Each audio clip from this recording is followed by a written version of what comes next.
has soul riz, and I don't need that in my life. I don't need soul riz.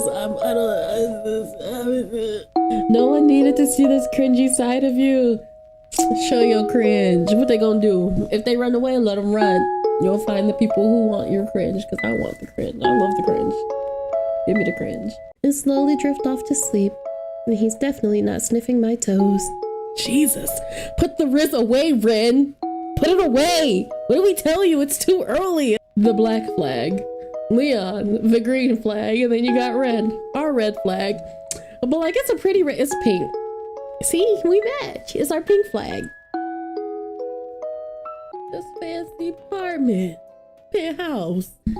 And this a condiment? What are you doing? You a hitman? Oh, but I should warn you, I don't exactly drive a car. Oh, you about to ride, Ren? I can ride lots of things.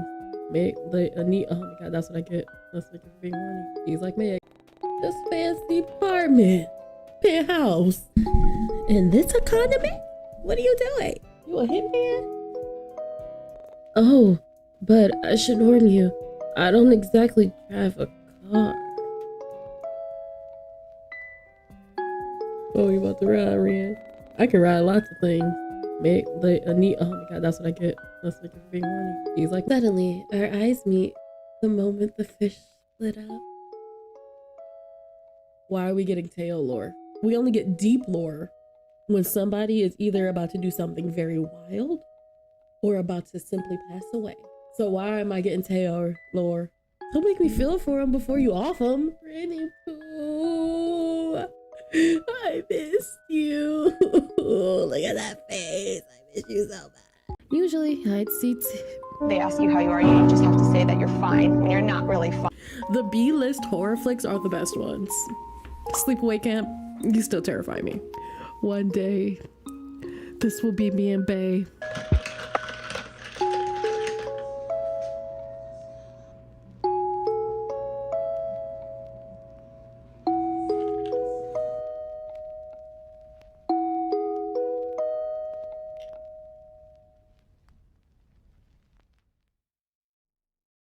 Hello and welcome back to my channel. I am Sleepy Bug, and today we are going to be playing 14 Days with You with Rennie Pooh.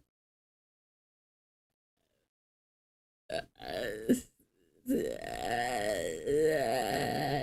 nervous. Okay, let's get to it. Oh, what would you like to be called? Sleepy with 5 E's. This is really cute. Pronouns. We'll do she. Boo.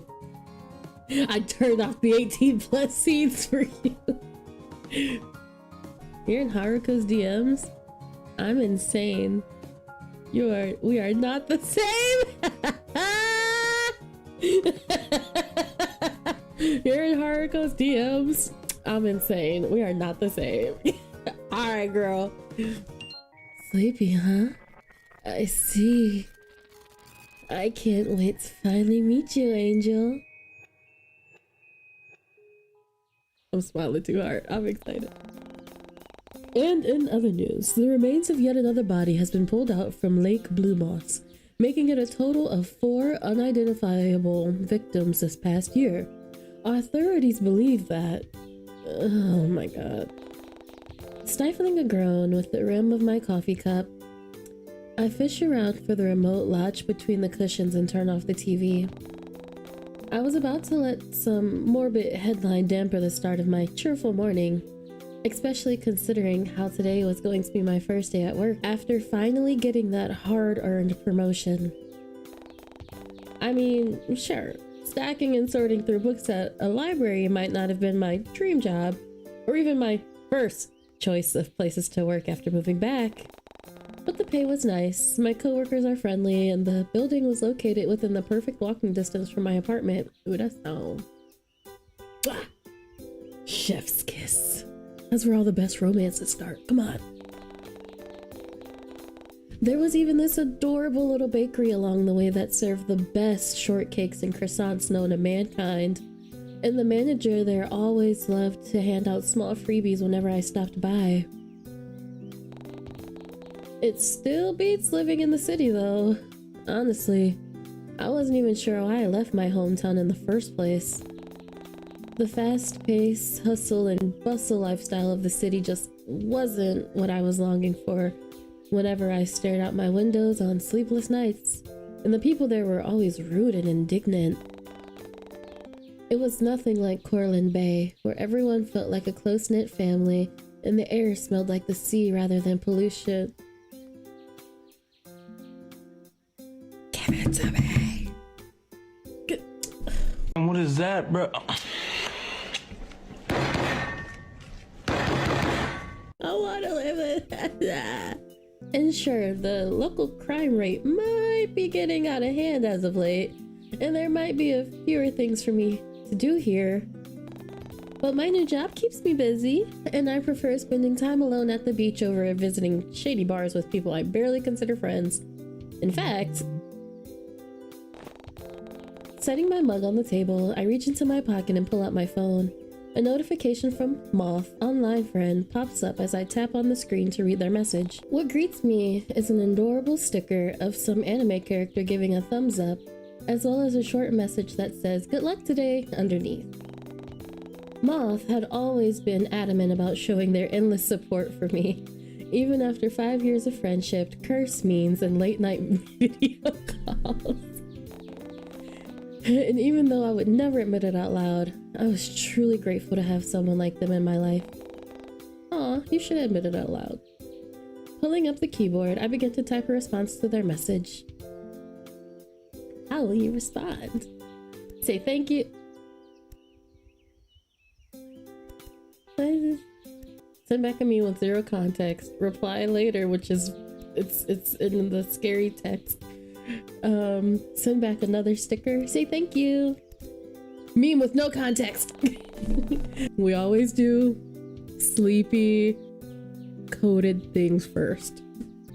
Please know that I say that as a reminder for myself more than literally anybody else. Without missing a beat, I open up the image gallery with precise fingers and send a blurry picture of a worm in a bag of crisps with the word "sexy" written on the glitter font.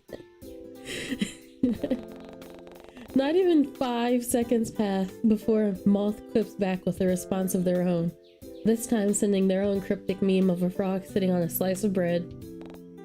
Is that butter? Before I can ask, a gray chat bubble pops up once more, indicating Moth was still typing another message. By the way, did you see the latest AOG episode? Attack on God grants you one. I heard Haruko got an outfit change. Spoil it for me. Did he really change his hairstyle as well? Or was it really just his sorcerer outfit? Attack on Giants! I was so close. Attack on Giants, or AOG as Moth liked to call it, is a popular anime series that we recently became obsessed with, and Haruko is one of the main characters from the show. He's a sorcerer known for his shy and airheaded demeanor, and as of late, his hairstyle has become a trending topic within the community. Oh no. Now that I thought about it, what hairstyle did Haruko have in the latest episode? His hair is short, mid-length, long. It's still the same. What is the same?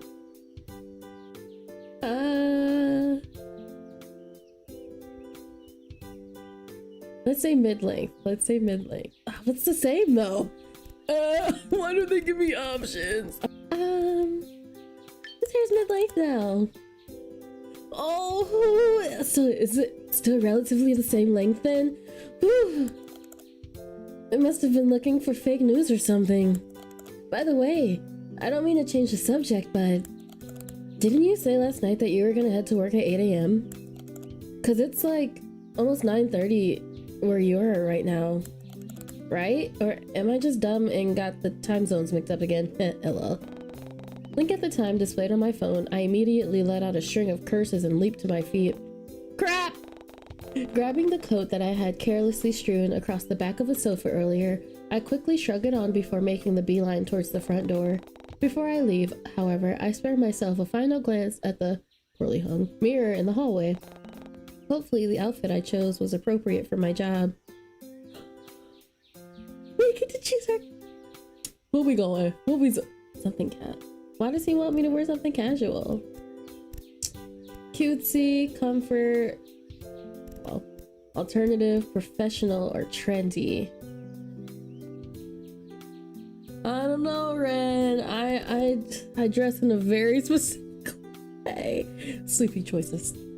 As we are Sleepy Bug, and Sleepy Bug likes to do cozy things, we're gonna dress comfy because we like to be comfy. And I like comfy things.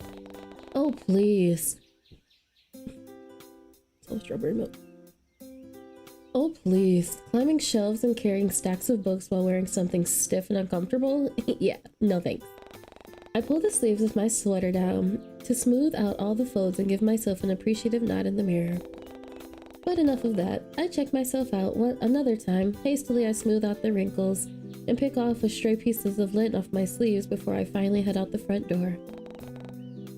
I almost catch my coat on the door handle in the process. With a grumble, I tongue on the fabric of my coat before slamming the door shut with a little bit too much force than necessary. Even trying to insert my key came with a bit of a struggle, and I had to fight the urge to yell in frustration as I attempted to lock my door. Seriously! When will that lazy bum of a landlord do something about this? I swear I've complained about this at least 4 times this month.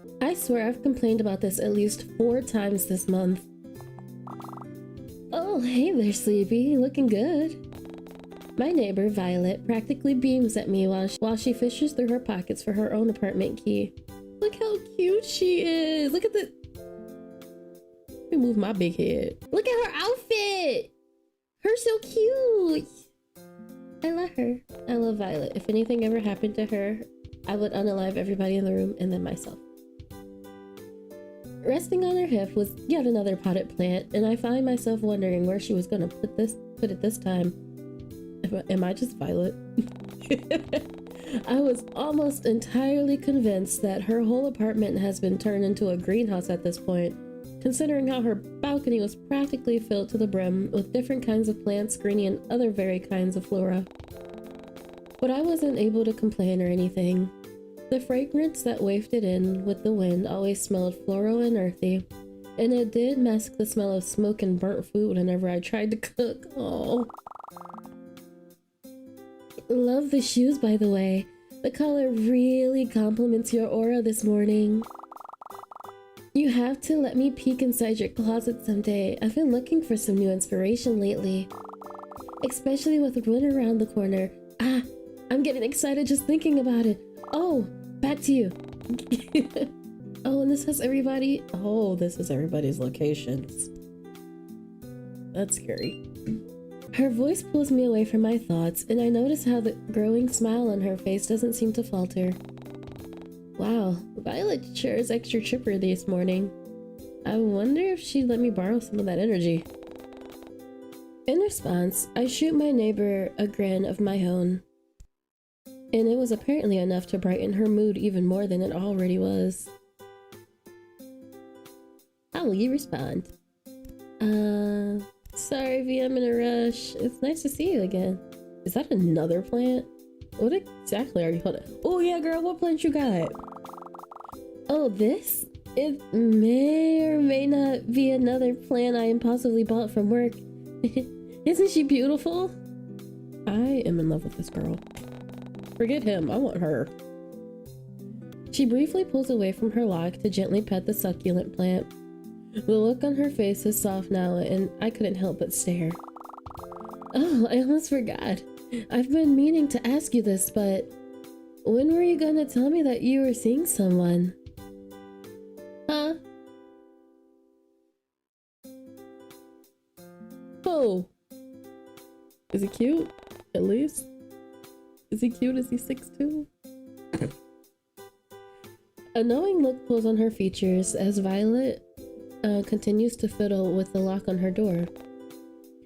What are you talking about? Come on, don't act like you didn't have a guy over last night. I saw him leaving when I took Kathy out for a walk. I'd be more worried about my neighbor taking her plants, named plants, on a walk at night, but the thought of someone leaving my apartment seemed to set off way more alarm bells. I give Violet a concerned look, and she picks up as if almost immediately. You don't remember? Don't tell me you were drunk or something. In a huff, she gives up on trying to unlock her door. It seemed as though we both shared the same problem with our apartment locks, and places her potted plant on the ground before slowly making her way towards me. Tall guy, wearing a dark slasher hoodie, early into alternative fashion with a crazy amount of belt and loops around his leg. Ring any bells? You sound fine. Sleepy, no! Sleepy bad! Sleepy, you broke into our apartment possibly? No. Last night I was catching up on some TV shows and talking with my friend. No one came here, and even if they did, I would have heard them. My place isn't really that big anyway. Really? But I was so sure it was your door. A hand rests on her cheek in a thinking manner before she pouts up at me, seemingly giving in, for now. Well, alright then. Maybe it was someone else's apartment. I mean, it's always so dark in these hallways at night. Honestly, what is our landlord doing? I love Violet. Violet said, I will fight for you. Violet said, you are my friend.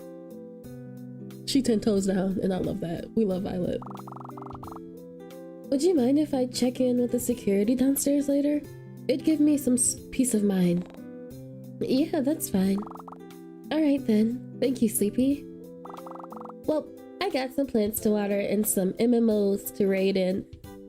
Me and Violet are just the same person! Violet lets out a little huff before she picks up her plant. What did she name this one again? And goes back to unlocking her door. Good talk, I guess. Even if it was awkward.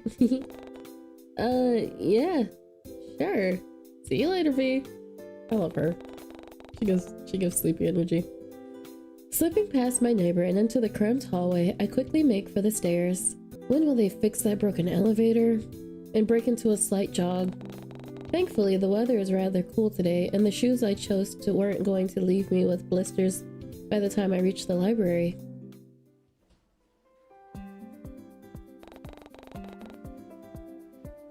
Is it just me, or does this music kind of slap? The smell of old paper, coffee, and soft incense floods my senses as I step through the library's glass doors. The melodic chimes alert the woman at the reception desk of my arrival, and I watch as she tucks a strand of stray blonde hair behind her ear as she turns around to greet me. Good morning, Eleanor. Why is everybody in this game so beautiful? I don't even want the dudes. I want the girls. Need a girlfriend? I really like your shirt too. Can I borrow that? This is why you get girlfriends, so you can borrow their clothes. Oh. She looks surprised for some reason before her expression morphs into a soft smile, and she beckons me closer with a nod of her head. Eleanor is one of my coworkers here at Corland Bay Library, and one of the very few people who actually gets their work done. And although she's notorious for being rather scatterbrained, she more than makes up for it with her caring and doting attitude towards everyone. But her nurturing personality can get rather overbearing at times, and I often find myself having to step away for some breathing room. Nevertheless, she's charming to work with, and I appreciate her always looking out for me. After all, who knows what my sleep schedule would have looked like without her help. Sleepy! Just on time. I printed out your... Wait. Where did I... Her expression turns into a slight panic as she spins on her heels, and I silently watch her with amusement as she shuffles through the various books and stacks of paper lining her desk. Where did I leave it? Oh, here it is. Spinning around once more, Eleanor comes back and hands me a sheet with the word schedule printed big in bold letters. I take it from her grasp and give the sheet a once-over. Well, it looks like I'm going to be busy for the next few weeks. But I guess Eleanor doesn't seem to share the same disdain as me, judging from the playful look plastered on her face. So, how does it feel to no longer be the one in charge of stacking books all day long? Although, you still have to work the front desk from time to time though, unfortunately. I offer a weak smile at her words before rounding the corner and placing my bag under the desk. And as I begin to pull out some of my belongings, the front door chimes again, letting everyone know that another patron has come in. Figuring Eleanor has it all covered, I leave the customer to her as I go back to preparing everything for the day. As I turn around to check on her, I noticed that she had already finished greeting the customer and was on her way back to her own desk across from mine. As if sensing my gaze, she spins around with her office chair and flashes me a teasing grin. Look like he's back again. Eleanor gives a soft chuckle as she inclines her head in the direction of the person she's talking about. You know, that new guy? I don't know when he started showing up here in the Bay, but he always comes in and rents out books you recommend on the display window. And if I didn't know any better, I'd say he had a little crush on you. Especially with that outfit you got on. It makes you look rather beautiful. So I can't really fault him for staring. Because he was staring. I love the girls in this game. They're so real.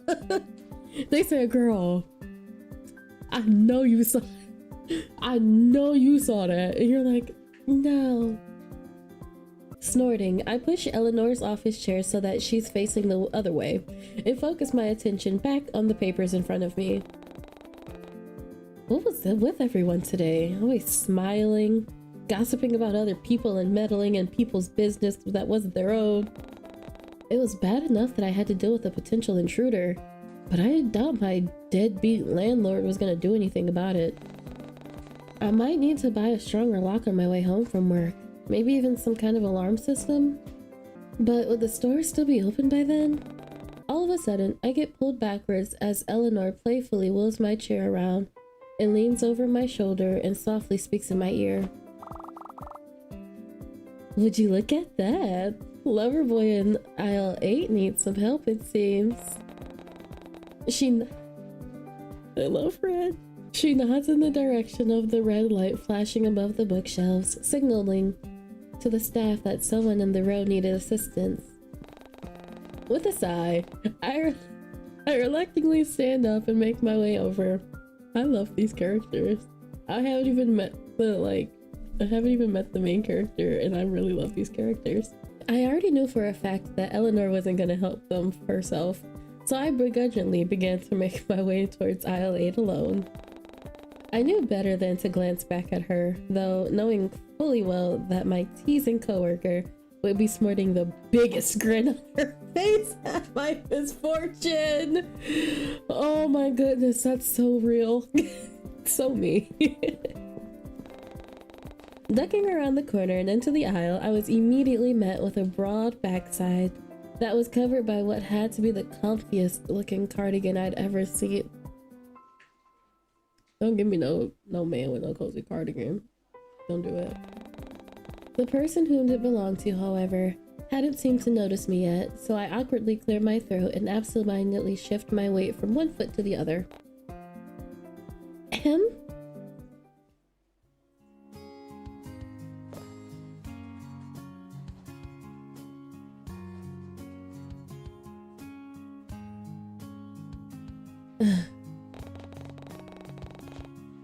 He seems to jump at the sudden noise before sheepishly turning around to face me. Immediately, I was taken aback by his soft demeanor, doe-like eyes, and imposing height. He's really cute, but he's tall as hell. So you're just like... So this is the guy who's always rented out my book recommendations on the display window, huh? He definitely fit the aesthetic of a cozy literature lover needing a good book. His pink hair also reminded me of Haruko, an anime character I had recently been obsessing over with Moth during our late night video calls. In fact, even the overall cut and style appeared vaguely similar to his. But then again, this hairstyle could have been trending right now or something, and I just so happen to be the last to know about it. But now that I really had a good look at him, which proved difficult considering his towering height, the stranger seemed to bear a near picture-perfect resemblance to the male lead of this webcomic I was reading. It was called Always With You, and it involved the main character meeting the love of his life at a... Oh no, his nails are painted. Oh god. As if noticing my spaced out look, the stranger absent-mindedly scratched at his jaw while he waits for me to snap out of my thoughts. In fact, I had been so distracted that I didn't even realize that he had been muttering quietly to himself. I knew you preferred softer looking clothing. I made the right choice with this outfit. Ahem, sorry. I hope I'm not bothering you. I was just looking for... His voice pulls me back to the present, and I hastily try to make sense of what was spilling from his cherry-tinted lips. Watching him struggle with his words would have made anyone feel bad, so I offer him a reassuring smile in return, an encouraging nod of my head. It reminds me of that meme that's, or the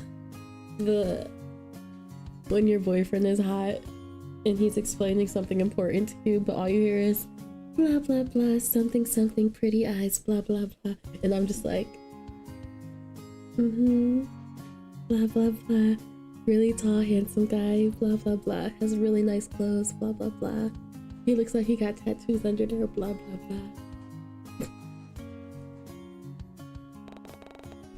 After that, he takes a steady inhale of air before trying again. I need some help. I'm looking for a specific book you see, but... And now he's playing with the ends of his sleeves.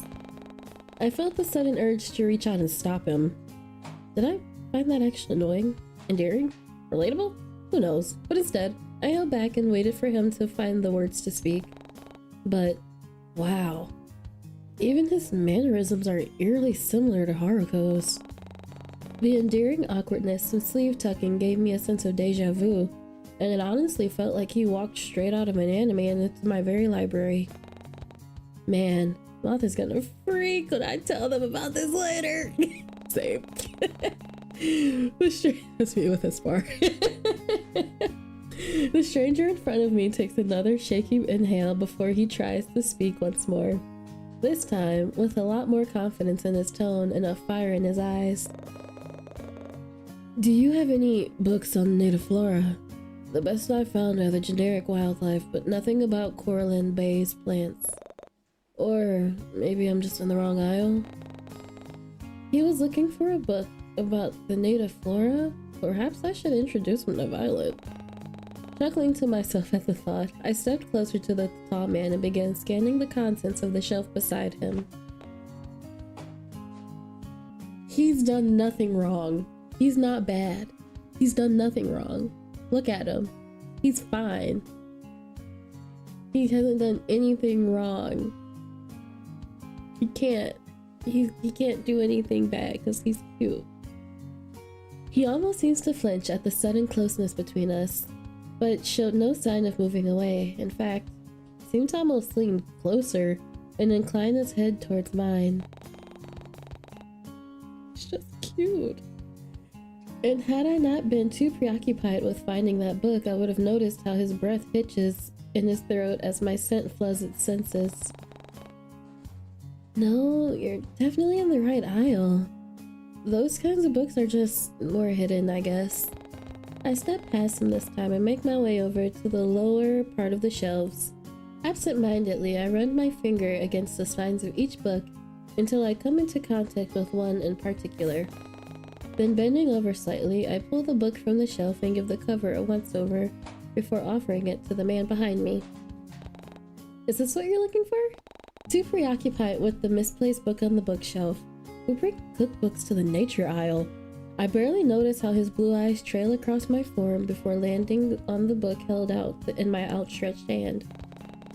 Was it just me, or did he have a certain glint in his eyes?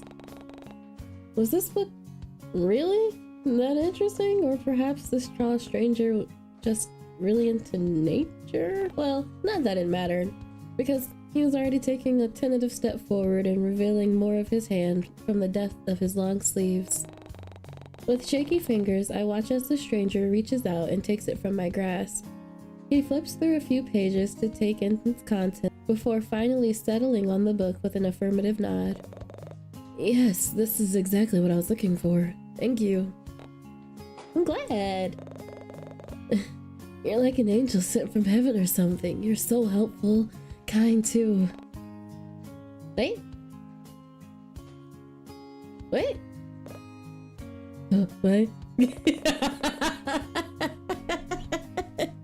He did the what? What? Oh, I didn't. Did I say that out loud? I don't mean to. This must have been weird. I'm so sorry. He looked as though he was about to cry now, so I hastily threw up my hand in a comforting manner and shot him a reassuring smile. Hey, it's fine. No need to freak out. I wasn't expecting someone to say that about me is all.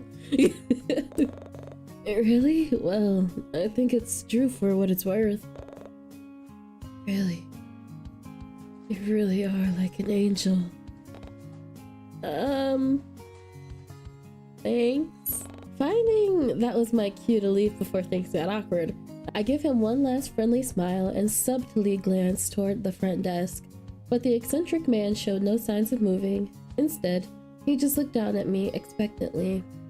You can ask me on a date if you want to, because I'll say yes. You're very cute. I would say yes.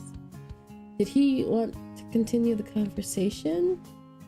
It seemed unlikely as he didn't say anything. He simply stared at me. Awkwardly, I cleared my throat for what had been the millionth time today and gestured vaguely to the reception desk behind me. Well, if you don't need any more help, I should... This is just getting weird now. Should I even attempt to continue this conversation or just leave? I mean, it would seem rude to just walk away abruptly, especially considering how he's, apparently, a regular patron in the library I worked at. But he wasn't making much of an effort either. What should I do? Aw. Keep talking, stare back at him, politely excuse yourself, lie and end the conversation. I don't want to do any of these. I mean, the polite one, he seemed... Man, anxiety is a thing and I respect it. Even though I feel like that was not a good option to choose. So... do you come here often? Seriously, Sleepy? That was the best you could come up with? Dang it. Now he probably thinks I'm the weird one. Yes, actually, I like visiting whenever I have some free time. Although I usually end up coming here just to hide away in the corner somewhere and look at you. Book collection. Your book collection. I think I love him. I think I'm in love with him. You have a lot of interesting books here. Lots of books. Yeah. I mean, it is the library after all. But sure, whatever you say, Mr. Actually, now that I think about it, you haven't told me your name yet. Oh, I guess you're right. You can call me Redacted. What? It was like he said something, but his voice was delayed. Was that even his voice? Was he speaking English? I almost felt like something just came out of a dream. How did you do that? Do what? Anyway, you can just call me Ren if you'd like. Is it alright if I call you Sleepy? Although, Angel does suit you just as well. In my personal opinion, at least. Seriously, what the heck just happened? Was I just imagining things, or And was he really flirting with me right now? Are you okay? Yeah, I think, yeah, but how do you know my name? I don't remember telling you. Silly, it's on your name tag. Alright. As if to prove a point, Ren reaches out to gently flick the name tag that I somehow forgot that I put on this morning. Don't flick it, he said. I would have blushed. I would have like, oh god. Oh my god. She better. In-game Sleepy is better than me. Oh. Sleepy. It's a cute name though. It's really, really, really fun to say, especially over and over again. Right? Oh. Right? Anyway. Say, are you busy later? I'd love to thank you for helping me find this book. He said we're going on a date, and I said yes. Seriously? What was with this guy? One minute he's shy and the next he's bold? It was like he was putting up several fronts to see which I responded to better. Actually, I'll be busy this afternoon. I need to buy a new lock for my apartment. A new lock? That doesn't sound good. Can I ask why? Okay. Now that's getting a little... I don't even know you like that, my G. I mean, I guess it wouldn't hurt to tell him. I mean, what was he gonna do? Personally, show up at my doorstep and test the new lock himself? He wouldn't do that, right? This definitely isn't that kind of game where in the beginning he was, licking blood off his fingers, right?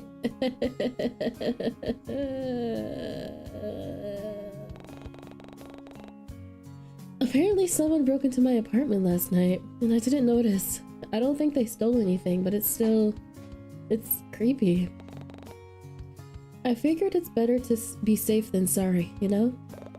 It sounds like instead of a lock, you just need to jump the scumbag when they least expect it and beat him up to teach him a lesson.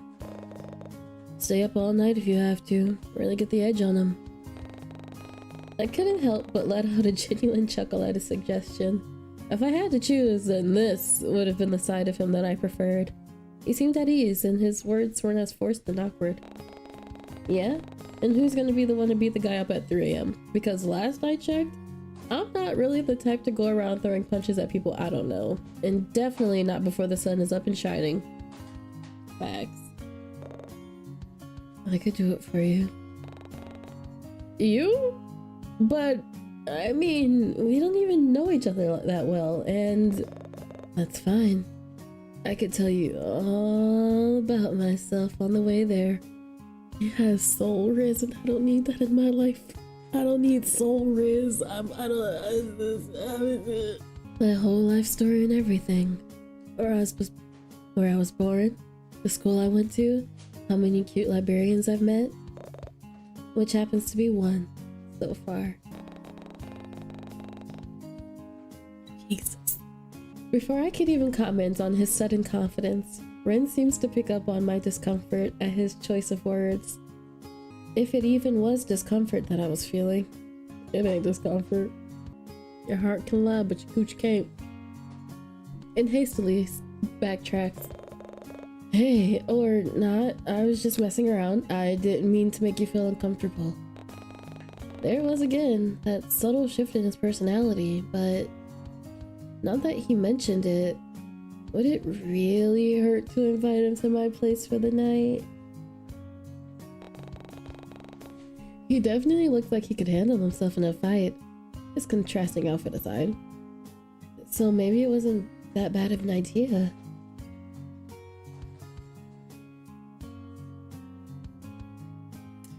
Now, like I said, we're going to be, he's coming over. He's coming over. But real life Sleepy would not be inviting no strange men over. But I like to flirt with weird men who are a little crazy in games. Sleepy would. Come over. Actually, you know what? Would you mind coming over and staying the night? I'd feel a bit safer knowing someone else was around. Oh, you actually want me to come over? I mean, yeah, sure, definitely. He seems a bit too eager for this. If it's not too trouble, Where is she? Sleepy? Ah, there you are. Someone at the front desk is looking for you and... Oh, sorry, are you busy right now? I can... Impeccable timing as always, Eleanor. It's okay, we let you Eleanor, girl. No, it's fine. I think everything is already handled here, right? Give him the up and down. Handle here, right? Don't take flirting advice from me. I don't even know when people be flirting. I give the two of them a soft smile before making my way towards the reception desk. But as I pass by Eleanor, I gently clasp a hand on her shoulder and shoot her a playful look of my own. If you need more help, I'm sure Eleanor can assist you. She loves helping other people, right? As I turn to leave, I barely missed the way Ren's eyes zone in on my hands resting on Eleanor's shoulder. Hours seem to pass by in a blur, and soon enough, I find myself resting up in the employees' lounge. My mind drifts back to the guy from earlier, and I couldn't help but wonder what happened to him afterwards. Did he rent the book out I offered? What about my recommended novel of the week?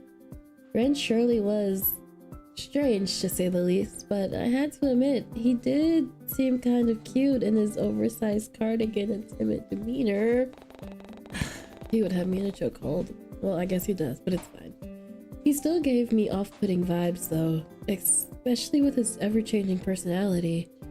And if I had to be completely honest, that shy and timid persona that he displayed was rather forced to me. It was as if he saw it on TV or something and wanted to try it out for himself, and I just happened to be one of his first victims. But who was I to call him out for it? That was his business if he wanted to act all shy and demure. Daddy, I mean, yes, sir. Sleepy, everything alright? It's not often I find you in here at this time. Conan, my boss, startles me as he suddenly appears in the entryway. I like his hands. Everyone saw him as some kind of blessing to this institution, because the moment he showed up, all forms of trouble seemed to disappear overnight. He said, I get it done. Those low-life teens causing chaos elsewhere, and the rumored gangs became few and far between. Don't mess with Conan. At first, I thought he might have been linked to these criminals because of his intimidating gaze and facial scars. But then I got to know him better and found out that he has a massive soft spot for those dear to him. Though, much like Eleanor, Conan felt more like a father figure with how much he fretted over his staff and their well-being. I mean, he literally installed a new air conditioner and water dispenser last week because one of his employees fainted due to heat stroke. Where are all the Conans in the workforce? Where are they in this world? Because I would love to meet you. I would love to meet you. It wasn't anything too major, but it was nice to know that our boss was considerate enough about the people he hired. I doubt I could say the same thing about my old job in the city. Conan was also nice to chat with whenever I went on my breaks, and would always encourage me to take as much time as I needed before returning to my desk. But after realizing that I had, once again, been spacing out, I pulled myself away from my thoughts and turned to offer my boss an acknowledging smile. Yeah, I'm fine, just taking a short break. I'll be back out there soon. Take as long as you need. Don't overwork yourself. He seems hesitant to leave, if the way he was shifting from one foot to another was any indication.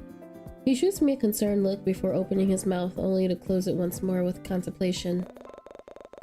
Have you seen Eleanor? I asked her to come see me regarding the unsorted novels in the storeroom, but she hasn't showed up. Eleanor? Last I saw her, she was talking to one of the patrons in aisle 8. Maybe she's still there? I'll have to check again then. Thank you. We're not gonna out yourself, Sleepy. And with that, he disappeared just as quietly as he came. But that was odd. It wasn't like Eleanor to suddenly go missing. Was she still occupied with Ren? It'd been a while, so I figured she would have finished helping him and left by now. Oh well, I'm sure she'll turn up sooner or later. Ren didn't seem like a talkative person anyway. Jeez, why do my thoughts keep returning to that eccentric man? Same. Deciding that I wasn't gonna waste my time thinking about any more pink-haired guys, my beloved Haruko aside, I get up from the lounge and meander my way back towards the front desk again. But once I arrive, I immediately notice my chatty coworker was still nowhere to be found.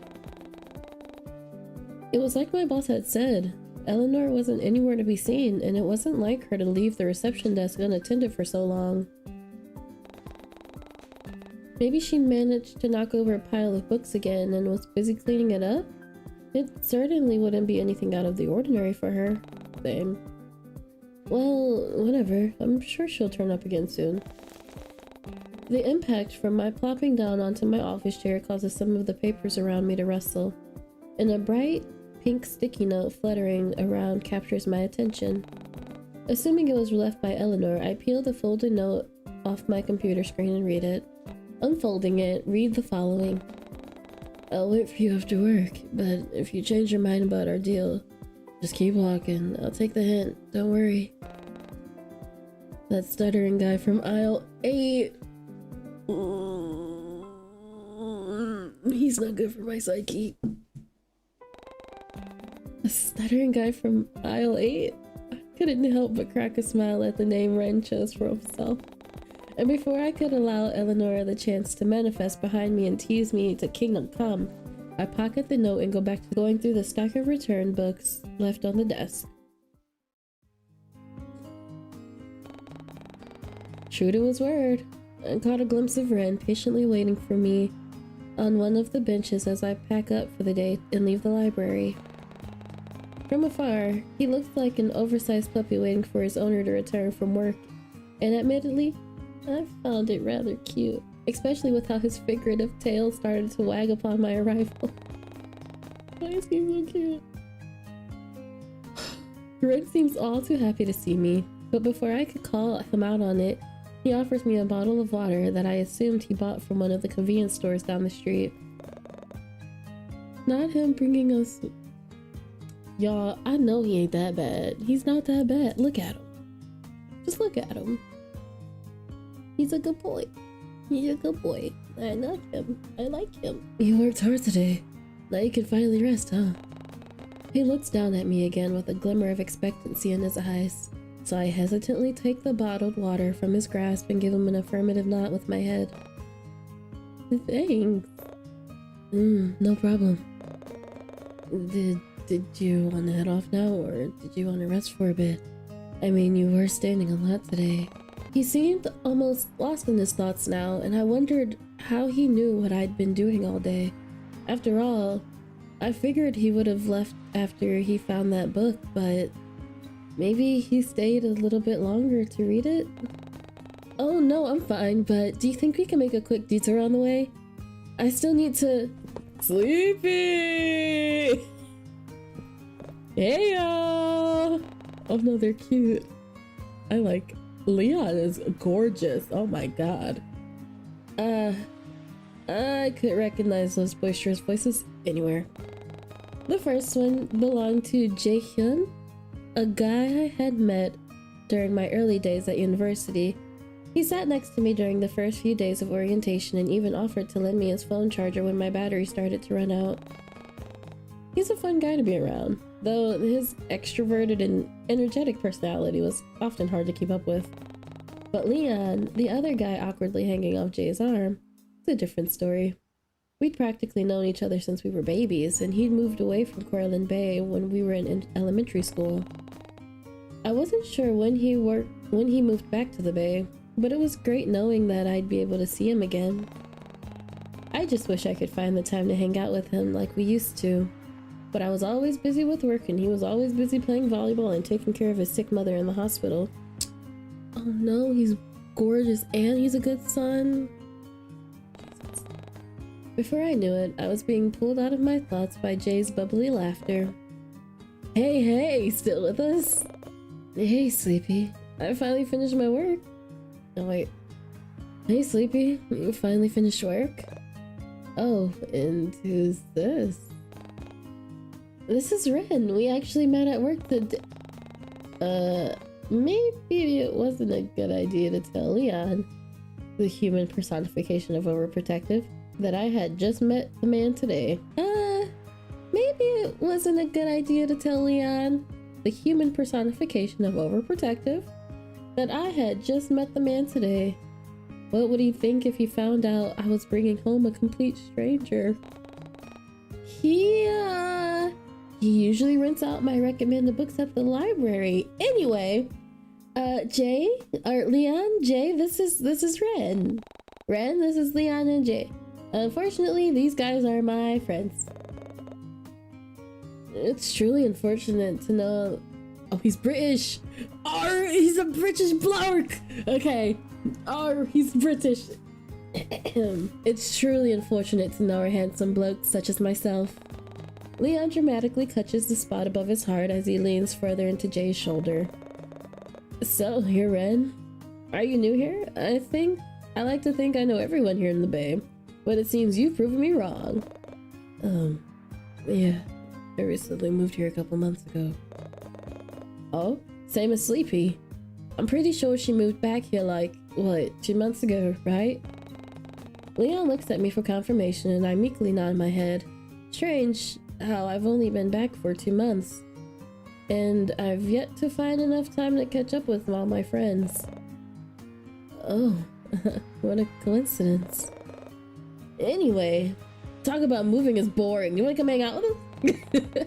I barely noticed the way Ren gets shoved to the side by Jay, intentional or not. Nor can I make out the scowl on his face as soon as the excitable man leans a little too close into my personal bubble.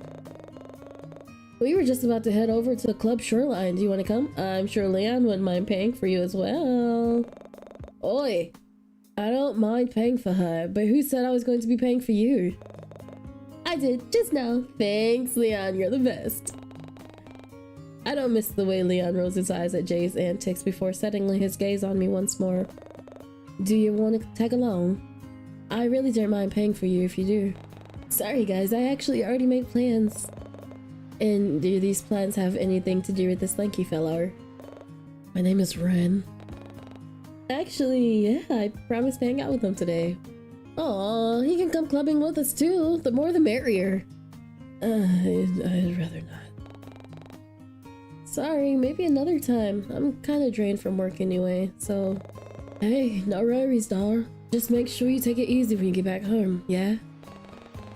He shoots me a considerate smile before throwing an arm over Jay's shoulder.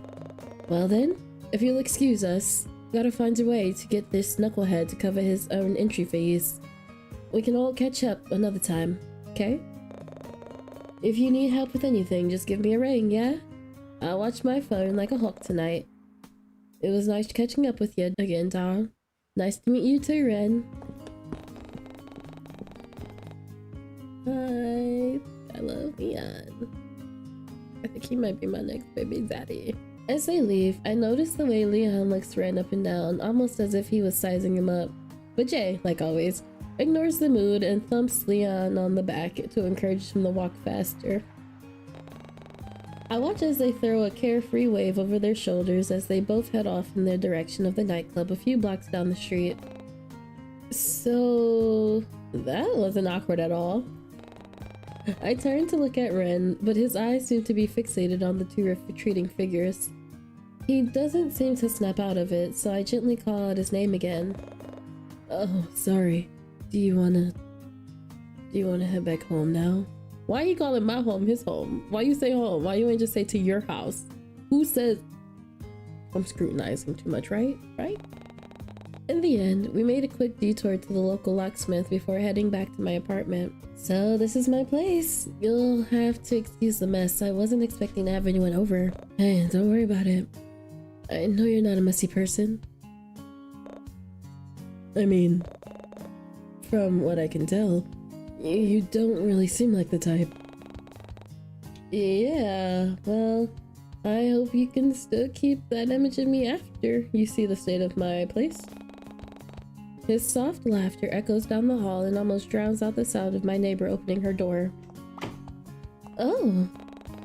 Violet almost seems embarrassed as she jumps behind her door, clearly not expecting someone to be around at this time. But she brushes it off with a soft smile and steps aside. Hello again, Sleepy. We seem to be bumping into each other a lot today, huh? Oh, who's this?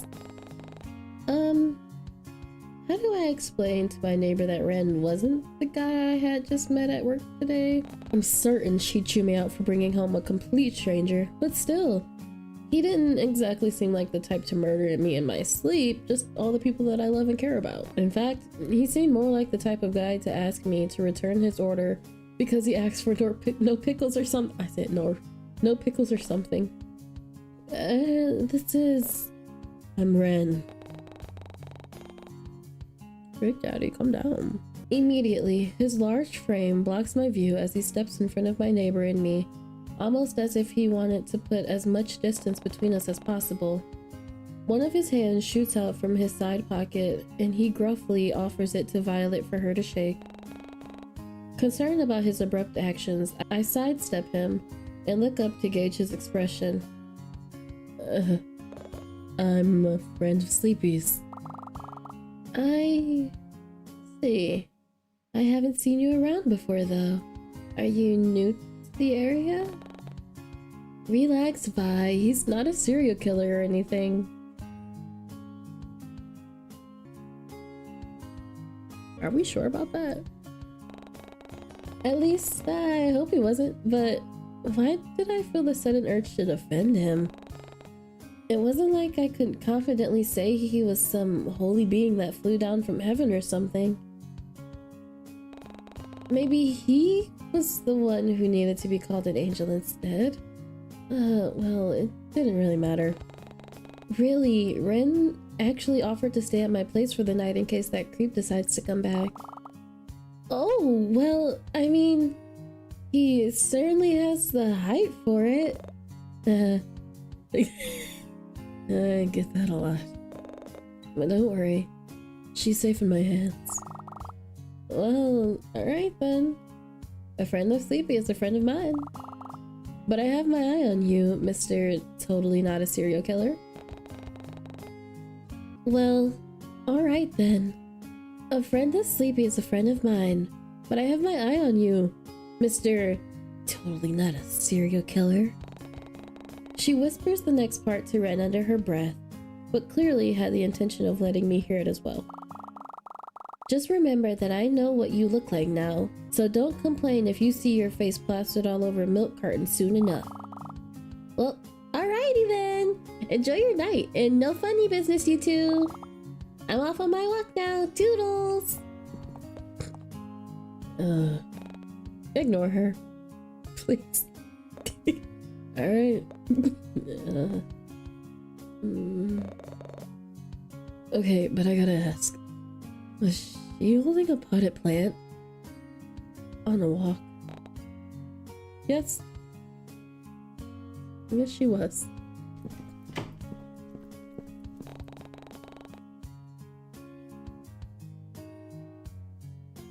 Dropping my keys into the bowl, I shrug out my coat and drape it over one of the chairs next to the entrance.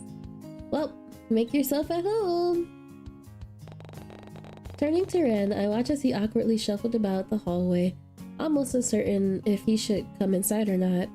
He moves to take off his shoes, and I watch in awe as he neatly stacks them next to the umbrella rack. Oh, are you the type to leave your shoes on at home? Sorry, No, you're fine. We don't wear shoes in the house. What you doing, Sleepy? Take your shoes off at the door. What you think this is? He really was adorable, but now that he was here, I wasn't quite sure what to do next. Usually I'd pop on a TV show or some anime while I chow down on some takeaway food, or even just talk with Moth until some reasonable hour in the morning. But now that I had company over, I wasn't sure what to do. I didn't even know what Ren liked to do in his free time. Oh god, that was a jump scare. Turning to face the pink-haired man once more, I almost jumped back in fright. Clearly, I wasn't expecting him to be so close to me while I was lost in thought. I could almost feel the heat radiating from his large frame, and feel the small puffs of air leave from his nostrils as he shyly leans down to look at me. Oh, so... Breathe, Sleepy, breathe. Was there anything you wanted to do, or because I usually just... Dang it, it was so hard to think straight when he was standing so close to me and wafting his stupidly strong scent of mint and fresh linen in this direction. Why was I even so attentive to the way Ren smelled? Wow, I'm beginning to sound like a creep. Nah, I don't really have anything I need to do. You can just go about your normal routine if you want, and I'll try not to get in your way. Or you can put me in a corner somewhere and pretend I'm not here. Whatever works for you. No offense, but you take up much more room than you think, so I thought that would work. Touché. Once again, I found myself being drawn in by his soft laughter, and I couldn't help but chuckle along with him. Was it always this easy to talk to him? It was like we were childhood friends reminiscing about old times or something. Except the only one making it awkward now was me. Glancing back at Ren, I notice how he's still looking at me with those expectant eyes. With those expectant eyes of his as he looms over me in the entryway. He obviously didn't want to do something I'd be uncomfortable with, and he couldn't really suggest anything since this wasn't his home, so I guess the choice was up to me after all. No, don't make me choose. God dang it. I couldn't. Watch TV, make a late night snack, get ready for bed. We haven't eaten. We should probably eat something. Are you hungry? I think I've got some leftover takeaway still in the fridge that I can heat up, or we can raid my pantry for snacks if you prefer. Is that okay? I don't want to be a bother. Oh, he's so big, he probably eats a lot. Not at all. I'm feeling a bit peckish anyway. Alright then. Settling onto the couch with some microwaved food and snacks, Ren and I then decide on what to watch. There wasn't much on at this time besides some B-list horror flick, and to my surprise, I find out that Ren actually liked those kind of movies. Oh no. He's checking all my boxes! Or at least he seems to enjoy it the way he's hunched over in his seat, gaze intently staring at the screen as a hunt sequence begins. I hope you don't make us do a hunt sequence somewhere in this game at any time. Please don't do that. But I suppose I could understand the intrigue, seeing as once I glanced back at the screen, I found myself completely enraptured by the suspense and overall chilling atmosphere of it all. The killer was chasing down his victim now, and I watched with bated breath as he stalked his way towards the door, cutting off the glowing light from underneath the door frame. Almost smugly, like he knew exactly where his victim was hiding. The masked killer knocks on the door before letting himself in. He walks with heavy footsteps towards the edge of the bed, before ever so slowly bending down, lifting the quilt up, raising his axe and... He scared me. It wasn't the jump scare that got me, but rather Ren's abrupt yelp. Clenching my shirt, where the rapid heartbeat thrummed against my chest, I spare a glance at the lanky man with fleeting anger in my eyes. Sorry, I really didn't think the cheap jump scare would have hit me like that. And here I thought you enjoyed watching these kind of films. I do, I guess I wasn't paying much attention at the time. I see. I didn't, in fact, see. We can change the movie if you'd like. You don't have to watch it because of me. I know you prefer watching anime anyway. How does he know that? We didn't question it. Nah, I don't mind watching a scary movie if you... Huh? How did you know I liked watching anime? That side of me wasn't something I'd go around telling attractive strangers, and I'd certainly remember if I told it to Ren. Oh, I saw one of your posters on your wall when we came in. Attack on Giants or something, I think. He's sick. He's smooth. He's slick. He's smooth.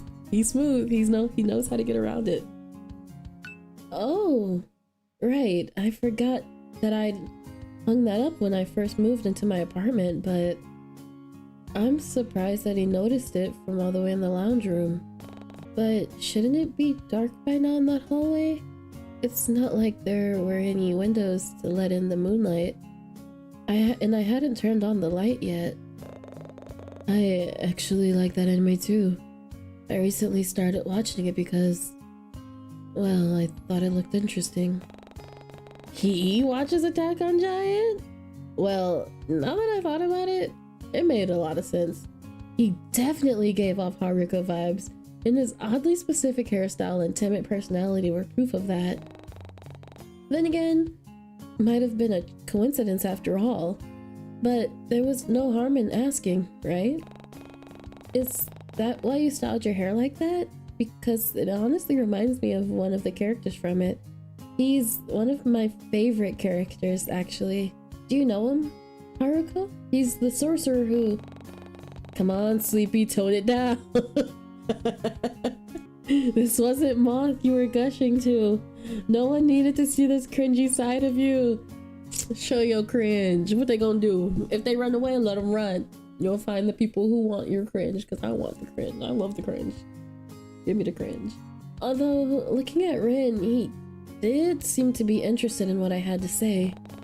But then again, he was probably just being nice.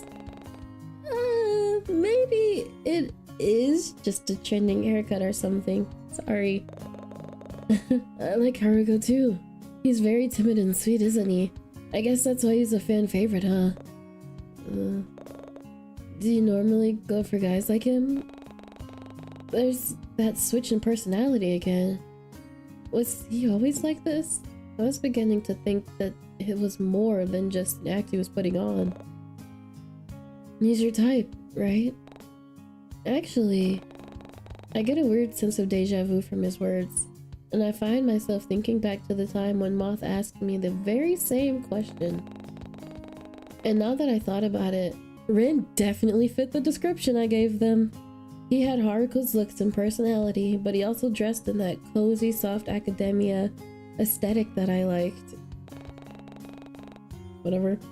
But my interests were ever-changing and dependent on my hyperfixations. So I couldn't say for certain what my current type was. As if noticing my far-off stare, Ren breaks the silence by talking once more. Oh, but you asked about my hair, right? I guess it does have something to do with Haruko, but at the same time, not really. I chose this hairstyle because of other reasons. Well, that certainly was ominous. But before I could ask, I watched as Ren subtly tries to mask a yawn by turning his head to the side while covering his mouth. It was endearing how he tried to pass it off as though he was simply looking around the room, but I knew better. Tired? I can get your bed set up now if you'd like. Just give me a sec to pull out the air mattress. It's fine, I don't want to bother. I can just sleep on the floor or something, I really don't mind. Honest. But I have timber flooring? Seriously, don't worry. It just takes 2 seconds. I get up from my spot on the couch and make a beeline to my closet before he can respond. And yet, I barely get 3 meters away before I can hear the heavy, telltale footsteps of Ren following close behind me once more, almost like a lost puppy. It was honestly kinda cute. It is it's adorable, and I want him. Shaking my head to dismiss the thoughts, I pull out my trusty air mattress from the closet and began settling it up in the lounge room. Until I found out it had a massive gaping hole in the side.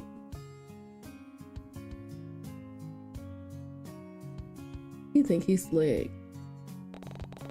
Those dang rats. Rats? We have rats? My God. I swear, if I had the chance to move apartments, I'd take it in a heartbeat. But until then, I'll continue to send complaint after complaint to the good-for-nothing landlord.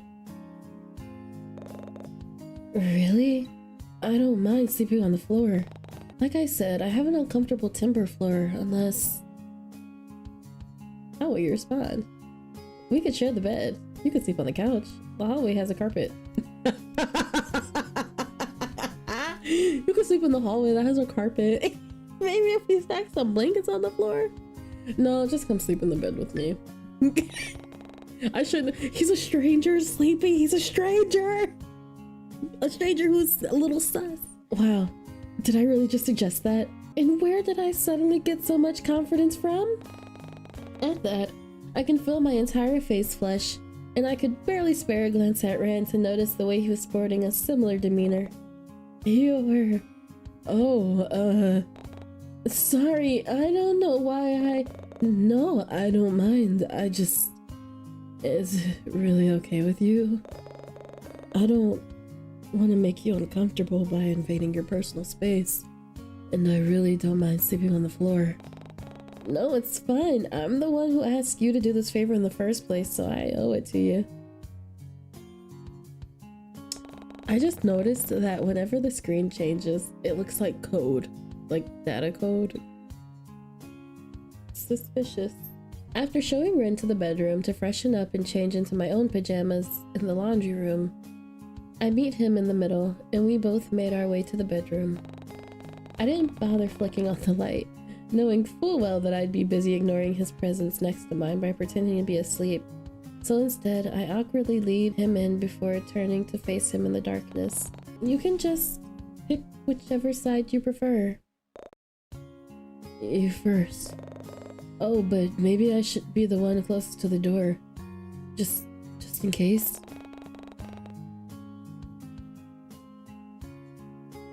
I know he's crazy, but like he's not that crazy, right? He ain't that crazy.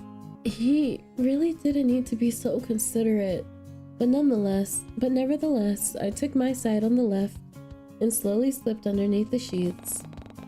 It must have looked forced, but I awkwardly pat the empty space next to me and shoot Ren a crooked smile. He slowly makes his way over and joins me underneath the covers. And before he could even say anything, I slammed down a pillow between us. Thump! Just in case I roll over or something, I'm known to be a cuddler in my sleep. Oh, that's fine. I'm the same, I think. You think? I mean, no one's told me yet, but I've woken up and my limbs tangled around my pillow more times than I can count. I see. Yeah. Great. Now it's awkward again. But being this close to Ren, I could smell his scent once more, and it was almost comforting. I had to fight the urge to roll over onto my side to face him, or rather, the pillow once more. The bed dips as Ren moves to get comfortable, and I find myself wondering what he might be looking at right now. Was it the ceiling, the pillow between us, or was he laying on his side and facing the wardrobe? Why was I so concerned in the first place? Sure, I suppose I did find him rather interesting, but that didn't really explain why I wanted to look at his face more time. But did I want to get closer to him? Or was I just curious about what that stranger was currently doing in my bed? Call out to him, say goodnight, move the pillow, say nothing, move the pillow. Like I said, we're going with sleepy impulse, sleepy impulse. I'm gonna say purchases. Sleepy's impulses. Before I can stop myself, my hand reaches out to move the pillow from between us. I was immediately met with soft blue eyes, which I could see widen in surprise even in the darkness of the room. Hi. Hey. Talk about awkward. Without realizing it, I discarded the pillow somewhere behind me as I continued to stare deeply into Ren's eyes. There seemed to be some unspoken tension between us, and I had to fight the urge to act upon it. What exactly was I feeling? And why did I want to find out? How will you respond? Lean over and kiss him. Hastily backtrack, say goodnight, go to sleep. I want to kiss. I want to do smoochy mooch. Choo. Before I could think, I find myself leaning over and drawing my face closer to his. Ren seems to be on the same wavelength as me as he finds his warm breath fanning against my cheek as his own face draws near to close the distance. One of my hands shoots out to rest against his chest, and before I could stop myself, I leaned in the rest of the way. Almost immediately, I was met with a pair of soft lips and the taste of cherry on my mouth. My eyelids flutter shut at the sensation, and I let Ren's overwhelming presence engulf my entire being. The smell of fresh mint, masculine deodorant, and something that was so wholly Ren flooded my senses, and I felt myself becoming intoxicated by it all. It was like two pieces of a puzzle sliding together, with how perfectly our lips seemed to be melded with one another, and I couldn't pull myself away. One of his hands rises up to cup my cheek, and I find myself keening softly as Ren tilts his head to deepen the kiss. He takes my bottom lip into his own and gently bites down, before his tongue joins in, curiously probing against my lips, as if to test the waters. When I meet him halfway with my own, he seems to have finally found the reassurance he needed, before deepening the kiss even more. His other hand rests on my waist before gently pulling me closer, clearly not wanting any distance between us. So, Ren wanted this just as much as I did. I could feel how eager he was as he kissed me with more desperation and fervor than anything I'd ever experienced in my life. But we could only go on for so long before one of us needed air, and that someone happened to be me. When I pull away, Ren practically whines at the loss of contact. I watch with slight amusement as his lips unconsciously follow to seek out mine once more before his eyes flutter open. A beat passes as we just stare at each other, taking in the moment and to process what had just occurred. His hands were still on me, and it was only then that I had noticed he was tracing faint stars on my cheek with his thumb.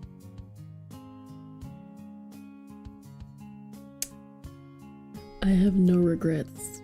That really just happened. His voice is soft, so soft that I could barely make out what he was saying. He's staring at me with so much overwhelming adoration in his eyes that I couldn't help but look away. And that was when I saw just how hard that kiss affected him. As if noticing what I was staring at, Ren let out an awkward sound and shifted so that his lower half was obscured by the blanket once more. Sorry, you're just really hard to resist. Not that I wanted to resist or anything, I guess I'm just trying to say is that I want you. Taken aback by his sudden boldness, I had to allow myself a moment to collect my thoughts. Oh, you respond. Sorry, what was that? Maybe we should go to bed now. Sorry, what was that? Nothing. Sorry, you should probably sleep now, right? I'll let you do that. Good night, Sleepy. Giving him a weak reply, could he even hear me? awkwardly turn over onto my side and settle back into bed. As Ren does the same, I feel the mattress shift once more, and a heavy silence lingers in the air. Maybe he fell asleep already, deciding to push my luck and break the silence once more. I whisper to Ren one final time. Good night, Ren. Good night, Sleepy. Sweet dreams. I'll stay up a bit longer just in case anything happens. So, don't worry about a thing. Just get some sleep, okay? No one's gonna break in on my watch because I was the original person who broke in. And now that I'm in your bed with a boner, I guess everything's fine. I'll see you in the morning. The fleeting touch of his hand still lingers on my cheek as I find myself drifting off into a blissful sleep. You see? Did you see it? End of day 1. The next day will begin soon. Would you like to save your progress? Yes. So, that was day 1 of 14 days with you. I'm gonna go get the other options in the next video. We're going to be visiting our boy Rennie Pooh again.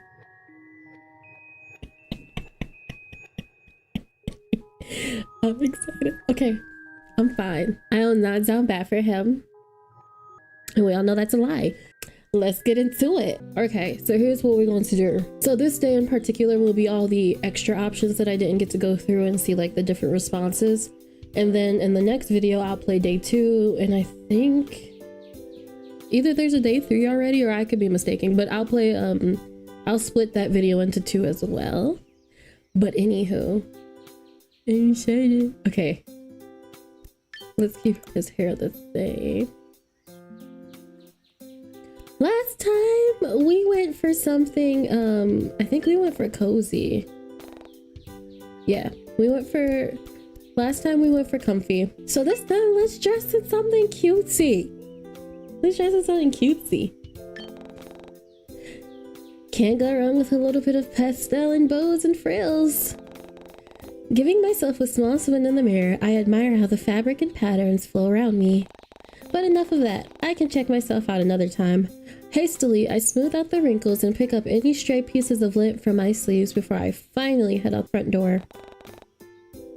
And almost catching my coat on the door handle in the process.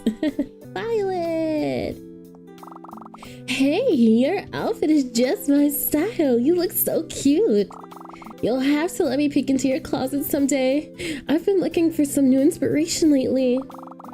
Especially with winter right around the corner. Ah, I'm getting excited just thinking about it. Oh, back to you. I'm sorry, Vi, we have to go. That's okay, don't let me stop you. She gives me a soft smile and waves her free hand before focusing her attention back on her door. That is, until she suddenly jolts as if she remembered something and swivels on her heel to look at me once more. Oh, I almost forgot. I've been meaning to ask you that. When were you gonna tell me you were seeing someone? Huh? A knowing look flows onto her features as Violet continues to fiddle with the lock of her door. Oh, what are you talking about? Come on, don't act like you didn't have that guy over last night. I saw him leaving when I took Kathy out for a walk. I'd be more worried about my neighbor taking her named plants out on a walk at night, but the thought of someone leaving my apartment seemed to set off way more alarm bells. I give Violet a concerned look and she picks up on it almost immediately. You don't remember? Don't tell me you were drunk or something. With a huff, she gives up trying to unlock her door. It seemed as though we both shared the same problem with our apartment locks, and places her potted pan on the ground before slowly making her way towards me.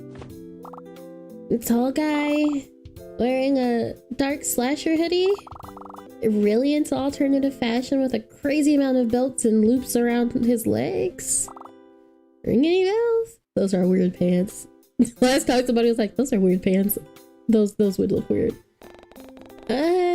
No. Last night I was just catching up on some TV shows and talking to my friend. No one came here, and even if they did, I would have heard them. My place isn't really that big anyway.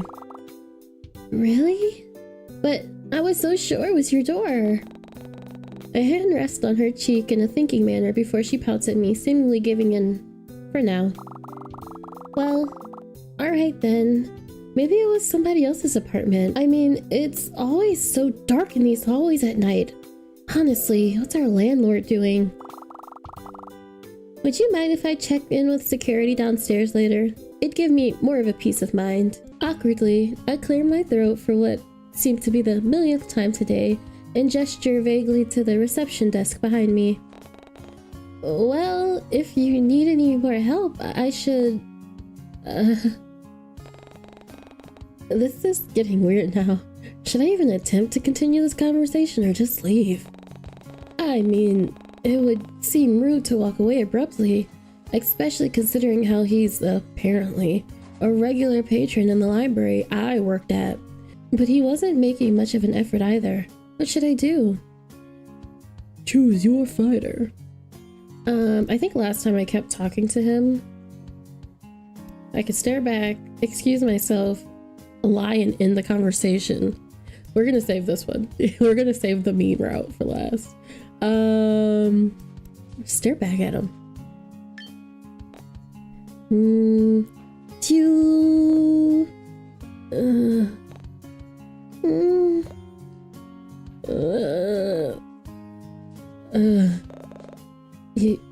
You shouldn't stare at me like that.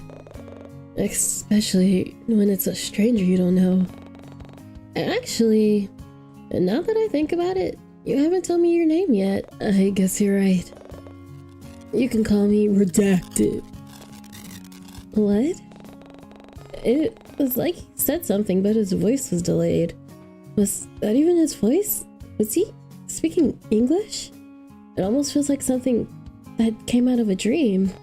Apparently, someone broke into my apartment last night and I didn't notice. I don't think they stole anything, but still, it's creepy. I figured it's better to be safe than sorry, you know? Yeah, but it sounds like instead of a lock, you just need to jump the scumbag when they least expect it and beat him up to teach him a lesson.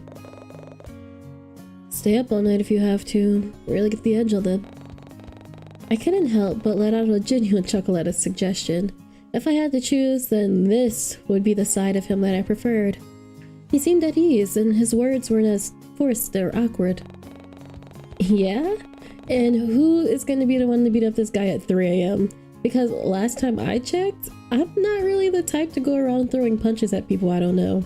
And definitely not before the sun is up and shining mood. I could do it for you. You? But, I mean, we don't even know each other that well, and that's fine. I could tell you all about myself on the walk there. My whole life story and everything. Where I was born, the school I went to, how many cute librarians I've met. Which happens to be one so far. Okay. Okay, now that I'm going through this again. So, like, you cannot tell me that, like, real Ren is not a Rizzler. He is the Rizzler, Twizzler, Fadizzler, and you cannot tell me otherwise. Look at him. Look at that face. There's something in that face. If we saw the real him, he looks like he would say out-of-pocket things. Like, yes, he's shy, but, like, he's not. I'm watching you. I'm watching you. Before I can even comment on his sudden confidence, Ren seemed to pick up on my discomfort at his choice of words. If it was even discomfort that I was feeling, and hastily backtracked. Hey, or not. I was just messing around. I didn't mean it to make you feel uncomfortable. There it is again, the subtle shift in his personality. But now that he mentions it, would it really hurt to invite him to my place for the night? He definitely looked like he could handle himself in a fight, his contrasting outfit aside, so maybe it wasn't as bad of an idea. Choose your fighter. Let's not invite him over this time. I'm curious. Sorry, I just don't know you well enough for that. I would do it. No, I totally get it. I don't know why I suggested it in the first place. Great.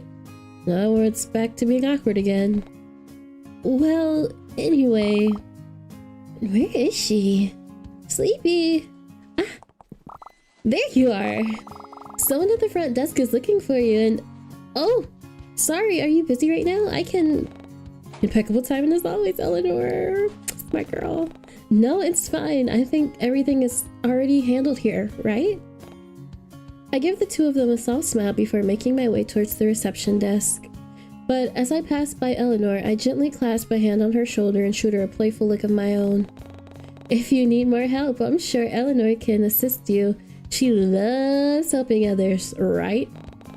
As I turn to leave, I barely miss the way Ren's eyes zero in on my hand resting on Eleanor's shoulder. While walking home from work, I couldn't shake off the feeling of someone watching me from behind. Yet, every time I turned around, no one was there.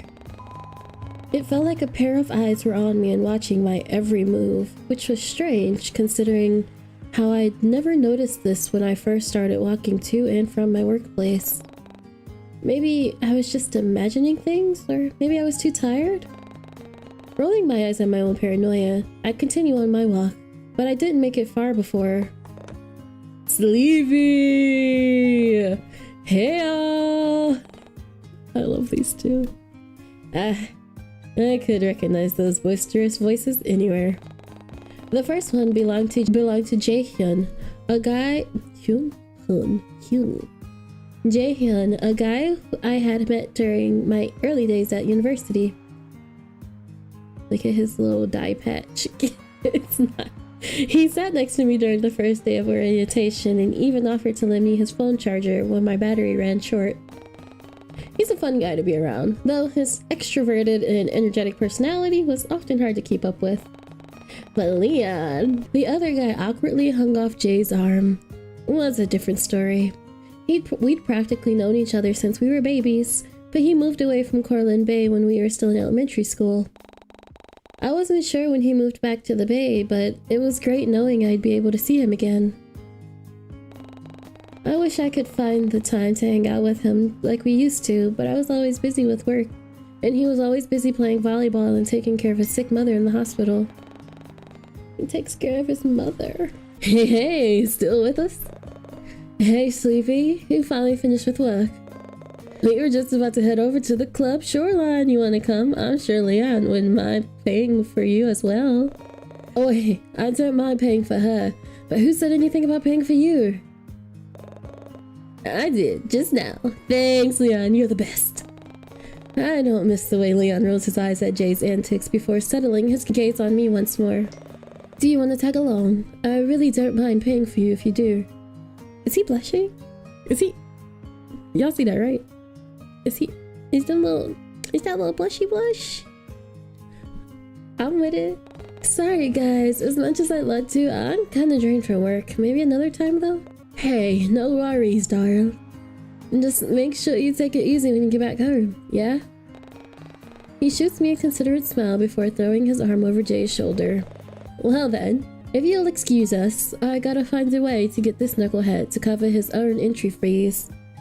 We can all catch up another time, okay? I watch as they throw a carefree wave over their shoulders as they head off in the direction of the nightclub a few blocks down the street. It was nice to see them again, especially since I had been so occupied with moving back home and settling in. It didn't feel that long, but 2 months was a long time, and somehow I couldn't find a single chance to hang out with either of them yet. Oh well, there's always next time. Putting those thoughts to rest, I start making my way back home once more. Oh, look at that cozy room. Just let me live here. Quit playing. Back at home, the sounds of my microwave meal and the television filled the silence as I told Moth about my day. Like always, their webcam is pointed towards the ceiling with only half of their face in the frame. But I knew it was probably because they hadn't cleaned their room in a while. At that thought, I glanced towards the growing pile of laundry in my basket and made a mental note to take care of it on my next day off. But now that I was looking at it, when did I leave it so messy? Ren, what you snatching up out of... I'm sorry I asked. My bad. When did I leave it looking so messy? And since when did I leave last week's load on top? Oh, he a freak. Sorry, what were we talking about? I was asking about that dude from earlier. Like, I seriously can't believe he gave you his number. Yeah, I'm surprised too. Yeah, no kidding. My guy literally couldn't even stutter out a complete sentence, yet he was able to shoot his shot like that? Wow, maybe he's, you know... Wow, maybe his, you know, really is big. Jeez, Ma! What? I'm just saying. But you'll let me know, right? If it's really big. Why am I Ma? I am off. I said, give me the details. It's too big. It's too wide. It won't. I'm hanging up on you. Okay, I'm just kidding. But for real though, did you text him yet? No. I thought you were supposed to make them wait a day or something. I don't want to seem too eager. So you're saying you're eager? Ahem. Attention everyone, she's eager as hell. And for a guy who doesn't even know how to grow a backbone. That's so rude. I'm not saying anything, but your neighbors will if you keep shouting like that. Yeah, okay. Look, if it were me, I'd text him back as soon as possible. Maybe even give him a call instead if his voice was as submissive and breathable as you said it was!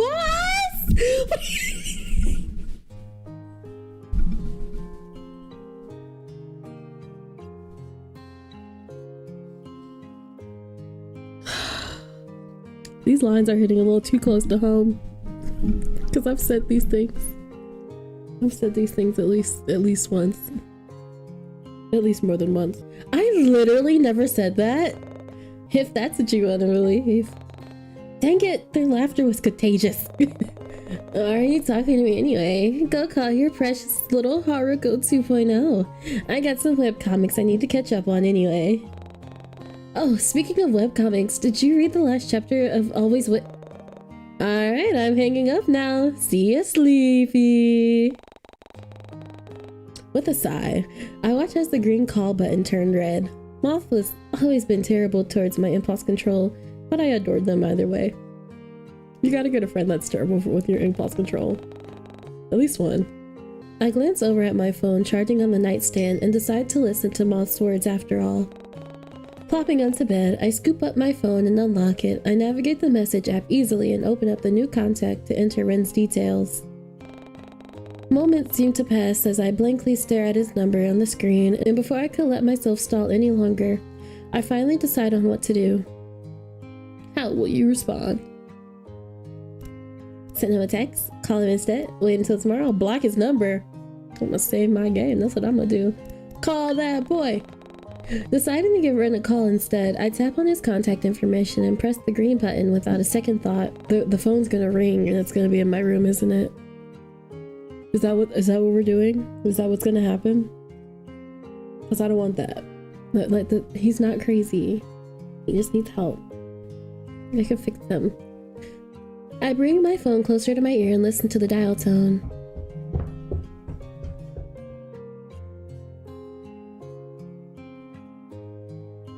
I'm not ready. It barely rings 3 times before he picks up, and he seems almost flustered and out of breath. Hello? This is Sleepy, right? It is. Thanks for leaving your number. It is, but how'd you know? Sorry, I know it's late. Gaslight him. Play stupid. What do I want to do? Well, Sleepy options first. Sorry, I know it's late. No, it's fine. I'm normally still awake at this time anyway. I usually like to watch some things before I fall asleep.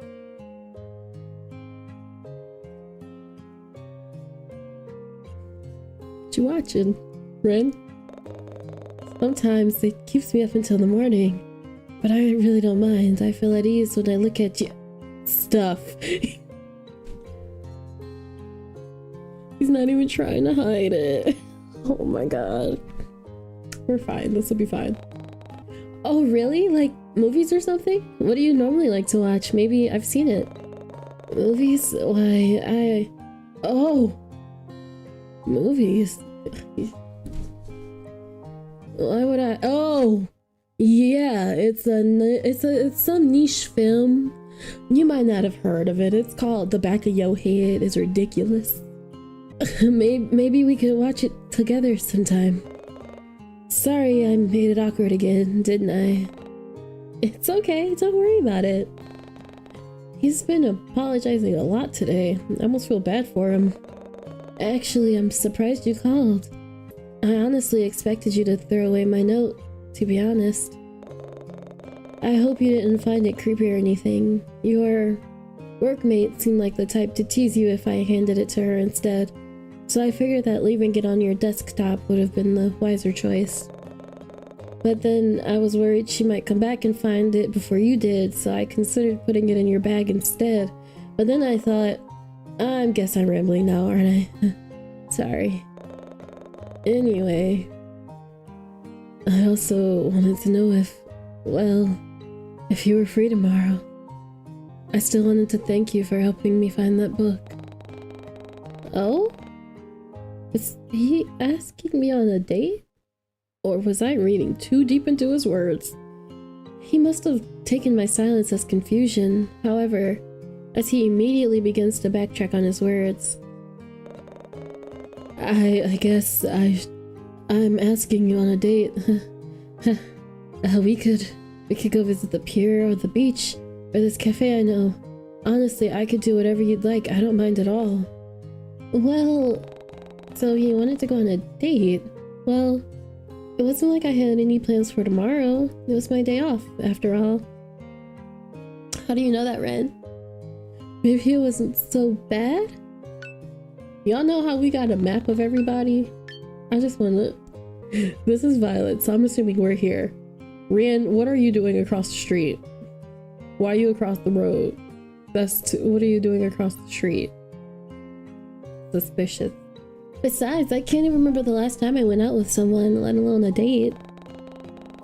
Yeah, maybe going on a date with him wouldn't be such a bad idea. Besides, Ren didn't seem that bad of a guy. He's just in my closet watching me sleep.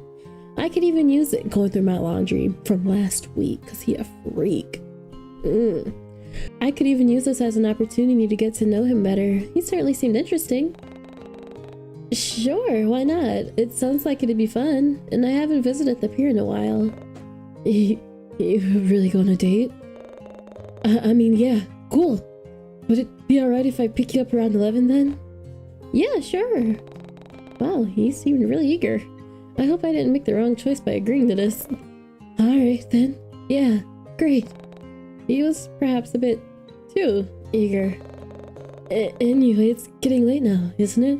I'm sure I've taken up too much of your time. I'll let you get to sleep then. How would you respond? But I want to talk to you more. I want to talk to you more. Y'all should see me flirt in real life. Okay, I don't.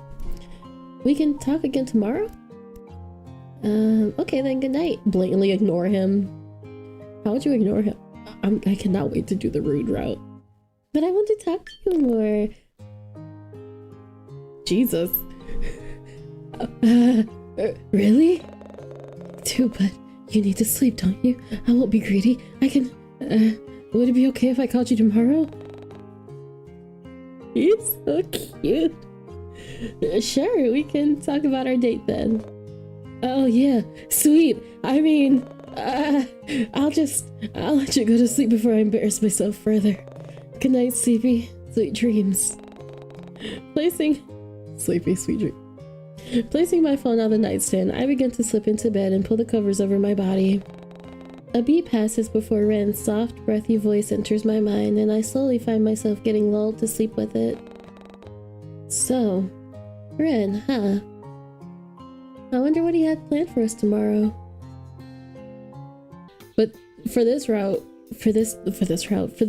we're gonna go through the whole day just being a jerk to this poor baby. He's done nothing wrong. I don't want to lie Lion in the conversation. Politely excuse yourself and leave. Lion. Okay. Eeny, meeny, miny, mo. Catch a tiger by the toe. If you had to let it go. Eeny, meeny, miny, mo. Yay. Politely excuse yourself and leave. I should probably head back to the desk. Oh, I guess neat. Short hair Ren is cute. I had to pause. I should probably head back to the front desk now. Sorry. I can't be away from it too long unless I want to be fired or something. Wait, He seemed almost hesitant for a moment, but his hand shoots out. Most of it was covered by the sleeve of his cardigan, but it was close enough to my line of sight that I could make out the faint cuts and marks lingering on his fingers. Were those burn marks? My name is Ren. It's nice to meet you, and thank you for your help. Oh, was he introducing himself? In that case, I take his outstretched hand and give it a gentle shake. His breath seems to catch in his throat at the contact, but he disguises it by clearing his throat awkwardly. I'm Sleepy, it's nice to meet you too. But I really do need to get back and... Say, are you busy later? I'd love to thank you for helping me find this book. Seriously, what's up with this guy? One minute he's shy and the next he's bold? It's almost like he's putting on several fronts to see which one I respond better. Lie and end the conversation. I just remembered I'm supposed to go do inventory check a couple of hours ago. So if you'll excuse me...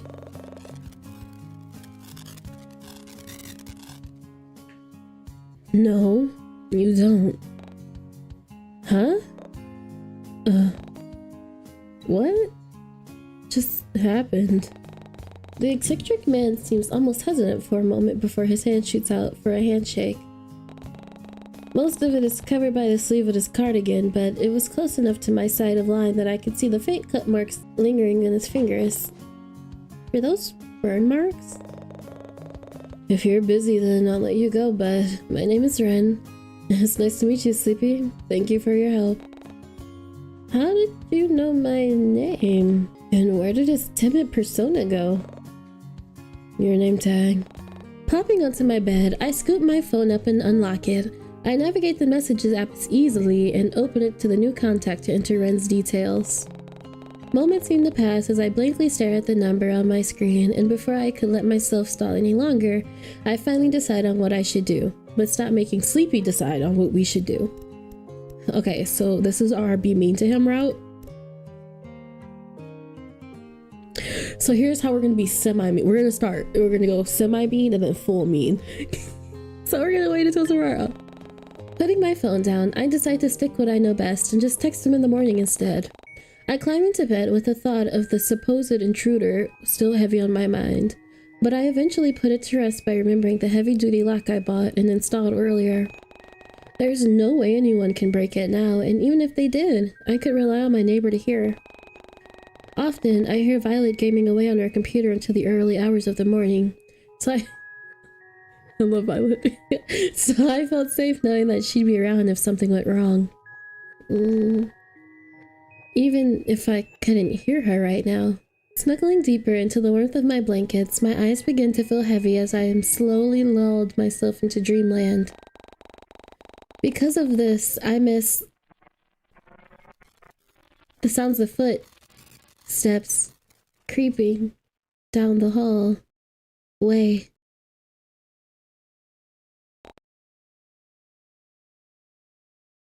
Wang? I'm scared. Red? There we go. Don't worry, Sleepy. I won't let you get my bad ending. So don't hide from me. Why are you hiding from me? I won't hurt you, so don't be scared. Don't you realize that we're meant to be together? I love you, Sleepy. I love you so much.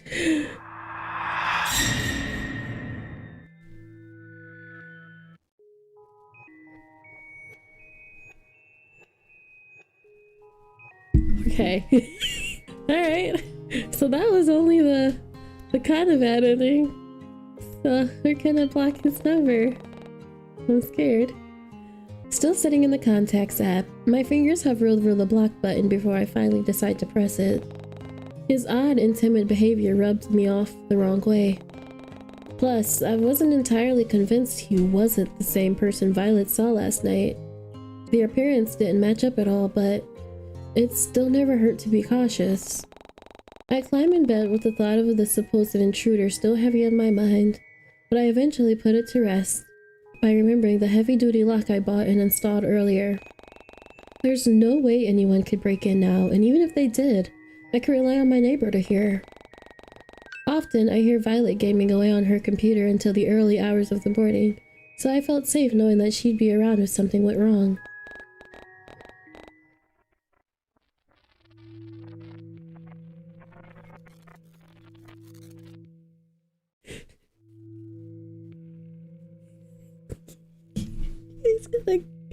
I'm scared. Mom, come get me. I'm scared. Okay. I am a grown woman, and this game, man, won't scare me. Again? Sleepy, why are you doing this? You're not going to find anything here. It's just me. Nothing else exists here. Why don't you just play the game normally? That way, neither of us will have to be stuck in this dark void. I love being with you, watching you interact with everything. Everything is so bright and colorful when you're around. Will you let me out? Please let me out. It's no fun here. I want to be with you. I love you. I love you. I love you. I love you. I love you. I love you. I love you. I love you. I love you. I love you. I was ready for it that time. I'm not scared. Okay, so that was most of the stuff from day one. There were a few options that I just didn't get that were just, option things. But I really liked it. I really liked it. It's so good. I'm still standing by. He ain't even that crazy. Like, he's not even that bad. He ain't that bad. He's just confused. He's just confused. Look at him. Look, he's just a little confused. Today, we're going to continue with our baby boo, our big daddy, our sweet angel cherub. Never done anything wrong. He's never done anything wrong.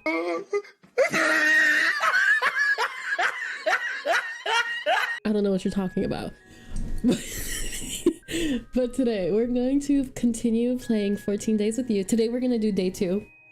So I'm really excited. This is going to be fun. We're going to see what other shenanigans our Rennykins can get us into. I'm excited. You're excited. Let's do it. Alrighty, I'm very excited. Let's do it. Let's do it. I just had to zoom through the beginning all over again because they have an update for day 4. The sounds of birds chirping happily outside pulled me from my slumber as the streaks of sunlight peeked through the blinds of my windows and cast a warm glow across my skin. Glowing. Groggily, I turned on my side and mushed my head into the pillow to block out the light, only to hear the faint sounds of tapping on my left. Cracking one eye open, I was surprised to see the scene in front of me. Ren was already awake, perched against the headboard as he idly scrolled through his phone. It seems he was waiting for me to wake up, judging by how he immediately put his phone down as soon as we make eye contact, and sends me a soft smile. Almost sheepishly, I shoot him an awkward smile of my own before covering my face with the pillow once more. We said we kissed you. Kiss, kiss, fall in love. Had Rin been watching me sleep? I hope I wasn't drooling. Morning, Angel. Okay. I didn't mean to laugh like that. His voice pulls me from my thoughts, and I couldn't help but notice just how attractive he sounded in the morning. I can't do it, y'all. Morning, angel. Nope. Not even gonna try. Love you, though. His gruff, sleepy tone was rather pleasant to hear, and I found myself wanting to continue the conversation. Lifting my head from the safety of my pillow, I was greeted with Ren's soft demeanor once more. I'd appreciate it if you weren't so chipper this early in the morning. You'd be this chipper too if you realized that you weren't murdered in your sleep last night. Which can only mean one thing. He's such a smartass. That creepy guy didn't come back to your apartment last night. He seemed almost smug as he leans closer to me, and it was then that I realized just how pretty he looked underneath the morning light coming from the window. It wasn't fair that he got to look so ethereal and glowing this early in the day, and I wasn't sure if I wanted to praise his looks or throw a pillow at his head. I thought we were gonna get an option. Ren doesn't seem to pick up on my speechless nature though, as he continues to beam down at me with a soft look. Oh. I found myself wanting to look away in fear of making things even more awkward. Oh my god. I guess I did my job, huh? He's a bit too smug. If you ever need my services again, I'd be more than happy to oblige. For free, of course. You're really talkative in the mornings, aren't you? I can't help it. I got to wake up next to a real cutie this morning. Oh, Jesus. Put the Riz away, Ren.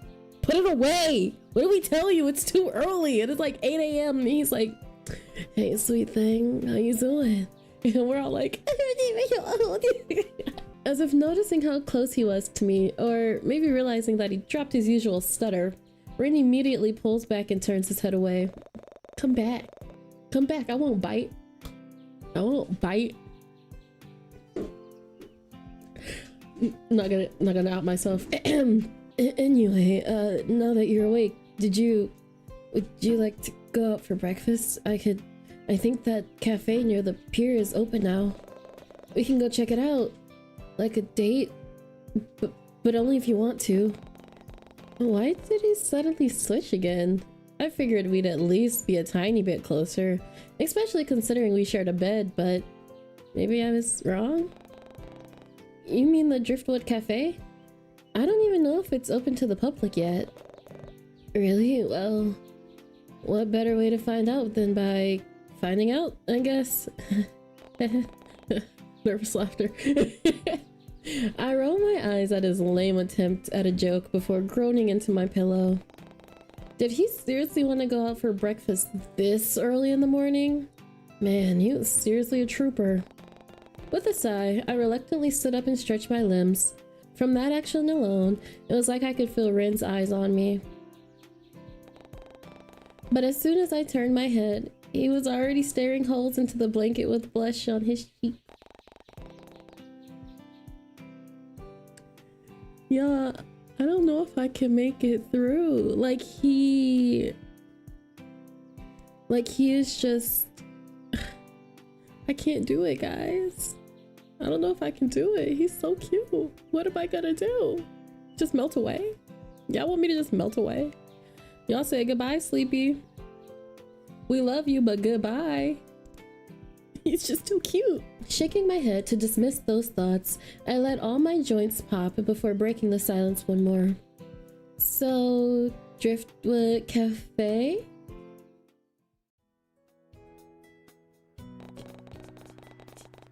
In the end, Ren and I decided to walk to the cafe together, considering how the weather was perfect and it wasn't that far from my apartment. Turning to my side, I notice how the pink-haired man tries to not so subtly sneak side glances towards me. The arm at his side practically itches to reach out, and if I knew any better, I would have assumed he wanted to hold my hand. I wanna hold your hand. I wanna hold his hand. Give me the option. But instead, he simply tucks his hand into his pocket. When you just you're getting in your own way, baby. You're getting in your own way. But instead, he simply tucks his hands into his pocket and shoots me yet another soft smile. The weather's really nice today, huh? Back to small talk, it seems. Sure is. If I had known it'd be nice and sunny, I would have suggested spending the day at the beach instead. Yeah? Yeah, we could go for a swim or maybe even check out the rock pools. It's been a while since I've been there. Oh, that does sound fun. Sleepy! Leon! Hold on, let me move my big head so I can see Leon. Leon keep hip checking my poor baby, but it's okay because we love Leon. Like, I'm not mad that he's here. Like, I am not mad that I get to spend time with Leon. Sleepy! At the sound of my name being called, I turned on my heels only to find Leon running up to me with a sports bag full of what I assumed to be his volleyball gear. He's a volleyball player. Hey, sunfish. It's good to see you out and about this early. I was just on my way to the beach to meet up with Jaehyun and Teo. Want to tag along? And hey, it's Ron, right?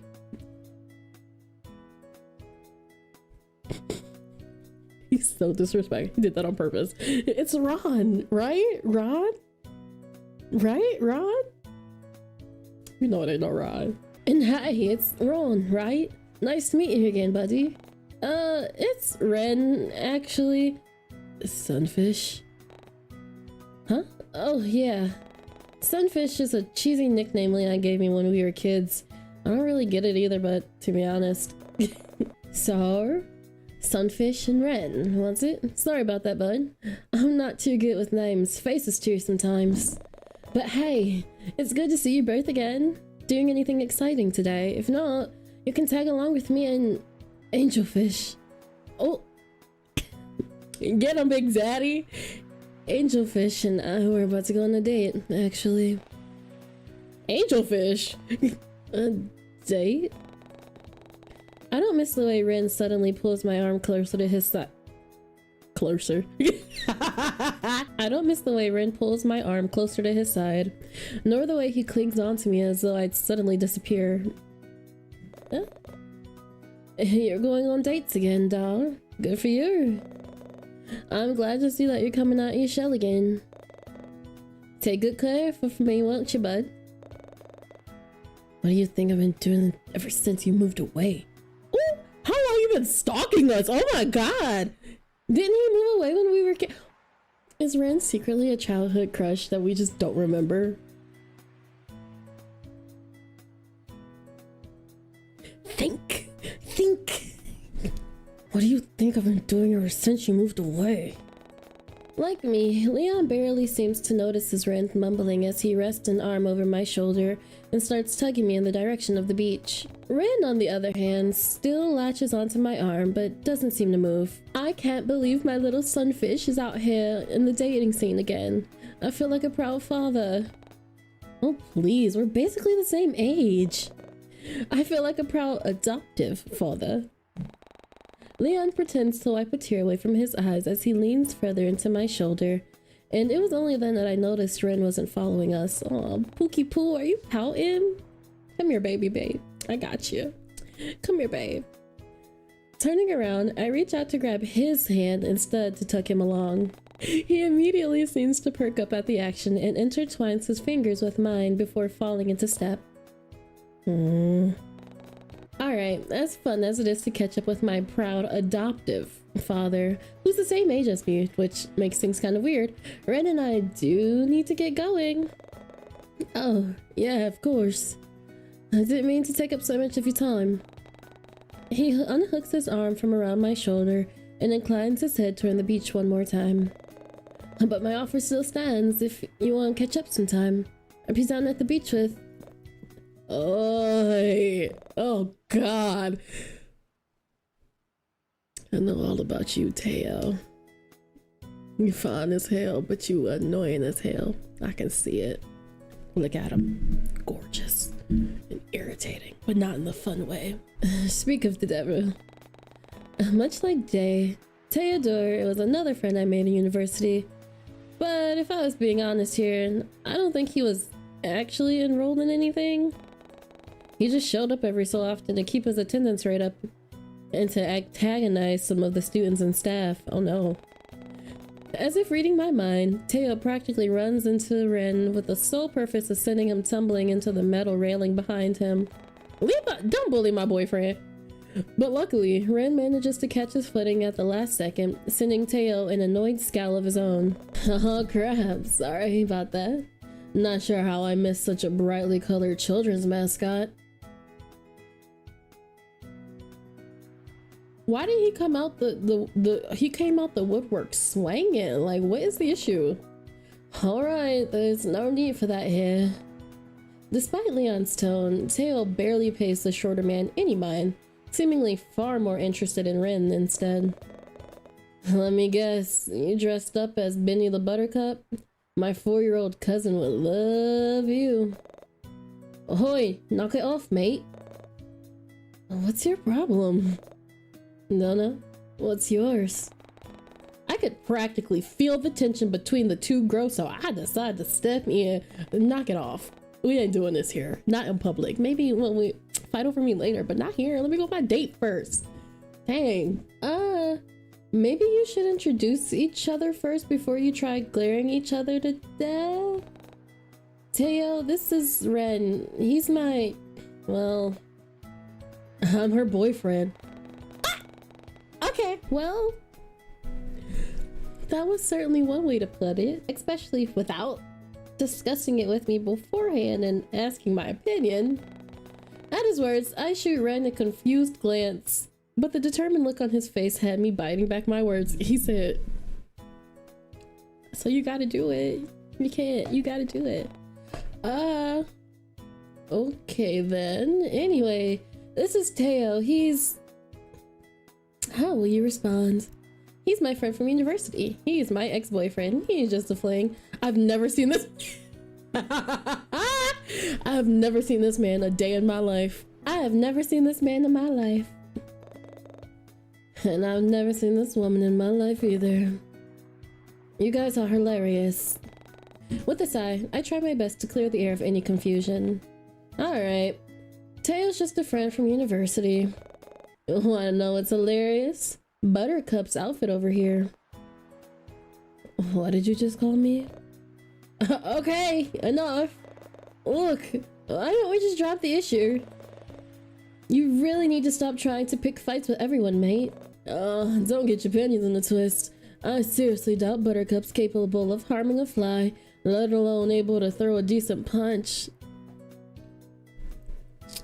You might want to take those words back, babe. You can drop the nickname. Anything for you, Daddy? Nah. But I think Dollface over here should drop you instead. Besides, the nickname's kinda cute. Matches your style pretty well, don't you think? Buttercup. Oh, they about to fist fight on the street. I could see Ren's... Hey, Ren is better than me because I would have thrown hands by now. I could see Ren's hand clench into a fist as he advances towards Leo, but thankfully, Leon steps in once more. Seriously, why don't we all cool off, yeah? I think we're getting a little bit too heated. Look, we're going to head down to the beach. I don't miss the way Leon sends Teo a sharp glare. Are you sure you don't want to join us, Sleepy? I promise to make sure that Teo stays on his best behavior. No. Sorry, Leo, but we've got plans. We've got to go. We've got to go. And I seriously doubt they'll be able to get along. You know how Teo can get. Yeah, you got a point there. Well, alright then. He leans closer to me, almost as if he doesn't want the other two eavesdropping. If anything happens, I'll be in the area. Just come find me, okay? I will. Thanks, Leon. Hey. You got the... You got our, you got Teo, the black flag, Leon, the green flag, and then you got Red, our red flag. But like, it's a pretty red, it's pink. See, we match. It's our pink flag. But like in that order. You got black flag, green flag, red flag. God. I give his arm a soft squeeze and turn my attention back to Ren. But by the way he looks at us, I can only assume that he didn't like how close I was standing to my childhood friend. Though that could have also been because Teo was still around, and honestly, I can't blame him. Regardless, I reach for his hand once more and tug him towards the cafe, making a point to ignore Teo's crass words as we went along. We dated him? Ew. I notice how Ren's mood immediately changes when my attention is back on him, and he follows along like a lost puppy. I love him. I love him. We eventually arrive at Driftwood Cafe, and the smell of fresh pastries and brewed coffee flood my senses as it wafts through the open windows. And just as I thought, the cafe looks as though it only had recently opened, though it didn't seem as busy or crowded as I anticipated. Pulling me from my thoughts, Rin ushers me into one of the empty tables before he goes off to make an order with a pleased look on his face. How you know what to get me? It's okay. But it was strange how he didn't want me to look at the menu first. But I chalked it up to him wanting to surprise me. That's what I would do. He's barely gone for 5 minutes before he returns once more, taking a seat in front of me with a huff. A comfortable silence swashes over us, and I watch as he absent-mindedly fiddles with the end of his hair. Was he still concerned about what Teo said? About his appearance earlier? Maybe it'd be a good idea to take his mind off of it. Hey, Ren. Almost immediately, he perks up with wide eyes. I love him. How do you manage to keep your hair so fluffy? It always looks so good. Ren seems to flush instantly at my word, and he sheepishly ducks his head lower to hide his reddening cheeks. You like it? I usually just angle my blow dryer below my chin and blast the heat, and it just stays like this afterwards. Like the anime character. Oh, so you don't use any products or anything? Not really. Just then, just when I thought he was over his timid personality, it slowly came crawling back. Was this really who he was? Ren must have taken my silence as a lack of response, seeing as he tries striking up another conversation. So, work's going good for you, huh? Finally got that promotion? Ren, you being too obvious. Yeah, I did. I was honestly surprised when I first got my promotion, considering how I've only moved back here recently. But Eleanor's been really helpful by showing me the ropes and... Wait, how did you know I got promoted? Yeah, come on, Sleepy, ask the real questions here, girl. Oh, your coworker told me about it yesterday after you left. Eleanor, right? She seemed really proud of you. Anyway, what were you saying about her showing you the ropes? I barely noticed how he managed to change the conversation back to me, as I recounted all the times Eleanor helped me through my first week of working at the library. It eventually reached to the point where it felt like I had been talking for hours, and it wasn't until something caught my eye that I finally stopped. How did you respond? Oh, look, a cute puppy! That golf style's pretty cute. You got something in your hair. You can't tell me that he isn't a goth. Look at the, let's see. Impulse Sleepy. We're here. We're gonna do Impulse Sleepy. That golf style's pretty cute. A golf style? He also glances out the window and follows my line of sight before landing on the person walking by. They are decked out head to toe in heavy makeup, platform boots, and clothing that can only find the stores at Not Tropic. Not to get confused with their sister store, Hot Topic, where you can get cinnamon rolls.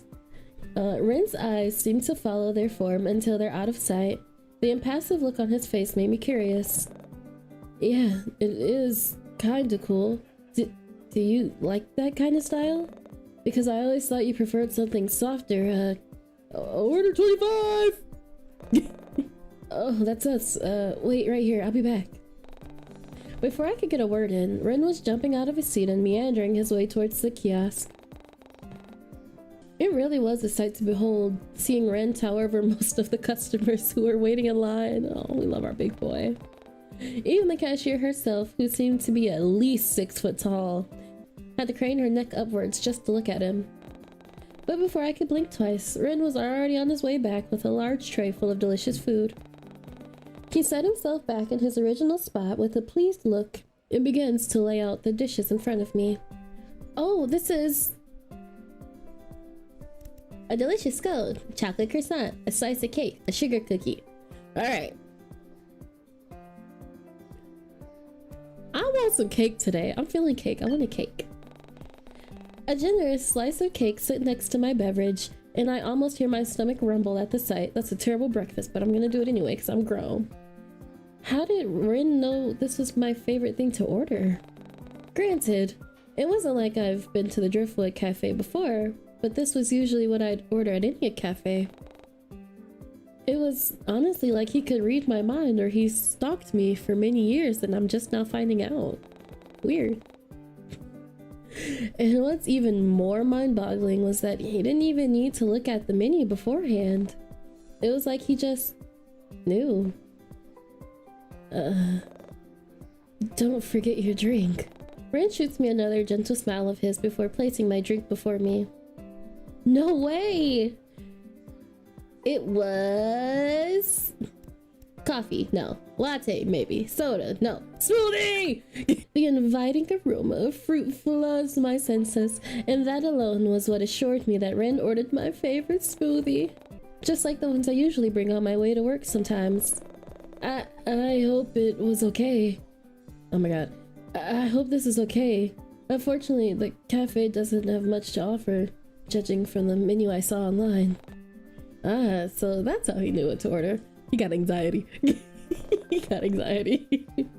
I even tried asking for napkins earlier, but I didn't think you heard. I don't think they heard me. Maybe I should try again?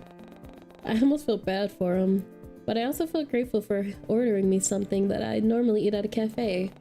Ren making sure everything is on the table before putting the tray aside, and it was then when I noticed what he'd ordered himself. On his plate sat a strawberry sweet roll, alongside a cup of coffee that was an alarming shade of black. Ugh. He seemed to pick up on my inquisitive stare, if the innocent tilt of his head was anything to play by. Do you want my meal instead? We can swap if you want, I don't mind. This is supposed to be a date, right? Deciding to tease him a little, I shoot Rin a sly grin.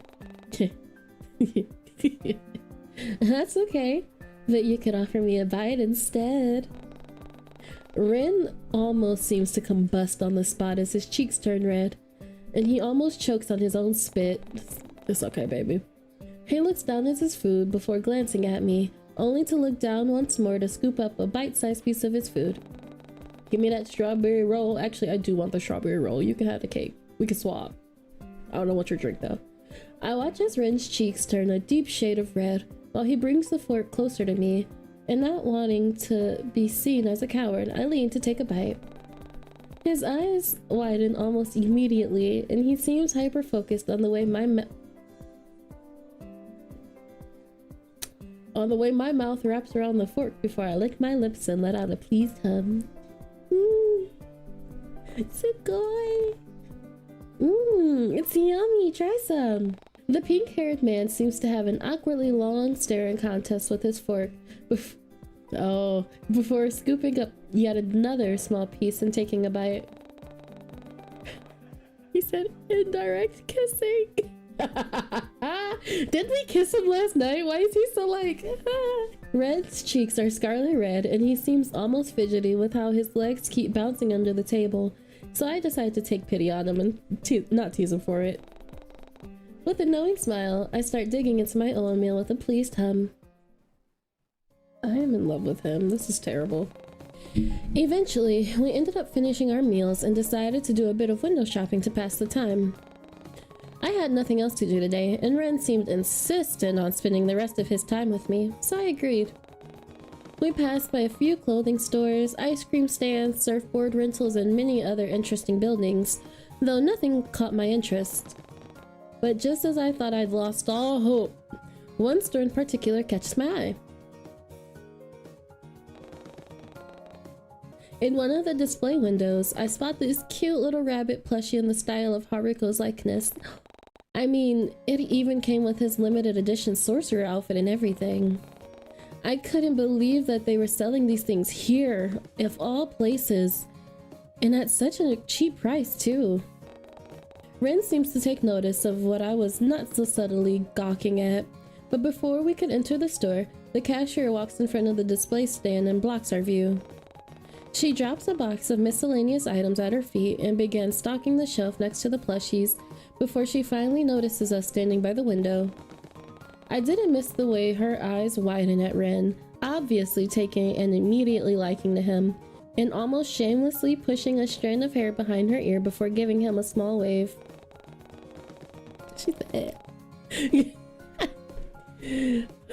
Sneaking a glance at the taller man beside me, I noticed how Ren wasn't even paying attention to her, instead keeping himself busy by scratching his jaw and kicking the stray cobblestone rocks at his feet. But the cashier seemed adamant of getting Ren's attention, considering how she felt the need to abandon her spot by the shelves and make her way over towards us. Oh my. Hi there! Welcome to Seaside Trinkets. My name is Olivia. Can I help you with anything? Oh no, we were just looking around, but thanks for... We recently got some new beachwear merch if you're interested in checking them out. Oh, was she seriously ignoring me? Oh, you kind of look like someone I know. Have we met before? Maybe we went to the same school. Me? I don't think so. Really? I definitely would have remembered a face like yours. Hold on, I gotta play Screen Hop. Quit playing.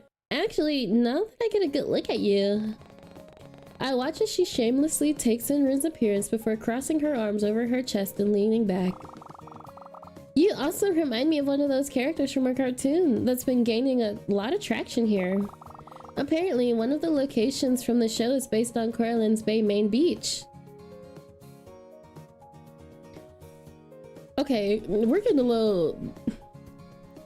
I feel like that's something to keep. Something to keep. Are you talking about Attack on Giant? Is that the name of it? Then yeah. I don't really know how much about these cartoons, but our company recently started selling some stuff to entice the tourists. Do you want to come inside and take a look? Actually, do you want my number as well? Here. You know what? I'm mad that she just blatantly ignoring me because like you just stepping on my man pretending like I'm not even here. That's one thing, but she got some balls. I mean, am I mad she's stepping on my man? Hell yeah. But can I respect the game? A little bit. If it was real life, she'd definitely catch in these hands though. You have this prepared? Of course. You always need to be ready in case any cuties walk into the store.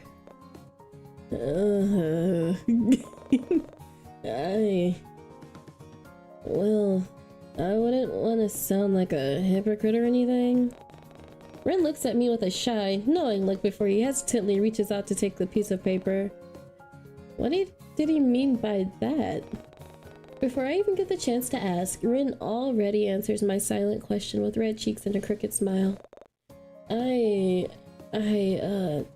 This is embarrassing, but I also had my number prepared for when we met at the library yesterday. Here. He reaches into his back pocket and pulls out a folded pink sticky note of his own before handing it to me, alongside Olivia's number as well. Huh? My confusion must have been blatantly obvious since Ren was quick to explain his intentions. With a mischievous grin, he leans closer and whispers into my ear. Maybe we could prank call her later. That'll teach her not to give her numbers out to strangers. But isn't that what you did with me, Ren? I match his teasing smile with my own. Touche, but I haven't received any prank calls from you, though. Don't jinx it. Just as Ren let out a puff of laughter at my joke, Olivia cuts him off. Hello, I'm still here. Oh, right. Sorry. Anyway, now that you got my number, I've got your attention again. I think it's only fair I show you around the store. I don't do this for just anybody, you know. Ren doesn't seem to answer her initial question, nor does he seem to outright respond to her, and instead cast an inquisitive glance in my direction. It was like he was asking for my opinion, and I can only assure it was because he knew of my interest in anime.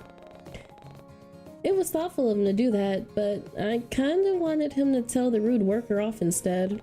Wait, did I really want him to do that? What's wrong with me? I'm sure that the cashier just took an interest in him, and there's nothing wrong with that. It's not like we're a couple anyway, but we were supposed to be on a date, right? And Ren did declare himself my boyfriend earlier. Back up off my man. But I just assumed he said that in order to get Teo off my back. Does that mean he was feeling the same way as me? Was jealousy on his mind when he was talking to Leon and Teo earlier? I wasn't sure how I felt about this new discovery. Sleepy? Huh? Do you want to look at the items? We've still got a bit of time to kill. Here, why don't I show you the most recent stock? We haven't shown this to the general public yet, but I'm sure you'll love it. Without warning, Olivia, was that her name? Reaches out for Ren's arm and practically drags him inside the store. Alright. It's one thing to be talking, but it's another to touch my man. That's another. Now, I look cute, but I ain't scared to throw hands. I'm not afraid to throw hands, ma'am. You'll know where I'm from. She'll know. I'm from the suburbs. Get off my man. He lets out a surprised sound before leaning back and trying to grab hold of my arm as well, but I was just out of reach. He said no. You know what? I think I would be entertained by that, but I would still be ready to throw hands with her. I'm not gonna lie. There was nothing else I could do but watch as Ren helplessly gets pulled into the store.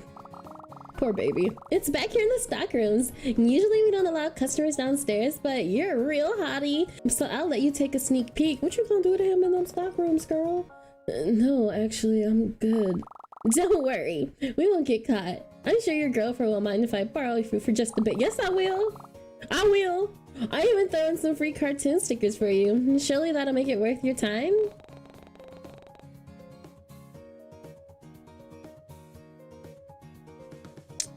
Don't be Olivia, okay? Don't be Olivia. There's other men, other fine men you can shoot your shot with, but don't be an Olivia. Okay. The wink she sent him felt a little excessive, and I honestly wished Ren would turn around so I could gauge his reaction. But instead, he leans in closer to her face and whispers in a hushed tone that could barely hear from the spot outside the store.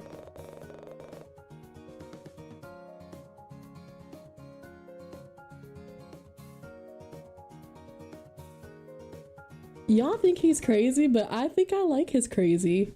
I think I like his crazy. I think I can get with his crazy. I think I can get with this crazy. If she wasn't right now, I would have down the stairs without a thought. And honestly, they're nothing more than I'd rather do. Oh. Huh? From their current position, it looked as though they were having a really intimate conversation, and I felt the sudden urge to look away. Why was I getting so bothered over this? I know we weren't exactly together, but Ren shouldn't be off flirting with other people while on a date with somebody else. Don't worry, girl, he just threatening somebody. What's the difference? I would never want to be in a relationship with someone who wasn't considering of my feelings. I would never want to be in a relationship again because I dated Teo for some ungodly reason with someone who wasn't considerate of my feelings. And up until now, I honestly thought Ren would have a chance. I guess I was wrong. But still, there was this nagging voice in the back of my head that kept telling me not to give up on him so easily. Ren was the one who confidently stood his ground when Teo got a bit suggestive, so maybe I should do the same? Would he even mind? Before I can stop myself, my feet start to move on autopilot as I march towards the two of them and reach for Ren's sleeve. I give a hesitant tug, and I swear I could almost feel the relief wash over his body because of it. Ren and Tyre's demeanor seems to change in that moment, and he turns to me with a relieved smile on his soft features. I don't really have any interest in this store. Can we go somewhere else? Yeah, of course. Wait, hold on. Ren carelessly shoves Olivia's outstretched hand aside and gently places an arm over my shoulder instead, as it should be. This is my man, and he know he's my man. It's my type, nigga, that's my type. And just like that, he's already guiding me out to the store and back into the busy street. I could hear Olivia sputter out confused sounds, watches the two of us leave, and I suddenly felt guilty for causing a rift between them. He don't know her! He don't know her! He knows us! He knows us, and he was on a date with us. Maybe before 2019 Sleepy, but not post. We're not doing it. Sorry, baby girl. No matter how many times I tried to brush it aside, I still couldn't get my mind off of what had occurred earlier. What if Ren was interested in her? Granted, he probably shouldn't have blatantly flirted with her while on a date with me, but he wasn't exactly the most confident guy. Would he still be able to talk to her again if things didn't work out between us? No, I shouldn't be thinking like that. Peering up to gauge his expression, I noticed how he didn't really look all upset about leaving her. If anything, he seemed rather content to be walking down the street with his fingers intertwined with mine once more. Occasionally I get these, I get cuteness aggression with him, and cuteness aggression and cuteness melting. Like I literally just feel like I want to melt away. I could feel him give my hand a protective squeeze as he looks down at me with soft blue eyes, and all of my worries somehow melt away. Maybe I did make the right choice after all. It might have been selfish, but it was worth it having Ren look at me with such a gentle expression. Eventually, the sun starts to set behind the ocean as Ren and I continue to walk along the beach walk. Most of the conversation geared towards me and my interest again, but every time I tried to learn more about Ren, he only seemed to divert the conversation back to me once more. But the more I focused on this odd behavior, the more I began to pick up on his social habits as well. I learned that Ren would suddenly pick at his sleeves of his cardigan whenever he got nervous, or he'd scratch at his jaw whenever the conversation strayed down the path that he didn't feel comfortable with. His little quirks told me more about himself than the dead-end conversations that only led back to me, and I was content with knowing more about him than I did yesterday.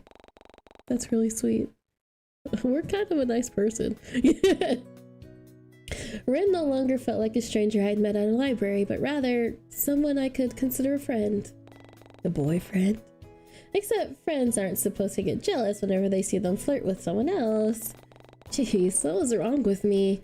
It had barely been 2 days and I was already contemplating whether or not I truly saw Ren in a romantic light. I'm a Pisces. I see it. Give him to me. Give him to me. Please, for the love of God, please. Was I going too fast? All of these thoughts were starting to get a bit overwhelming and... Angel? Hello? Huh? You're spacing out on me again. There's that look again. He keeps peering down at me with so much adoration in his eyes, and if I didn't know any better, I would think that he was already halfway in love with me. But that was a very conceited thought and probably wasn't even true. My toxic trait. Sorry, I was just thinking about things. Are you gonna share those things with the rest of the class?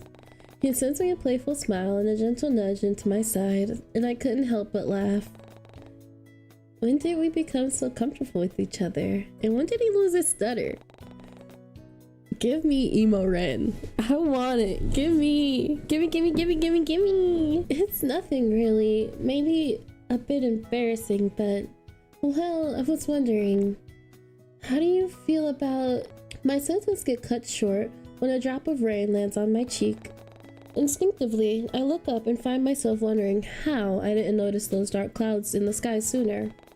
All of a sudden, more droplets fall down until it's all but pouring rain and forcing everyone in the area to find cover. Over here. Ren doesn't seem to pay much attention when he grabs me by the hand and pulls me underneath one of the awnings in the nearby building. CG! He shields me from the rain with his body, and I couldn't help but feel tiny with the way his arms cage me in as he rests them against the wall. Give it to me, give it to me, give it to me, give it to me. Ah! Cutie pie! Don't blink at me. Oh, don't look at me. Oh my goodness, I can't take it. I don't know what to do. Okay.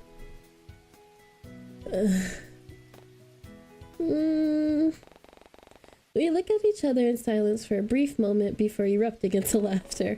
Perhaps it was because of the adrenaline from the panicked running or the fact that Ren's hair was starting to lose its fluffiness. I couldn't hold back from letting out a fit of giggles.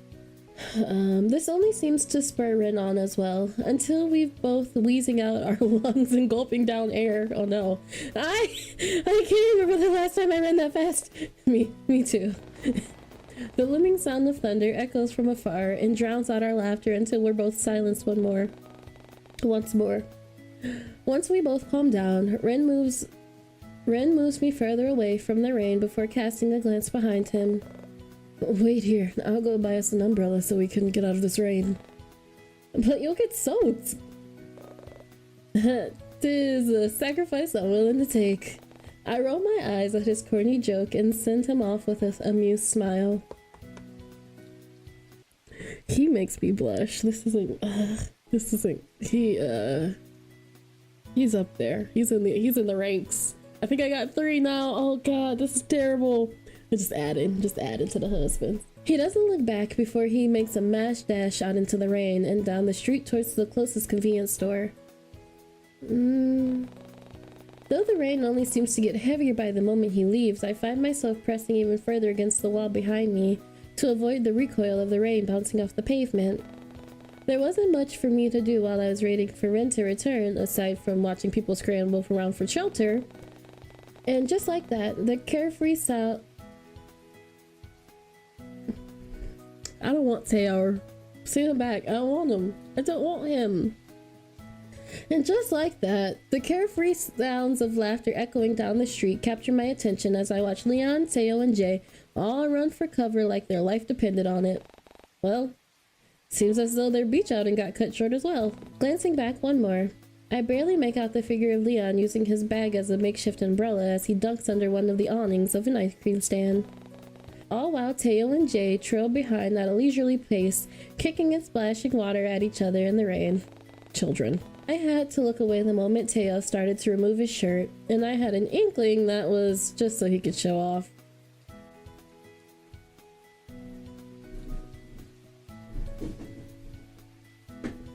I have high cheekbones, so it looks like I'm smiling, but I'm not. That's my look of disgust. And knowing Jaehyun, he'd follow along without a care in the world, because that's just, he always does this when it comes to his friends. A part of me felt like calling out to the group to see if I could wait out the storm alongside them, but they all seemed to enjoy themselves and I didn't want to get between that. Plus, I did promise Ren I'd wait for him here. Even if he's taking his sweet time. Was he even going to return? There was no sound of him or his comfy looking cardigan. And I was beginning to wonder if he really did ditch me. Our confidence is not there because we didn't do anything that... Men are weird. After all, it has been more than 15 minutes by now. Oh, everybody probably got all the umbrellas. What if he got caught up with something? Or what if he went back to see that cashier lady again? Her store did happen to be on the same street. But after spending the afternoon with Ren and getting to know him, I concluded he wasn't the type of person to do such a thing. Plus, that'd be really low blow considering he was the one who offered to take me on a date today. If I was being honest with myself, it did seem as though they had chemistry. When he said he was going to shove her down the stairs, was that the chemistry? Especially with how she looked at him and touched his arm as though it was the most natural thing in the world. She apparently knew him as well, or at least he looked recognizable enough. Why did that thought make my blood boil? Thankfully, the rain was there to cool me off, as well as soak the ends of my outfit and make everything feel damp and uncomfortable. Was Rin really coming back? It shouldn't take this long to buy an umbrella. Oh, that would be so sad.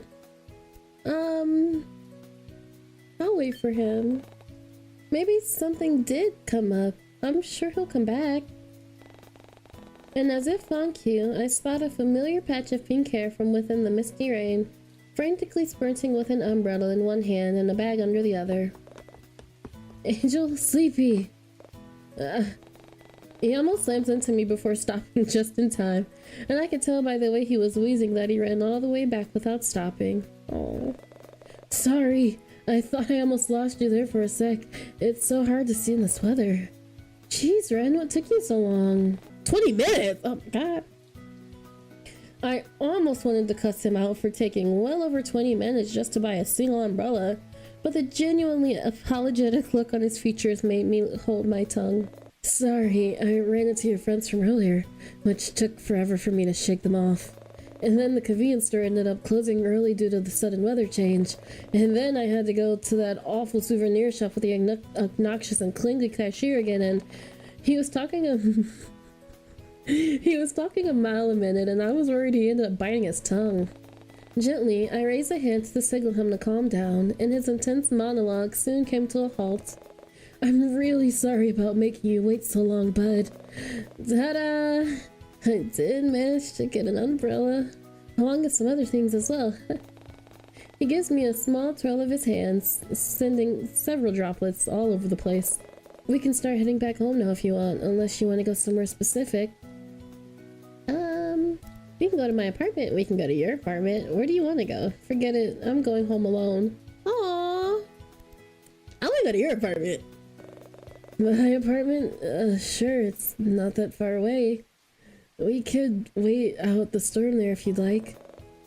I even have a heater and a dryer you could use.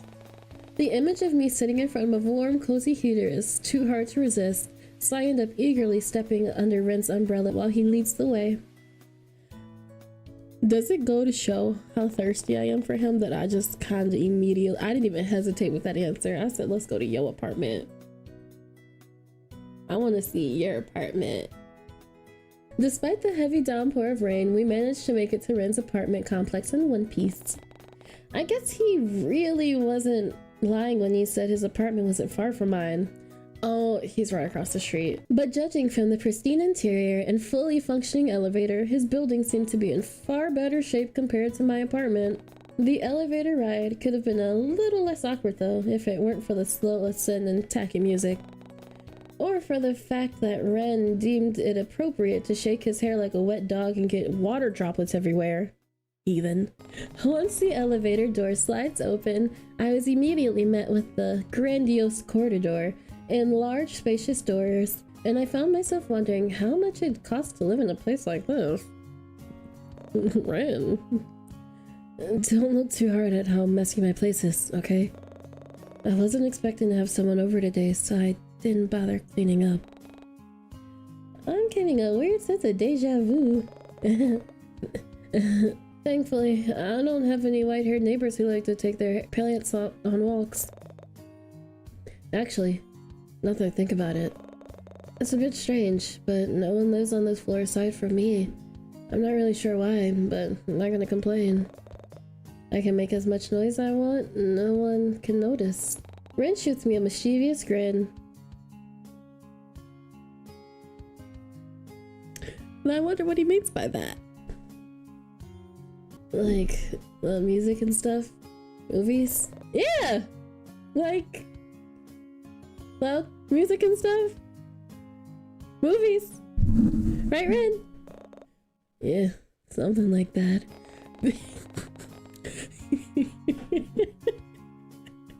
It's always the fake shy boys.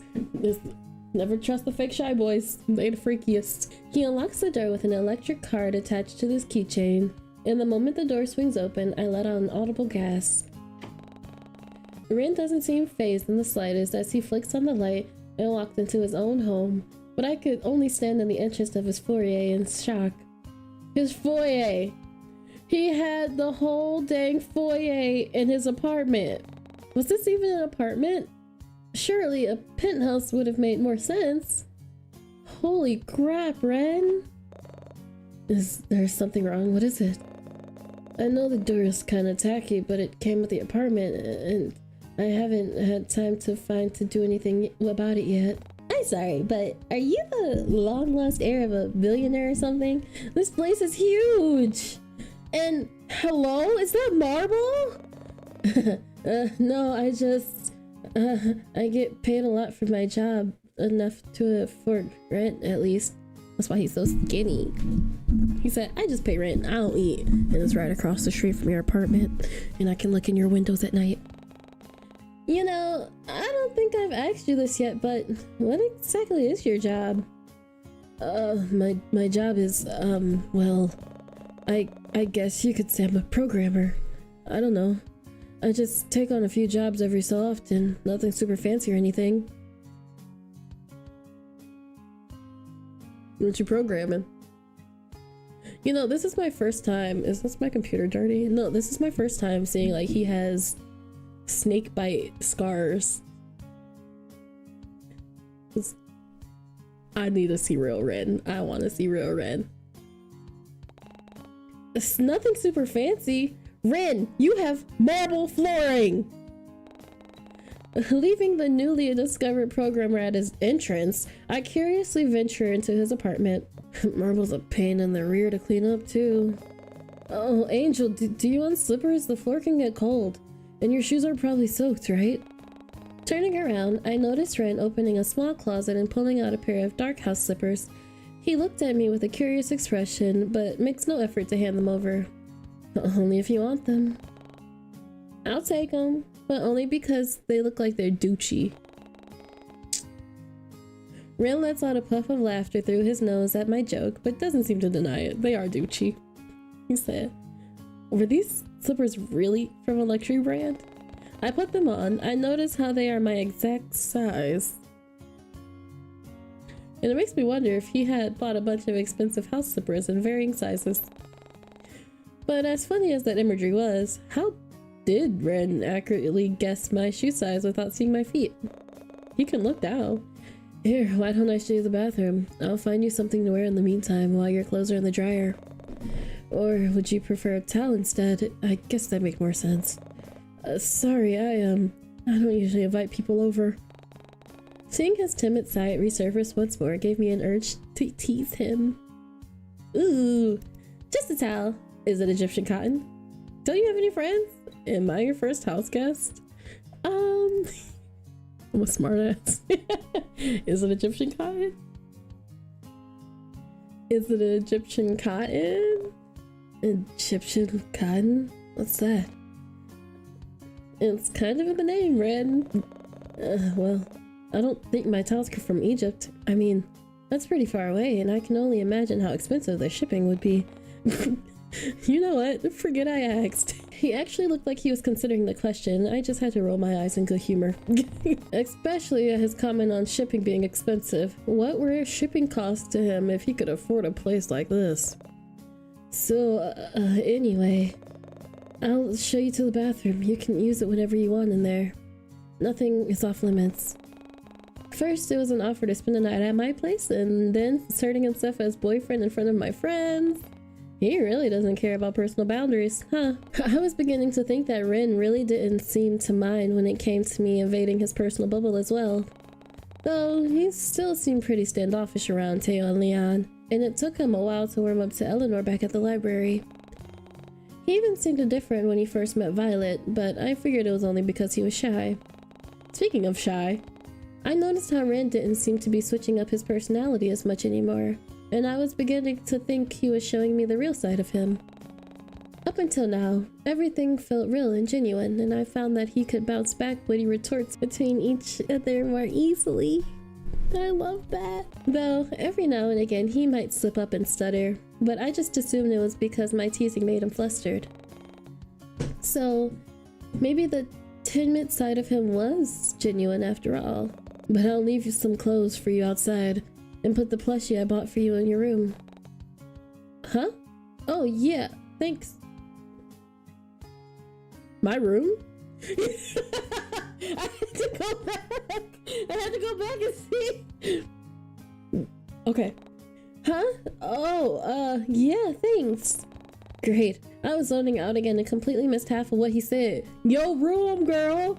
Something about clothes and a plushie he bought me. Was he talking about the Haruko plushie I was eyeing earlier? He was carrying a gift bag from that souvenir shop earlier. Did he really buy me that toy? Ren, however, doesn't seem to pick up on my confusion though, and invitingly opens the bathroom door for me with a soft smile. And so, without trying to make things awkward, I quickly slip inside and lean against the door for support. Which was fortunate because one sweep of the bathroom had me stumbling back in surprise. Oh, tell me he got a nice bath. I don't want a shower, give me a bath. I want a bathtub, I'm soaking. Oh. Even this restroom looks expensive. I was afraid of touching anything, fearing I'd accidentally break it or end up paying for it. Glancing around again, I noticed his countertop seemed to avoid any dental care, hairbrushes, and skincare products, though a few bottles of concealer and an open jar of hair dye sat on the corner of near the sink. Well, I guess that answers my burning question on whether or not he had naturally pink hair. But now it made me wonder, if Ren does dye his hair, then what was his natural hair color? There were so many things I didn't know about that soft-looking guy, and I was beginning to question whether coming here was a good idea or not. With a sigh, I decided not to waste any more time thinking about irrelevant things, and instead turned my attention back to that nice shower that I could take a seat in. Quickly stripping out of my clothes, I jump into the unnecessarily large glass booth and turn it on. Why is it so big? Like, is there a reason? Is there going to be a scene? Because that would be fun. Glancing at Ren's shelf of, albeit limited, hair product and body products, I couldn't help but notice that one brand in particular just so happened to be the exact same as mine. Did we use the same body wash? He didn't really smell like me, but maybe that was because I wasn't paying much attention. I mean, who randomly smells people out of the blue anyway? I would smell him. He looked like he smelled good. Shaking my head at such a silly notion.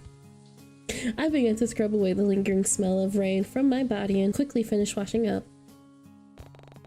Bundled up in a warm towel, I crack open the large door and poke my head out onto the hallway. True to his word, Ren left a small pile of clothes outside the bedroom. His clothes are gonna be like floppy because they're so big. Neatly stacked and propped against the side of the wall. Bringing the contents back inside, I noticed one piece of clothing in particular was a rather comfy looking hoodie. But the design on the front, however, was rather morbid looking and didn't really suit Ren's vibe. Maybe it's from a horror film or something? Shrugging my shoulders, I put the hoodie on and instantly get enveloped by the sheer amount of fabric. I mean, it would make sense, Ren's large and lanky frame, but this was just absurd. I had to stifle a laugh from the amusing sight of the fogged up mirror, but I had to admit that the soft fabric felt nice and warm against my skin. Even the scent that came from it felt oddly comforting somehow. Turning back to the remaining clothes in the pile, I gently pick up the next item and try to put it on. The gray sweatpants didn't seem to fit in length of my legs despite the number of times I tried to roll up the elastic, but luckily, Ren was thoughtful enough to give me some alternatives. The dark pair of shorts seemed to be a better option, especially since it came with a drawstring and deep pockets. Why do I need that? Why do I need that? Once I was fully dressed, I stepped out of the bathroom and aimlessly walked around until I heard the faint sounds of the TV playing. Bay is rich. You know, I don't see any red flags. I don't see it. I don't see color. Feeling curious, I followed the source of sound down the hallway. Breaking news, a sudden storm hits the bay, and a gale force winds and knock over street signs and even awnings. It's belonged to the sudden change of weather, die down soon, and to stay safe indoors. I continue to follow the noise until it suddenly cuts out and changes into a glaring monotone sound, indicating the television must have lost all signal. And soon enough, I find myself in Ren's spacious lounge room. Aside from the TV, the rest of the lights were off, but I could still make out most of the dark shapes within the room with ease.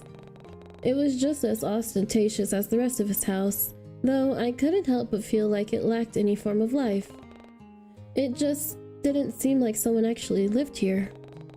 The furniture was gaudy, yet tasteless. There was hardly any personal decoration or colors, and there was nothing that really screamed Ren to me. There was no personal touches, photos, items, hobbies, nothing. Just tacky furniture and the bland smell of something sterile. If I was being honest, it gave off the same vibe as a dentist office or a hospital. I mean, he did mention recently moving in, right? Maybe that's why. First of all, you didn't have to give me the little peeky poo. You didn't have. Y'all can't see my mouse, but you know where I'm at. You know where I'm at. Y'all didn't have to give me a little peeky poo. Use it. And thank you for putting him in black clothes, because like I feel like my baby is. He gives me crawling in my skin, and I need to know. I need to be proved right. Who moved in? Surprised by the sudden voice, I spin on my heels only to find Ren coming out from the hallways with a new set of comfy clothing. He seemed much more at ease like this, especially with a gentle expression on his face. I watch as he takes a respectful glance at my attire before sheepishly averting his attention to the ends of his sleeves. Sorry, that's the only pair of clothes I could find that might fit you. It looks really good on you though. Oh, thanks. You can even keep it if you want. Okay. The sound of thunder rumbling in the distance cuts off Ren's mumbling, and I involuntarily step closer to him. Without missing a beat, he reaches out to rest a protective hand on my shoulder to steady me. Ren idly glances out the window before turning his undivided attention back to me once more, only this time with a determined look. It's really boring, huh? I could only nod my head at his words, suddenly feeling sheepish all of a sudden. I really should have checked the weather forecast before I went out today. But to be fair, it didn't look as though I'd start spontaneously raining when I left my apartment this morning. And I guess I was enjoying my time with Ren to the point where I didn't even realize the weather was turning sour. Angel? Sorry, what do you say? I just asked if you wanted to stay the night here. You know, seeing how hard it's raining out there and your clothes haven't finished drying yet. It'd be no trouble and I could return the favor considering how you let me stay at your place yesterday. Staying at his place for the night? Well, it certainly wasn't how I expected to end my day, but would it really be that bad? It definitely beats waiting out the storm and walking home with a hunch of puddles everywhere. I guess we'll spend the night.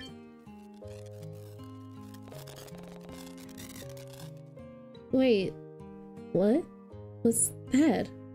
Did I really want to stay the night at Ren's place? I guess I did. I don't really remember otherwise. I guess I could stay if that's really okay with you. Wow, he really was an energetic, eccentric man, wasn't he? Let me know if you need any more pillows or blankets, or if the room gets too cold. I haven't worked out how to use the fancy heater system yet, but I could definitely try. Also, you already know where the bathroom is, but if you... Okay! I think I got it, Ren. I shoot him a reassuring smile as I turn to face him at the door. I should have gotten used to his attentive and observant behavior by now, but it still seemed like a foreign side of him that I haven't fully uncovered yet. Still, at least he wasn't a stuttering mess anymore. I know, sorry. I just want you to be as comfortable as possible, so just treat this house like it's your own. Alright, gotcha. It looks like he doesn't want to leave and instead lingers in the front door a little longer. Are you sure that... Ren, just stay. You can ask to stay, baby. It's okay. Are you sure there isn't anything else you need? Anything at all? Can I get a goodnight kiss? Can I sleep in your bed instead? What's behind the locked door? No, I'm good. What locked door? Can I sleep in your bed instead? You want to in my room? Did I just say that? I can't keep letting these intrusive thoughts win. I can. I don't mind, but what's wrong with the guest bedroom? He peers behind my head to glance around to the room behind me before sheepishly meeting my gaze once again. Nothing's wrong, I wanted to tease you a little bit is all. Sorry, I don't really know why I said that. Oh, I see. Don't worry about it then. So you don't want me to sleep with you? To be honest, I kinda enjoy it when you tease me. Well, if everything's okay, I guess I'll let you get some sleep then. Yeah, okay. I was serious, I want to sleep in your bed. Alright then. Great. I excessively made the mood completely mortifying again. Good night, Sleepy. Sweet dreams. Good night. I watch in silence as Ren turns on his heels and makes his way towards his own room down the hall. Shaking my head at his odd behavior, I close the door behind me and slowly make my way towards the bed. I noticed that Haruko plushie Ren had bought me earlier was sitting on top of the sheets, and I gently bring it closer to my chest and give it a soft squeeze. So, he really did buy this for me after all. The faintest hint of cherry and mint emits from the toy, and it makes my mind drift to the thoughts of the strange, pink-haired man once more. He was still as odd as usual, but some parts of him were starting to feel rather endearing. I noticed how he was no longer stuttering as much or acting as shy, and it made me wondering if we were getting closer. Now that I really thought about it, how did I feel about Ren? Don't ask me. I'm crushing on him. I think I like him. I think it's alright. He's kind of creepy. I think I'm crushing on him. Okay, so maybe I did find him rather endearing and attractive. Rin was very considerate and attentive towards me during our date, and I could see myself wanting to go on another date in the near future. He certainly had boyfriend potential, but I still needed to work the nerve to make it lead towards that direction. He seemed far too hesitant to do it himself, but it would have been nice to see him put up more effort into it as well. Well, just knowing Ren wanted to spend the entire day with me is enough. Rolling onto my side, I hug the plushie closer so I can be surrounded by his comforting scent and slowly drift off to sleep. And he's definitely not sniffing my toes. Alright, y'all.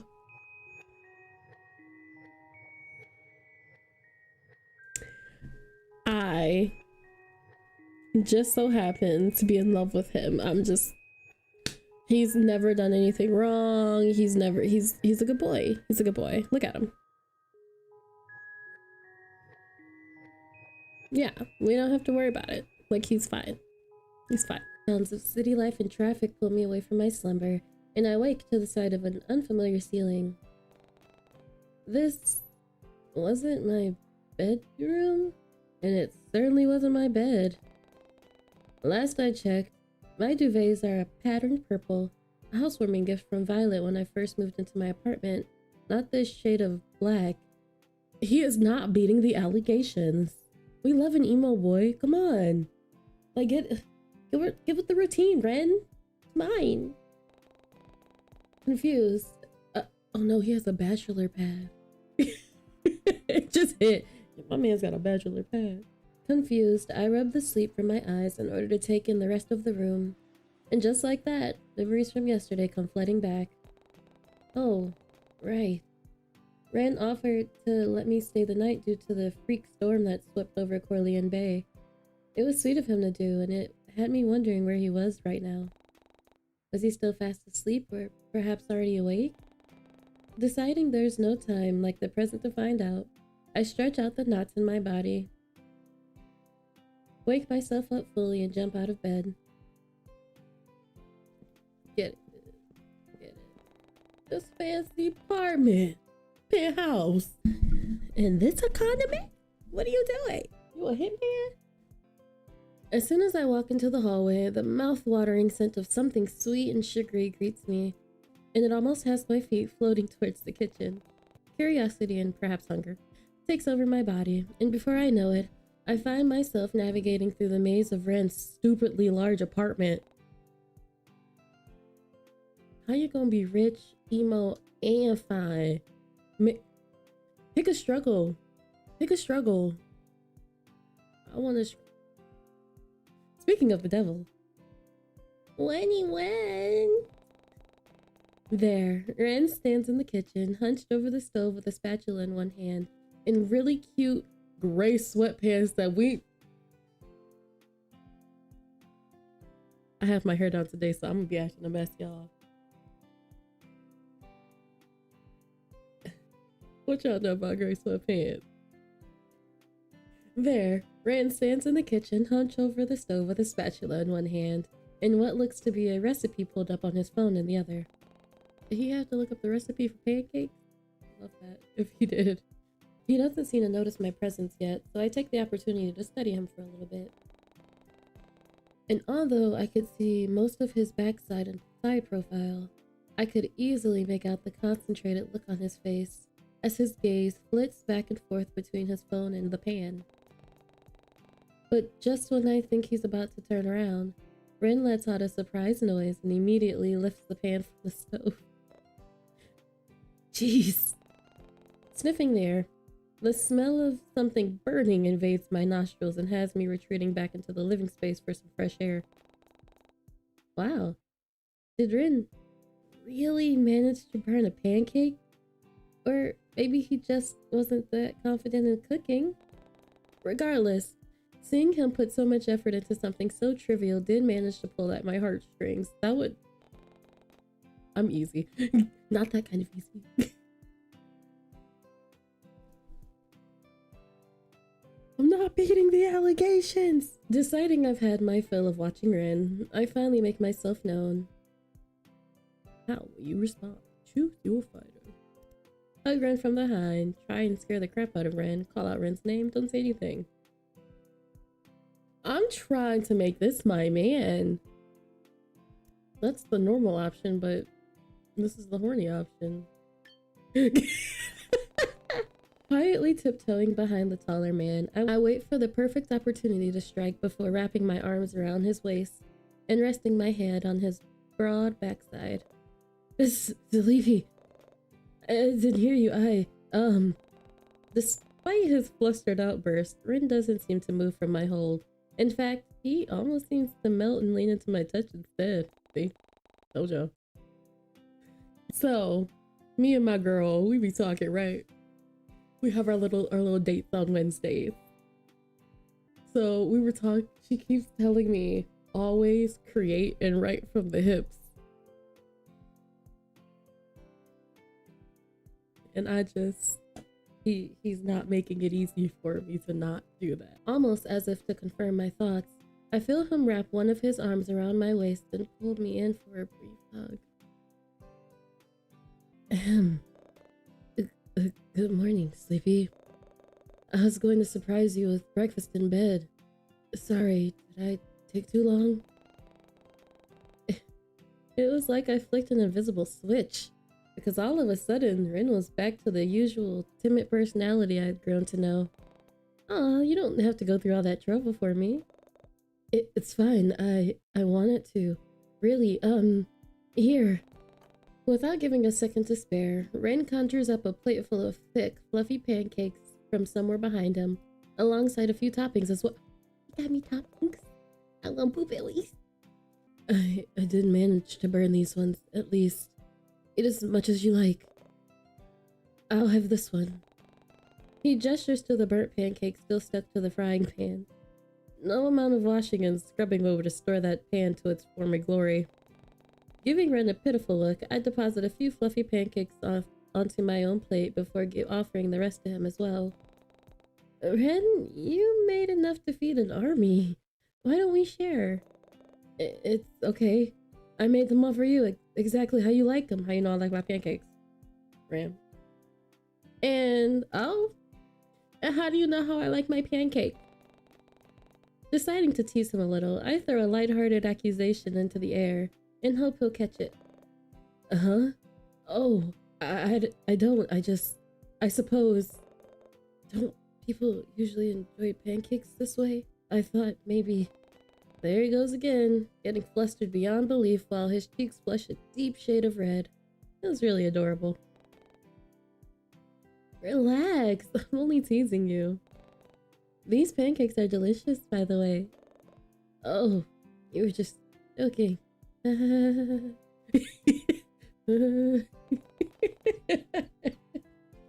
so cute. His mood immediately seems to perk up once he hears my compliment. You really like them? Really? You're not lying? Then I'll make them for you again sometime. Only if you want, that is. It's no problem at all. I really don't mind. How about you just focus on eating first? Are you hungry? I snacked on a few pancakes while cooking. Don't worry about me. You just eat. Do you want some different toppings? I've got more strawberries in the fridge. Something inside told me that Ren was lying, but I didn't feel like calling him out on it. I'm good for now, but thank you, really. Seemingly satisfied with my response, or lack thereof, Ren lets out a pleased hum and instead moves away to busy himself with washing the dishes. My gaze follows him, and I absent-mindedly catch a glimpse of the clock of one of the shelves. 8 o'clock on the dot. Wait a second. 8 o'clock? I was late for work! As if picking up on my panicked behavior, Ren halts his movements and sends me a curious glance. Crap, I'm gonna be late for work again if I don't leave now. I still need to walk home and get changed and... Hey, it's okay, Sleepy, calm down. Look, your clothes from yesterday are washed and dry. Why don't you change into them and when you're ready I can drop you off at work? Ren! There I go again, relying on this enigma of a man to take up too much of his kind hospitality.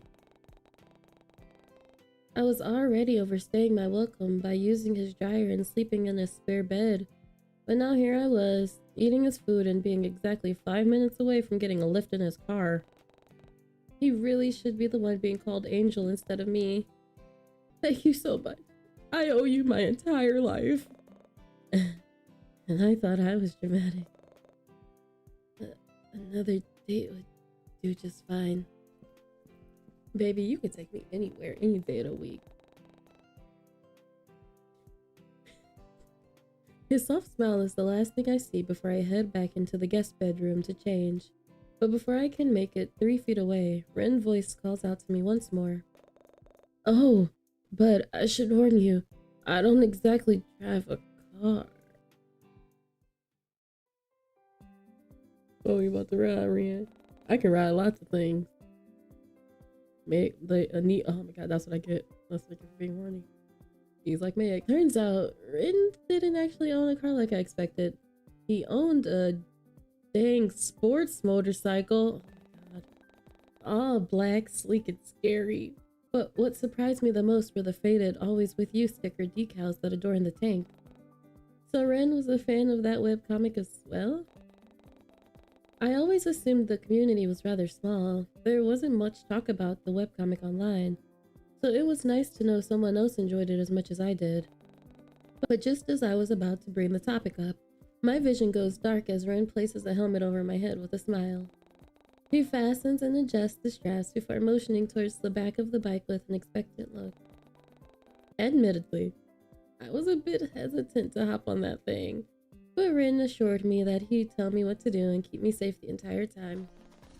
Daunting couldn't even begin to describe how I felt when the engine turned on, and I was certain Ren had scratch marks with how tightly I was clinging to him, but I somehow came out of it unscathed.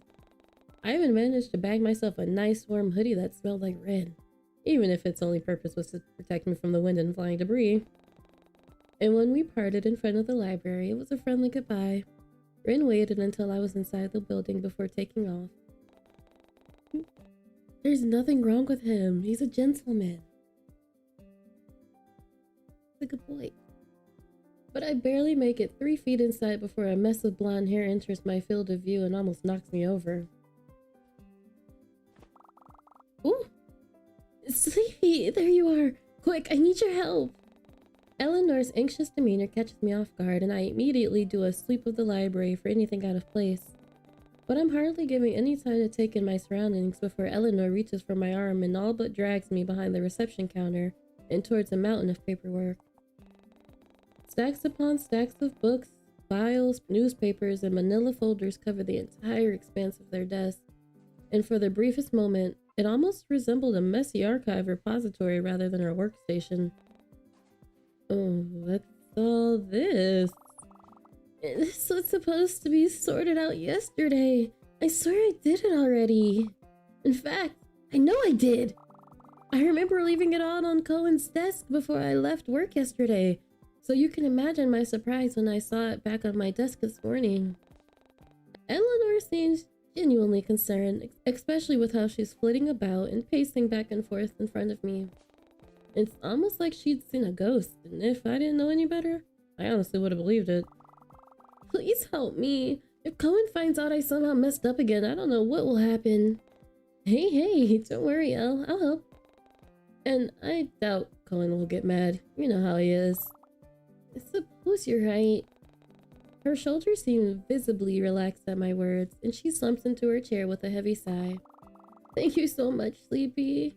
Do you think you can manage the stack of books? I'll handle all the files. Without missing a beat, unless our boss magically appears somewhere behind us, we immediately get to work.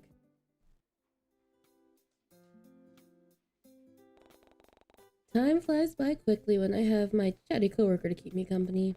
She fills me in on how the freak storm caught everyone off guard, and how some of the patrons share the same idea of seeking refuge within the library as well. Apparently Eleanor was the only one around to keep an eye on things, and from the sound of it, she seemed to have to take on the leadership role like a pro. Still, discussing her whereabouts had me thinking. That reminds me, where did you go the other day? The other day? What do you mean? You remember Ren, the pink-haired guy? Huh? Oh, Loverboy! Yeah, him.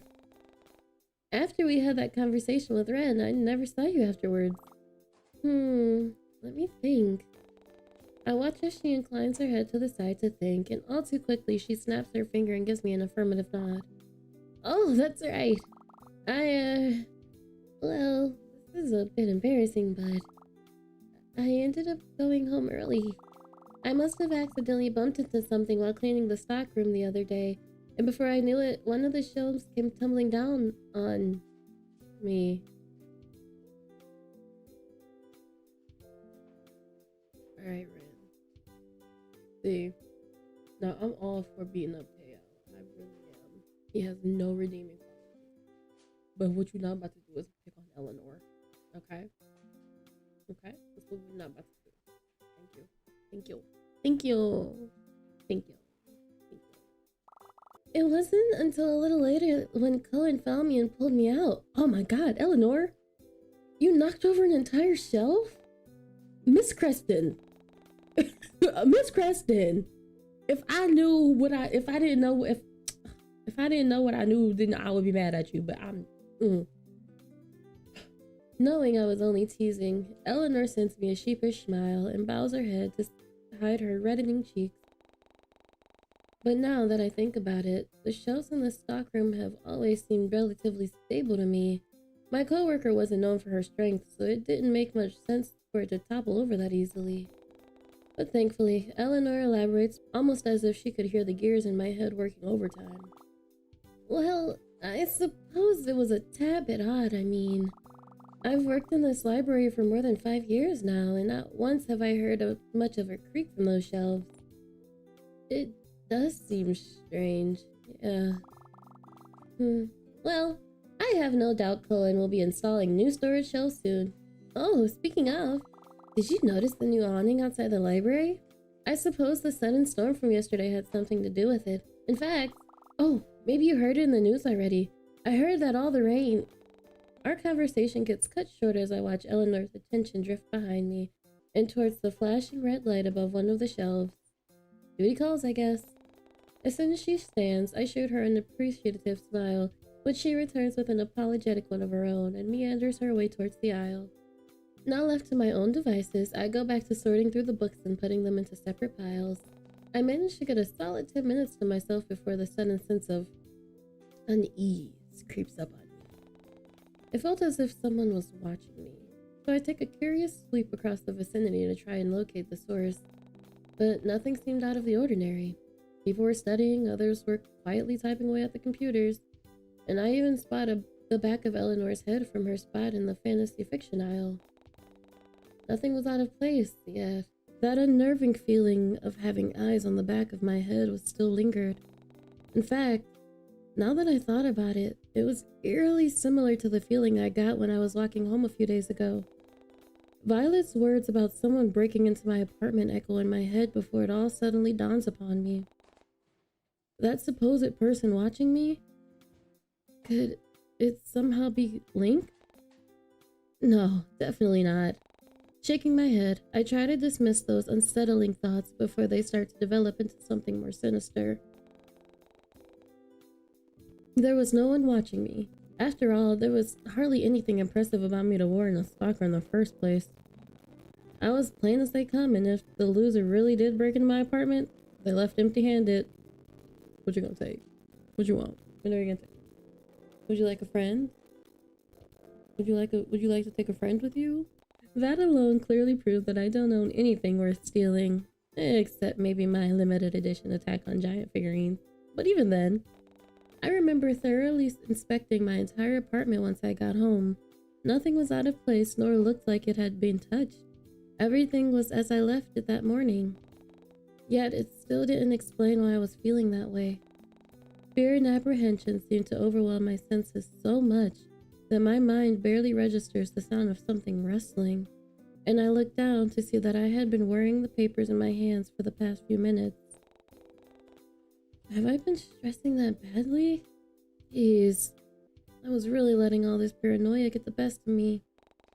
Shaking my head once more, I decided it's best not to let those thoughts fester and grow into something far bigger than it should be. No one broke into my apartment, and no one is watching me right now. I was making a mountain out of a molehill, and nothing is gonna scare me. Hello? Hello? Hello? I am looking respectfully, ma'am. Whoa. Instead of some creepy stalker dressed in all black, I was met with blonde hair and expensive looking clothes. Hey, that fit, I would rock that. I would rock that fit. That's a good fit. That is a good fit. Was this the person I feel watching me? It was difficult to make her words over the loud, rapid sounds of my heartbeat. So I tried my best to calm down before responding. Sorry, I didn't notice you come in. Welcome to Corland Bay Library. Can I help you with anything? I hope I sounded professional enough, though I'm sure there was still a lingering sense of fear in my words and facial expression to match. But it starts to dissipate as I take in the woman's appearance. Her green eyes seem oddly familiar to me, but what gives it all away is how the woman slightly inclines her head to the side as she looks me over with concern. Surely not. Was that... I don't suppose... Are you Kiara? Eleanor told me so much about you. In the flesh. I'm actually here to visit my darling sister, would you believe? But now you've piqued my interest. Kiara, what we about to do? What trouble we about to get in, girl? She shoots me a harmless wink and rests her hand atop the reception counter. Wow. Even the clanging of jewelry sounds expensive. Can't help but to look at her in awe. Why am I being sought after by all these hot rich people? I love it. Come get me. Come get me. Because I obviously am not in the right spot to be. Come get me. I want to be sought after by hot rich people. I can be a sugar baby. Tell me, what else has Nori said about me? How will you respond? She really, really admires you. She loves your taste in fashion. She wants her jacket back. She finds you annoying. Oh, that is so rude. Very sisterly, but rude.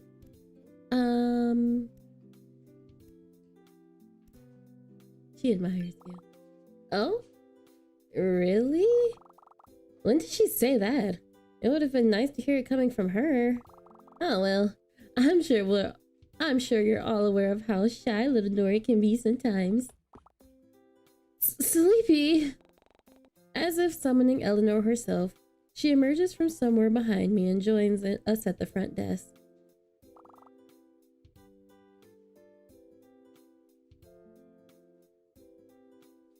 What genes do they have that I don't? I would just like to know. I would like to know what genes they have. And can I help co-create them? Kiara, what are you doing here? There she is. What? Am I not allowed to see my little sister? I'm at work right now. You could have texted in advance. But I wanted to surprise you. And look, I came bearing gifts. At that, Kiara places down a few bags branded with high-end prints and designer logos. Sorry, darling. If I knew I'd be meeting you here, I would have brought extra. But I'm sure there's something for you in one of the bags as well. Pick whatever Eleanor doesn't want. I genuinely wish I could be rich enough to say something like that. Why am I surrounded by rich kids? Where? Why? Where are my rich parents? Why am I not rich? Rude.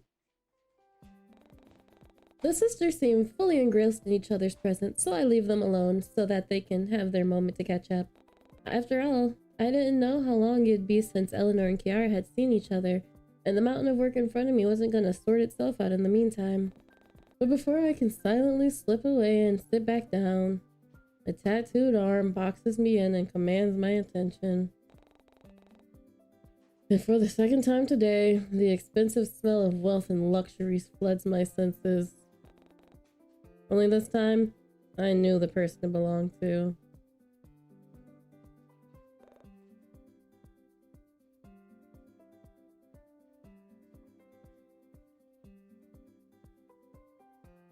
Suddenly, I feel sick to my stomach.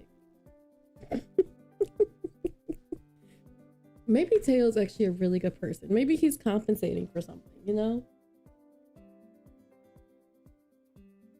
Maybe he's compensating for something. Wild. Dang, what a...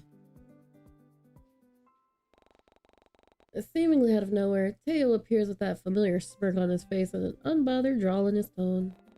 He's absolutely shameless with how his eyes take in both the sisters' appearances, before he's leaning more of his weight onto his arm and shooting me an expectant look. Don't even think about it, Teo. Trust me, you don't want to know what I'm thinking about right now. Given how he leans even closer to my side with a sultry grin, I end up believing his words. After all, I wouldn't pass Teo to think up multiple ways to cause a scene in his free time. Not jealous, are you? Why would I even...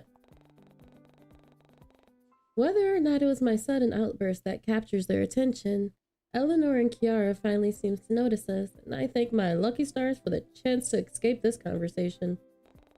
Perhaps I could sneak off to the employees' lounge while everyone is busy talking? I'm sure you work here too. I've got a few things here you could check out.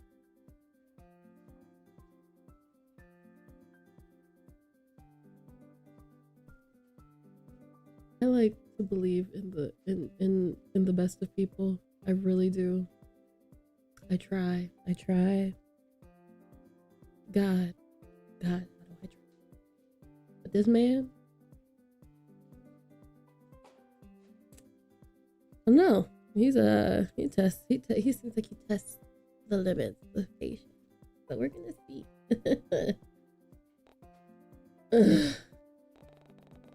Despite my disgust at Teo's blatant flirting, Eleanor seems to be eating it up with a slight blush on her cheeks. She's a Pisces. Baby, please. Eleanor, girl. I know he fine. I know it. I know he is fine. We could do better. Meet Leon. Go meet Leon. He's a great guy. Jay Jay's a party animal, but he seems great. But not him. Not him. Oh, actually, I'm just visiting. I don't work here, but little Nori over here does.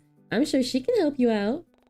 Despite her friendly tone, Kiara seems to be passively shutting down Teo's attempts at flirting and redirecting it towards Eleanor instead. Yet, Teo doesn't seem to pick up on it, instead choosing to lean a little more against the counter so that his muscles flex under his form-fitted shirt and it crosses his ankles.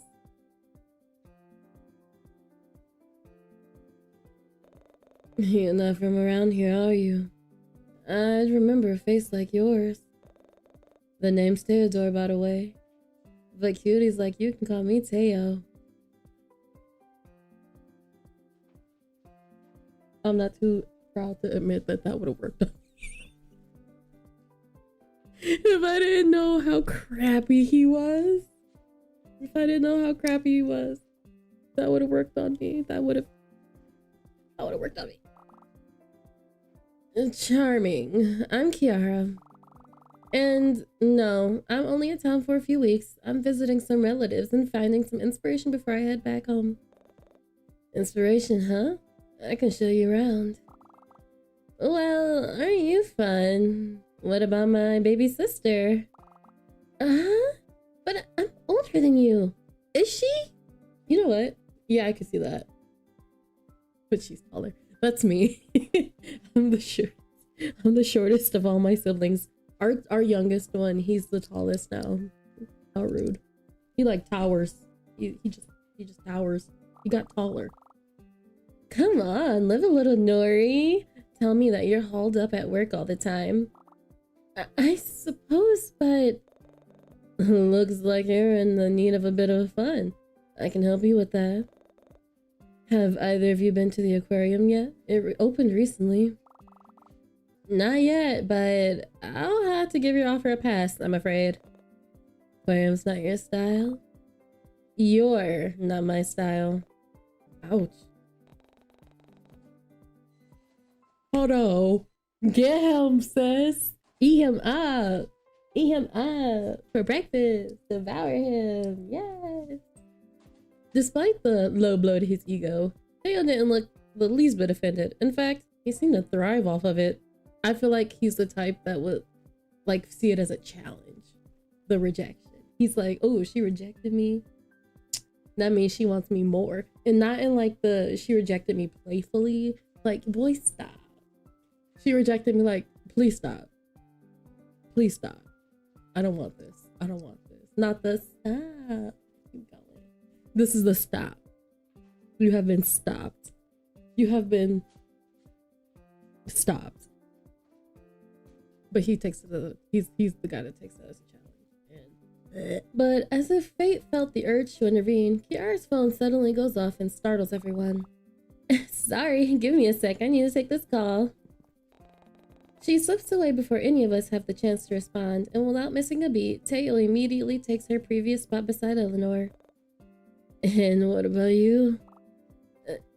Me? Don't see anyone else around, princess. I love being called princess, but never by you. Oh, he fine. Oh, he annoying. Oh, well, I mean, I think it'd be fun, but I suppose it would be a bit awkward if it's just you and me. You heard her, doll. As if finally acknowledging my presence, Teo turns to me with an expectant look on his face. Why don't you tag along? I'll even see if Leon wants to join the fun. It'll be like a double date. After that, Eleanor seems to visibly relax a little bit. I spare a quick glance in her direction, and I can pick up the barest hint of hope in her eyes. Wait, she wanted to go on a date with Teo? I don't know, Elle. What? Got better things to do? Look, I'll pay for everything. I can even pick you up as well if you want. Sound good? Not that I'd ever openly admitted to Teo, but his offer was finally starting to sound tempting. I mean, free food and free outing. It was too good to refuse. However, all right, now y'all, let's talk this through. Because no, I don't want to. I don't want to go with him. Sure, why not? Fine, but I'm doing this for Eleanor. Fine, but only if Leon will be there. No thanks. No thanks. I don't want to. Don't drag me into y'all stuff. Eleanor, I love you, girl. You grown though. Make a good choice, girl. Make a good choice.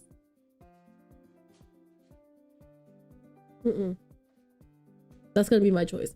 But why does it kind of seem like he's like he's weird. He's weird.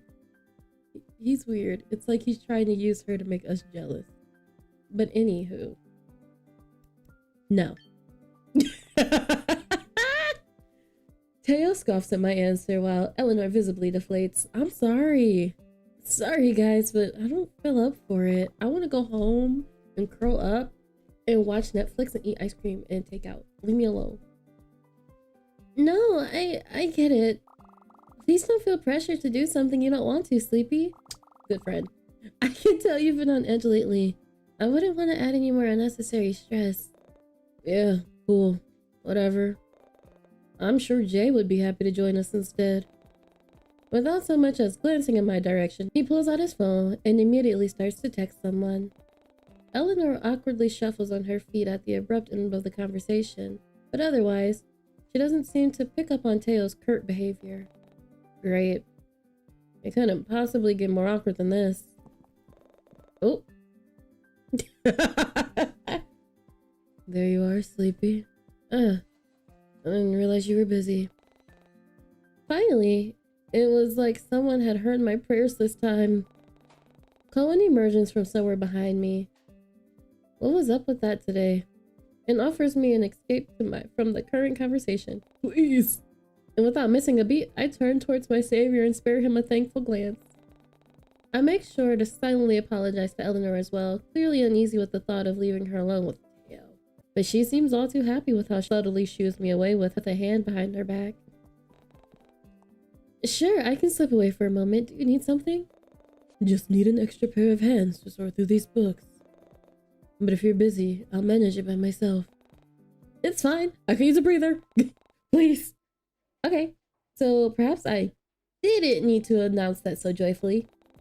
With warm cheeks, I turn back towards Eleanor and Teo and send them one final apologetic look before following after Cohen. Apologies for this. I didn't mean to steal you away from your friends. This happened to be sorting through all of the books a coworker managed to knock over this morning and making sure they were in the correct category before putting them back into the cart. It felt eerily similar to what I had been doing previously with Eleanor, only this time, there weren't any tail-shaped annoyances to me company. But man, I swear, Cohen had to be the only boss who'd be perfectly fine with their employees slacking off to talk with their friends instead. He hadn't said a word about Teo, and possibly Kiara too, depending on how long he'd been standing behind me, and seemed more than okay with us huddling around the small reception desk. Deciding to push my luck, I returned Cohen's soft look with one of my own. It's fine, don't worry about it. I've been meaning to ask you, actually. Has everything been going all right with you? Nothing shady been happening lately?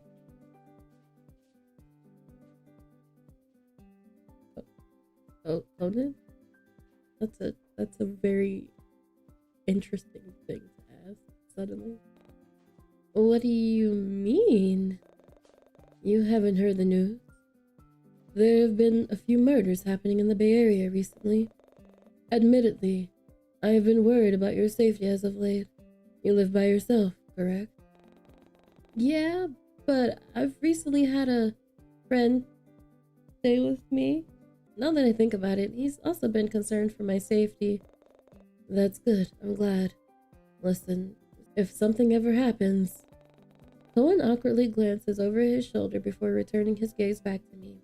Nothing but sincerity stares back, and I find myself in a stunned silence. Here, it's my personal number.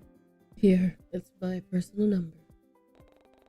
But due to the lack of clarification, I end up sending him a confused look instead of thanking him. I know you've only recently moved back to Corland Bay, but you've yet to put someone down as your emergency contact. Not him being a good boss. Boss, thank you, boss. I'm worried you won't have anyone to call in case something does happen. I want to make sure you're safe at all times. Oh, thank you, Conan. Of course. He gives my shoulder a gentle pat before resuming his original task. The conversation falls back into an easy, comfortable silence, and I pocket his number before pouring all of my focus towards the books laid out in front of me. That was suspicious. The rest of my shift passes by uneventfully, and at some point, Eleanor informs me that Kiara had to leave for a work-related matter and wouldn't be coming back for a few days. She'd even asked Eleanor to give me her number as well, alongside mentioning something about sharing more embarrassing stories about little Nori the next time we talk. Whatever that meant. Still, it was really nice to finally meet Eleanor's sister, and it was even kinder of her to give me a fountain pen before she left. Oh, or at least I assumed it was Kiara. I found the expensive-looking box sitting on my desk once I returned, and I wasted no time opening up and examining the contents. The pen itself appeared to be made from extremely high-quality materials, and the cursive S and R looked rather fancy underneath the light. S and R, like Sleepy and Ren. Sleepy girl, come on. I made a mental note to get something for Kiara as well before pocketing the pen next to Cohen's number and packing up my belongings for the day. But as I'm slipping out of the library's back door, I noticed Teo, Eleanor, Leon, and Jay all standing around the alleyway's entrance in an avid conversation. Eleanor, please fall for Leon or Jay. Do not fall for Teo. Don't do it. Is he such a terrible person? You know, we don't know that.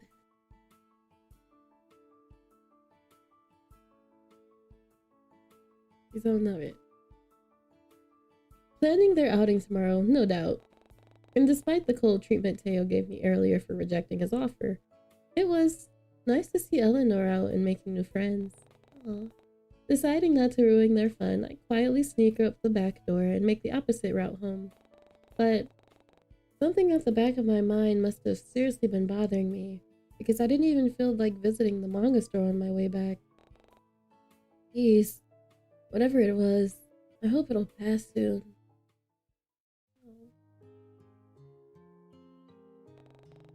Once home, I waste no time in shrugging off my work clothes, preparing something to eat, and getting ready for bed. The newest chapter of Always With You would be out soon, and I was interested to see what would happen next between the main character and her love interest. Of course, no one could ever replace my beloved Haruko. But he was slowly starting to climb his way up my list. Unlike some of the other mainstream love interests, he treated the MC with so much respect and adoration, but in seeing their strong bond somehow filled an unknown empty gap in my heart. Perhaps it was no more than wishful thinking, but I've always longed to have a deep connection like that with someone. Yet, in all my years of living, I've never actually found anything remotely close to it, let alone in the city or in Corland Bay. I couldn't help but let out a heavy sigh at that, before realizing just how silly I was acting, and replacing it with a scoff instead. Whatever. At least I'll still have my fictional crushes. Moo.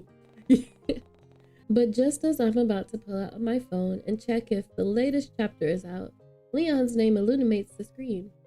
And almost like second nature, my finger taps the answer button without as much as a second thought. His warm voice and the ocean immediately greet me, and I find myself wondering why he's still on the beach at this hour. Probably starting to pack up after a day of volleyball with a few friends, no doubt. Hey, you're sleepy. You're not busy right now, are you? I know it's kind of late. Leon? Hey, not at all. I was just getting settled into bed. What's up? So, I'm met up with Jay and Teo today. He was going on about this little get-together he planned for tomorrow. You know, the one involving with your coworker. Oh boy, here we go. How y'all gonna use? Don't use Leon to get me to go. Don't do it, because I will say yes, because it's Leon. It's Leon. Well, he told me you didn't feel like tagging along, and Leon seems to trail off after that, and I can almost hear the gears turning inside his head as he tries to think of what to say. Actually, can I be real honest with you for a sec? I actually called to see if you'd consider changing your mind. You see, something big came up with Jay, so he can't make it tomorrow. I don't really want to cancel on Teo either, but I figured it would be awkward if it's just me tagging along on this supposed date with Eleanor. I could definitely understand where Leon's coming from. I mean, just mere hours ago I found myself in the exact same predicament. I honestly didn't see the point in tagging along, especially if the date had nothing to do with me. But leaving Eleanor along with Teo would have definitely made things awkward for sure. But before I can dwell on it any further, Leon's voice pulls me from my thoughts. So I was thinking, if Elle and Teo end up heading off, maybe we could sneak off and go to the beach instead. And besides, I still owe you something from our favorite ice cream stand, remember? I can't help but laugh at that. Oh please, that promise was from years ago. Honestly thought you'd forget all about that by now. No way. A promise is still a promise. If you let me copy your math homework, I'll buy you your favorite ice cream in return. Why'd you wait so long? Bet you didn't think that ice cream stand would close for a week, huh? Or the fact that I'd be somewhere overseas a week after that. Alas, Mini-Me didn't have the ability to predict the future, Sleepy. Yet. Someone had to humble you. Oh, come on. I was barely 10 years old. Who's gonna humble a kid? Tian laughs, fills the silence, and I can't help but think back to the all-too-familiar ice cream stands on the pier. One dairy-creamed thought soon leads to another, and the next thing I know, I'm thinking about the date I shared with Ren. Would he like ice cream? Would he like ice cream? And after that happened yesterday, would he even go back to the pier in the first place? My thoughts only spiraled after that, and I find myself wondering if I had the chance to run into him tomorrow. After all, Corland Bay isn't that big of a coastal town, so it wouldn't be strange for us to run into each other again sooner or later. I mean, I literally met Ren at my own workplace because he shared a few common interests in books. His just so happened to be about native Florida. That kind of stuff wasn't something either of us could control, and I was most likely looking too deep into it. Still, I barely had the opportunity to see him all day. I know, I miss him. I was just thinking, I was like, I haven't gotten to talk to Red. I was like, where's my fix? Where's my Rennie fix? The only fix that I had was us making breakfast this morning and hugging him. Where's my Rennie fix? In all honesty, I was starting to miss him. In fact, it was almost as if I was beginning to have pink-haired enigma withdrawals or something. Jeez. Is Sleepy still with me? Crap, I was spacing out on Leon again. Sorry, what did you say? Huh, boring you to death with all my yamming, am I? Don't worry, I'll let you get some rest after this. I just wanted to know if you'd reconsider. I promise I won't let Teo ruin our day tomorrow. Besides, it'd be good to catch up with you again, yeah? Just like old times. Should I? No, I don't want to go on a date with Teo. I don't want to be anywhere near him. He gives me the ick.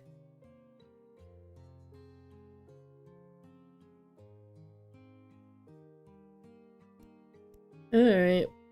I don't want to. My head is telling me no. But my body is telling me yes. Forget it. Odd. Perhaps it was because there was a slim chance of running into Ren again, but I found myself agreeing after all. So sad. So sad. Besides, it's no longer felt like Teo's request, but rather Leon's request. Yeah, that's the thing. It's now they did that on purpose, because now I'm like, man, I'll go with Leon. They're cheating. They're cheating. This is cheating. And unlike that musclehead, I had no problem with my childhood friend. I felt better knowing that Leon would be tagging along with me tomorrow. And who knows, maybe even Ren might make another one of his appearances. I certainly hope so. I started to feel a little bit embarrassing how much I'd been thinking about him lately. He really did take up a lot of my thoughts, didn't he? With that pink-haired enigma in mind, I confirmed my plans for tomorrow with Leon before saying goodnight and ending the call. I wonder what tomorrow will bring. We're going to do day 4. I'm excited to see what happens. I heard that day 4 is a little intense. So I'm excited. I might regret saying this, but I want him to scare me. Because I don't know, maybe he'll scare my panties off. We'll see. Anywho, I'm excited. You're excited. Let's do it. Red bandages, a red tunnel, blue eyes. That's all I can seem to recall from my dream as the blaring bzz bzz bzz of my alarm pulls me from my sleep. Almost groggily, I reach for my phone to turn it off and flop back into my bed. Curious, I glance at the screen and check the time, only to get blinded by the brightness of my wallpaper. Wincing at the brightness of the screen that practically flashbangs me, I crack open one eye to read the numbers on the screen. 9:05 a.m. So it wasn't too early then. I still had plenty of time to get ready for the day and possibly make some waffles for breakfast. Ooh, that sounds good. The batter would expire soon anyway, and I didn't really feel like visiting the bakery this morning. With that plan in mind, I let out a sleepy groan and roll out of bed. Muscle memory kicks in, and my immediate reaction is to open the blinds for some much-needed sunshine. But when I glance at my windows, they are already pulled back.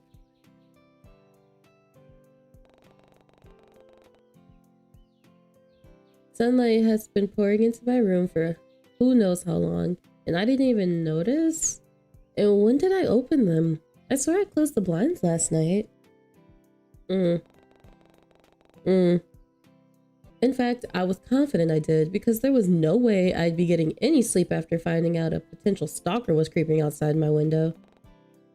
Don't tell me somebody broke in again. I try to focus on the twang of dread slowly building up inside the pit of my stomach. I wasn't about to get worked up again, and so early in the morning too. This is not what I needed to start my day. Deciding not to dwell on it for now, I stand up and gradually work out the kinks in my body. No way I was gonna let this ruin my outing I had planned with Teo, Eleanor, and Leon. The true dread. Did everybody see the dread in my eyes? I said, oh yeah, I almost forgot. We're supposed to go to the aquarium today. With that in mind, I make a mental note to dress appropriately as I walk over to my closet. Absent-mindedly, I run my fingers across some of my clothes before pulling something comfy from the rack. My usual style has never let me down before, so I decide to stick with the theme and wear something similar. I pick out a few more matching pieces and accessories before giving them all a cursory glance. Feeling satisfied with the items I chose, I nod in approval before heading to the bathroom to change. I doubt the hot water would work this early in the morning, so having a nice refreshing shower was definitely out of the question. Why your hot water don't work? I forgot our apartment's wild. Well, not that it really mattered. I still needed to buy some more shampoo anyway, and... Oh? Strange. Was my toothbrush holder always this solid black color? I could have sworn it was gray.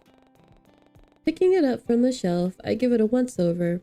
The Haruko print was still there, yet it somehow felt heavier in my hand. But then again, I don't exactly go around meticulously measuring how heavy my items are in the first place. Jeez. Today was seriously a day of overthinking, huh? Well, whatever. Putting the holder back on the shelf, I focus my attention back on the reflection of myself in the mirror and give an appreciative nod. The outfit I chose looked perfect, and once I put on everything, all I had left to do was decide on how to style my hair. What should I do? Oh, you respond. My hair is short. My hair is medium length. My hair is long. I don't have hair. I guess my hair is long. I have straight hair, wavy hair, curly hair, coily hair, braided hair, locks. We got braided hair right now. It's twisted hair, but what is it? Details. An idea comes to mind and I immediately get to work. An hour flies by and I've somehow managed to get dressed, style my hair, and finish breakfast in record time. With nothing left to do, I decide I may as well kill time in my entryway by picking out which shoes to wear. But just as I stop in front of the shoe rack, something near the front door catches my eye. Oh god. A letter? Odd. My door doesn't have a letterbox, so I usually have to visit the front desk to collect my mail. That is, if Violet doesn't bring it up to me. So, what was this doing here? Curiosity gets the better of me and I find myself scooping up the letter and opening it. Inside was nothing more than a folded note written in red ink and... Was that a photo of Moth? What the... A chill runs down my spine once I realize what exactly this item is, and I hesitantly scan the rest of the note for answers. It simply read, "Not bad for a candid chat, huh? And don't bother warning them about this. Oh no. Let's keep this between us. Alright. It'll be our little secret." What the hell? Was this somehow tied to that loser who broke into my apartment a few days ago? Or was it someone else entirely? Though admittedly, whoever this stalker was, they were honestly doing a pretty bad job of keeping their intentions clear. I mean, what exactly were they trying to accomplish by doing this? Did they want me to stay away from Moth as well? Or just keep silent? What did they get out of blackmailing me like this? And why target Moth specifically? None of this made any sense. And now that I gave it more thought, I wasn't sure what they wanted from me either. Why go through all this trouble in the first place? It wasn't like I was doing anything wrong. Maybe moving back to the Bay wasn't a good idea after all. I mean, I left the hardships and turmoil of the city behind for a reason. I wanted fresh air, new faces, and of a more easygoing lifestyle. Things I'd never get in the city. And now it seems like history is only repeating itself once more. Were we stalked before? What do you mean? I thought I could live a peaceful life here with my new job and friends, and now I've somehow found myself in more trouble than I could have asked for. And what's worse is that, after denying my own paranoia for so long, this was all it took to convince me that my potential intruder really was real after all. Crap, maybe Violet was right. I remember brushing off her concerns because the idea of a stalker seemed far-fetched to me, especially given Corland Bay and Costius' reputation. But now? Admittedly, a big part of me wanted to see if Violet was still home, but another part of me rooted in place. Would it be safe? What if the intruder was still lurking outside? Suddenly, my phone goes off and scares the living daylights out of me, so much as so that I ended up dropping it on the hardwood floor and clamoring to pick it up back in a panic. Crap! With shaking hands, I forgo looking at any dents and cracks on the screen as I try to discern the reason for the noise instead. The letter T shows up where the caller ID should be, alongside a suggestive contact photo of someone's abs that I don't remember taking, which could only mean one thing. Teo was calling. How he gonna take our phone, take a picture of his abs? Wild. If he's obsessed with me, then he should just tell me. If you're obsessed with me, you should just let me know, Teo. It takes a few failed attempts, but I somehow managed to press the answer button and respond with a shaky tone. Hello? Well, dang, doll. You sound like you just woke up. Not planning on sleeping in, are you? What? No, Good. 'Cause I'm outside your apartment right now. Your neighborhood looks like crap, by the way. Smells like it, too. Did you seriously call me just to make fun of where I live? I called you to tell you to hurry up unless you want to walk to the aquarium. In fact, maybe I should just... Oh, dang it. Well. If it is a little Miss Priss all by her lonesome. Oops, she looks bad. He must be messing with Violet. Okay, that's what I thought. Teo's voice practically oozes smugness as he taunts whoever it is he's talking to, most likely Violet, before I hear him adjust the phone and continue speaking. Ahoy, dollface, hurry up, won't you? He hangs up before I can mutter out a response. So annoying! But still, knowing that Teo was downstairs somehow gives me the confidence to leave the safety of my home. Though not before committing the state of my apartment to memory and triple checking my lock. I have half a mind to quickly snap photos of everything to see if anything was untouched in my absence, but I doubt I'd have enough time. Still, if my stalker does decide to come back again, I'd want to know. But now that I'm thinking about photos, that gives me the perfect opportunity to splurge on some security cameras. I've been needing them for quite some time now anyway. With all this talk of violent crimes, dead bodies, and murders happening on the news lately, and now this intruder, I figured it'd be better to be safe than sorry. So, deciding to let Teo suffer even just a little bit at the hands of Violet, I pull out my phone and scroll through some whole security bundles on sale as I make my way towards the lobby. Get 'em, Violet! I love her. Oh, we don't get to see Violet? My girl. Team Violet. Teo ended up being uncharacteristically quiet throughout the drive, and if I were to be honest, I appreciated the silence. It was definitely odd not having our typical playful banter, but it also wasn't something I needed first thing in the morning. He also doesn't seem to be in the mood to be disturbed, given how he clenches the wheel with one hand while the other supports his head against the window ledge, like some angsty teen.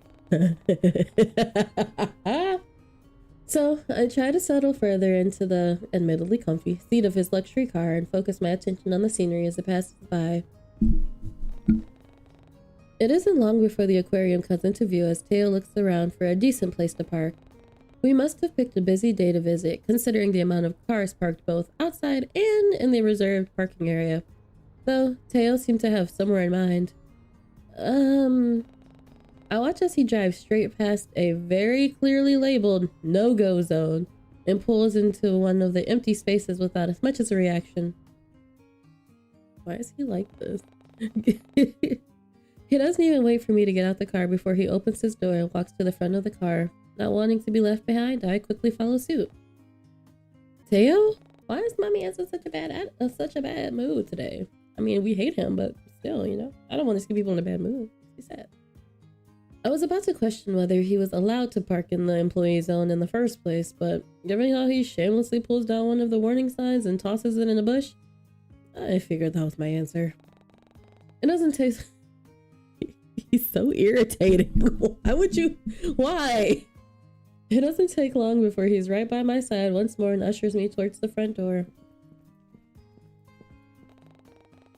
I almost stumble over my feet as Teo pulls me along, but not before almost bowling him over as he abruptly stops in front of me. Look at that. Almost like a loyal dog, isn't he? Glancing in the direction he was pointing, I see Leon sitting on one of the benches as he absent-mindedly watches people go by. Love him. I have a Leon theory. What if it's not even Ren that's stalking him? What if it's somebody completely different? What if it's Leon? What if Leon is actually the big bad guy and that's why he presents as the green flag? Or maybe he's just a green flag. Let him be great. Dang. And once he catches sight of us, he immediately leapt to his feet and rushes over with a wave and a warm smile. It's a good thing he doesn't bite. At the snarky comment, I nudge Teo with my elbow and send him an eye roll. I doubt he takes any notice of it though, since Leon's arrival takes up all of our attention. Hey y'all, you look good, sunfish. You're not so bad yourself, oarfish. Hello, I'm here too. Eleanor hasn't arrived yet? Scoffing at our playful dismissal, Teo cracks a joint in his neck and crosses his tattooed arms. However, he doesn't seem to stray from his spot, which meant that he still had an interest in our conversation. At his almost childlike reaction, Leon shoots his friend a cheeky, lopsided smile before continuing. I'm sure she's on her way. She said something about wanting to get her steps in our group chat. Is that why she didn't want Teo picking her up? And actually, I don't know if you realized, but you guys were 15 minutes early. Really? No thanks to Teo speeding, I guess. And what about you? I'm guessing you had to walk all the way here, right? That's not in a way about getting a bit of exercise in the morning. I'm sure Eleanor would agree. And I just got here, actually. Really? Because it looks like you were sitting on that bench for a while. I just sat down. Long enough to stretch your legs, huh? Okay, yeah, so maybe I did arrive half an hour early. Oh no, Leon. Leon, our green flag. Our green flag. But I was excited. It's been a long while since I've been to the aquarium. Even longer since you've seen Dollface over here, I bet. Huh? Can you blame me?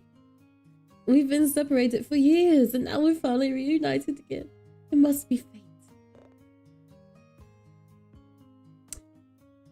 Am I about to cry over Leon? Oh my god. Hold on. Excuse me? No. Destiny. Playing along with Leon's dramatics, I lean against his side and clutch at the spot above my heart. It's written in the stars. You guys are genuinely so embarrassing. I love Teo. I don't love Teo. I love hate Teo. I love hate Teo. Hearing Teo huff off once more, Leon and I both watch as he tries to distance himself by looking at the posters on the wall. Y'all better than me, because that's when I follow you and I'm like, why are you running from my love? Don't run from our love. Like, I'm annoying like that. No doubt feigning interest in it, it wasn't like Teo really cared much for marine life. All his world revolved around was wealth and luxury, giant tech companies, and probably starting fires. Teo, no. Yeah, definitely starting fires. Though, for a guy who spent most of his time in the shadow of his father's legacy, I had to admit to him, Teo was seemingly more down to earth than other people I've met. Really? He didn't have time to... Why are we getting Teo lore? We only get lore. We only get deep lore when somebody is either about to do something very wild or about to simply pass away.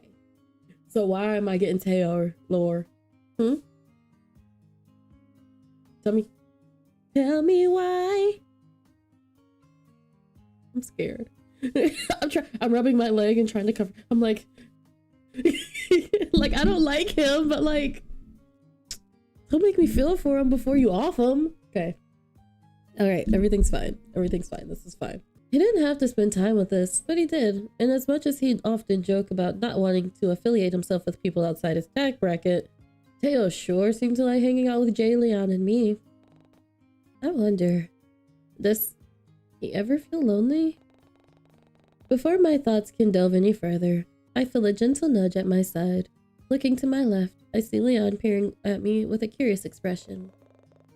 You know, I'm really glad you came, but I'm also honestly surprised you agreed to this. Surprised? What do you mean? The person who was trying to not agree to this. Well, you know, is Ren okay with this? Ren? The guy we met at the pier the other day. He said something about being your boyfriend. Oh yeah, I forgot about that. Oh right, my boyfriend. Ren isn't my. That is my boyfriend. That's my boyfriend. That's my boyfriend. Whether or not it was because I wanted to stake my claim over Ren or because he confidently declared himself my boyfriend a few days ago, I couldn't help but let it slip. But Leon seems to pick up on the hesitance laced in my words, given how he inquisitively tilts his head and sends me a reassuring smile. Leon. You know what? We don't deserve Leon. Leon's too good for this world. Too pure, too good. Look at that smile. If he's a villain, then I'll be his villainess. I don't know. Is it still a new thing for you? I'm sure calling someone your boyfriend must take some time to get used to. Take things at your own pace, yeah? It was strange hearing that kind of advice from Leon, especially after practically lying to him, but I wasn't gonna say anything. We've been friends for so long, yet the topic of dating has never seemed to come up between us, much less something more extreme like settling down or getting married. Our younger versions of ourselves greets me as they innocent play a game of pretend on the playground. I can see Leon in all his boyish charm as he promises to marry me from atop the slide.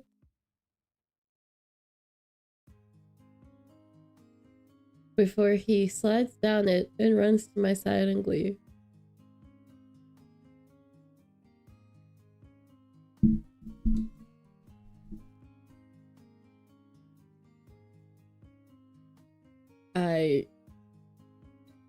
How dare you? That's so cute. He seems all too happy to run circles around me while he shouts to the skies about protecting me from bad guys, yet something else was missing from the scene. Something I couldn't fully remember. I'm telling you, Ren is our childhood friend and we just do not remember him. Why we don't remember him, I'm not sure. Maybe he beat the crap out of Leon or something. And we both forgot. But I'm convinced. I'm convinced and you cannot convince me otherwise. What was it? As long as he's chill with us, yeah? I wouldn't want any misunderstandings to happen. Great. I had been spacing out again. Not wanting to offend Leon with my silence, I try to make sense of his words before coming out with a sufficient response of my own. Oh, yeah, he's fine with it. Probably. Besides, I only agreed on this outing because Eleanor genuinely seemed like she wanted to go. And it's not like this is a date anyway, so... Hey, don't say it, Sleepy. And no need to explain yourself either. I get what you're saying. I'm sure everything... Leon cuts himself off when he notices something behind me. When I turn around to look, I see Eleanor running up to the group with a flushed expression on her face. But as she draws near, she clumsily trips on a stray piece of cobble and tumbles forward. Ah! Without thinking, I lurch forward to close the gap between us, but Teo's muscular arm beats me to it. Almost effortlessly, he reaches out to catch her, almost like some cliché romance movie. Except, not at all, because Teo is allergic to anything romantic. A fact that's emphasized by the look of the pure disdain on his face as he pulls my coworker to her feet. Eleanor seems to be blissfully enjoying every moment of it, though, seeing as she's practically clutching onto his bicep while looking up with wide, sparkling eyes. In fact, I doubt she was even aware of our presence with how she stayed rooted in Teo's awkward embrace. Leon, no. It looked like she's really fell for him, huh? You're as bad as Jay with those puns. He's rubbing off on me. Come on. Let's go and see if she's okay. As it turns out, Eleanor really was okay, being cradled inside the arms of Teo. But the moment only lasts until Leon and I rejoin the group with a knowing smile on our faces. Teo aptly chooses not to say anything, and out of solidarity, or perhaps future blackmail, neither do we. Save it. Put it on the back burner for later. Put it on the back burner so we can get him later. And soon enough, we all found ourselves waiting in line to buy admission tickets. Eleanor happily takes photos of us while Teo scrolls through his phone, and Leon stands beside me to look at all the colorful fish in the small tanks. This is all rather exciting, don't you think? Really? It's just fish. Oi, come on, mate. Show a bit more enthusiasm, yeah? If you love them that much, wait till you find out what's that. It's at the beach. So annoying. I want to apologize in advance for him. No, it's fine. I'm sure Teo has other interests that excite him. Fish just aren't particularly one of them. Want to know what makes me excited? Leon and I both share a look before rolling our eyes. Breaking taillights and slashing tires. Oh. Wait. Slashing tires? Isn't that illegal? Probably. I'm just messing with you, princess. Listen up a little. All too quickly, a light-hearted mood gets replaced by something serious as Leon's phone starts buzzing.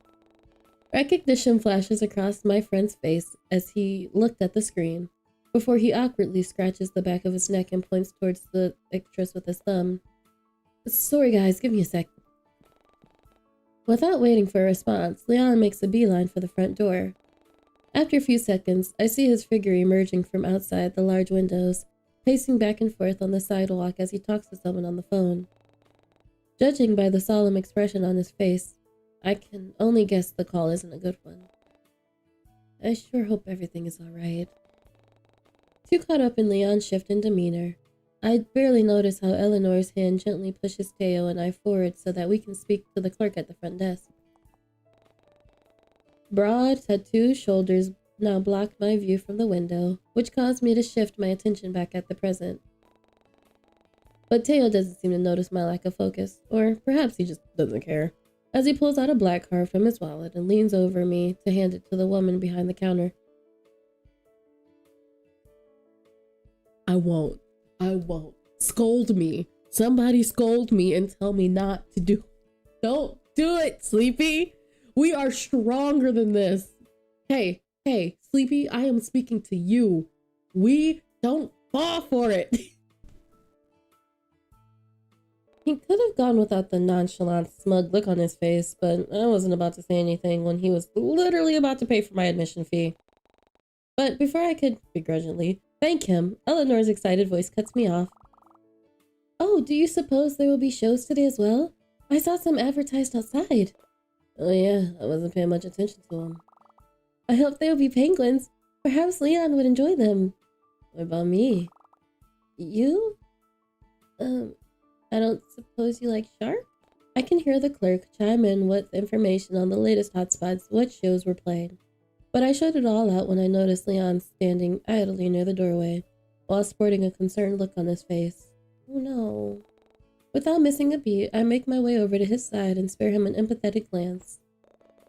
I'm really sorry about all that, Sleepy, but something's come up involving my mom at the hospital. Oh no, is everything okay? Yeah, nah, Mom's fine. It's just some important paperwork I need to fill out on her behalf, you know, since Dad's still working abroad and all. I'm so sorry, but I really got to go. I'll try to come back as soon as I'm... Hey, don't sweat it, Leon. Focus on your mother first. I don't miss the way his entire demeanor softens at my concern. Leon looks as though he wants to say something, but holds himself back at the very last second. As if to compensate, I end up filling the silence instead. I'm sure I can survive third-wheeling Teo and Eleanor's date alone. Jeez, I really owe you one. Actually, you know what? Here. Before I can refuse, Leon shoves a stack of small bills into my palm and closes his hand around it. Hey, you don't have to. Besides, Teo already paid for everything just now. Nah, I won't be hearing anything from you. If you won't accept it, then spend it all on something for me instead, yeah? Go to town in the souvenir shop. See if they have any sunfish merch in there. Alright. Thank you, Leon. I need help. I need help. I'm gonna melt away. Just watch me just melt. No worries, doll. But I really gotta go now, though. I'll tell Mom you said hi. Leon turns on his heels before I get a chance to respond, so he completely misses me waving him off. In his rush, he almost knocks someone over, but he quickly helps them regain their footing and apologizes before speeding off once more. Man, I sure hope everything is okay with his mother. Before I can dwell on it any longer, the sweet melody of Eleanor's laughter pulls me from my thoughts, and I turn towards the group. I noticed that Teo and Eleanor are now standing by the entrance, which also happened to double as a massive underwater tunnel, all while pointing to a school of fish swimming above their heads. When Eleanor notices my presence, she happily waves me over before her attention shifts towards the door behind me, no doubt expecting to see Leon walk in and join us. Is Eleanor a girl's girl?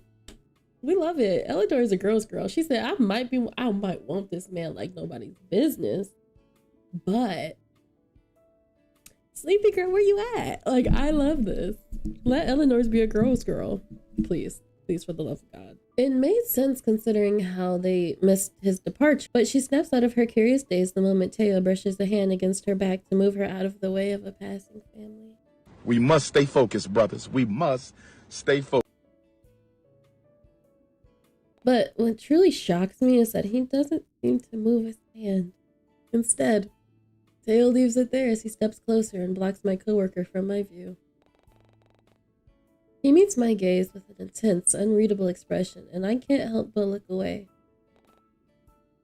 What was all that about? Suddenly, the moment felt too personal for my liking, almost as if I shouldn't be looking at something so intimate.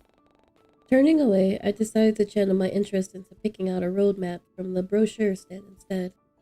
If Teo and Eleanor were planning on getting cozy with each other, I needed to plan my escape route. But before I move away, I noticed a lone aquarium tank off to the side. It was far enough from the eyes of the people still watching the queue, but still close enough to the entrance to entice any passersby to come in and take a look. Inside were countless amounts of colorful fish, coral, and other sea crustaceans, and I couldn't help but look in awe at some of the bright marine life as they float about in the water. This is my favorite kind of date. I love aquarium dates. I love fishies. But pause for 2 seconds. Is it just me? Or it kind of felt like this in the last chapter, day 3. It felt like Teo is using Eleanor to make us jealous. Instead of being like, hey, I like you. He's the type to be like, let me get all these girls and like see how much I can like make you break for me kind of situation. Which is wild because just say you like me. Like just say, hey, you want to hang out. Just be a good person, Teo. But it gives the vibes that he's like kind of into us a little bit more than he would like to admit. Romantically, and he likes us. Well, that's fine. If only Leon could join us. I can almost hear his laughter at some of the sunfish-like creatures that swim by. Keeping the rest of the group in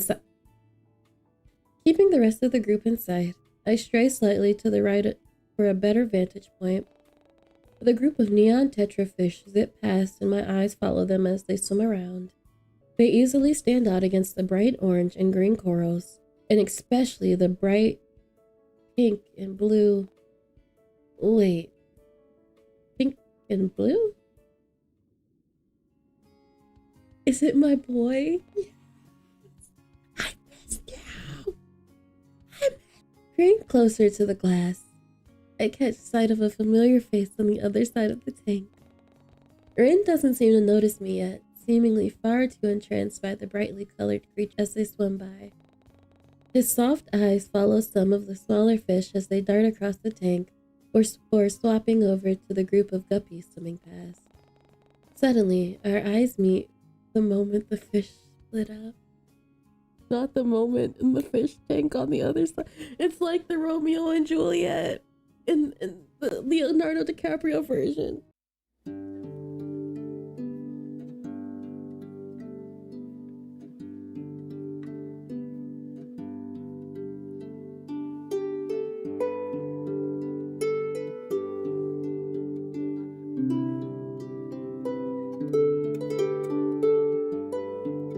Oh my god, this is my favorite.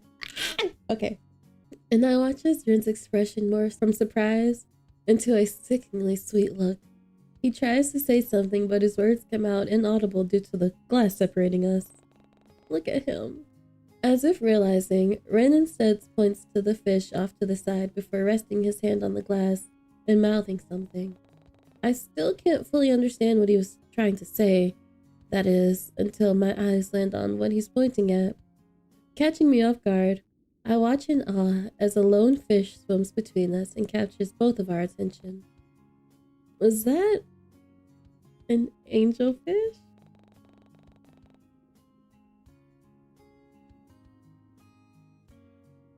The fond memory of our time at the pier comes to mind, and I find myself thinking back to when Renz affectionately gave me that nickname.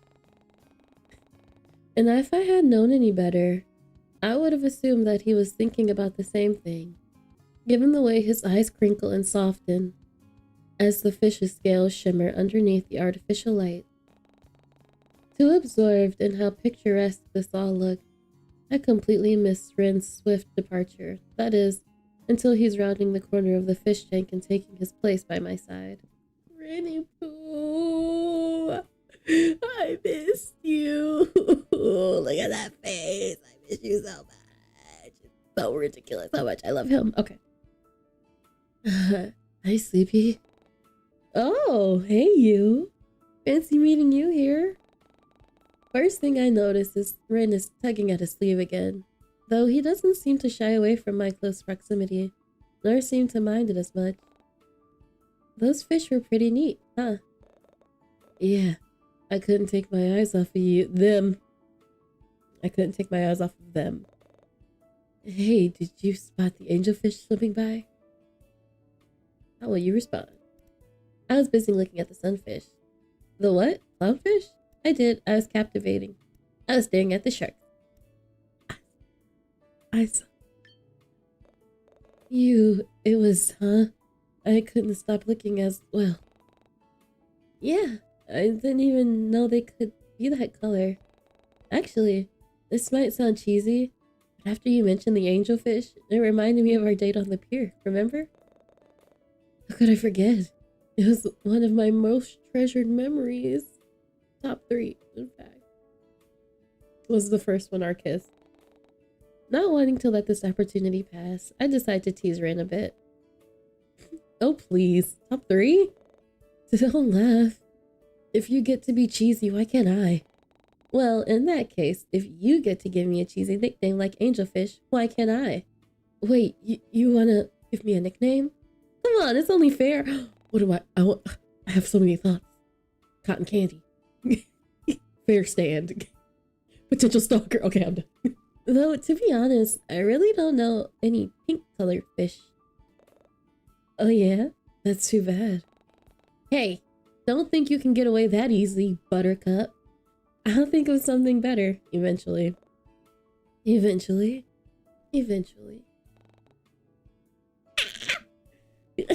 Flirting. At that, Rin lets out a puff of laughter before returning his attention to the tank once more. He doesn't seem to stray from my side, though, and it's then that I realize, what was he doing at the aquarium in the first place? Don't think about it. Don't think too hard. Without missing a beat, I take a step closer and voice my thoughts. You know, I wasn't expecting to run into you here. Oh, really? Yeah, no offense, but you don't really seem like an aquarium guy. Is that so?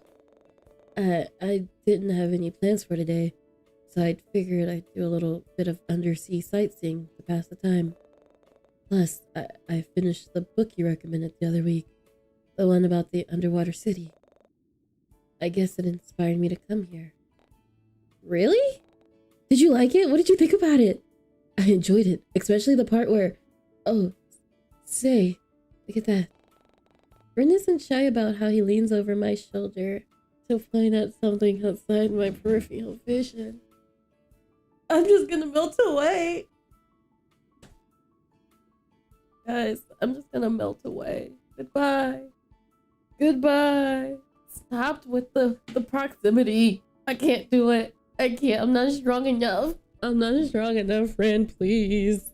I follow his finger, and between the driftwood and coral, I spot Eleanor and Teo standing awfully close together. I don't miss the way Teo sizes up Ren, even from a distance. before he tears his gaze away from us with an audible scoff. A soft sound escapes the back of my throat as I watch Teo unabashedly run a hand down my coworker's side. But what truly shocks me is the way Eleanor boldly grabs his arm and loops her hand around it.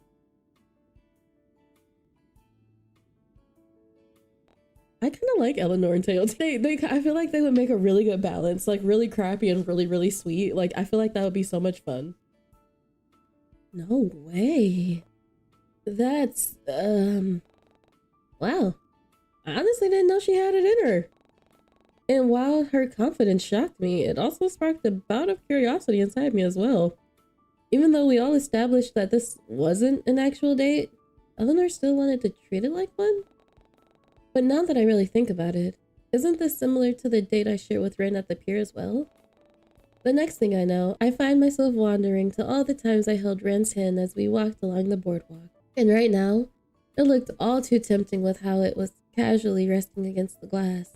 I could easily fit the palm of my hands in his, and I'm sure he wouldn't mind in the slightest if I were to reach out right now and... No, come on, Sleepy. What were you thinking? Although... Come to think of it, wasn't I the one who initiated most of the hand-holding during the moments we spent together, Ren? Maybe he'd be okay with it after all. Should I hold his hand? Move your hand away. Hold his hand. Before I can talk myself out of it, I reach out and slip my fingers between Ren's palms and the glass of the tank. His skin feels uncharacteristically coarse and rough at my own. But that's so interesting. Guess what? Why? But before I can question it, I brushed against something cold and metallic inside. Daring a curious peek, I looked down and noticed the golden ring on his fingers. In fact, it appeared to look vaguely similar to the one around his neck.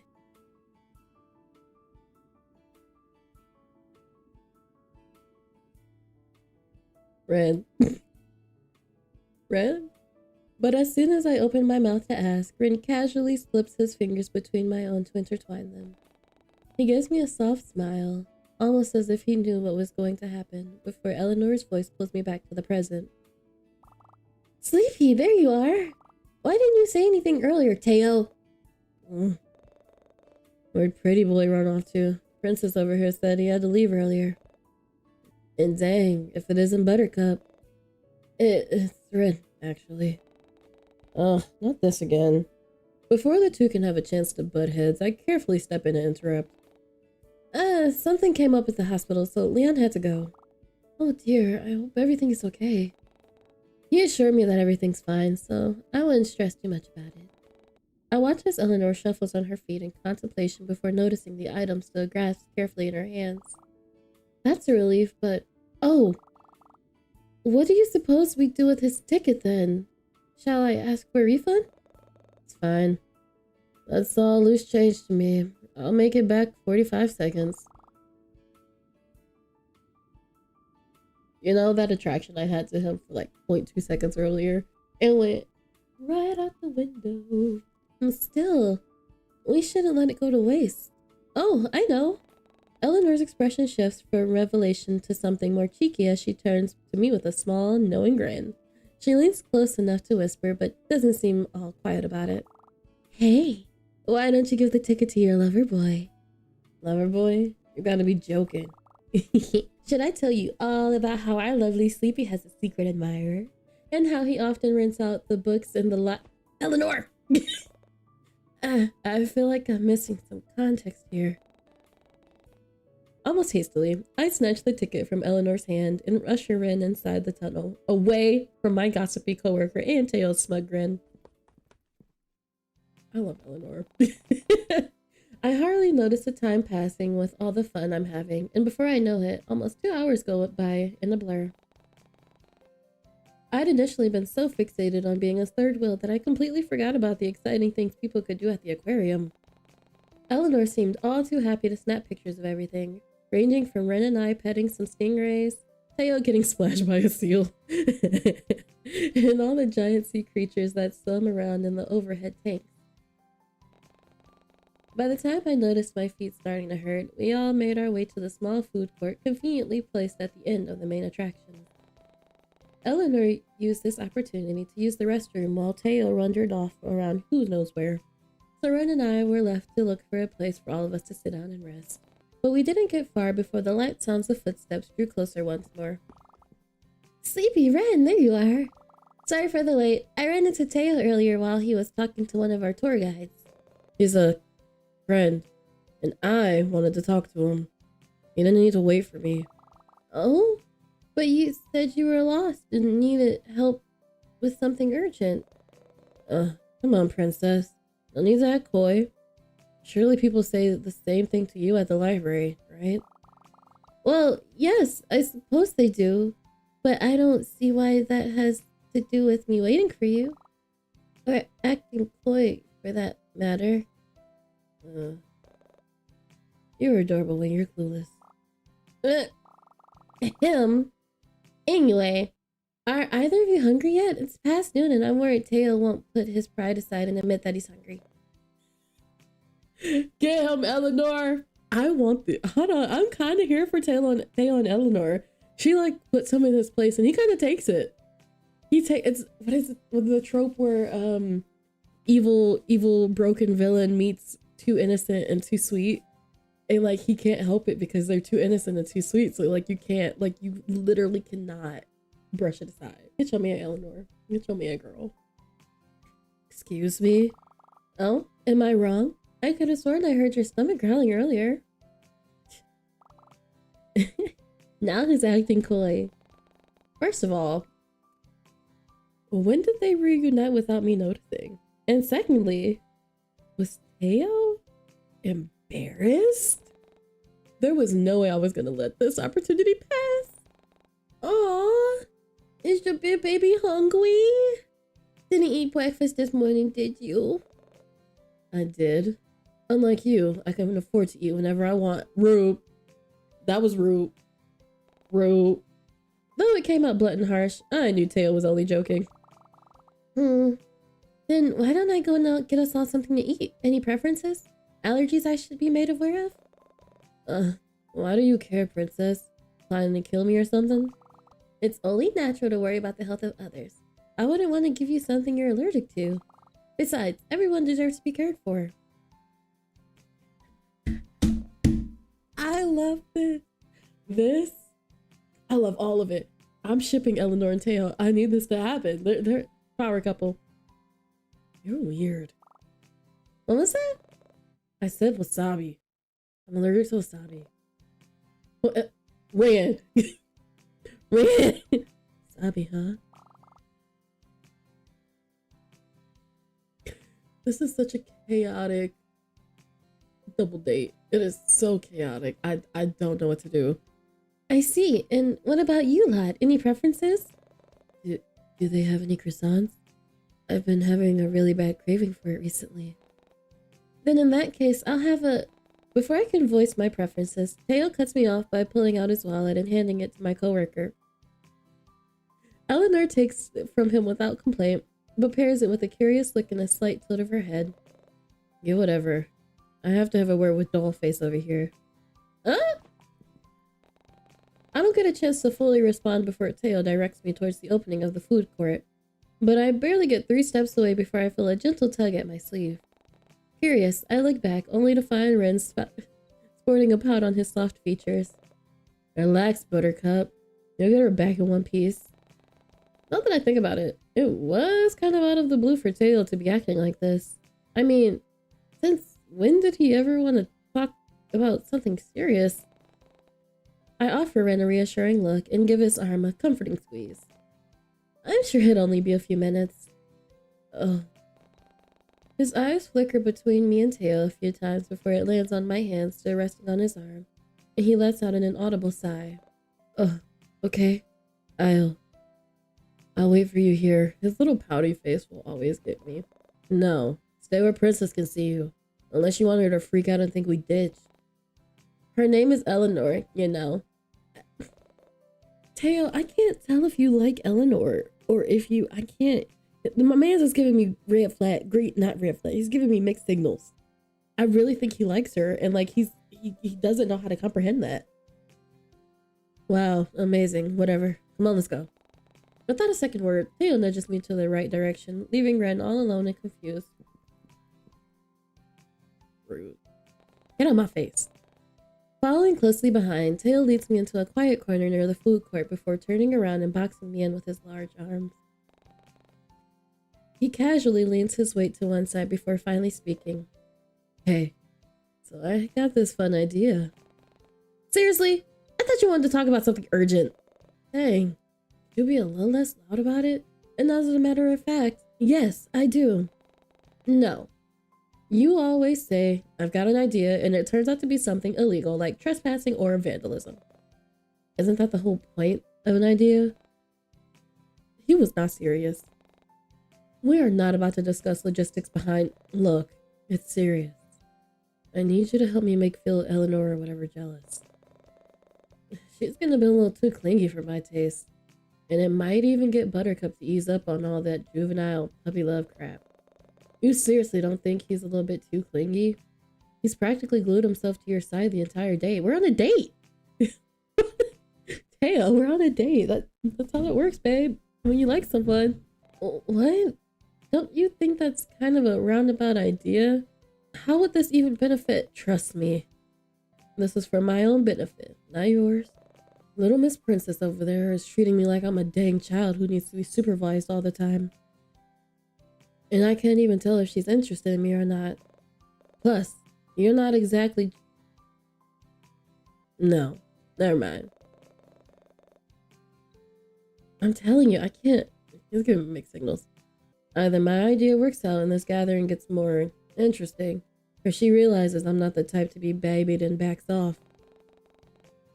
While I had to jump through the hoops and hurdles to understand it, Theo did have a point, but everything about his idea just felt wrong. Yeah, I don't want to do this.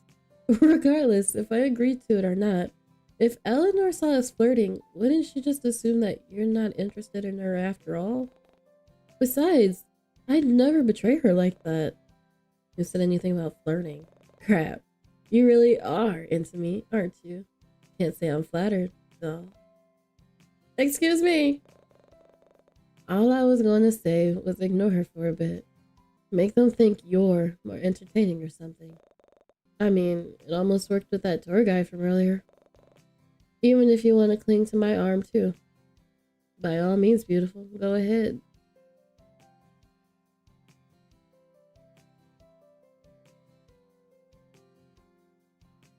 It's not sexy when you try to force me to do it. You're so insufferable. So, is that a yes or a no? I still don't know what you want me to do exactly. Teo gave shifts to something behind me before light ignites in his eyes and he sends me a sly smirk. Just follow my lead. I barely have any time to process his words before Teo places a hand on the small of my back and pulls me closer to his side. His voice is louder than usual, and it's then when I notice Eleanor and Ren slowly coming into view. See that storeroom over there? Looks like it's unlocked. Wanna go check it out? What are you... Come on, doll. You're really not interested in having a bit of fun? Loosen up a little. All of a sudden, I feel my phone vibrate in my pocket. But just as I move to pull it out, Teo gives me a poignant look and I find myself stalling. I don't want to go. At that, he peers at me with a bored expression before rolling his eyes. Oh, don't be like that. Come on, Teo, this was a stupid idea. Stupid? You're joking. Look, as much as I want to help you out, I don't really think this is going to accomplish, well, anything. Besides, it doesn't seem fair to Eleanor either. Is that what you really think? Wait, why did he look so sad?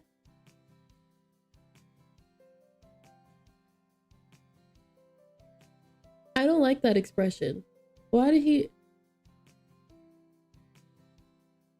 Hold on, Teo's kind of tugging at my heartstrings. I don't like this. Why is he so sad? Okay. I can fix him. It's coming out and I don't want it to. I want it to go back down. Fine. Whatever. I should have asked Buttercup to help me instead. Got anything else to add? If not, let's head back. Without another word, Tail drops his hand and walks away, leaving me to trail behind. I'm so confused with you. You're weird. You're a weird little flag. There you two are. Enjoy your little chat? Sure. Is everything alright? Just peachy. Tail shoots a wry glance in my direction as if to say, see, told you so, but I brush it off with a sigh. Tail? Sleepy?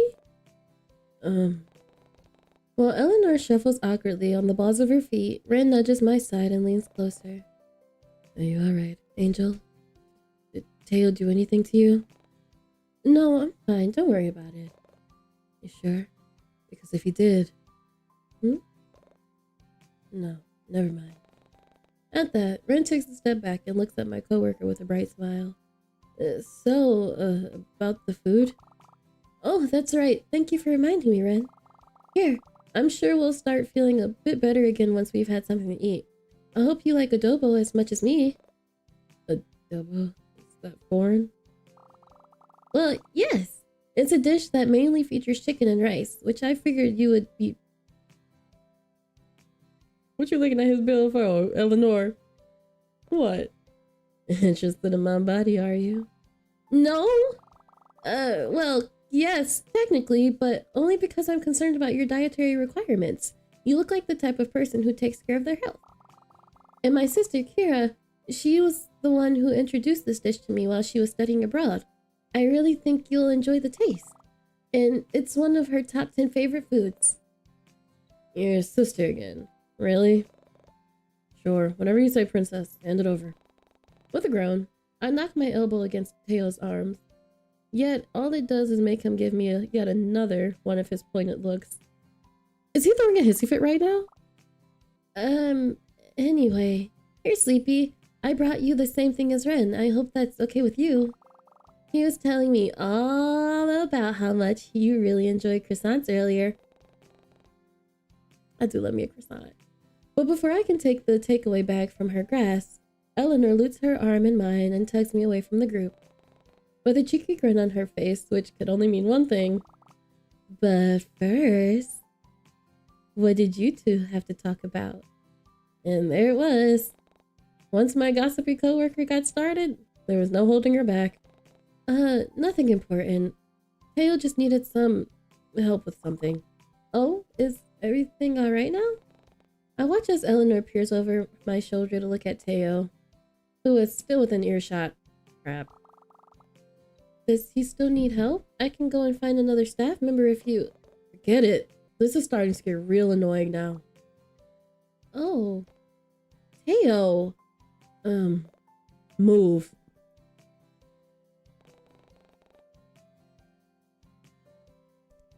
Not the hissy fit, Teo. That is so unattractive of you. Not the hissy fit. Not the hissy fit. Baby, do better. Teo doesn't wait for a response as he shoulders past Red and makes his way towards one of the exits. Did I say something wrong? No, Nori. Perhaps I should go apologize. No, you didn't do anything wrong. Here, I'll go and talk to him. You stay here with Ren. Wait, you don't have to, Sleepy. Before I could follow after Teo, I feel something tug on the sleeve of my jacket. Ren? You don't have to go after Teo, just leave him. Maybe you're right, but I know Teo better than everyone else here, and I know he's going to sulk and be a pain about it for the next few days. It's probably best if I do something about it now, otherwise we'll just suffer for it later. You guys really don't want to see a mopey Teo. Here, I'll come with you then. No, because you guys will start fist fighting. It's okay. You stay here and enjoy the rest of the day with Eleanor. Besides, didn't you two hit it off back at the library? I'm sure she won't mind. Right, Elle? Oh, right. You know what? Hold on. I kind of like Ryan getting along with Eleanor. Probably because he gets to talk about us, but like, as long as he's not trying to kill my girl. I do hope I didn't bore you to death with all my talk about native flowers. What? No, what? I mean, no, nope, not at all, but Angel, did it really look like that to you? Because before Ren can finish his sentence, my eyes wander towards Teo's figure slipping through a crowd of people as he pulls out his phone. Before I realize it, my feet start to move on autopilot as I chase after him. Sorry, I really need to... He's already gone. I'll be back, I promise. Teo. Now, leaving the two of them behind, I make my way towards the opening of the food court and through the seemingly endless maze of fish tanks. Pushing open the heavy doors to the back entrance, I aimlessly peer down the alleyway in search of the grumpy or perhaps even childish friend. My instincts tell me to head towards the hustle and bustle of the main street, but as I round the corner, I bump into someone's chest. Oh, whoa, sorry. Guess I wasn't looking where... Oh, wait. Is Sleepy? Leon! Leon! I keep doing that. What are you doing here? I was just about to go after Teo. It might be best to let him cool off a bit, yeah? I just saw him stalk off in that direction. Plus, he seemed kind of off in the group chat. Yeah, I figured he messaged you guys. Well, actually, he messaged Jay. He then messaged me, but he sent it to the wrong chat, so now here I am. I was on my way back from the hospital anyway. I figured I'd pop in and see what was up. Well, I guess now you know. Yeah, I suppose. But look, seeing as Jay's aware of everything now, maybe it's best to let him handle Teo, yeah? You think so? Leon gives me a non-committal shrug off his shoulders before gesturing for me to follow him. It might help to diffuse the situation. I mean, Jay has known him since elementary school. If he's able to put up with Teo for that long, I'm sure he'll be better help than us. Maybe you're right. Still not convinced. If you still want to go and talk to Teo, we can. I don't mind tagging along and... No, it's just... I can't help but feel like this was somehow my fault. I mean, I know it's not, but... You know how Teo can get, especially when he's told not to do something. Yeah, but I can't help but wonder if I could have been nicer about it. Or kinder. I didn't think he'd react this way when I told him not to. Nah, I think this is what Teo needs. He doesn't share it, but he's always been coddled by everyone, even his parents, and all those people he hangs out with in the city. I can almost see where he gets his mindset from. Teo never used to be like this, you know, back when we were younger.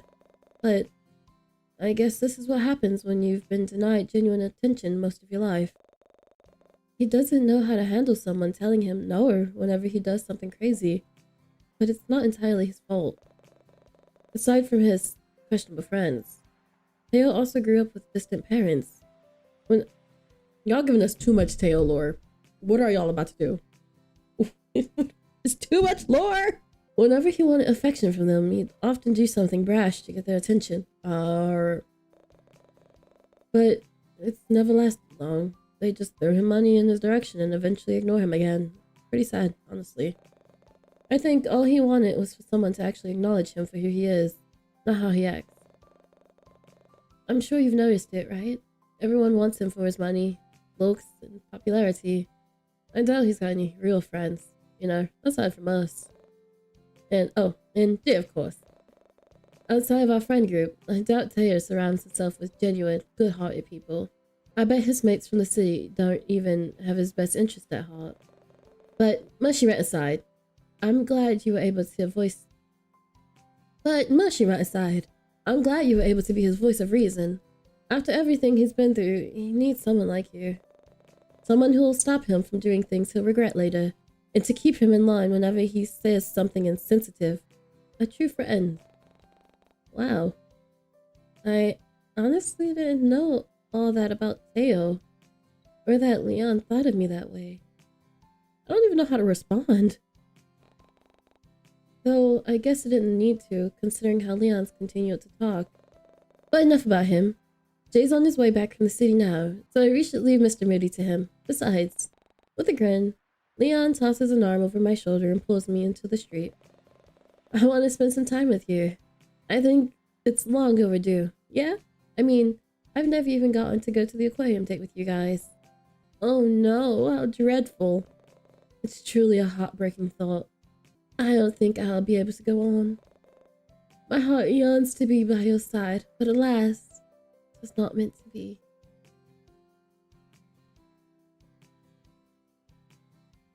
You guys, he's so good. The green flag is green. He's a forest. He's the forest. This man, this cute boy, this man right here, Mr. Leon, he's a forest. It's a gosh darn forest. You're so green. All right, let's go, theater kid. That makes a lot of sense. What gave it away? With a playful eye roll, I nudge my childhood friend with my hip to get him moving again. But what takes me by surprise is how casually he grabs my hand in his and leads me down the street. Ah. It almost feels like old times back when we used to run hand in hand towards our favorite playground after school. I wonder, was Leon thinking the same thing as me? But when I glanced upwards to check, I instead take notice of the destination my companion's leading me towards. After all, the massive umbrella made it hard to miss.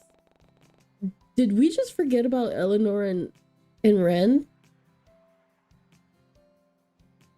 Alright, us. Get it together, girl. Get it together.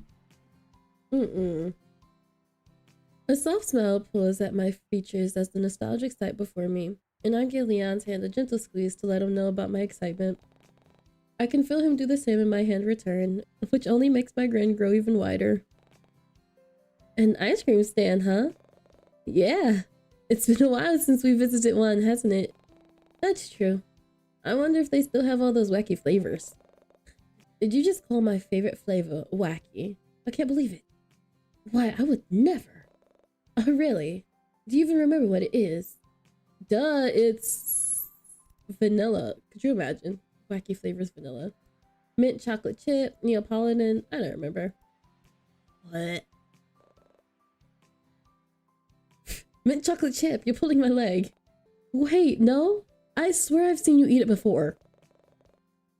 Nah, I only ate it because one of my old classmates didn't like ice cream. I didn't want her to feel bad about wasting food. Just a good boy. But that's not the point. Because now it's your turn. Huh? My turn? Oh? Are you going to guess my favorite flavor now? Of course I am. It's only fair. And also because I remember your favorite flavor too. Is that so? I mean, as long as it hasn't changed over the years. No, it's still the same. Then, there's no way he's going to guess it correctly. But now that I think about it, what is my favorite flavor ice cream? I should probably have one in mind before he guesses. Oh, we get to type it in. Okay. My favorite flavor of ice cream? I usually get peach, or I will get Blue Moon or Superman, which is a very Midwest flavor, but whatever.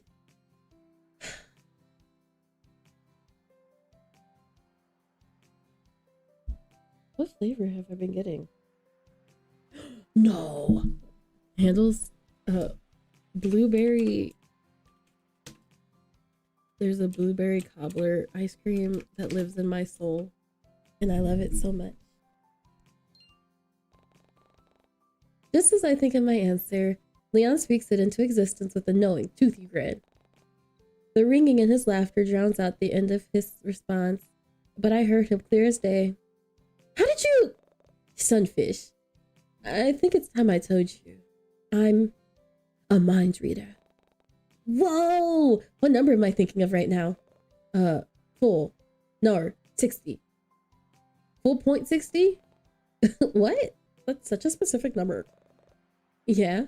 Well, it's about how much you owe... Yeah? Well, that's about how much we owe this fine gentleman. With a smile, he gestures towards the person who serves us the ice cream. Why did y'all take our ice cream flavor?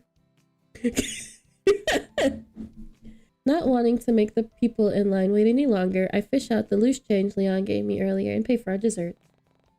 Seemingly satisfied, we make our way down the footpath to find somewhere to sit and eat. We just completely forgot about Eleanor and Ren.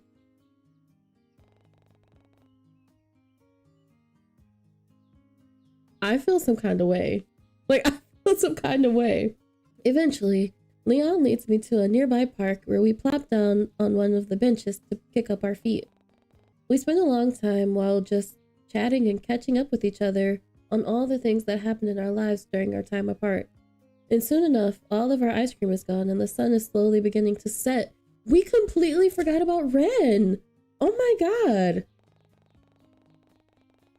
I would be pissed at us. I would. A comfortable silence blankets the both of us as Leon casually throws his arms behind his head and closes his eyes. He seems at peace like this, almost as if the stress of his day-to-day life has been stripped away. But even with Leon's eyes closed, I couldn't help but feel like someone or something was watching me. We should be being watched. We deserve that at this point. I'm so mad at us. An eerie feeling washes over me, and I cast a hesitant glance over my shoulder to spot anything out of the place. Nothing but the gentle rustle of foliage in the wind greets me, and yet I still couldn't seem to shake off the lingering feeling of something hiding behind one of those bushes. What if it was my... Just as I was finally starting to relax and unwind again, I went and ruined it all by getting worked up once again. Quietly slapping my cheeks, I turned to expel those thoughts from my mind. But the sound I made must have been louder than it felt, because Leon blinked open and looked in my direction. Sorry, I almost dozed off there. It's so peaceful out here. I could probably fall asleep. Whoa, check that out. I followed Leon's fingers towards the sky and noticed the ominous dark clouds rolling from the distance. You're kidding. Was it seriously about to start raining again? But now that I look closer, do clouds normally get that dark? Even from afar, it almost seems like black smoke enveloping some of the taller buildings in the heart of Corland Bay. It almost seemed unnatural. All too quickly, the soft timbre of Leon's voice cuts through my thoughts. As fun as today has been, we should probably head back before it starts pouring down buckets, yeah? Here, I'll walk you home. He offers a hand to help me up from the bench, and just as I take it, I hear a twig snapping from somewhere behind me, and before I can react, a muted sound of thunder cuts me off. Thanks, Leon, but your place is the opposite direction, isn't it? I wouldn't want to make you walk all the way back. No, it'd be fine. I don't mind walking. What if it starts raining? A little rain never hurt anyone. Something tells me it won't be a little bit of rain. Actually, yeah, you may be right. Me? Being right? Could it be? What day is it? Is there a blue moon? Knock it off. But hey, are you sure you don't want me to walk you home? I'm sure. Besides, I could use some alone time. The past few days have been hectic, to say the least. Yeah, well, so long as you don't stress yourself out or anything. If you want to vent or something, you know who to call. Teo? Teo? We're gonna see Violet? Despite saying that I'd be perfectly fine walking home on my own, Leon ended up accompanying me to the entrance of my apartment complex before finally parting ways. It was nice being able to catch up with him like this, and I genuinely find myself wondering if we could do it again in the future. But as I make my way towards the door, my eyes wander towards the small box sitting atop my doormat. What the? Panic flashes through me at the thought of being another gift from my supposed stalker. But then I remember the purchase I made this morning. Yay! Ah, it must be the security cameras. Definitely picking it up. It's fine. I put it under my arms as I fish the keys out of my pockets. But as I do, I barely make out the sounds of something behind me. Muddled? But the music changed. Muffled footsteps echo from somewhere down the stairway, indicating that someone was there and that they were getting closer. The thought alone sends a surge of panic through my body as I tense up. Was that... I desperately try to ignore the sudden dread of anxiety building up as my hand fumbles to unlock the door. Just a few more twists and clicks, of my key before. Angel, I'm glad I caught up to you. Ren! Jeez, you almost gave me a heart attack. Uh-huh. Oh, sorry. It's fine. What are you doing here? You forgot about him. You literally forgot about him at the aquarium.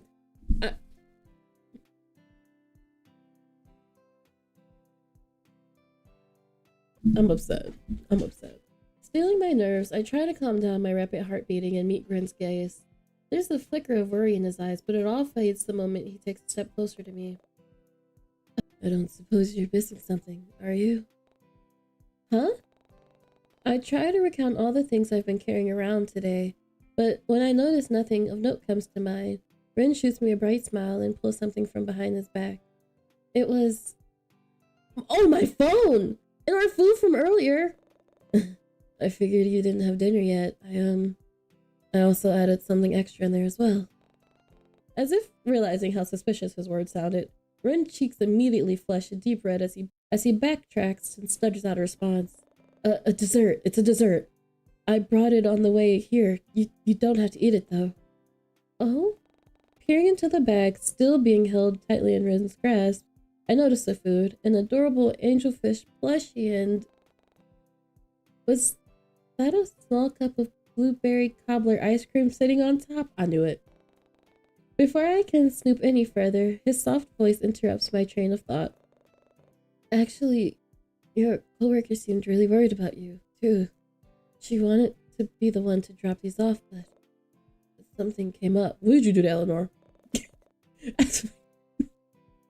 As for your phone, you left it near the storage closet. Here. Oh. As if noticing my current predicament, Ren looks at my occupied arms before giving me another soft smile. It'd be nice to have more hands sometimes, huh? You need some help?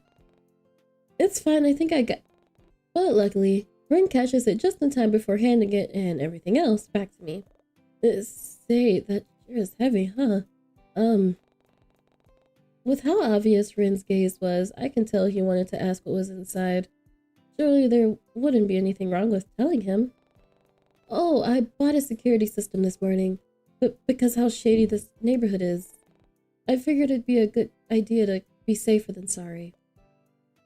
That creep didn't come back, did they? Without thinking, I dropped my keys and slapped my hands over Ren's mouth before cautiously looking over my shoulder. Oh no!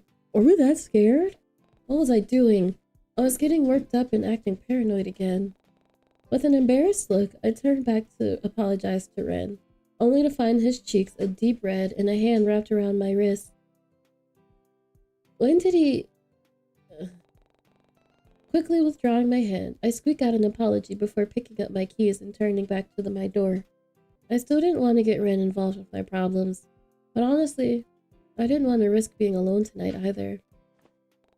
Come on, Big Daddy, come sleep with us tonight. Too lost in my own world, I barely noticed Ren coming closer, nor his hand covering my keys to steady my fidgeting. You want some help? He must have seen the look of confusion on my face still as he continues talking. Setting up your cameras, I mean. Self-taught programmer, remember? I'm sure I can figure it all out. Plus, it'd save you having to call someone to install them. He's a programmer. He's going to... Okay. Alright, Ren. He did have a point, and it honestly feels safer if I weren't alone tonight. Still, I'd been spending so much time with Ren lately, and I didn't want him to get fed up with me or my presence. Would it be a good idea? Girl, he won't stay. Accept and let him stay. Decline and say goodnight. Come on in, baby. Come on. Maybe it would be a good idea after all. I probably look pathetic with how I barely make any eye contact, instead choosing to stare at my door rather than Ren. But he doesn't seem to mind, or perhaps he simply chooses not to comment on it. I'd be happy to, Angel. With a smile, I open the door and let Ren inside. You know, I think we have the same mirror. Oh? Putting the small talk aside for a moment, I usher the pink-haired person into my living room and situate ourselves on the couch. Ren wastes no time opening the package, placing all the bits and pieces on the table, and setting it off to work. Though every so often he'd sneak a peek at my direction whenever he thinks I'm not looking. Did he want something? Raising an eyebrow, I send him a silent question. I didn't mean to pry into your personal life, but you know, you're always welcome to stay at my apartment. I mean, you've already stayed the night at my place, so it wouldn't be a bother if you wanted to come over again. I'd honestly sleep better at night knowing you're safe. And I always carry a spare key card with me anyway. If you'd like, you can hold on to it just in case some... I appreciate the offer, Ren, but I can't accept that. It's fine. Besides, you said yourself that living here can be overwhelming. If this can help you in any way... I don't know. Keep it. Just in case. I mean, you never know. What if that creep breaks into your apartment again? If that happens, you could come and stay with me this time. I could keep you safe, just like the first time you invited me over. The lobby is full of security, and they won't let anyone upstairs without proper clearance. Plus, I don't have rats? Rats? Where was this coming from? I won't lie though, Ren's offer honestly was tempting. The idea of having somewhere to go in case things got bad was a comforting thought, but something just didn't sit right with me. I know I've been spending a lot of time with Ren recently, but I still wasn't that familiar with him. And sure, I might have developed a bit of a crush on the tall guy, but I wasn't going to be swayed from my feelings. Still, the offer really was tempting, and it wasn't like he was asking me to move in with him or anything. Now that I thought about it, Ren was the one giving me the access to his home. It wasn't like I was the one in any danger here. He was trusting me enough to not be some crazed killer, much like the one on the news. I couldn't help but crack a small smile at the somewhat morbid thought, but Ren seems to take that as a positive sign.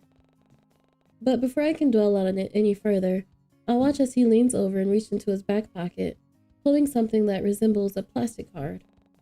Ren wastes no time handing it to me, and I take a moment to look it over. His address and unit number were neatly printed on the top, with some kind of obscure barcode at the bottom. However, the apartment name and logo at the top right corner are what really captures my attention. Sunshine Hills? I almost forgot that he lived in the nicer part of Corland Bay. They were known for their high-rise apartments and fancy penthouses, so I'm sure Ren never had to worry about rat infestations or deadbeat landlords. Though, the more I thought about it, the more willing I was to accept his offer. Maybe it wasn't such a bad idea after all. I couldn't help but wonder what kind of programmer could afford a fancy marble flooring. But as always, Ren remained a mystery to me. If this opportunity meant getting to know him better, maybe it'd be worth it. Snapping out of my thoughts, I look up from the glossy plastic and focus my attention back on Ren. Seriously though, it wouldn't hurt to keep it. And it's a spare keycard anyway. I can always get more. I already have a stack of them at home. They're really handy too. I can use them to lock up my office and bedroom without a physical key. But I always... Do we need that information? We might need that information. See, Ren's downfall is going to be him talking too much. But I always end up misplacing them and... Sorry, Sleepy. Am I rambling again? Well, I don't want you to worry or anything. And you never know what might happen. After seeing what's been on the news lately, I just want you to be safe.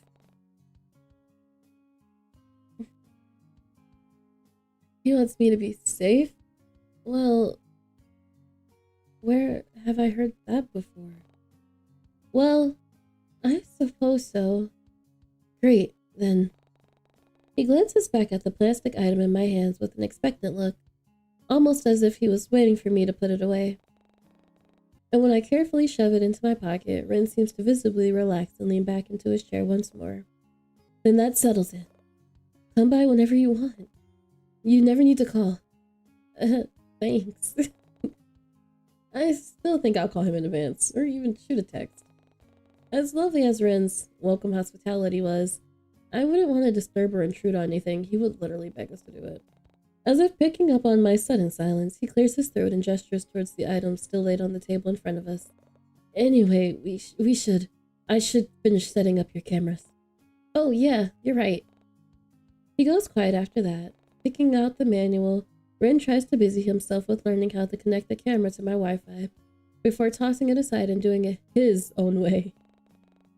I love Ren. I love him so much. Deciding not to get in the way, I curl up on the couch with my food and simply observe him. I won't lie. Watching Ren's hands deftly connect cables and unscrew plates was kind of attractive, but I wasn't about to say anything. And soon enough, the events of the evening slowly draw as I start to feel the telltale signs of weariness take hold of me. I try my best to muffle my yawn before I glance up at the clock on my wall to read the time, just past midnight. Dang, I hadn't realized we'd been at this for so long. Tired? Ren's voice startles me, and I glance back to see that he already put down the cameras and was reclining in his seat to fully look at me. Kinda. It's been a long day. You can head to bed if you want. I'll set this all up and lock up once I'm done. You're still going home after this? You want me to stay? Did I? Strange. Perhaps it was because we'd been spending so much time together, but I'd somehow grown fond of Ren's presence. It was comforting to have him near. Though I wasn't about to tell him that, so I give him a affirmative nod. I make the decision. Yeah, I do. Oh. Ren's grin practically reaches his ears as he laughs to himself. Okay, sure, no problem. I can't help but playfully roll my eyes at his enthusiasm. Well then, why don't I get you some pillows and blankets and we can camp out here for the night? Just like a sleepover? Sure. He already slept in our bed. You may as well come back, Big Daddy. His toothy grin reminds me of my childhood days, back when I'd beg all the adults to let some of my friends from school stay the night. With all of us wrapped in the patterned blankets, I'd cuddled up in the couch with everyone until we'd fall asleep. But it wasn't Leon who came to mind, it was someone else? Their face was blurry, but I couldn't make out the tufts of black hair from within the blanket surrounding us, and the same toothy grin Ren was giving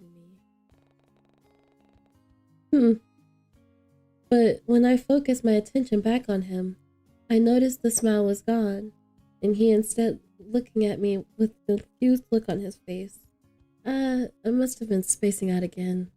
Sorry, I'll go get those pillows now. Let me know if you need any help. Ren's response gets drowned out as I flee into the hallway. I love my beanpole. It took a while, but Ren managed to set the cameras up and hook it all up to an app on my phone, all while I made myself comfortable on the couch. He explained how to use it, but if I were being honest, I started to nod off once he started geeking out about the different kinds of alarm buttons. I love him. Before I know it, my head falls onto his shoulder with a soft thump, and I feel Ren's body shake as he lets out a faint laugh. Something moves from the chair next to him, and before a warm duvet is wrapped around my shoulders, I can feel Ren pull me into his side before we both fall backwards on the couch. His chest softens the blow, and with one of his hands gently tracing over the back of my neck, I slowly start to drift off. Nostalgia greets me once more, and before my consciousness fades away, I try to chase after the foggy memory that had been plaguing my brain as of late. Those 3 kids laughing and playing together near a lake. Who were they? And who was the one that stayed right by my side even after everyone else went home? Almost desperately, I try to recall their face, or any of their defining features, really. At this point, I'd take anything. But it's all for naught when I feel Ren's lips fall on the crown of my head to place a chaste kiss. Sleep well, Sleepy. I'll never get over that. With his comforting voice in my mind, I slowly start to slip away. We're gonna see what other shenanigans we can get into. I'm excited. You're excited? Let's do it.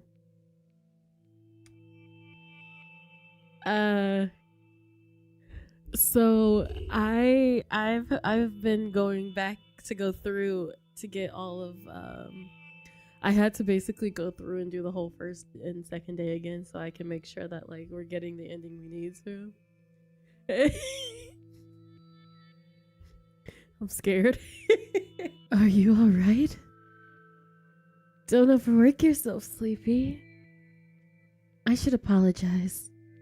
I didn't mean for this to happen. I should have helped you out more.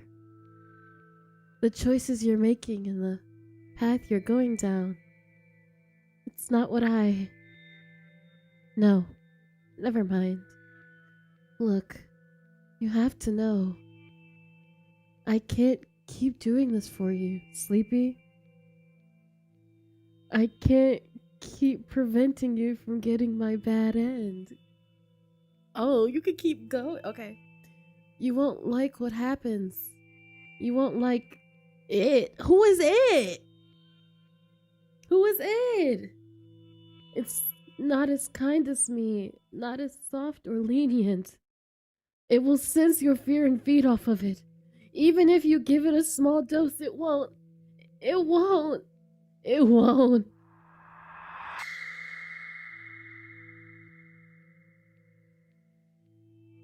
See? It's scary, and it won't hold back. It deserves to rot in here with me. It deserves to die. Ooh. It deserves to drown in its own filth and carnage, choke on its regrets until it's nothing left but a husk. That disgusting abhorrence deserves to something in the darkness void of any light or happiness. It doesn't deserve to be in the light. It doesn't deserve to bask in your radiance, to see how much you'll something a smile. It doesn't deserve to feel your warmth in eternity and damnation or solitude. For something feel these decrepit emotions, for making me think these thoughts and act this way. I scared you because of it. I should kill it. I want to kill it. Oh my goodness. Okay. Oh no, not the dots getting... I'm sorry. Did I scare you again? I can't help it. Being here for so long. Everything takes a toll on you. It makes me feel this way. Forces me to. I won't hurt you. Don't worry. I'll protect you from it. It doesn't deserve you. But I do. I do. I do. I do. I do. I do. I do. Do I? I love you, Sleepy. I love you. More than it ever could. More than anyone ever could. They wouldn't do this for you. No one would. Only me. Your light. Your light doesn't deserve to be here, tarnished by what happens in here. Sorry. Look, all I want is for you to stop trying to go down this path. If you really want to see me, you don't need to keep making the wrong choices. I'll always be watching you. I'll always be with you. And I'll always protect you from the people who try to take away from me, from my bad ends, from it. There's nothing that will keep me from you. But if you really want to continue meeting me here like this, I won't stop you. I'll hold back the inevitable. But just know, there will come a time when I won't be able to bring you back to this place again. There's a limit to how often I can... No, never mind. I don't want to worry. Alright. gonna send you back again. Okay? So, promise me. Promise me this time. You'll listen to my warnings. I'll help you as much as I can next time. So don't concern yourself with meeting me here again.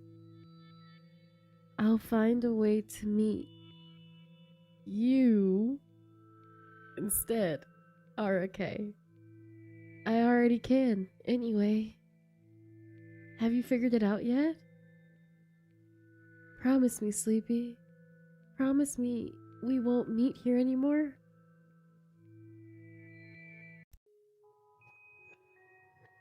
Oh my. Oh my goodness. Oh, this is new. Oh, this is new. Guess what I'm about to do? Yeah, I'm about to do it again. That was 30 minutes of me figuring out what to do. So, we are going to we're going to start from day 2 with the things that we missed. So, we're going to walk home in the rain because we're mad at Ren. This is stupid. Forget it. It doesn't really matter what he was doing. Ren shouldn't have taken over 20 minutes to buy an umbrella, even though we already know why. This is just ridiculous. Besides, it was getting cold and the wind was starting to pick up. If I stay out here any longer, I'll probably get swept away. Violet's flower shop should be somewhere nearby. Maybe I could wait out the storm there.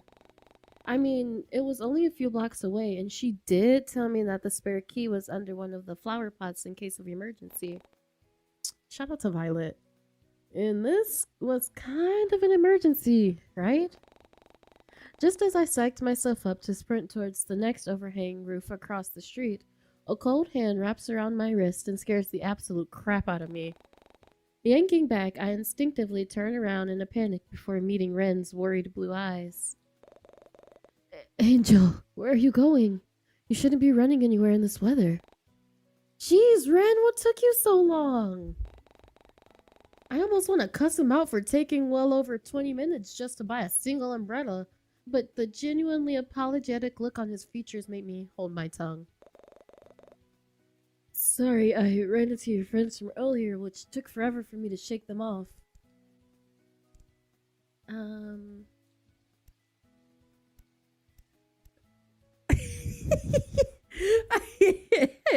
Ren is like, please stop getting the bad ending. For the love of God, please. And I'm like, no.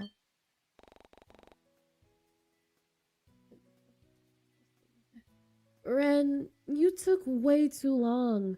I honestly thought you left me at this point. Huh? Why would I? Look, it doesn't matter. You've already wasted my time and now I'm all soaked. I'm just gonna head home. Thanks for today, but after waiting for so long, I'm no longer in a good mood. Oh, wait. He grabs my wrist again, but this time his grip was much stronger, almost as if he wanted to keep me here. Turning to face him, I barely give him more than a second to explain himself before I decide to walk off. You wanted that Haruko plushie from earlier, right? I bought it on the way back. I really didn't think I'd take that long, but... As if to prove a point, he offers me a bag from under his arm. And true to his word, there was the plushie I was eyeing earlier, all wrapped up in a plastic casing to stop it from getting wet. It almost pulled at my heartstrings, and I would have found his consideration endearing like usual. But something about seeing Ren in that cashier from earlier still rubbed me the wrong way. Oh yeah. Is this our petty route? I love it. Make him work, girl. Make him work. For all I know, he could have been chatting her up while she wrapped the toy. No, who hurt us? Hold on. In this playthrough, who hurt us? Like, why are we so, like, paranoid? Yikes. No, it's fine. You keep it. I just want to go home, okay? So, please let go of my arm now. As if finally noticing his grip on me, Ren hesitantly lets go of my arm. Not before gently placing the bag in my arms for me to take and offering me a pitiful smile. Really, I was just buying this for you. I'm really sorry it took me so long. I merely offer him one final nod of my head before I turn on my heels. Whether or not he perceived that as me accepting his apology was up to him. You really going? Wait, I... He reaches for my sleeve this time, and I feel him give it a faint tug before he lets go. Almost as if he remembered my words from earlier. Please don't go. Please stay. I'll buy you something else. What are your favorite snacks? Or do you want another cake? There's a convenience store nearby. Or maybe some manga? We can go to the library instead. Was Ren seriously putting up that timid act again? After all this time? I don't even bother turning around at this point. Angel, please. But my baby is in the rain. He said, baby, don't go. Baby, don't leave me. Baby, please. Like, he is in the rain with his boombox.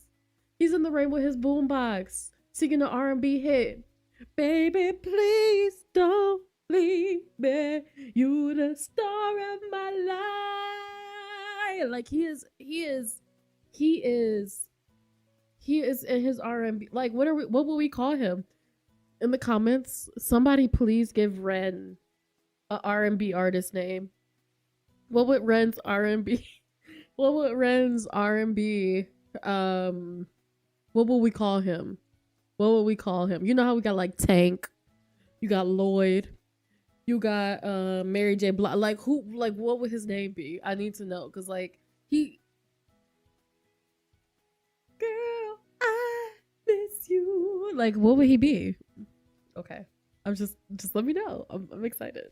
Sleepy. His voice gets drowned out by the rain as I hurriedly run back home, using his bags as a makeshift umbrella. Ooh. I'm so scared. Slamming the door shut, I immediately throw the bag in frustration, before picking it back up and ensuring the contents inside were still okay.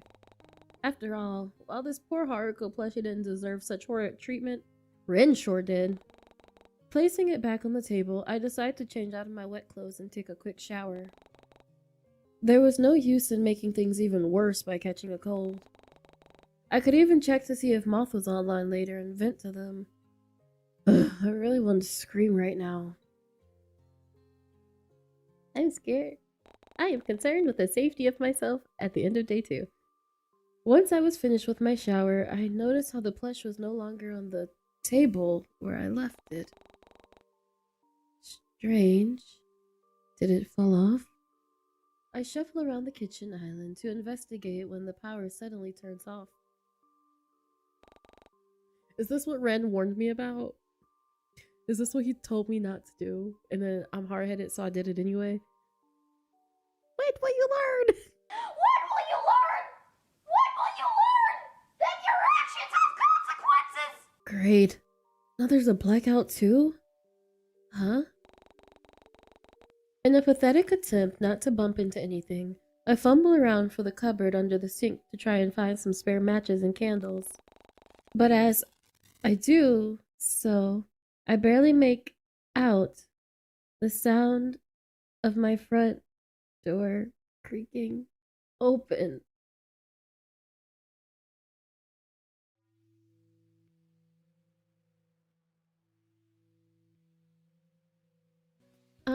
I think we actually did these 2 choices. So now that we did our scary choice, let's do we did these 2 already because we went to his apartment. That's how we ended up waking up at his place at day 3. And then we asked where he wanted to go and he said my apartment's around the corner. So we're going to go back to my place, babes. Your apartment? Your apartment? Sure. It's close by anyway. I can walk you home. The image of me taking a nice warm bath after being out in this weather was too hard to resist, so I end up eagerly stepping under Ren's umbrella before heading back home. Rennykins! In the end, Ren ended up walking me back home. Yet, despite being the one to hold the umbrella, he still got wet because he offered most of it to me. Ren really was considerate, but it didn't stop me from feeling bad whenever I saw the wet patch on his shoulder. Eventually enough, my apartment entrance comes into view, and I suddenly wish that time would slow down. I wasn't sure why, but I was enjoying my time with Ren. even though I still didn't know much about him. All that I did know was that he was very attentive when it came to me, and that he was willing to put in the effort to get to know me better. Which, in hindsight, was far more effort than Teo ever put into our relationship. Oh yeah, in this one I said that Teo was my ex. Because he seems like he would be my ex. No matter how short-lived it was.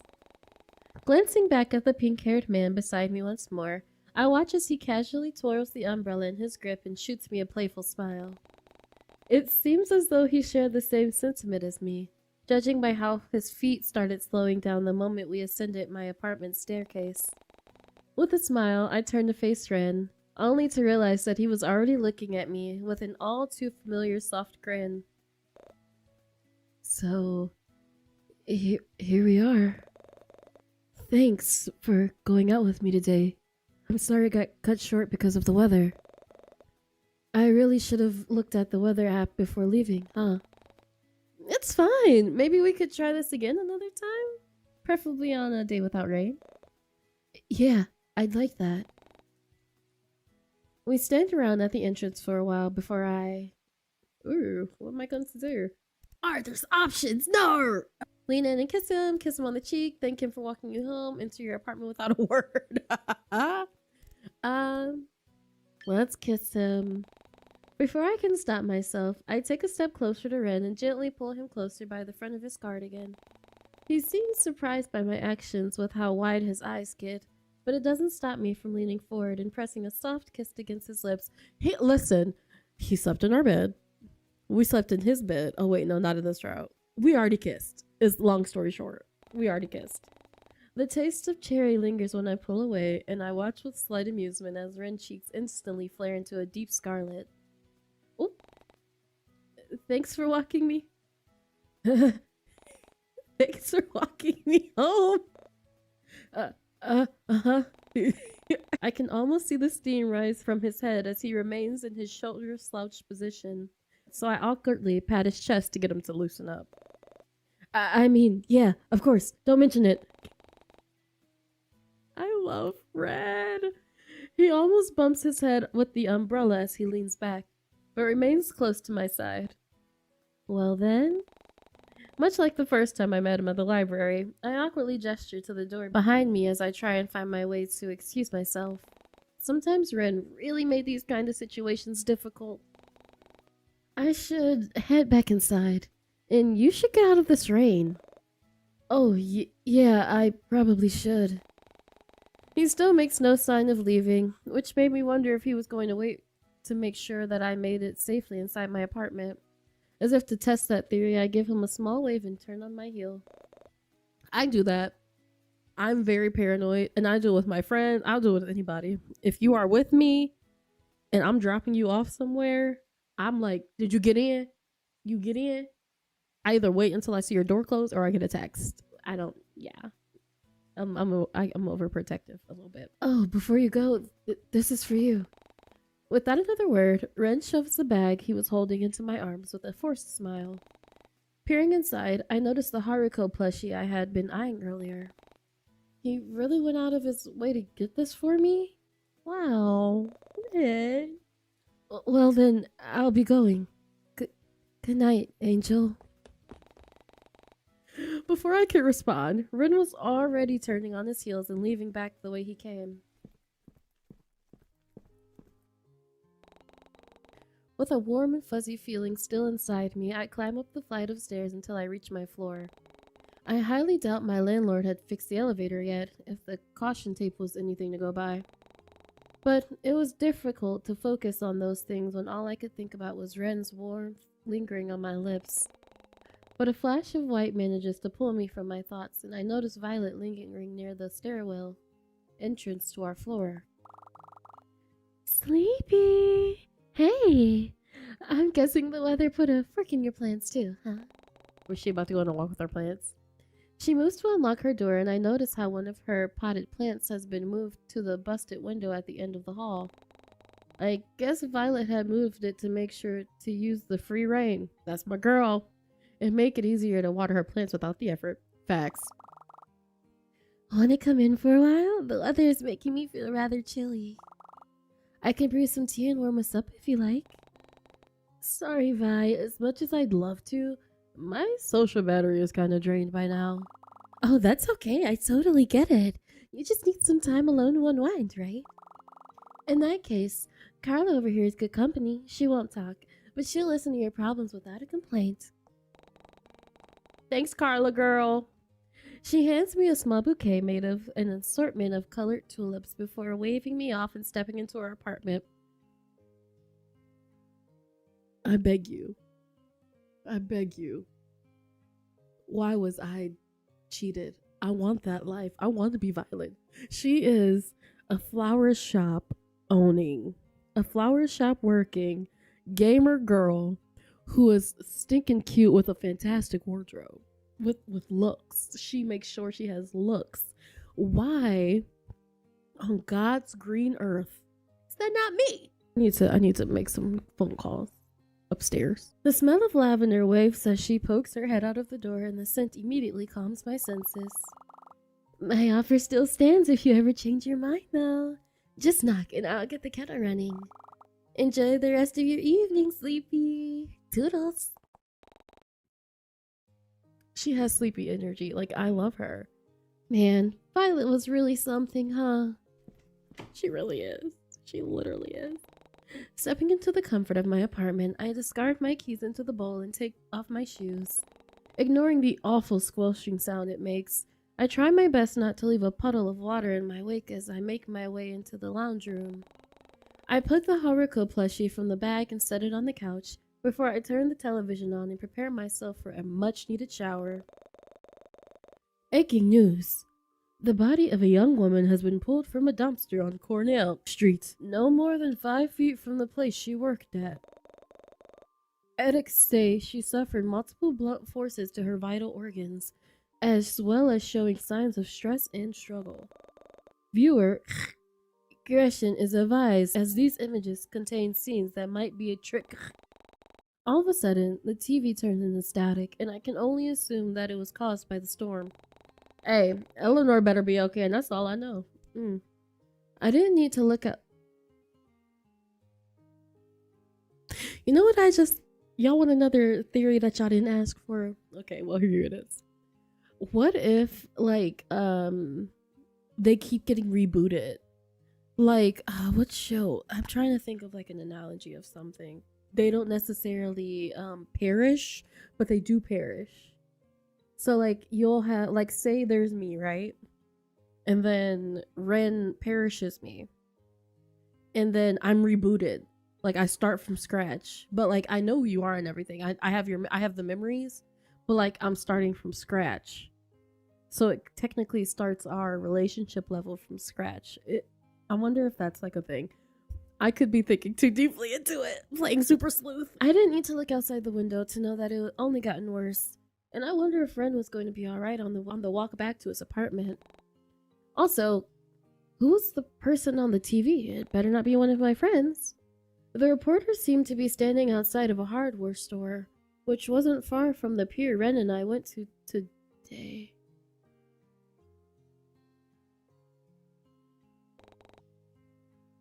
Dang, I really wanted to know more. I didn't.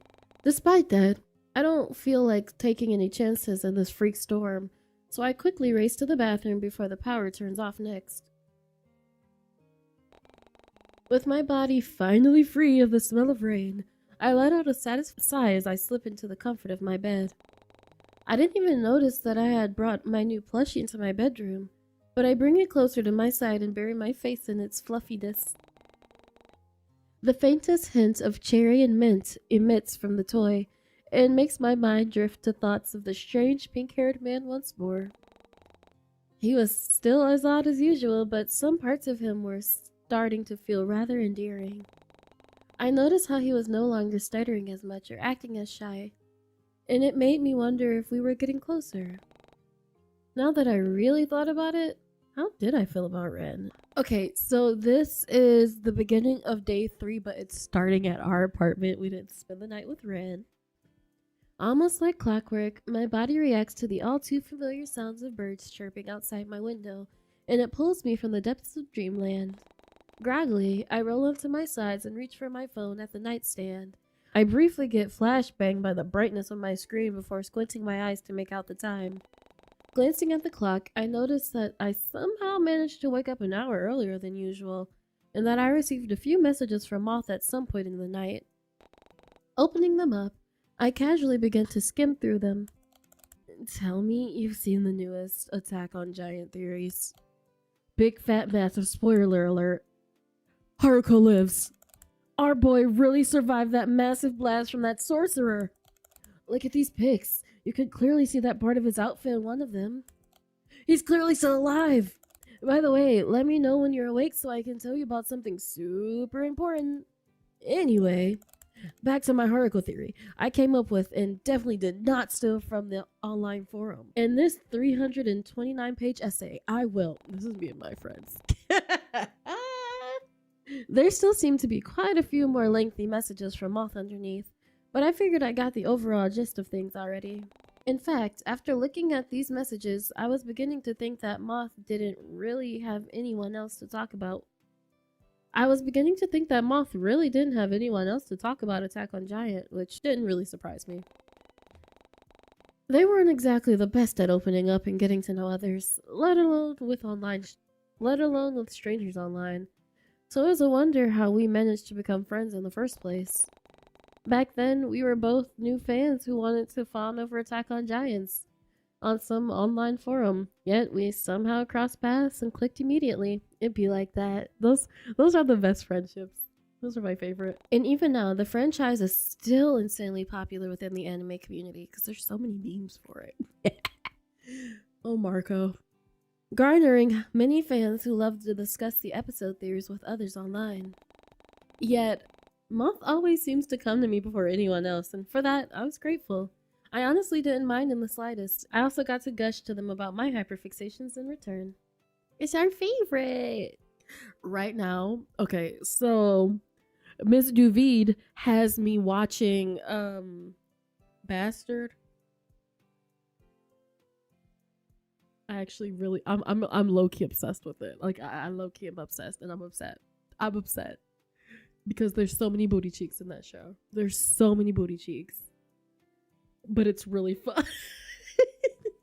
But, man, I just wished our time zones were more lenient. I always manage to catch Moth as soon as I'm going to bed. And they always seem to message me while I'm halfway through my sleep cycle. Well, there's no use in thinking too much about it. Putting those thoughts aside for now, I decide to spend the rest of my morning going through the rest of Moth's messages instead, and even sending back a few theories of my own before getting ready for work. But before I begrudgingly leave the warmth and comfiness of my bed in favor of making breakfast, I make sure to give my new Haruko plushie a squeeze and a pat on the head, like he deserves. With a full stomach and a slight bounce in my step, I casually make my way towards the Corland Bay library. Even from here, I could make out Eleanor's fancy welcome message written on the chalkboard sign. And from the looks of the parking situation outside, it didn't seem to be that busy. Yeah, you say, don't jinx yourself. What captures my interest, however, is a black sports motorbike propped up in one of the parking spots. I can make out a ton of small anime decals on the tank, but what really catches my attention is the Always With You stickers. Whoever owned that bike must have been a fan of the webcomic, and I honestly wanted to be their friend because of it. Because as unfortunate as it is, the only person I had to talk about this was Moth. But it made a lot of sense considering how Always With You was only published recently, and the fandom was still so small. Not many people were aware of its existence, but that was slowly starting to change. Physical copies of the webcomic were starting to appear in stores, and despite my attempts, I had yet to get my hands on one. Oh well, maybe one day. Now wasn't the time to be dwelling on these things. I would have been late for work if I stayed in my head any longer. Not wasting any more time, I quickly speed up to the staircase to enter the library. But I barely make it 3 feet inside before a mess of blonde hair enters my field of view and almost knocks me over. Hi, Eleanor. We're declining Leon's offer to go to the aquarium because I don't want to. I didn't want to in the first row, and I still do not want to. Actually, now that I played with red, I did. I did want to go, but not anymore. So, sorry, but I really don't think I can stomach being around that muscle-headed idiot. Yeah, no, I get it. Don't worry, Sunfish. You don't have to force yourself. And there's no need to apologize either. If you don't want to go, then you don't have to go. I'll have fun in your stead. What did I do to deserve someone as considerate as Leon in my life? Thanks, Leo. Make sure to send me updates, yeah? I can't exactly tolerate Teo, but I can tolerate you and Eleanor just fine. You got it. Undercover cop Leon Davis reporting in. No need to worry. Your updates will be handwritten with love and personally sent to your address every 5 minutes. I couldn't stop the laugh that came up at his usual dramatics. The second I see them as much as holding hands, I'll make sure to snap a picture so you can use it as, like, blackmail or something. I mean, surely there's someone out there who'd pay big amounts of money for that kind of stuff, right? Not the world-renowned Leon Davis using his own friends as blackmail. He's truly going corrupt. Why does that look like that? Why does that look like that? He's truly going corrupt. Can I get a moment of silence, fool? Leon's voice abruptly cuts in and out, so I thumb the volume button to try and hear him better. Come again? Your sentence got cut off. Oh, huh? I said, can I get... Hello? Leon, I think you're breaking up. Are we breaking up? But I thought we were gonna be the partners in crime until the day we... Wait, is this still a bit? Or can you really not hear me? Because I can hear you just fine, Sleepy. Actually, you do sound kind of distorted now.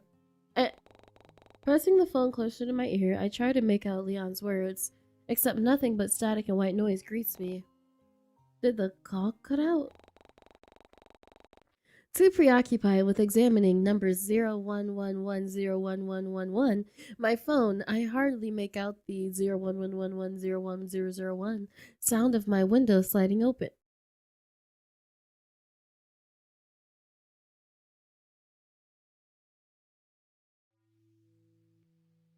Wanna go on the date, Ren? You didn't agree to go on the date, Angel? Why? Is it because of Teo? Because of me? Were you thinking about me? Yeah, actually! Did you want to see me again? Is that it? Sleepy, I missed you too. Sorry I didn't get to talk to you as much today. But I saw you. I couldn't take my eyes off of you. You're so fun to watch, Angel. It's so cute when you think you're by yourself. I could see you shaking behind the reception counter earlier. Did you like my present? Now you can carry a part of me with you, Ren! No, baby, you don't have to do that. You don't have to do that. You can give me different kinds of gifts. Just hold my hand. Do you want to be with me too? Is that why you were trying to meet me here? Keep it up, and I won't let you leave next time. Do you want that? Do you want to be with me here forever? Forever and ever and ever and ever and ever and ever and ever and ever. Sleepy, sleepy, sleepy, sleepy, sleepy, sleepy, sleepy, sleepy. I'm just kidding. I only wanted to tease you a little. Get your heart racing the same way you make mine. He really got me because I was scared. I was like, ugh. Oh God, please don't be scared of me. You know I would never hurt you. But the thought of always having you by my side is so overwhelming. I ache to have you near. Did you know that? And now that I finally have you here again, maybe I could. No, I can't. Not yet. This time, I want you to agree to go on a date with that deadbeat friend of yours. As much as I want to be with you here forever, there's still so much planned out for the both of us. I can't see it, but I can feel it. I can tell something big is gonna happen soon. I can't wait to see what it is. I can't wait to experience it with you too, Sleepy. Alright, I'm gonna send you back now. No jump scare this time. I promise, Angel. So be good and do as I say, okay? I love you, Angel. I love you so much. Until next time.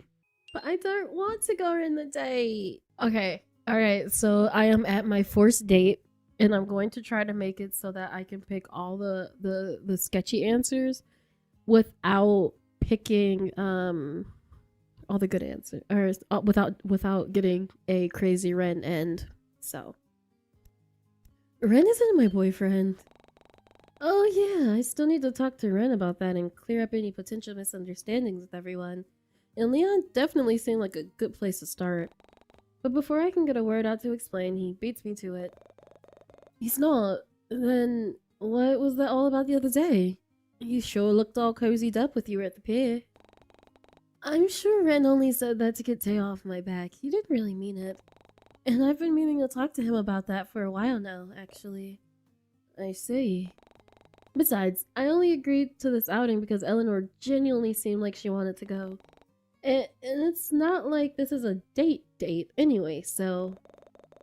Hey, don't sweat it, Sleepy. There's no need to explain yourself either. I get what you're saying. I'm sure everything... Leon cuts himself off when he notices something behind me. And when I turn around to look, I see Eleanor running up to the group with a flushed expression on her face. This is when we had our Romeo and Juliet moment in the tanks. I'm gonna pretend like I didn't see that. I was busy looking at the sunfish. The what? Clownfish? I was staring at the sharks. Oh, these are the boys. These are the boys. The sunfish is Leon.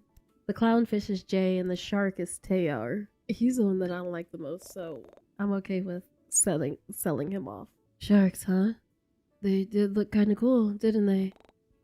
Oh, a shark enthusiast, are we? No, they're a bit too scary for my liking.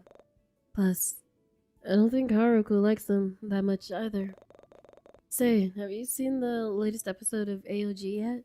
Haruko finally visits the sea for the first time. Rin, don't spoil it! I was gonna watch it later when I have some free time. Oh, sorry. Yeah, you're not really missing out on much, though. It's another one of those boring beach episodes, but I wouldn't mind watching it again. I see. In that case, maybe we can watch it together sometime. Ren's expression is almost comical. He immediately straightens his posture with such an exaggerated motion that I find it hard not to laugh. You want to? With me? Just the two of us? Sure, unless you know someone else who might be interested. No. I watch as Ren's cheeks flush a deep shade of red before he whips his head around and almost smacks it into the glass in the process as he feigns interest in the fish once more. Oh my god, poor baby. Though I can tell he was genuinely feeling embarrassed with how bright his cheeks are, it was honestly cute. Still, now that Ren was right in front of me, but I couldn't help but wonder why he was here in the first place. Dang, why was I so fixated on holding his hand all of a sudden? Shaking my head to dismiss these thoughts, I pull my hand away and try to play it cool. Ren doesn't seem to notice my slight change in demeanor, though if he did, he had the decency not to say anything. Not that he could, however, considering how Eleanor's voice breaks the silence and captures our attention. Okay, so this is Teo trying to get us in the closet for some ungodly reason. Against all better judgment and all better options, I am going to go ahead and go in the closet with Teo and try not to strangle him in there. Oh please, you're one to talk. You always used to do this to me back when we were dating. Remember all those parties you invited me to? Back when we both used to live in the city? You always left me by myself so you could go mess around with other people. At one point, I had to ask Jay to take me home because you didn't come back. You're not seriously bringing that up again, are you? Who do you think asked Jay to pick you up in the first place? It's about to be really easy to let him perish. And I know you. You always hate getting in trouble with the law. Why would I bring you along and get you involved with that? Plus, I appreciate if you didn't lump all my interest into just messing around. Is that seriously what you think of me? Am I just some serial cheating sleazebag to you? Well, no, but... And like I've told you a million times, doll, we were never dating. You came to that conclusion by yourself. Excuse me? I mean, when have I ever said we were exclusive?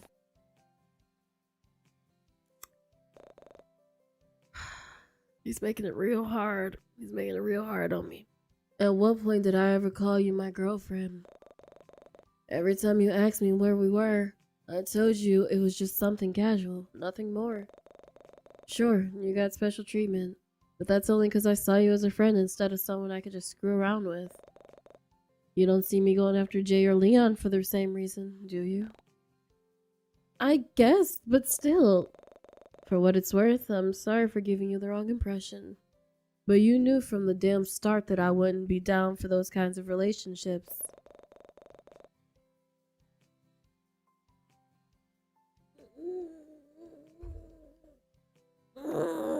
Hold it in. Hold it in. Ooh, take a deep breath.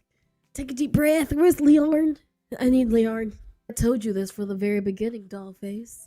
But whatever we had going on between us, it was never meant to be something serious. You were the one who got attached and clingy. And now the same dumb thing is happening all over again with that blonde friend of yours. Little Miss Princess over there is treating me like I'm a damn child who needs to be supervised all the time, and I can't even tell if she's interested in me or not. Plus, you're not exactly... My suspicions were confirmed. Thank you for outing yourself. He's obsessed. No, never mind. Either my idea works out and this gathering gets more interesting, or she realizes I'm not the type to be babied and backs off.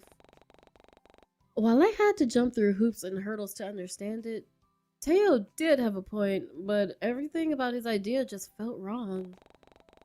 Nothing about this idea is good. Okay. Regardless if I agree or not, if Eleanor saw us flirting, wouldn't she just assume that you're not interested in her after all? Besides, I never betray her like that. Who said anything about flirting? You really are into me, aren't you? Can't say I'm flattered, doll. Excuse me. All I was gonna do is ignore her for a bit, make her think you're more entertaining or something, because I am. I mean, it almost worked with that tour guide from earlier. But if you want to cling to my arm too, by all means, beautiful, go ahead. Just try not to get attached again this time. You're insufferable. So, is it a yes or a no? I still don't know what you want me to do exactly. It's so hard to pick this option. I didn't think it was gonna be this hard to pick this option, but I'm like, okay. God, I'm gonna save. With a wink, he leans closer and whispers against the shell of my ear. Smart choice, doll. One of Teo's large hands rests atop the one holding my phone before he uses it to gently tuck me along and shuts the door behind us.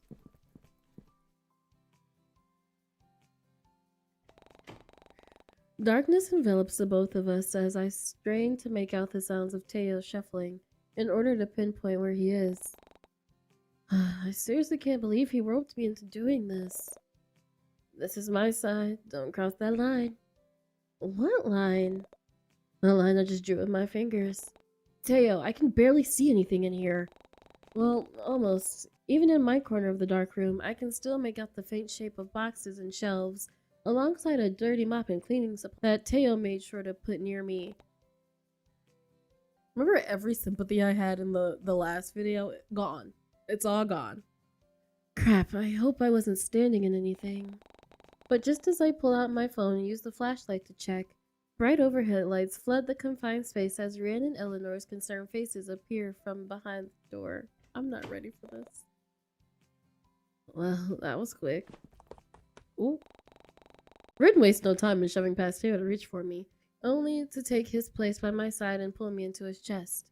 Because of this, I could hardly see Eleanor or Teo's reaction. Couldn't you talk to her outside? I can practically hear the venom dripping from Ren's tone as he harshly glares at Teo over his shoulder. Who goes into storerooms just to talk anyway? Talk about clinging. Well, whatever. I got what I wanted. I follow Teo's gaze as he takes in Eleanor's flushed expression before he throws an arm over her shoulder, takes the bag of food from their grasp and guides her to the closet. I can hear him mumble something about how adorable she looks with a pouting expression as the door shuts behind them. Why did he take my baby into the closet? Nothing but silence is left in their wake, and that's when I notice Ren is still in the closet with me, peering down with an unreadable expression. Ooh. What we doing in the closet, Ren? I like I like how the energy shifts. It went from I don't want to go into this closet to maybe we should.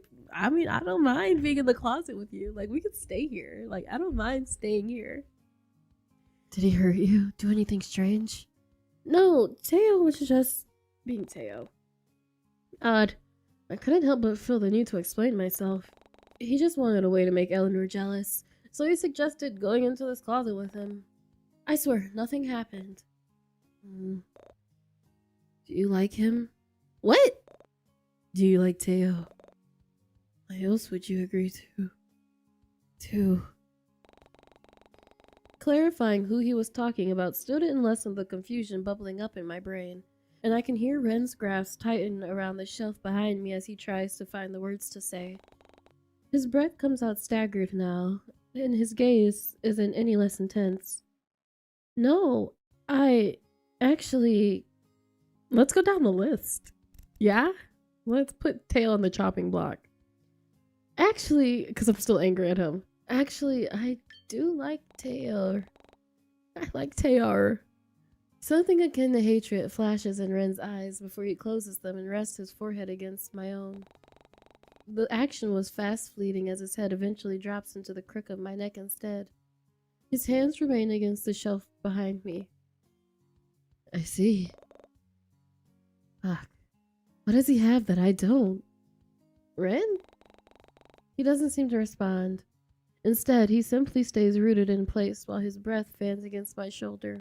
Fuck me in the closet. I can almost hear the wooden shelf creak as his grip tightens, before he pulls back with a determined glint in his eyes.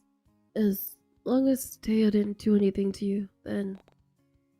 And if he did? I'd kill him. It was like the room got cold all of a sudden. There's an unsettling look on Ren's face before it quickly morphs into his usual soft expression. Was I just imagining things? Just kidding. Something tells me he really wasn't joking around. Angel, are you okay? Was that really Ren just now? Encourage his dark behavior. Dissuade his dark behavior. I don't like these options. Sure. Why not? You know what? Maybe you should have. I can't really stand people who do whatever they please for their own selfish reasons. I glare at the floor as I recount how Teo had been treating me lately. Like I was something expendable to throw away once he had his fun. Wasn't that what he essentially did? Once Eleanor came in, he didn't look twice before leaving with her. You'd be okay with that? With Teo dead? Yes. Really? You sure? I'm sure. He stares at me with wide eyes and it almost makes me regret saying anything in the first place.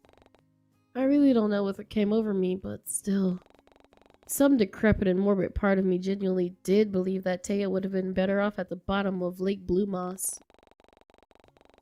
Oh my god, I never really let it get to me, but I've honestly had it up to here with people like him. Those hedonistic individuals who only care about themselves and never the well-being of those around them. Perhaps this is why I moved away from the city in the first place, to escape people like Teo. In some messed up way, at least it brought me closer to someone as understanding and considerate as Ren. Speaking of, I dare glance towards my pink-haired companion, only to find him staring back at me with a soft smile. He leans in close this time, as if he wanted to whisper something for only me to hear. Well, if I ever need to hide a body, I'll know who to call now. No way you're getting me involved with your crimes. No, but I think it's a genius idea. They'd never suspect the cute librarian. Facts. Now that the mood was lightened, I give Ren a playful shove and roll my eyes. Now that that's all sorted, I think we should leave the dingy storage closet by now, don't you? I mean, we've been in here for a while. And Nori has our food. I suppose we should leave, but I guess there's something sort of comforting about this closet. Or maybe it's just you. Huh? Being this close to you. I like it. Where was this coming from? Suddenly, I can hear Ren's arm shift from beside me and move towards my face instead. His fingertips hover over my cheek, and for a brief moment, I almost find myself wanting to lean into his touch to feel his warmth. But he pulls away at the very last second and instead rests his hands by his side once more. Ren? I don't want to be a hypocrite. He sends me yet another soft smile before stepping back and awkwardly tugging on the end of his sleeve. Hypocrite? What did he mean by that? Confused, I press him for answers. What do you mean?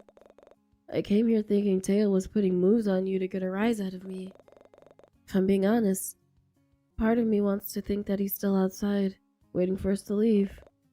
I want to... He covers his mouth with his hand as he awkwardly shifts his weight from one foot to the other. Ren almost looks like he's weighing his options, and I can't tell if it's a winning or losing battle in his mind. All I can do is offer him a reassuring look to let him know he could speak more freely with me. I mean, we did just have a heart-to-heart about the appropriateness of murder a few minutes ago. I kind of want to make him jealous too. Oh? I mean, I'm supposed to be paired up with you today, not him. He has no business trying to take you from me. His speech is starting to do things. His speech is starting to do things. He has no business trying to take you from me. Not like he could, anyway. Oh, okay, big zaddy. The words remind me of the day at the pier, when the pushy cashier kept trying to flirt with Ren. I won't lie and say that I hadn't been affected by it. It's hard not to be when being with Ren has been the most exciting thing as of late. Yeah, but I still had so many things I needed to discuss with him. What better place to start than here? About that, remember our time by the boardwalk the other day? Our date by the pier? Yeah, and that cashier tried to... Well, I'm not really sure what she was trying, but she seemed really cozy with you. Cozy? Did it come across that way? I thought I made my intentions with her clear. Confusion must have been written all over my face as Ren takes it upon himself to elaborate further. I may have threatened to push her down the staircase. I wouldn't really do it though. What? You really tried to threaten her? Yes, but only because she tried to take me away from you. I never wanted to make you upset or leave your side for that matter. We were having fun together and she had to come along and ruin it. Making you upset like that. That clingy leech had it coming. Sir? I think he offed the poor girl. But she was the girl who was in the dumpster was blonde. Anyway. Besides, whatever she had to show me downstairs probably wouldn't have been that interesting anyway. I let out a deep sigh and weighed Ren's words. Was he really telling me the truth? I swear, I'm not interested in her, Angel. In fact, I'm not really interested in anyone who isn't you. I guess I haven't been really forward enough with you, huh? In that case... What you doing? I watch as Ren takes a tentative step towards me and reaches an arm out. But before I can feel the cool touch of his hand on my cheek, he seems to hesitate. When I take my own step closer and lean my head into his hand, Ren's demeanor seems to melt instantly. He sends me a soft smile before fully committing to cupping my cheek. Believe me when I say my only interest is in you, Sleepy. No one could possibly sway me from you. I'm yours completely. All of me and more. Ren's gaze is almost intense as he peers down at me. Sincerity manifests on his face and in his words. And I feel myself slowly believing it. I like how we're just okay with him saying, yeah, I would murder him. And then I also push her down the stairs. I threatened to push her down the stairs. I ain't scared. And like, wow, we said, he's cute. Same. You don't need to feel the same way right now, but so long as you believe me, that's all I ask. And his gaze drops to his feet, and the hand that was once caressing my face now moves to cover his mouth instead.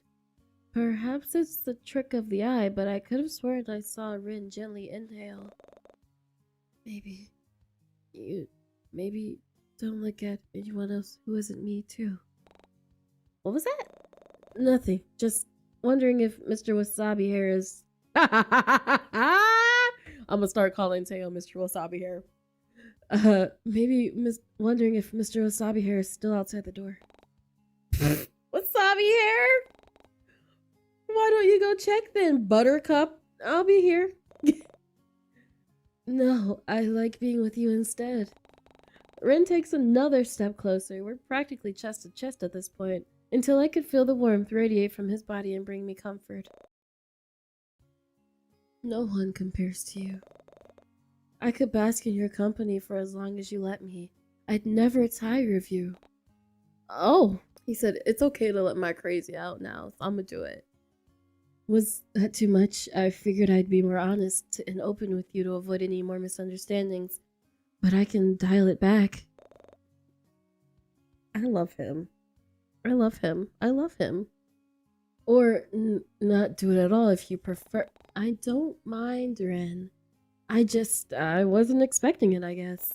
Normally you're more reserved, almost like Haruko, right?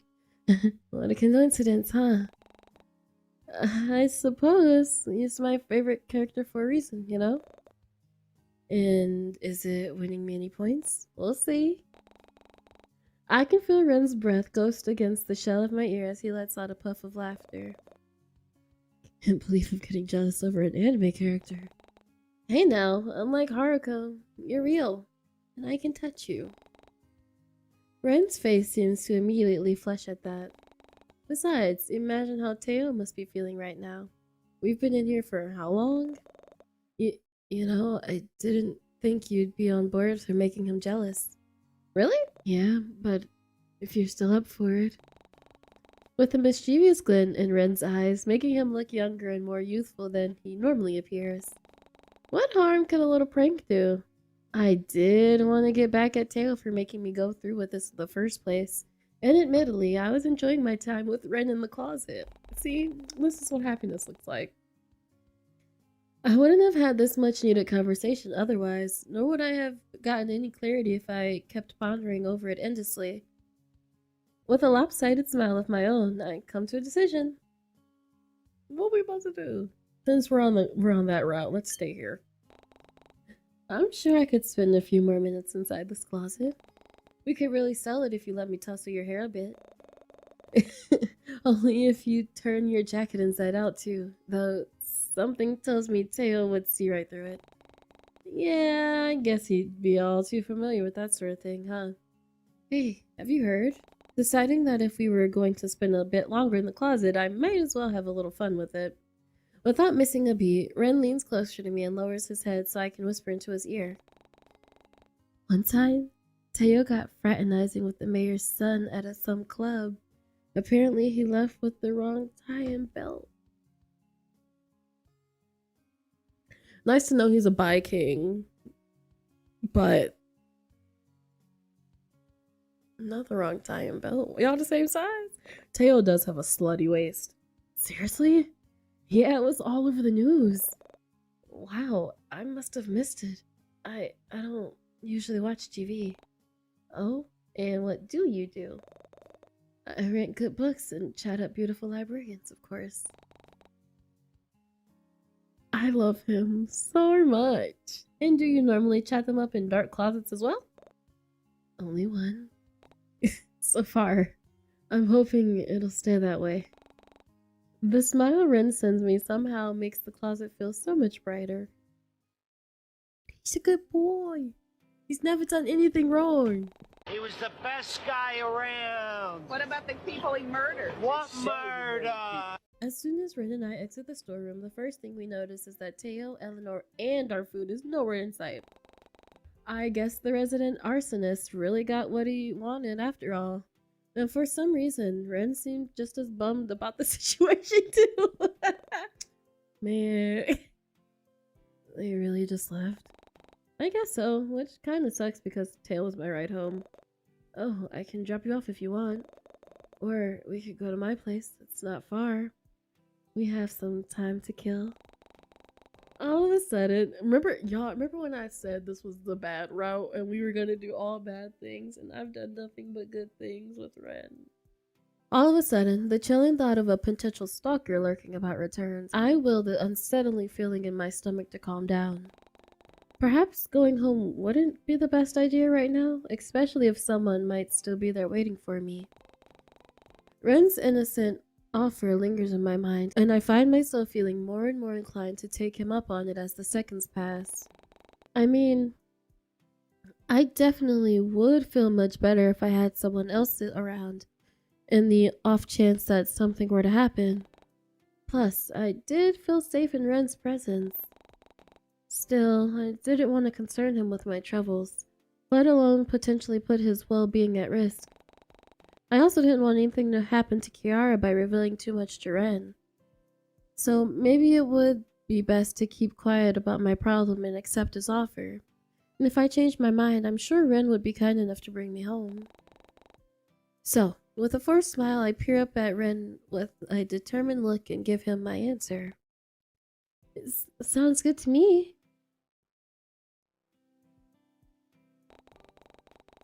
The walk to the parking lot was slow and uneventful, but I didn't seem to mind. I was having fun with Ren as we playfully nudged each other along the sidewalk, and the banter we shared helped brighten my mood. Eventually, though, things start to wind down, and I find myself trying to fill the silence. So, Teo and Eleanor, huh? Somehow, the conversation keeps falling back to the pair, and I just couldn't understand why. It wasn't like I was actively trying to think of them, though maybe I just needed around for the thought to leave my mind. A sideways glance in Ren's direction showed me he genuinely was considering my question, if the purse slip and head till were anything to go by, and I couldn't help but chuckle. It sure is a weird combo now that I think about it, but well, if it works. That's true, I suppose. It's hard to imagine Nori with someone like Teo. You think it's impossible? Being with someone who's not your type? I guess it depends on the person. I see. What about you, Ren? You think you could be with someone who might not be your type? Nope, absolutely not. Dang, Ren. Okay. His response is immediate, and it has me turning my head to my pink-haired companion's direction. I mean, you're my type. Why would I want to be with someone who isn't you? Oh, but this isn't about me, right? You asked about Eleanor and Teo. Yeah. Yeah. Well, do you think they should be a couple? I choose to ignore the way Ren evades my initial question, but I won't lie. His own musing does leave me pondering. Do I think my friend and coworker would be a good couple? I do. Hypothetically, of course, I'm well aware of the fact that the Teodoro Alvarado would never settle down with anyone. But still, if anyone would be able to get Teo to change his ways, I'm sure Eleanor could do it. She has a certain charm about her that makes everyone want to be a better person. I had no doubt that even people like Teo wouldn't be immune to it. Yeah, he like has a terrible time telling her things.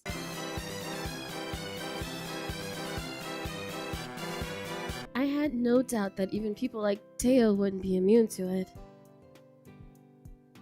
How will you respond? Do I think Teo and Eleanor would be cute together? I actually do. I do. I feel like we already discussed this in length. I think they actually would make a really good pair and balance each other off. So, yes, I'll entertain you, Ren. Maybe it'd stop them from looking at you with hearts in their eyes. Is that a thing? Is that a thing? Are Teo and Ellen, do they like us? Teo, yes, but does Eleanor have a crush on us? Because I love that. I love that. I'm okay with that. I'm here for it. What was that? Oh, I said, doesn't Eleanor look like she has hearts in her eyes? You know, for Teo? Looking deeply into Nori's eyes, are we? No, I would never. Why would I even? I'm just teasing you, Ren. Oh. Soon enough, our conversation comes to a halt when a sleek, black sports bike comes into view. As I draw closer, I notice a few faded "Always with You" stickered decals that adorn the tank. Did Ren really own this motorbike, and was he really at the library the other day? With the same decals? And was he a fan of the webcomic as well? I always assumed the community was rather small. There wasn't much talk about the webcomic online, so it was nice to know someone else enjoyed it as much as I did. But just as I was about to bring the topic up, Ren blocks my view as he turns to me with an embarrassed smile. If I had known I'd be bringing you home, I would have brought my car instead. But I recently loaned it to a friend, actually. You got friends? He said he ain't got no friends. Oh, really? Yeah, he's out of town though. I doubt I'll be getting it back anytime soon. Gotta clean the blood off the back seats. Anyway, Ren retrieves a spare helmet from the side of his motorbike and turns to me once more. With a nervous glance, I let him slip the helmet on and secure it tightly. I'd never been on his motorbike before, but I put the fear aside for the prospect of more free food and a warm home. Give it to us, give it to us. Somehow, we managed to make it to Ren's apartment complex in record time. I guess he wasn't lying when he said it wasn't that far. And unlike Teo, Ren lawfully parked his bike in the designated area before guiding me towards the elevator with a spring in his step. Tacky music plays as we slowly ascended to the upper levels. The Ren only makes it even more awkward by staring at the back of my head the entire time. I can practically feel his eyes on me even as I try to ignore them, so I offer him a forced grin while we both wait for the elevator's doors to open. He's so awkward, I love it. Once they do, I was immediately met with a grandiose corridor and large, spacious doors, and I found myself wondering how much it'd cost to live in a luxurious place like this. Damn. Did Ren really live here? Too lost in thought, I aimlessly follow behind my pink-haired companion as he leads me towards his door, before bumping into his backside when he abruptly stops in his tracks. Concerned at his odd and sudden reaction, I glance up only to find him staring intently at the floor. What's on the floor, babes? Following Ren's gaze, I notice the lights coming from beneath the cracks of one of the doors, and weirdly enough, the faintest hint of black smoke seems to be emerging from there as well. Smoke? Did they burn their food or something? Confused, I look to Ren to see if he has any better ideas. Is there something wrong? Huh? Oh, no, I didn't realize someone had moved in. I thought I was the only one who lived on this floor. Not a fan of sharing, are we? Not particularly. He's so cute. Still, I guess everything should be fine as long as I don't. Never mind. Before I can question it, Ren continues walking until we arrive to our destination. Watching him dig through his pockets for his keycard only reminds me to check my phone, and when I reach for it, I notice my own pockets are empty.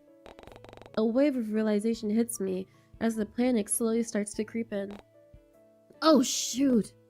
In my flustered state, I barely noticed Ren turning to me with a curious look on his face. I think I left my phone back at the aquarium. Are you sure? Yeah, I'm pretty sure I placed it on the shelf when Teo pulled me into that closet earlier. Ren seems to bristle at that. I was gonna say, don't mention that. Hey, don't worry. I'll go back and get it. The aquarium should be open anyway. I'm so sorry about this. Ren unlocks the door and gestures for me to go inside. Don't worry about it, Sleepy. Here, make yourself at home. I'll be back before you know it. Ren doesn't give me a chance to say goodbye before he's speeding off towards the direction of the elevator. Leaving me to my own devices, I awkwardly step inside his apartment and take everything in. I'm about to snoop. We about to snoop D-O-double-G. We about to snoop D-O-double-G. I venture further into the entryway, leaving the grandiose corridor and large spacious doors behind me. Whoa.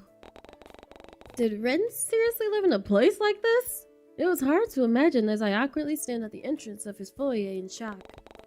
Yes, foyer. He had a whole damn foyer in his apartment. Was this even an apartment? Surely a penthouse would have made more sense. Feeling nosy, I shut the door and meander my way further into his house, and soon enough I find myself in Ren's spacious lounge room.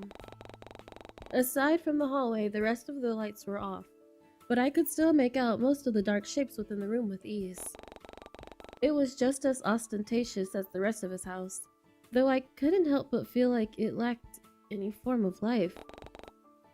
It just didn't seem like someone actually lived here. The furniture was gaudy, yet tasteless. There was hardly any personal decoration or colors, and there was nothing that really screamed Ren to me. There were no personal touches, photos, items, hobbies, nothing. Just tacky furniture and the bland smell of something sterile. If I was being honest, it gave off the same vibe as the dentist clinic or a hospital. But as I looked closer, I soon found myself eating my words. It's then when I noticed a large desk pressed against one of the corners in the room, tucked and hidden away from view. I can't help the twang of curiosity that hits me as I draw closer towards it. Do it, do it. And with the desk not close enough to see, I can easily make out the shape of some kind of art station, as well as Ren's laptop, still open to the side. Papers were scattered all over the rest of the table, and another tentative step closer brings its contents into view. Were they rough drafts for a webcomic?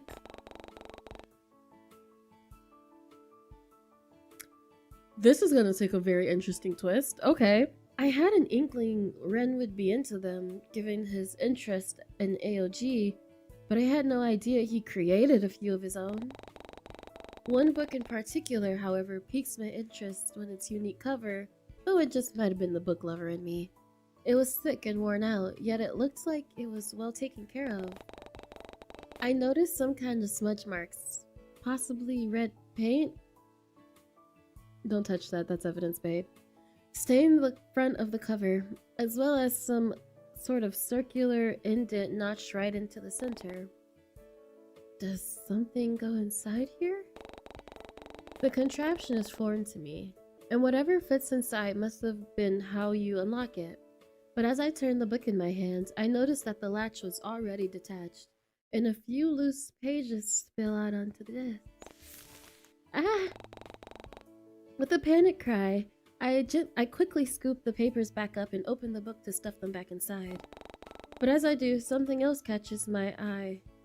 Were these sketches from Always With You? Yeah, that's what I thought. I could easily make out the male lead's hairstyle anywhere. After all, it was similar to Ren's, or rather, Haruko's. Yet, this one had a contrasting shade of black instead of pink. Maybe another character then?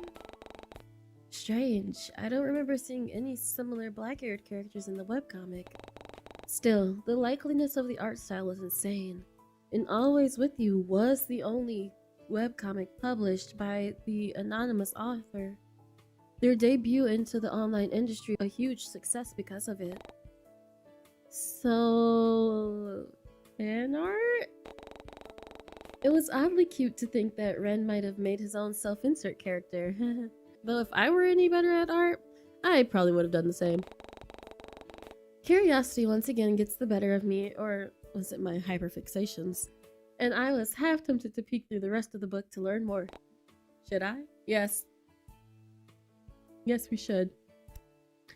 Absolutely not. Investigate the drawings, look at the weird lock, check out the desk.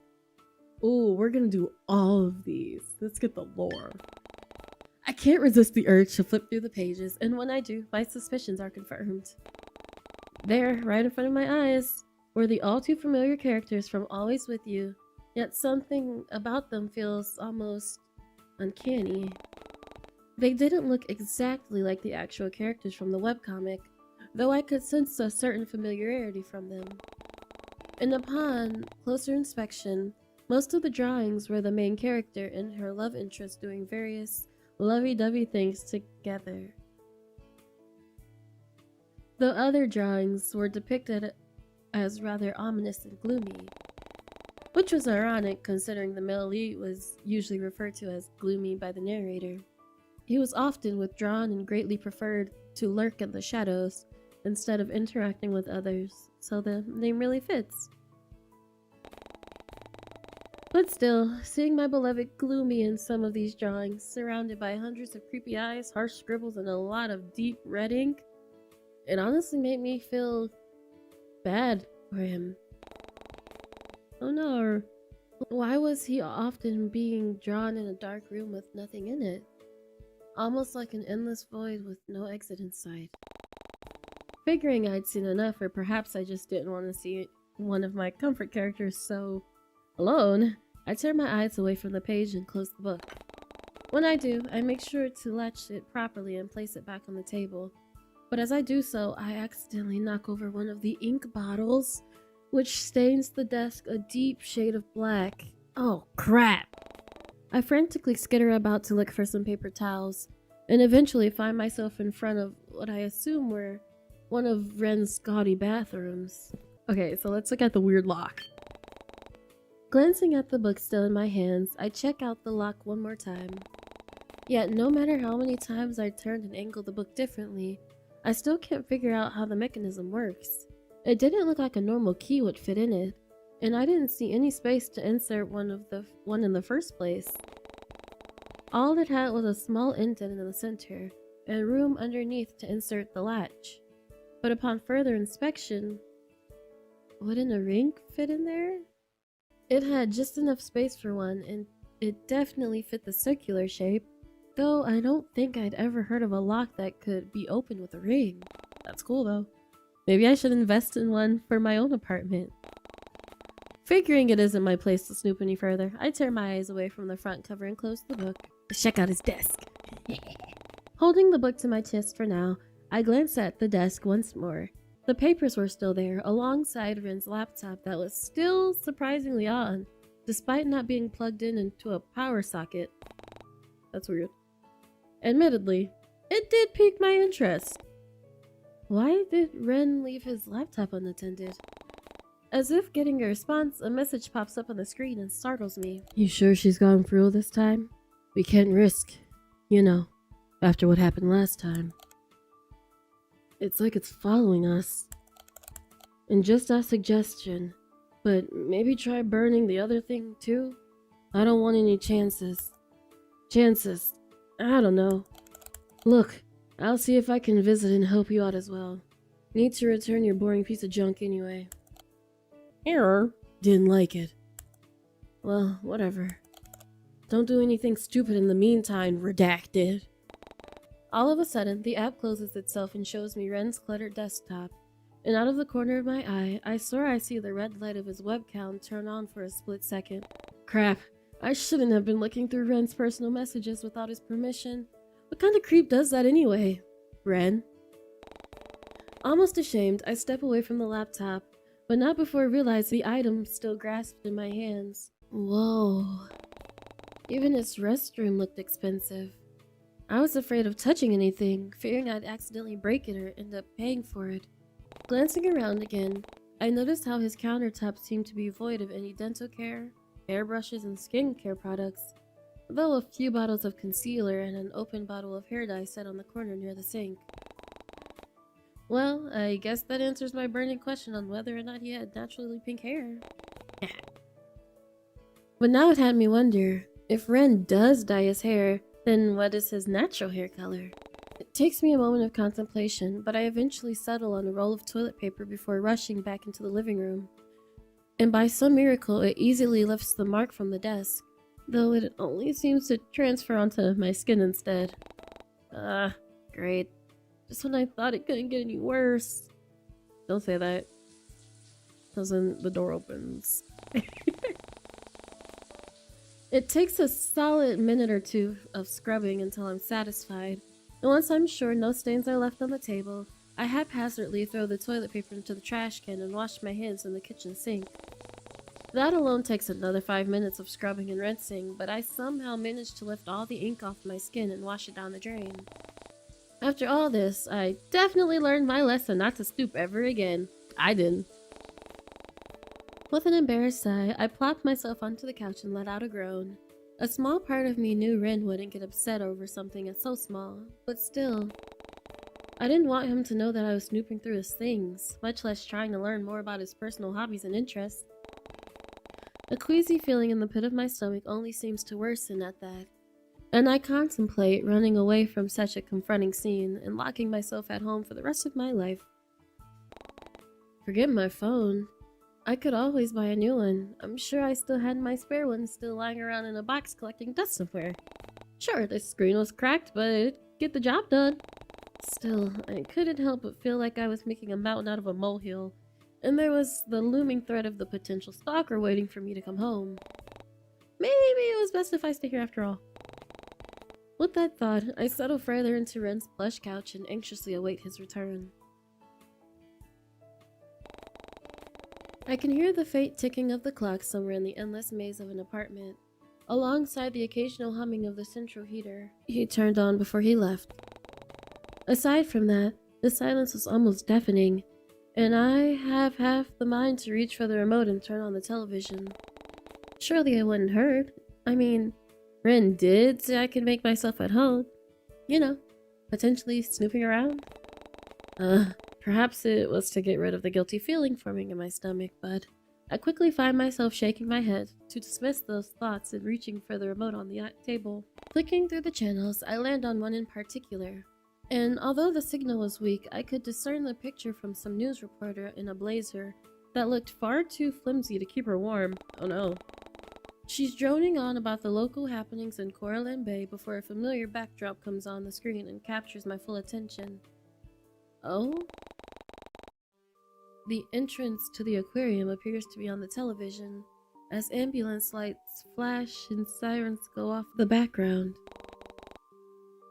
There's a somber expression on the reporter's face as she communicates with her counterpart, who is currently at the location.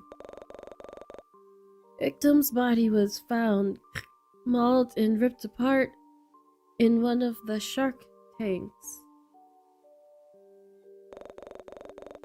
Authorities have confirmed that it is the body of Christian Du's son and sole heir to the corporate giant Tech Marketing. Also believed that was a self-inflicted accident. Here on the scene with us, we have the mayor's chairman and the mother of the victim, Kaori Ao, to talk about. The TV turns to static, and I quickly What was Tails' last name, guys? Wasn't it Alvarez? Or was it something along those lines? Okay. The TV turns to static, and I quickly reach for the remote to find another channel.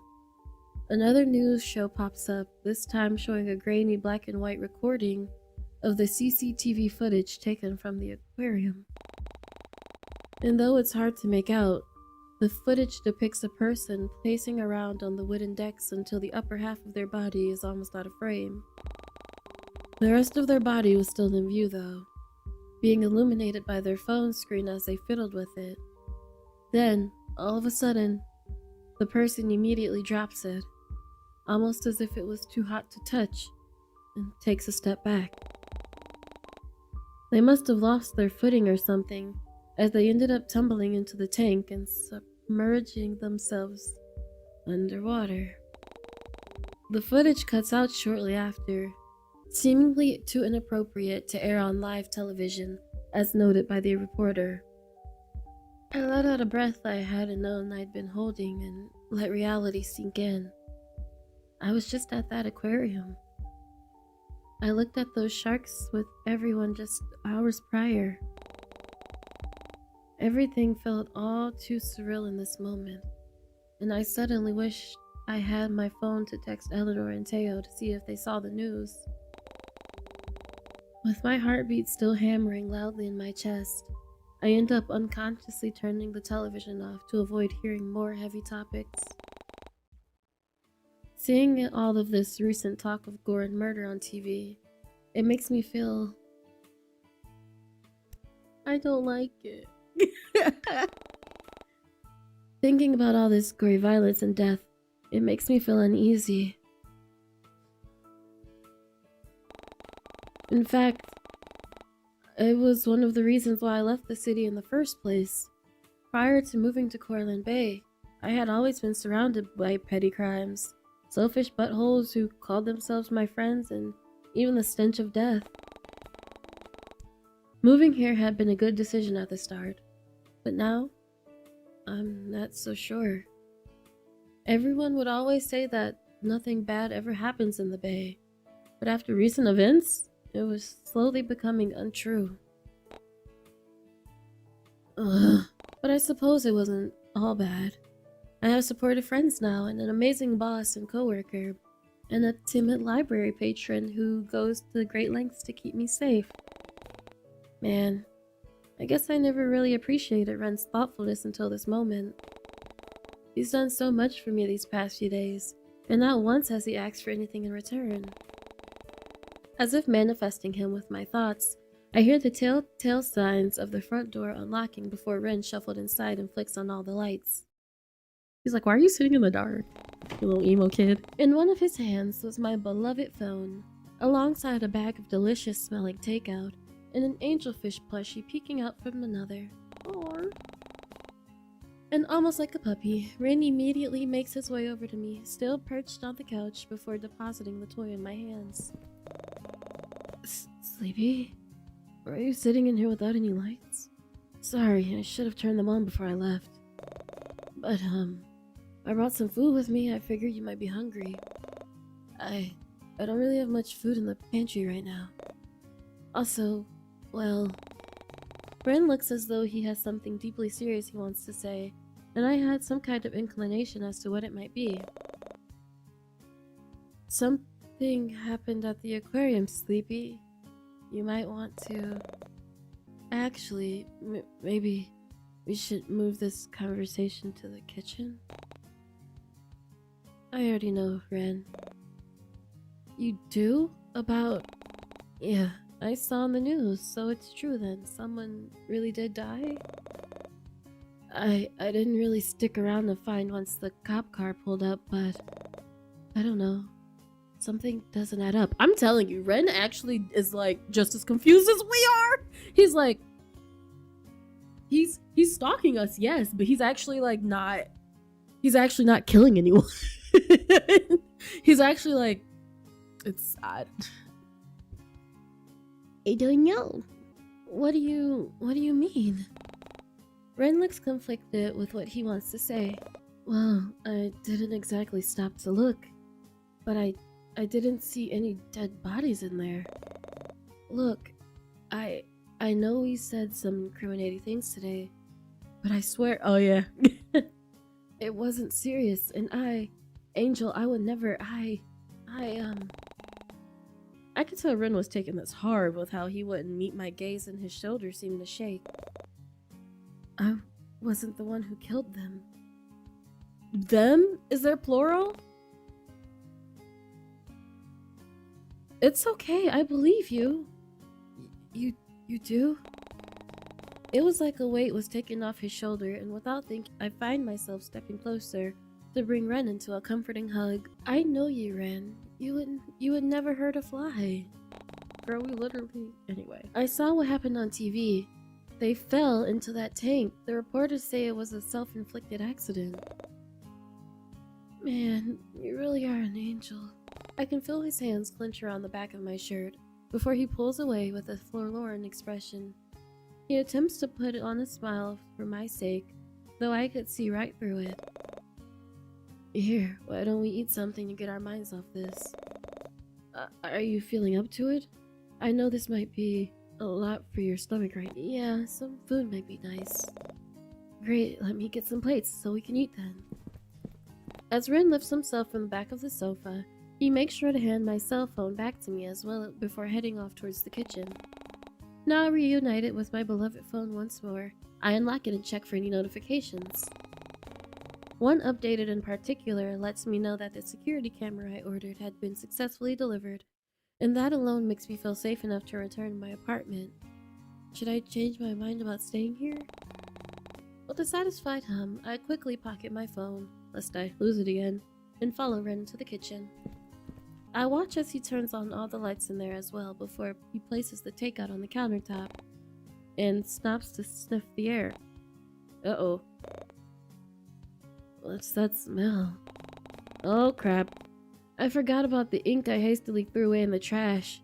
In retrospect, I should have probably flushed it down the toilet or something instead. That's what I was thinking. I was like, it's toilet paper. Just flush it. No evidence. Flush it twice, and then that way the ink won't be there no more. Oh, about that. Oh, right. I noticed something funky smelling as well. I must have stepped in something bad earlier. Sorry. That's a full lie. That's not a white lie. Oh, it's okay. Don't worry about it. Actually, you know what? I don't think I can smell anything weird at all. Ren. Yep, everything smells perfectly normal to me. I watch in horror as his carefree smile fades the moment he opens the trash can to throw away some rubbish. I'm certain he notices the inky toilet paper sitting on top of the pile, and it feels like an eternity before Ren's gaze moves from the trash to land on me instead. I feel like a child getting... He's just like... I'm sorry. He still doesn't seem to react though, and before my guilty conscience can eat me alive, Ren's voice breaks the silence.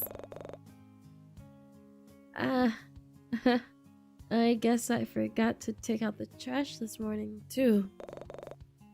Sorry you had to put up with that strong smell. What? He must have known, surely. He had every reason to call me out on my lie, yet he didn't. Instead, Ren seemed to take on the blame with yet another carefree smile. Oh, I feel bad. Forget it. Maybe it was some form of righteousness, but I find myself confessing the truth. I accidentally spilled some of your ink earlier. You... what?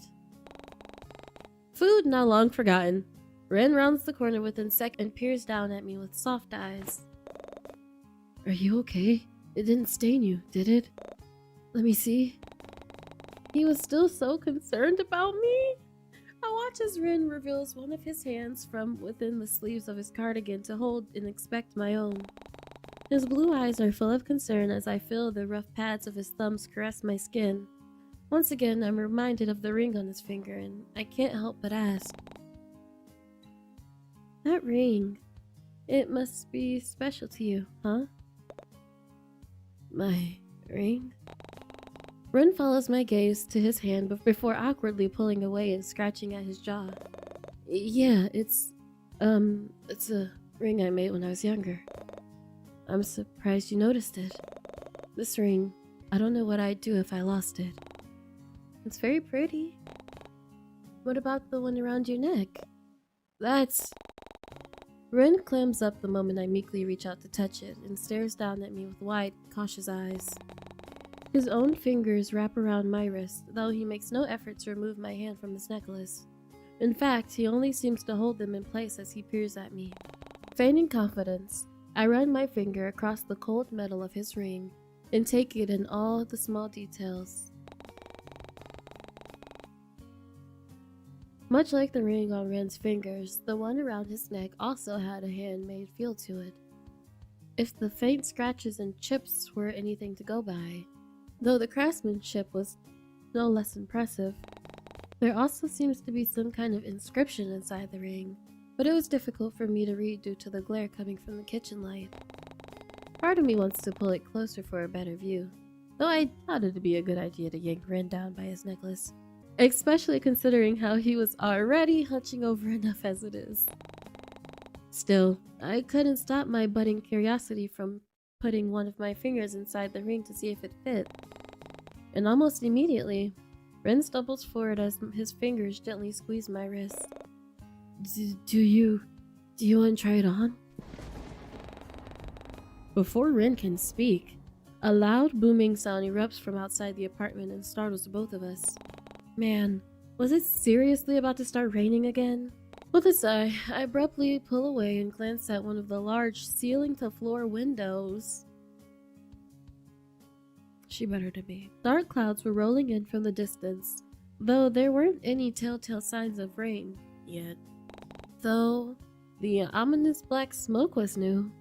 I didn't know that condensation got this bad. We weren't even that high up for fog to appear. Was this some kind of sign? Still, it wouldn't do to be stuck waiting for yet another storm again, so I glance in Ren's direction and offer a sympathetic smile. Maybe I should head home before it starts raining. Ha! Stay the night! We're breaking rules! It's probably best for me to just wait it out the storm somewhere safe.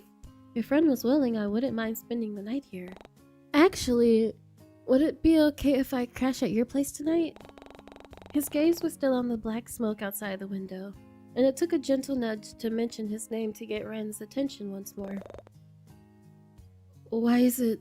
I haven't done any... Oh, I mean, yes, of course, it's no problem. I'll go get your stuff set up right now. Here, go ahead and start eating while I go prepare your room. Thanks, Ren. It's great that I can rely on you for anything. I mean, yeah, of course, you can rely on me to keep you safe. I'm telling you, his accent, he keeps popping. We gonna see. His cheeks immediately flush at my words, and I could tell that something was still troubling him. It was the ink. Though before I get the chance to ask, he's already leaving the kitchen and meandering down the hallway. Just as Ren passes by the couch, I notice his gaze shifts to his little art station hidden in the corner of the lounge room. He casts a curious glance in my direction before taking a step towards it. Was that where you spilled the ink? Sorry, I didn't mean to. And it wasn't like I was going through your stuff, I only looked at the table, I promise. I see, so that explains why it's... With an unreadable expression, Ren switches from looking impassive to determined in a matter of seconds. He reaches for something on the table, though it was hard to see what it was from. Where I was sitting in the kitchen. You keep on eating, I'll join you shortly. And with that, he disappears into the darkness of his apartment. Deciding there was no use in overthinking his eccentric reactions or dwelling over the fact that I got caught red-handed for being nosy, I pick up a fork and begin to dig into my food. The taste of something both sweet and savory floods my taste buds and I let out a pleased hum. Man, Was takeout always this good? It only takes 3 more modest bites before I practically scarfed down my meal. The flavor was immaculate, and I made a mental note to ask Rin what exactly he ordered the moment he returns. But now that I think about it, it's been a while since he left, and Rin still hasn't come back yet. It's surely been more than 20 minutes by now, and his food was starting to grow cold. Was he really mad after all? Or maybe he needed help? Whether or not it was the guilt still ebbing and flowing inside of me, I put my food aside and tried to locate the eccentric guy in his stupidly large apartment. But as I tiptoed down the hallway, the same black smoke from earlier rose out from underneath one of the doors, making my mind grow fuzzy and my legs feel like jelly. What the? Confused and slightly dazed, I leaned against the wall for support and weakly call out Rin's name. What was happening to me? A lurching feeling settles within the pit of my stomach, and just before I topple over, strong, scarred arms reach out and catch me. Okay, so I went back to see if it would change if I chose Eleanor instead of Teo, but nothing changed, so carry on. Alright, let's tell Rennie Pooh we like him the most, because it's true. Ren lets out a shaky breath as his composure practically melts in front of me. His cheeks flush a deep red and he looks down with intense, love-struck eyes before he closes them and rests his forehead against my own. But the action was fast fleeting as his head eventually drops into the crook of my neck instead, and his hands remain against the shelf behind me. Me? You really like me the most? Fuck. Sorry, I need a second. Ren? Ren? He doesn't seem to respond. Instead, he simply stays rooted in place while his breath fans against my shoulder. Okay, so let's dissuade his behavior. We don't want him to murder Teo. Yet. Ren, that was really messed up. You shouldn't joke around like that, especially when it involves my friends. I was only kidding, Angel. Really, I wouldn't actually do something like that. His blue eyes widen at that, and I can tell from his expression that Rin really was being sincere in this moment. Sorry, it was a stupid thing to say. I won't ever do it again, promise. Cross your heart? And hope to... no, I mean... Wait. I really need to start thinking before I speak. I was partially to blame for setting Ren up like that, so I let him know by rolling my eyes and sending him a reassuring smile. Well, now that that's all sorted out, I think we should leave this dingy storage closet by now, don't you? Okay, so this is after we get home with Ren. We go home with Ren and we make sure that he went to go get our phone, and we knocked over the oil on his or the ink on his desk. So but we're watching the news. We're watching the news again. She's droning on about local happenings in Corland Bay before a familiar backdrop comes on the screen and captures my full attention. Oh? It looks like the upscale restaurant where Cohen and my other coworkers held my welcoming party. Everything still looks the same, except the main thing that holds my interest are the 2 people sitting in a quiet corner of the room. No way. I could easily make out the blonde patch of Eleanor's head. But what surprised me was the fact that Teo was there as well. I called it and I love it. I love it. I want this. I love this. In fact, he seemed all too happy to be in Eleanor's company, given how he was casually leaning into his chair with a lazy smirk on his face. Was he enjoying himself? But more importantly, they were still on a date? Call Eleanor. Send her a girl text. That's not possible. Teo and Eleanor? Teo? Mr. Non-committal himself? I was certain today's outing had only been for his enjoyment, yet... Why did he genuinely look happy to be on a date with Eleanor? Slapping my hands against my cheeks, I bring myself to my senses. I was so caught up on Teo that I almost forgot another major factor. Eleanor! She's the most sweetest, caring person I know, and she could make just about anyone soften up to her. I wouldn't put it past Teo to realize that and possibly open up as well. But still, it certainly wasn't what I was expecting, and so soon too. Yay! The news reporter soon returns and continues on about some planned renovations happening to that restaurant, right before it switches to pre-recorded broadcasts about a recent murder in the city. The mere mention of new salivas has me curling in disgust, and I have half the mind to change the channel or turn the TV off altogether. Okay, so let's be honest. I figured it'd be best if I simply come clean.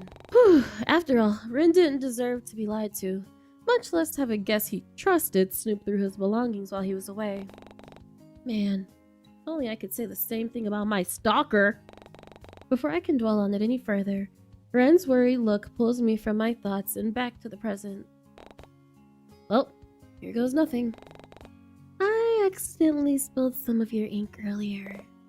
You... what? Okay, let's go home instead of staying the night. Yeah, it's probably best for me to go home before the storm gets any worse. I still had to go to work tomorrow anyway.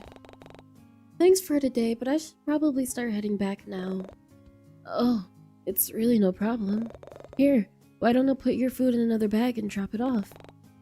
Are you sure? I don't want to be a bother. You've never been a bother. You'd never be a bother to me. Tapping the table, Ren pushes himself up and he sets off to find somewhere to put my takeout in. Tapping the table, Ren pushes himself up and sets off to find something to put my takeout in. What did I do to deserve someone as kind as Ren? With a smile of my own, I get up from the stool and I slowly make my way towards the entrance once more, but not before throwing Ren one final compliment. It's great that I can rely on you for anything.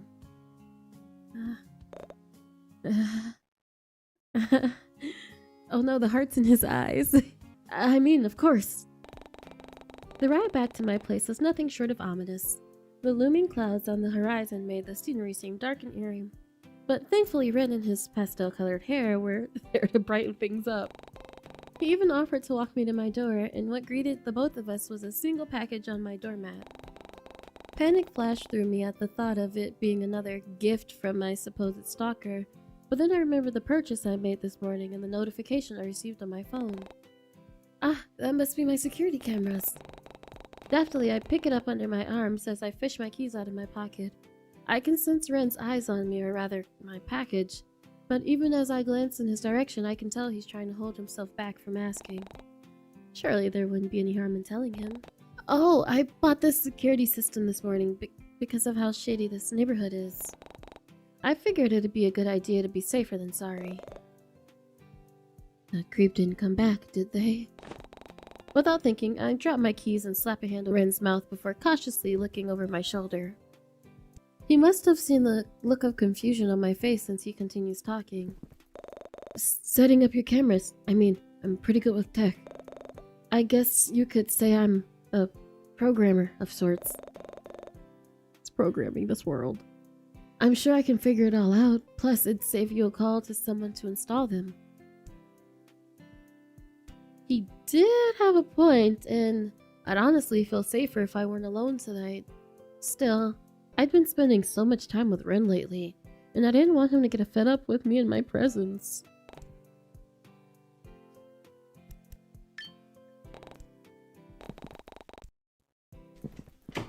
I watch as he awkwardly shuffles into the hallway, almost uncertain if he should come inside or not. He moves to take off his shoes, and I watch in awe as he neatly stacks them next to the umbrella rack. I just kicked my shoes off. Oh, are you the type to leave your shoes on at home? Sorry, I'll... No, you're fine. Oh, he was really adorable. Girl, take your shoes off in the house. You do not wear your outside shoes in the house. Don't bring them streets in my house. I guess it's your house. No, it's my house. It's our house. Putting Putting the small talk aside for a moment, I usher the pink-haired person into my living room and situate ourselves on the couch. Ren wastes no time opening my package, placing all the bits and pieces on the table, and setting off to work. Though every so often he'd sneak a peek in my direction whenever he thinks I'm not looking. Did he want something? Raising an eyebrow, I send him a silent question. I don't mean to pry into your personal life, but you know you're always welcome to stay in my apartment. I know the red line told me not to. I mean, you've seen my place already, and you're always welcome to stay, especially if it's an emergency. I'd honestly sleep better at night knowing you're safe. If that happens, you'd be safer at my place. The lobby is full of security, and they won't let anyone upstairs without proper clearance. Plus, I don't have rats. Rats? Where's this coming from? I know I've been spending a lot of time with Ren recently, but I still wasn't that familiar with him. And sure, did invite a total stranger over to my place on a whim, but I wasn't going to be swayed just because I felt indebted to Ren. I went through the days just to double check and make sure that I got all of the little nitbits that I could. So, this is me just outright saying, alright, I'll go on the date. Instead of being like, no, I don't want to go on the date with Taeyar. The rest of my shift passes by uneventfully, and at some point, Eleanor informs me that Kiara had to leave for a work-related matter and wouldn't be coming back for a few days. She even asked Eleanor to give me her number as well, alongside mentioning something about sharing more embarrassing stories about little Nori the next time we talk. Whatever that meant. I made a mental note to get something for Kiara as well before pocketing the pen next to Cohen's number and packing my belongings for the day. But as I'm slipping out of the library store, I notice a familiar broad backside, a patch of blonde hair, and a bright red Hawaiian shirt standing near the alleyway's entrance. Hello, three beautiful human beings.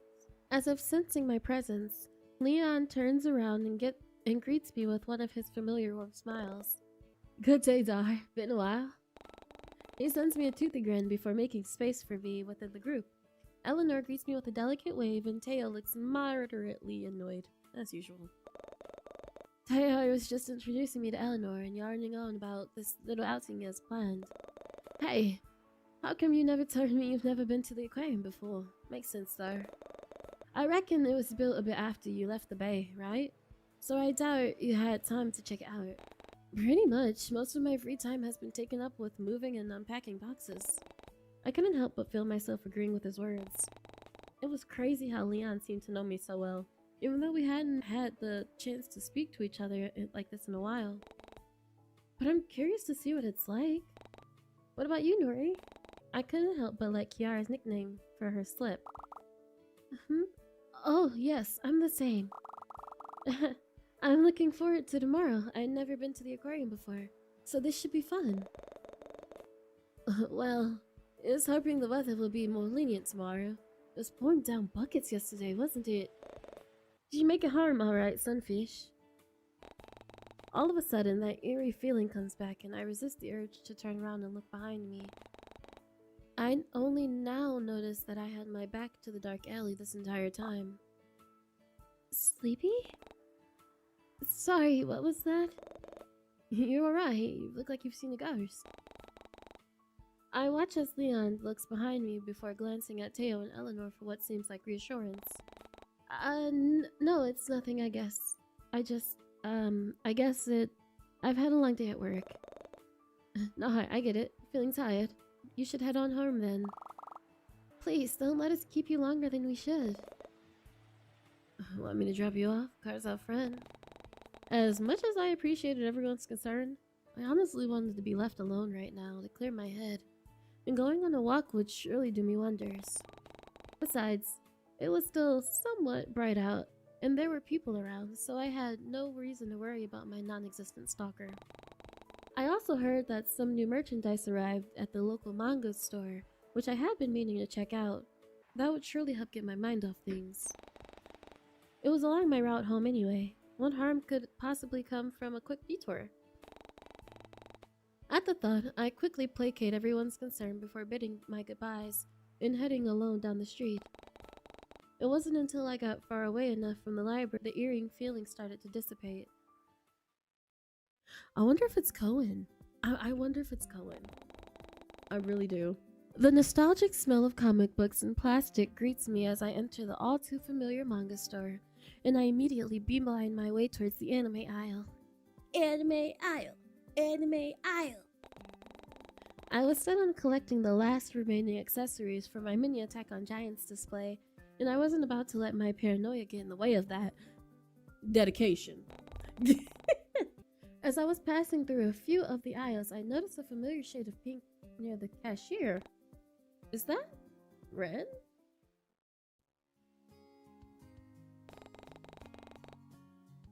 Wait, look at the little... Did he get a new tattoo? What does that say? That says Angel. Yeah. That's Editor Sleepy. Zoom in on that tattoo.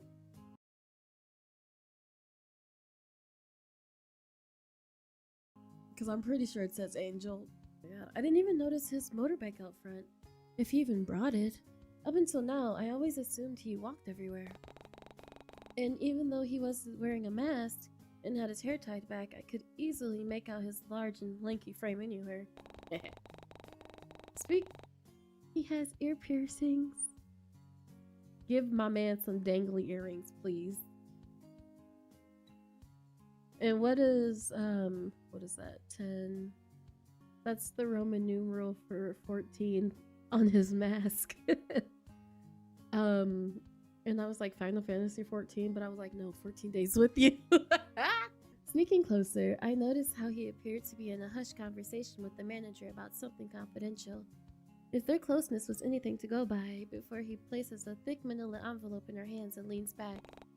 Oh, I wonder what's inside. Was Rin trading in some old manga? Ooh, what if it's Attack on Giants? Though, if it is Attack on Giants, then I'm not really sure why he would need to trade them in. With how popular the franchise is currently, there isn't much of a higher demand. If anything, there's too much consumable media being produced right now. Everywhere I go, all I see is Haruko. And I wouldn't have it any other way. And speaking of my beloved Haruko, now that I get a better look at Ren, isn't that the limited edition spring Haruko hoodie? I thought they weren't selling them anymore. Still it. That's what boyfriends are for. But just as I'm about to make myself known to ask questions, Rin is already turning on his heel and slipping behind the large racks filled with cosplays and gaming theme apparel. Come back here. His height does him no favors though, as I watch his head peek out from the top while he bobs and weaves his way towards the side entrance. At that very moment, my phone decides to jump scare me by suddenly going off, and it startled me enough to temporarily forget about Ren. Letting out a string of curses, I reach into my back pocket and pull it out, only to see Moth's name flash on the screen. With a grin, I accept the video call and hold the phone up to my face. Hey, listen. Now isn't a really good time to talk, but... Moth... Wait, let me get out the way. Moth is so cute. They're so cute. They're so cute. Oh no. Oh no, that's terrible. Well, get soon, or sorry for your loss, or whatever. Anyway, listen. Guess who won an all-paid holiday trip overseas? That's me. That's who. It's been a while since I'd last seen Moth's face, but they apparently just as boisterous as I remember them. And for free too. I mean, okay, yeah, I still need to pay for food and stuff, but... Hey, where are you? I'm in the manga store. Hold on, can we backtrack for a second? You got a free ticket? To where? Is that a Haruko figurine? Can you get it for me? Please, please, please, please, please, please, please, please, please. Moth.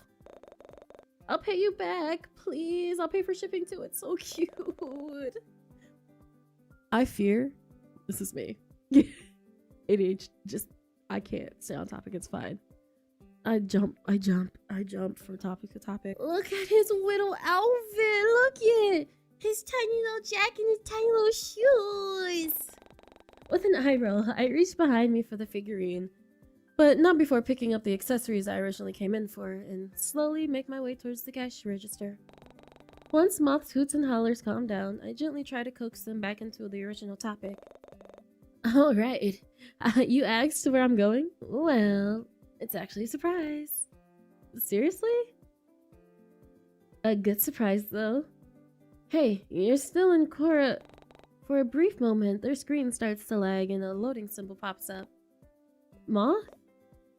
But that okay with you? Their voice cuts in and out, giving an almost robotic effect before the screen eventually fades to black. With a heavy sigh, I end the call and shoot Moth a text to let them know that they got disconnected yet again. But as I absentmindedly look out the window, I notice a blurry outline of Ren's figure sitting on a bench outside, busying himself with what looked like his phone in his hands. Next! The cashier's voice pulls me away from my thoughts, and I quickly pay for my purchases, all while sparing not-so-secretive glances at Ren from beyond the shop window to make sure he's still there. It was strange, but I couldn't help but hope I'd get a chance to catch up with him on the way out. I know it had only been more than a day since I last saw him, but I still wanted to thank him for the date he took me on yesterday. The cashier pulls my attention away by holding me a bag and receipt. I give them my thanks before making a beeline towards the exit. Winnykins! But just as the door swings open, I notice Ren had already left. Rennie Pooh. He was no longer on the bench where I last, and I couldn't spot him on either end of the street either. It was like he was never there in the first place. I almost find myself wondering if I had imagined the whole thing. I was starting to see him everywhere, anyway, and it was beginning to come across as creepy. But Corland Bay isn't that big of a coastal town in retrospect, so I'm sure we were bound to run into each other again sooner or later. I mean, I literally met Ren at my own workplace because we shared a few common interests in books. His just so happened to be about native flora. That kind of stuff wasn't something either of us could control, and I most likely was looking too deep into it. Still, it felt strange all the same.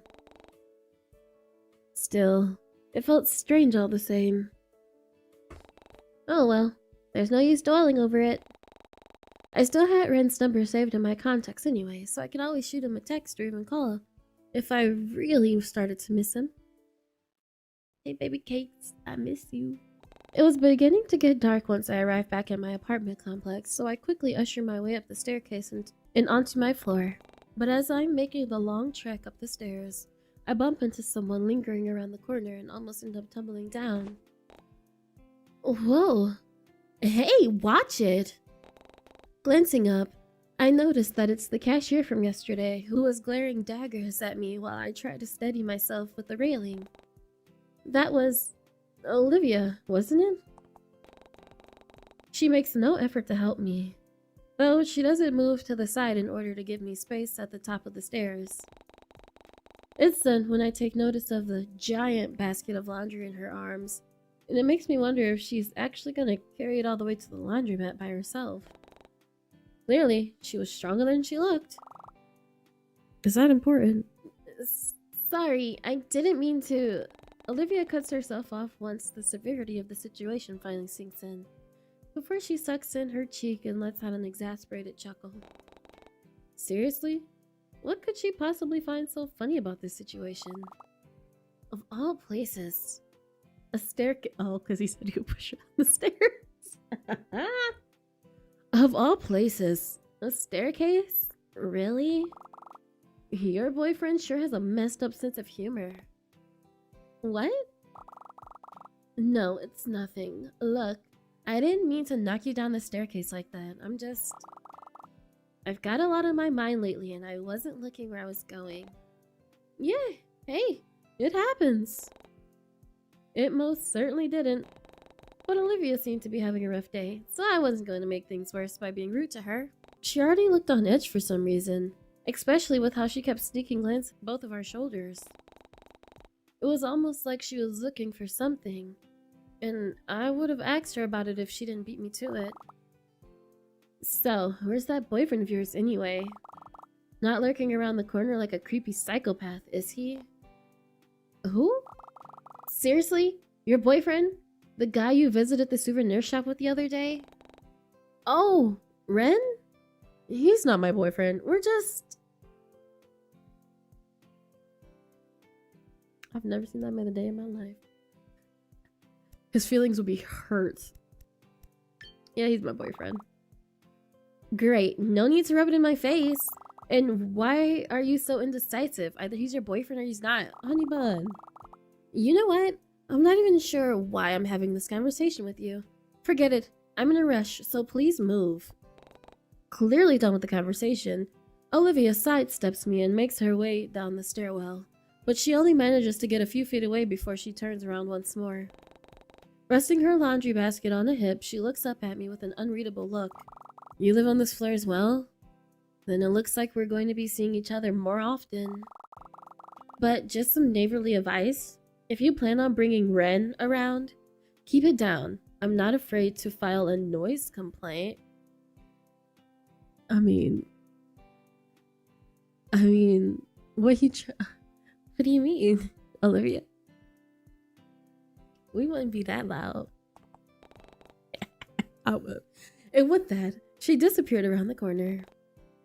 What was all that about? Deciding it wasn't worth my time to mull it over, I slowly make my way towards my apartment. Not bothering to turn on my lights, I toss my keys onto the tray, shrug off my jacket, and unceremoniously drop myself onto the couch. Today had been a whirlwind of events and emotions, and the worst part was that it still hadn't ended yet. I still had an hour or so left before to consider any dinner plans, so I figured I might as well spend the evening winding down in the meantime. All too quickly, an idea pops into my head, and I reach over to grab my phone. Can I invite somebody over? I mean, yeah, let's get some Ren on day 3. Figuring it'd be best to catch up with someone instead of stewing in my apartment alone, I pull up my contacts list and idly scroll through it.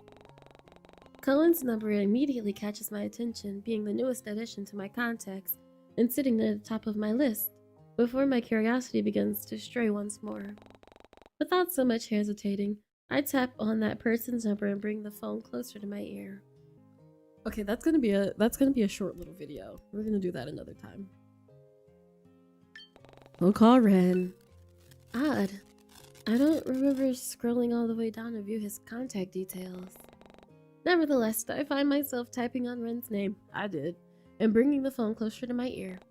He picks up almost immediately, and I can practically feel the excitement and moe flowers expel from the screen and hit me in the face. And before I know it, Ren is agreeing to come over as soon as he can, so I quickly turn the lights back on and clean the place up a bit and anticipate his arrival. I love him. That's all we need to know. Barely 10 minutes pass before... Why'd it get so much brighter? Barely 10 minutes pass before I hear a loud knocking at my front door. Almost immediately, I leap to my feet and unlock it with a smile. Ren! Hey, come on in! I see you're still wearing my hoodie. I, also brought some takeout with me, if that's okay. I figure you hadn't had a chance to eat yet. You know what? He might be a little crazy, but we can marry him. I don't see the issue. Whoa, how'd you know? It's like you're reading minds or something. Ren! Ren! Why'd you do that? Okay. Barely registering the look on his face, I gently coax Ren into my living room. He makes himself at home on my couch and brings a few utensils from my kitchen for the food he so kindly brought. Oh, by the way, were you at the manga store earlier today? I thought I saw you there. Yeah, I know you did. I mean, because I saw you as well. After I left, I noticed you through the window.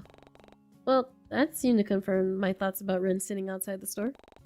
Stabbing my fork into the food, I take a bite and let out a pleased hum from all the delicious flavors dancing on my tongue. Really? You should have said hi.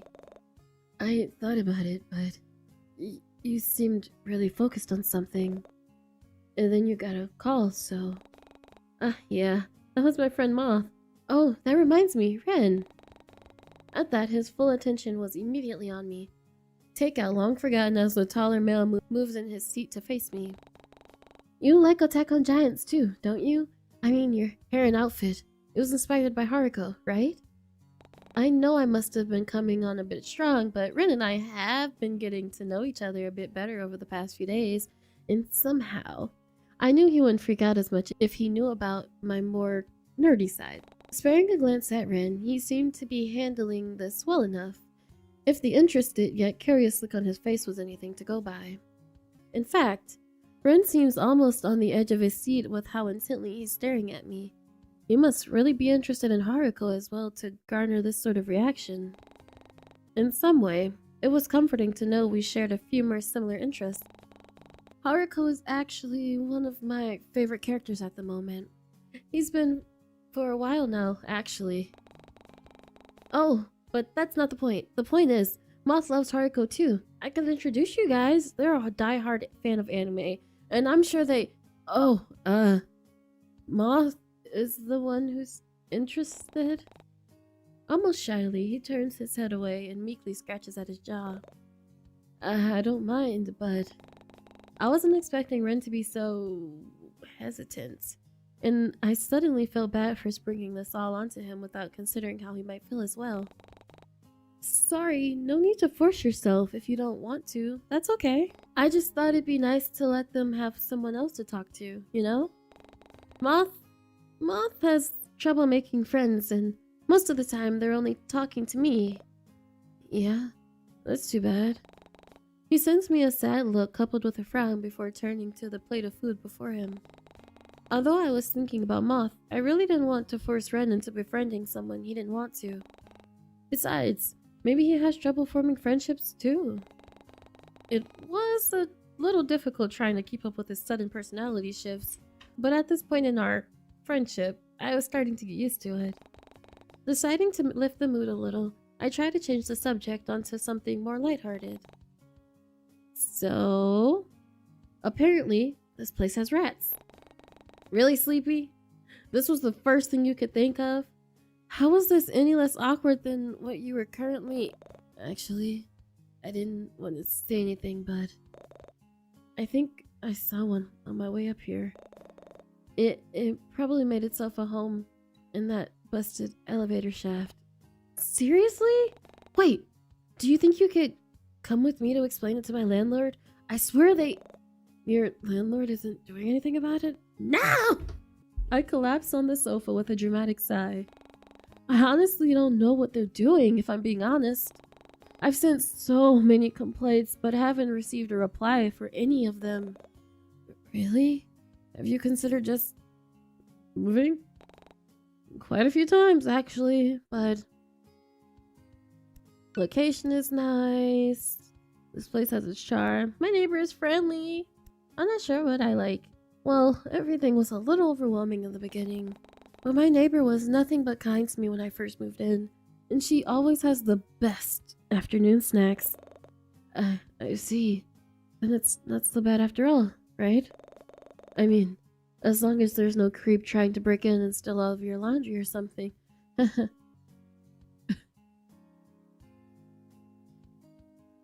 He's just Ren, baby, you're doing it again. You're incriminating yourself. You're incriminating yourself again, Ren. You've got a point there. I think I'd take the rats over laundry stealing intruder any day, but now that I think about it, who would want to break in and steal dirty clothes? While I'm sure Ren only meant it as a joke, it was oddly specific. Oh, I just figured that's what normal creep behavior would be. You have a great sense of fashion, and I see your TV is still here, so... Yeah, I guess it would be difficult to lug it down the staircase. They probably should ask the rats for help. Get with the rats! Leave me alone! I couldn't help but let out a laugh at his corny inside joke. Wait, since when did we have our own inside jokes? Now that I really thought about it, the banter I shared with Ren seemed very easygoing as of late, despite how serious the topics were supposed to be. I had been worrying all day about this supposed stalker, yet here I was, casually brushing it off with a carefree joke. Still, is everything alright with your neighborhood? I've heard about the murders going on recently. Well, no one I know has gone missing yet, so I suppose that's good, right? I won't lie though, it is kind of scary knowing that there's a killer out there. Yeah, suppose so. But are you really okay with staying here alone? Doesn't that scare you? I'm sure I'll be fine. I'm fine. I've got my neighbor, Violet, and if it's really necessary, I'm sure I could stay with Leon for a while and... Say, you could always stay with me instead.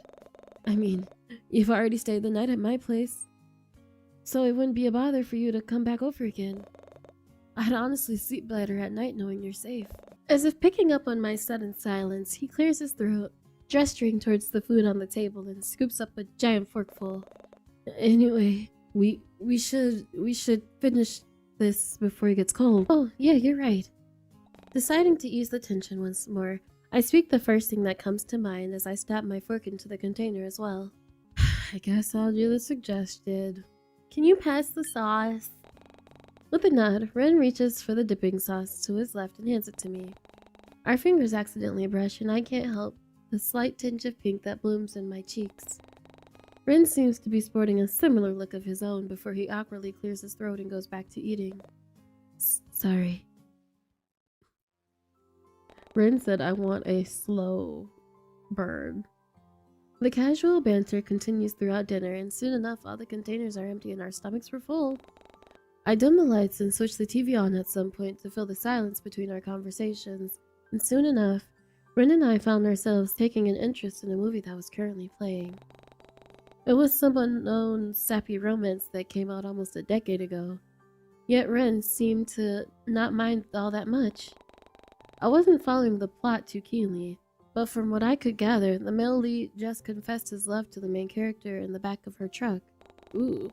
To top it all off, it started to rain as some slow, melodic love song came on the radio. The two characters were all too happy to share a sweet kiss with each other in that romantic moment, but the tenderness soon was cut short once the scene starts to travel down a more heated path. Oh, okay. The kisses become more passionate, and before I know it, I'm watching the main character lean across the center console to sit in her lover's lap instead. Clearly, I wasn't expecting this to happen in what I falsely believed was a harmless rom-com, so I dared to glance in his direction to gauge his reaction. You blushing, Rennie boy? Yeah.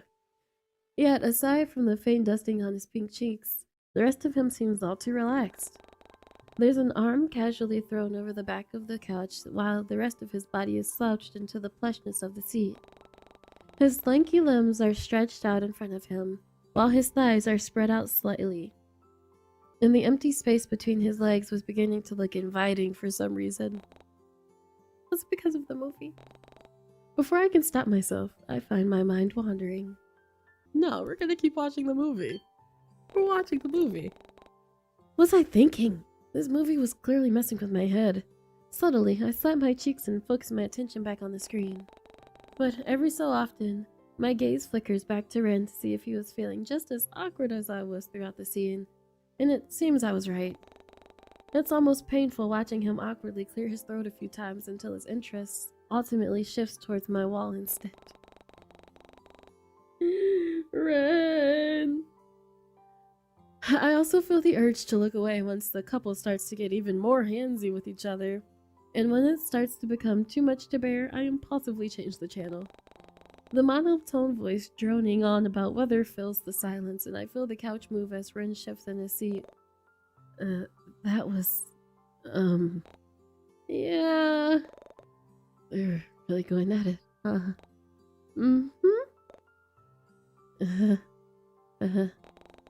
Jeez, I can't believe it's somehow even more awkward now. But just as I'm about to do something about it, Ren awkwardly clears his throat and moves to stand up. It's getting a bit late now, isn't it? I should probably start heading home soon. Oh, are you sure you can stay a bit longer? No, I really should go, because we might end up not wearing clothes. Now that I think about it, you need to wake up early, don't you? Yeah, actually. But how did you know that? Oh, you seem like the early bird type. He doesn't seem to elaborate on that and instead starts to pack his belongings and head towards the hallway.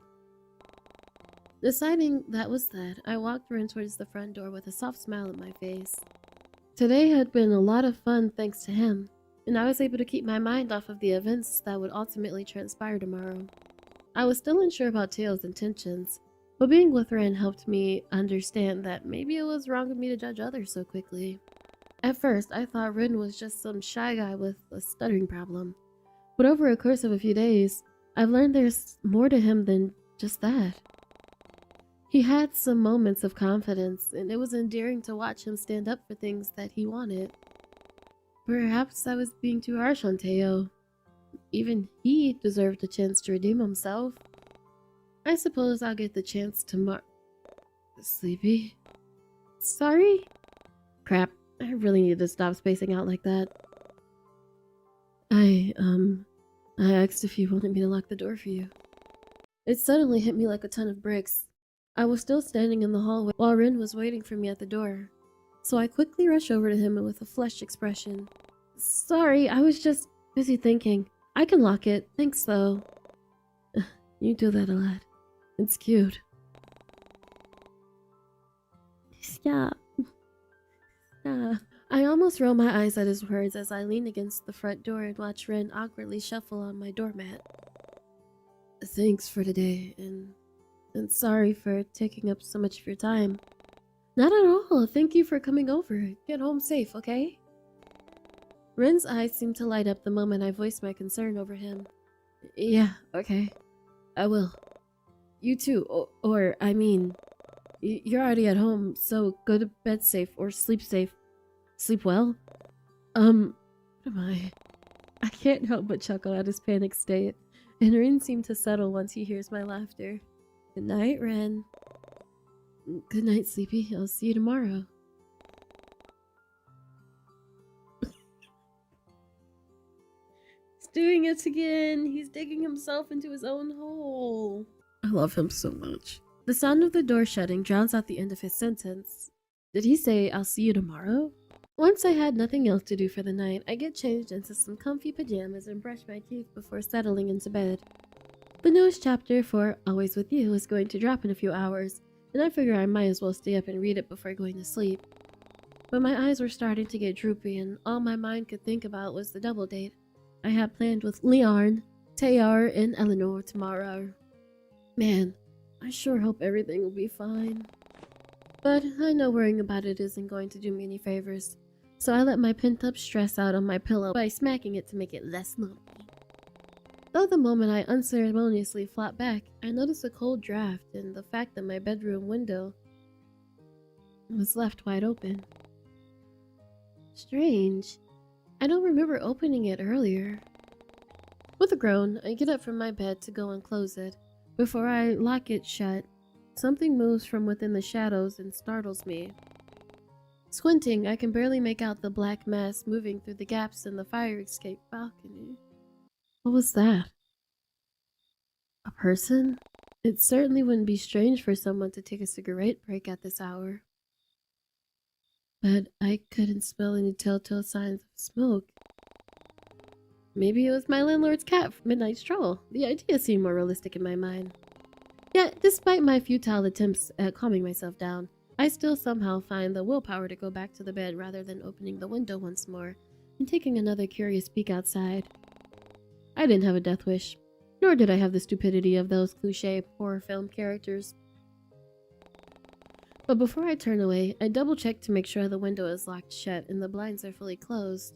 I wasn't about to risk it. Happy with the precautions put in place, I make a hasty dive towards the warmth and safety of my bed. Snuggled deep in my blankets, I find it harder and harder to think about someone breaking in, and even more so with keeping my eyes open. Before I know it, pink-colored sheep slowly filled my mind as I drifted away. It was beginning to get dark once I arrived back at my apartment complex, so I quickly ushered my way up the staircase and onto my floor.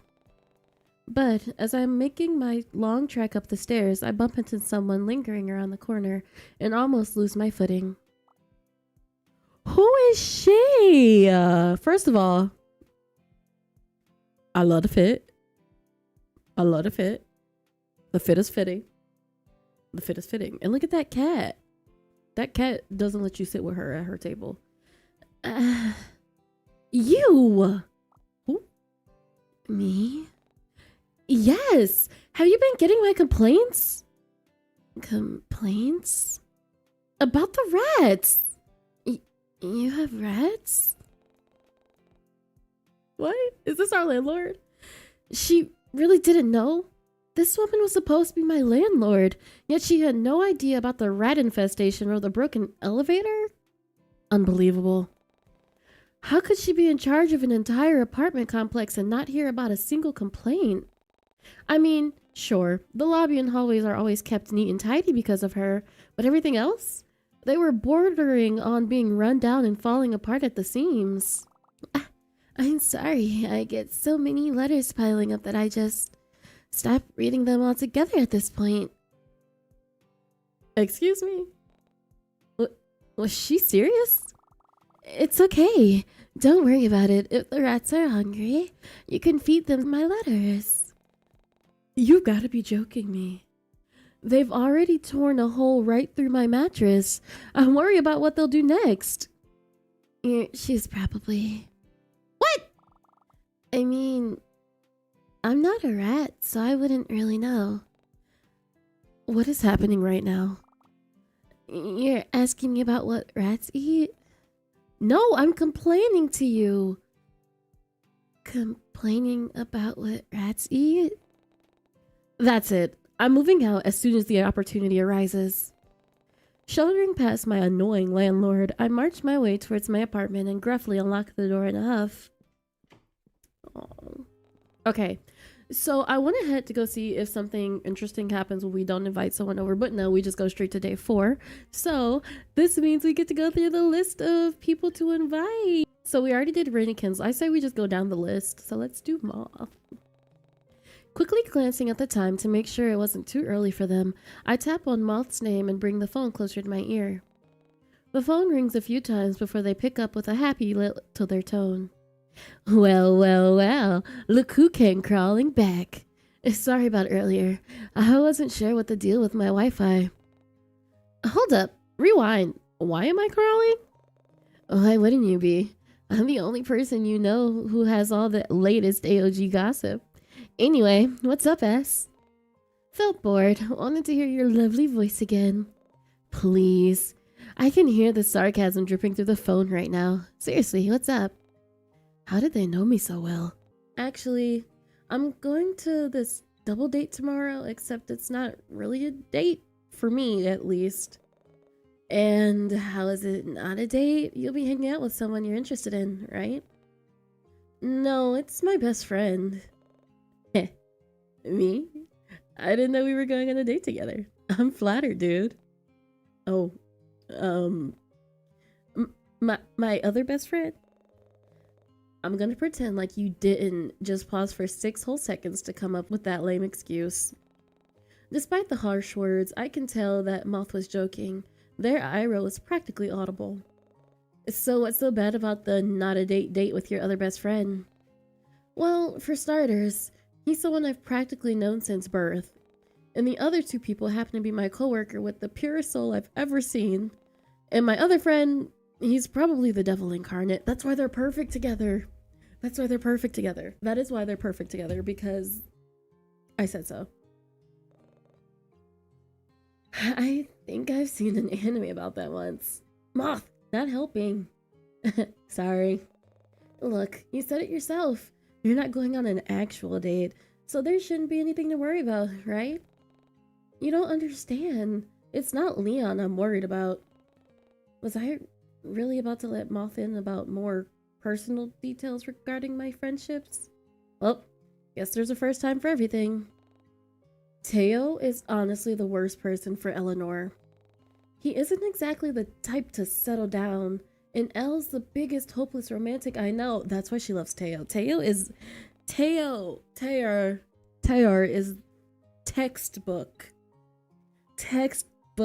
bad boy terrible, a terrible choice. He's a terrible choice. And he, for all the sweet baby girls out there, it's the I can fix him. I know. I have a friend who can, in fact, prove me right because I am that girl. Anywho, she always talks about having that white picket fence dream, whereas Teo can barely sit through a single conversation about his own feelings. Facts. I knew I was beginning to ramble at this point, but I couldn't seem to stop myself. And what's worse is that Teo is suddenly interested in relationships all of a sudden. I don't get what his motives are. I'm sure people can change. Maybe he's entering his magical girl era. I love that. Give me Teo the magical girl. Matter of fact, Editor Sleepy, make Teo a magical girl.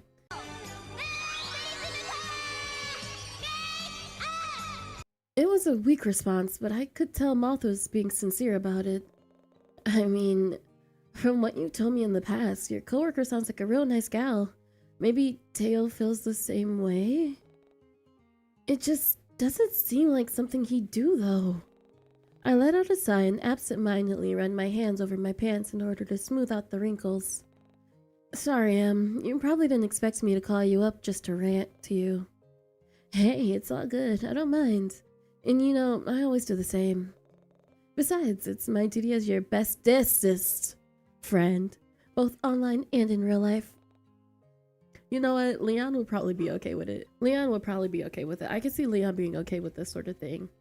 I can't help but chuckle at that because he's like, oh, you're her best friend? I'm her best friend. That means we're best friends.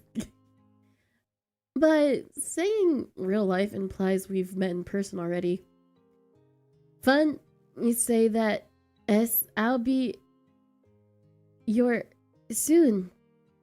Maybe if you're... All of a sudden, the call cuts out for a second time today. Dang, curse their horrible Wi-Fi. Well, there isn't much I can do about a faulty connection. Alright, so we did Mothfights to our girl Violet. The phone rings exactly 4 times before Violet picks up, and we barely get a few minutes into the call before she's suggesting I come over instead. Admittedly, it was a nice idea. And before I knew it, I was picking up my keys and heading out. Let me see her apartment.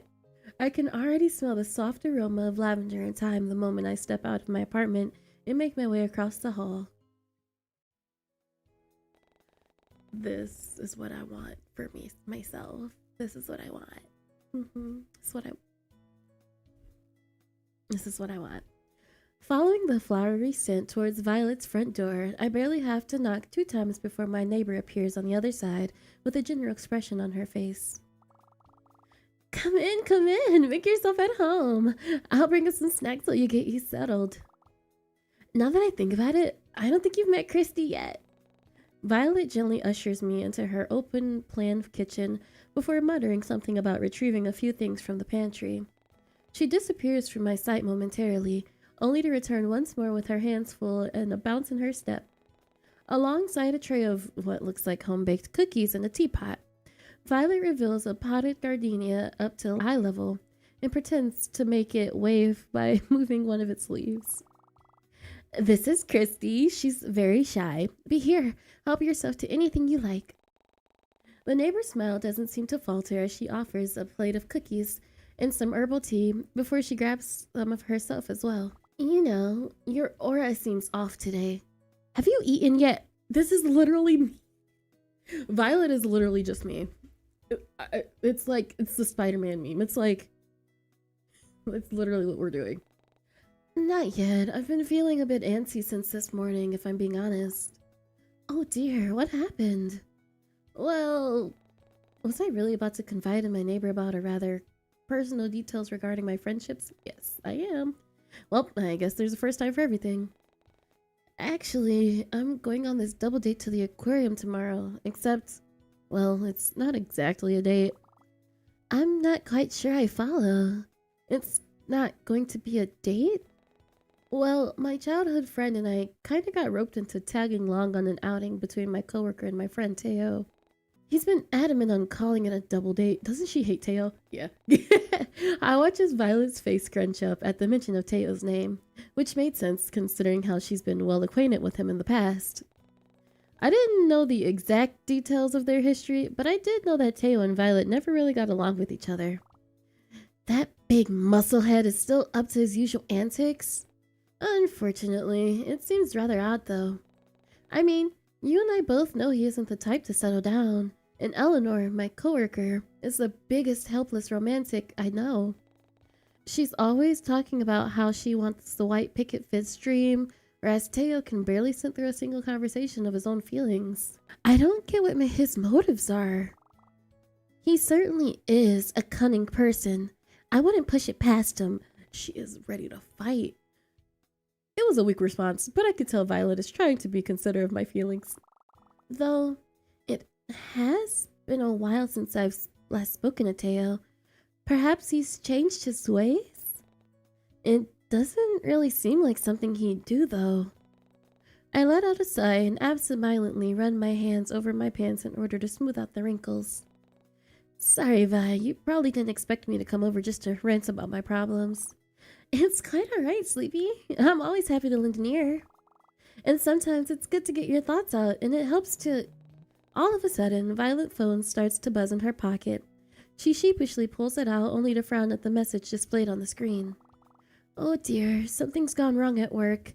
I'm sorry, but I'll need to... Oh, go ahead.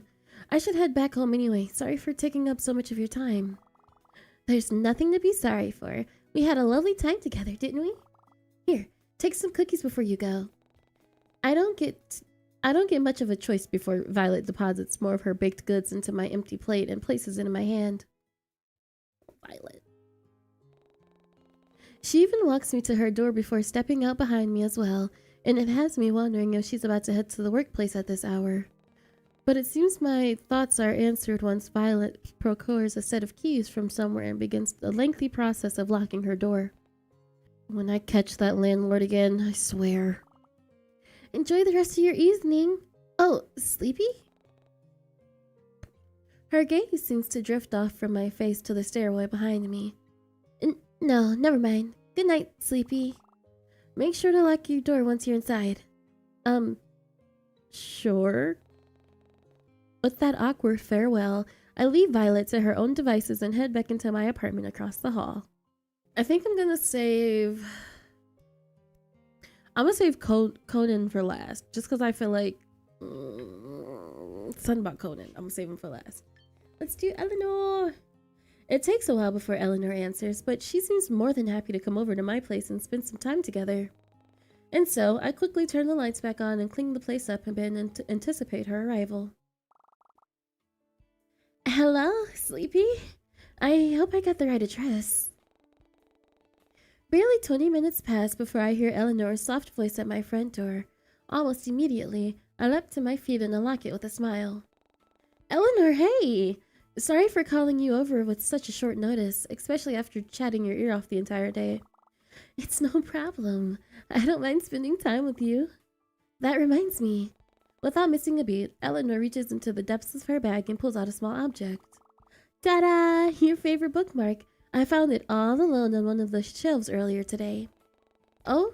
Did I really lose one of my anime-themed bookmarks? I thought I left it besides my other stationery equipment at my desk. What was it doing on a shelf? Hey, thanks. I don't remember leaving it there, though. Oh? Perhaps one of the children put it there? You know how they can get. You've got a point. I wouldn't put it past Teo to do such a thing. Oh. Ooh. We get to hear how much she likes Teo. If I find out that she actually genuinely likes Teo, then I'm gonna feel bad for being so rude and going into that goddamn closet. Although I was only trying to make a silly, lighthearted joke, I noticed Eleanor's posture straighten up at the mention of Teo's name.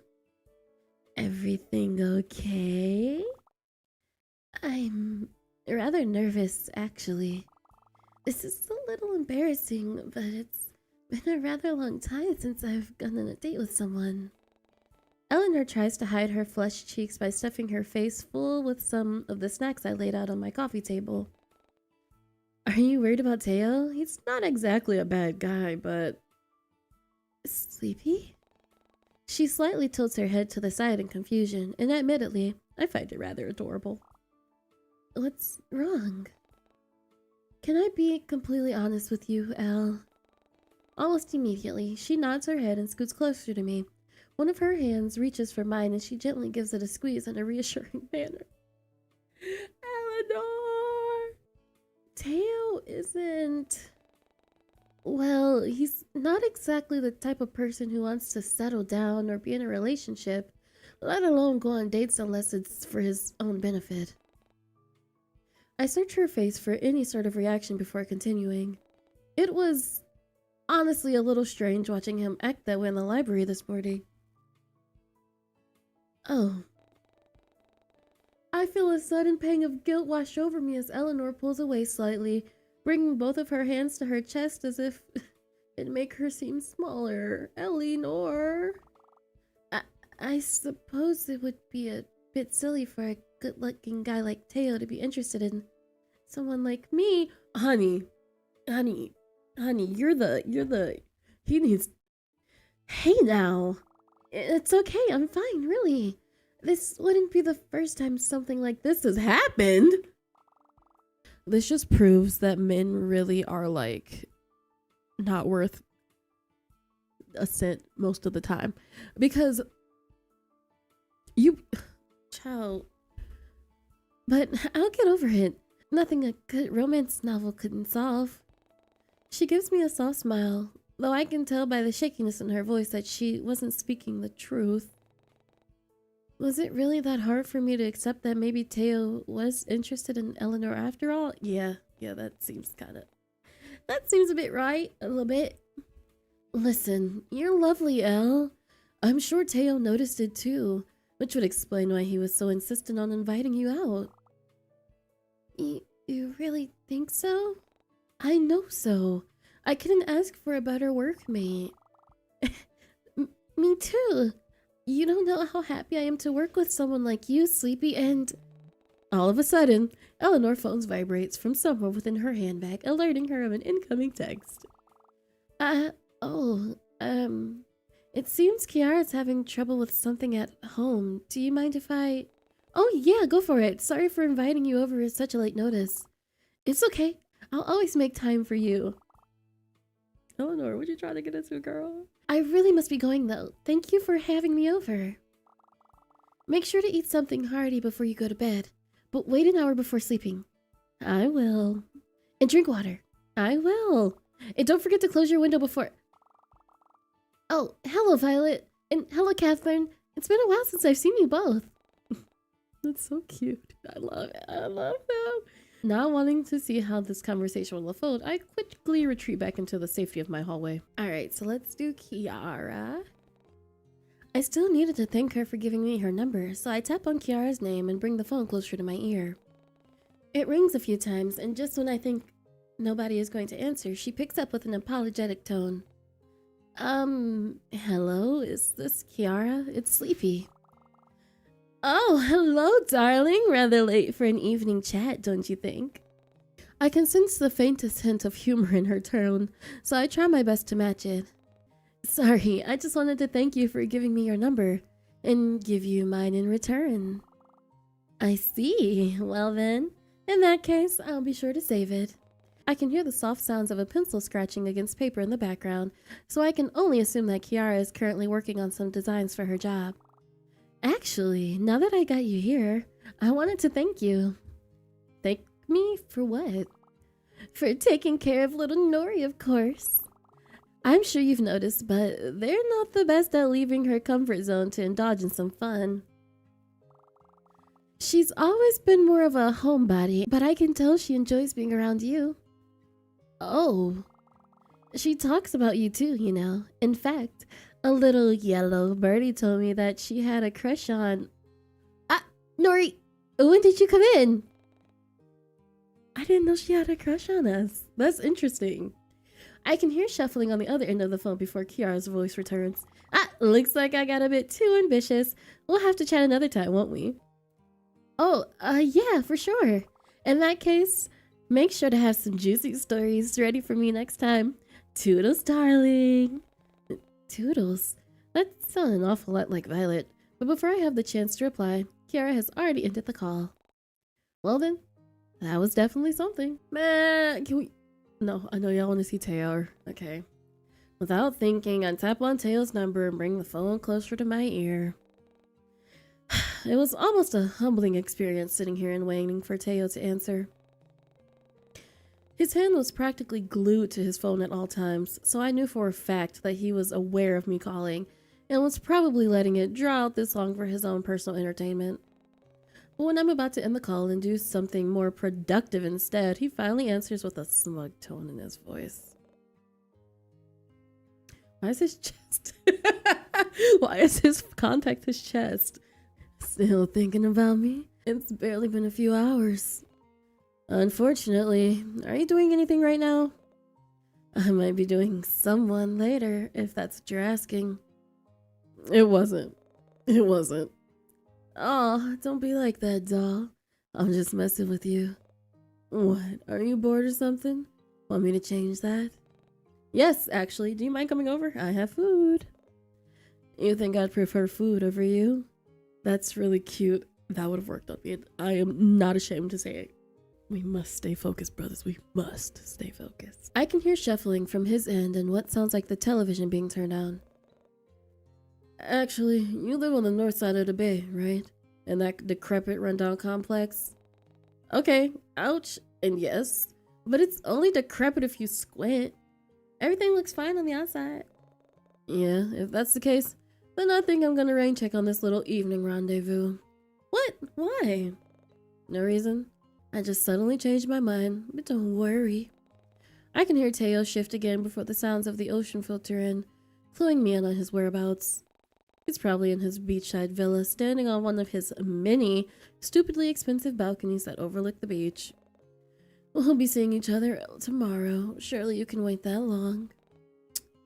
You mean you'll be seeing Eleanor tomorrow, right?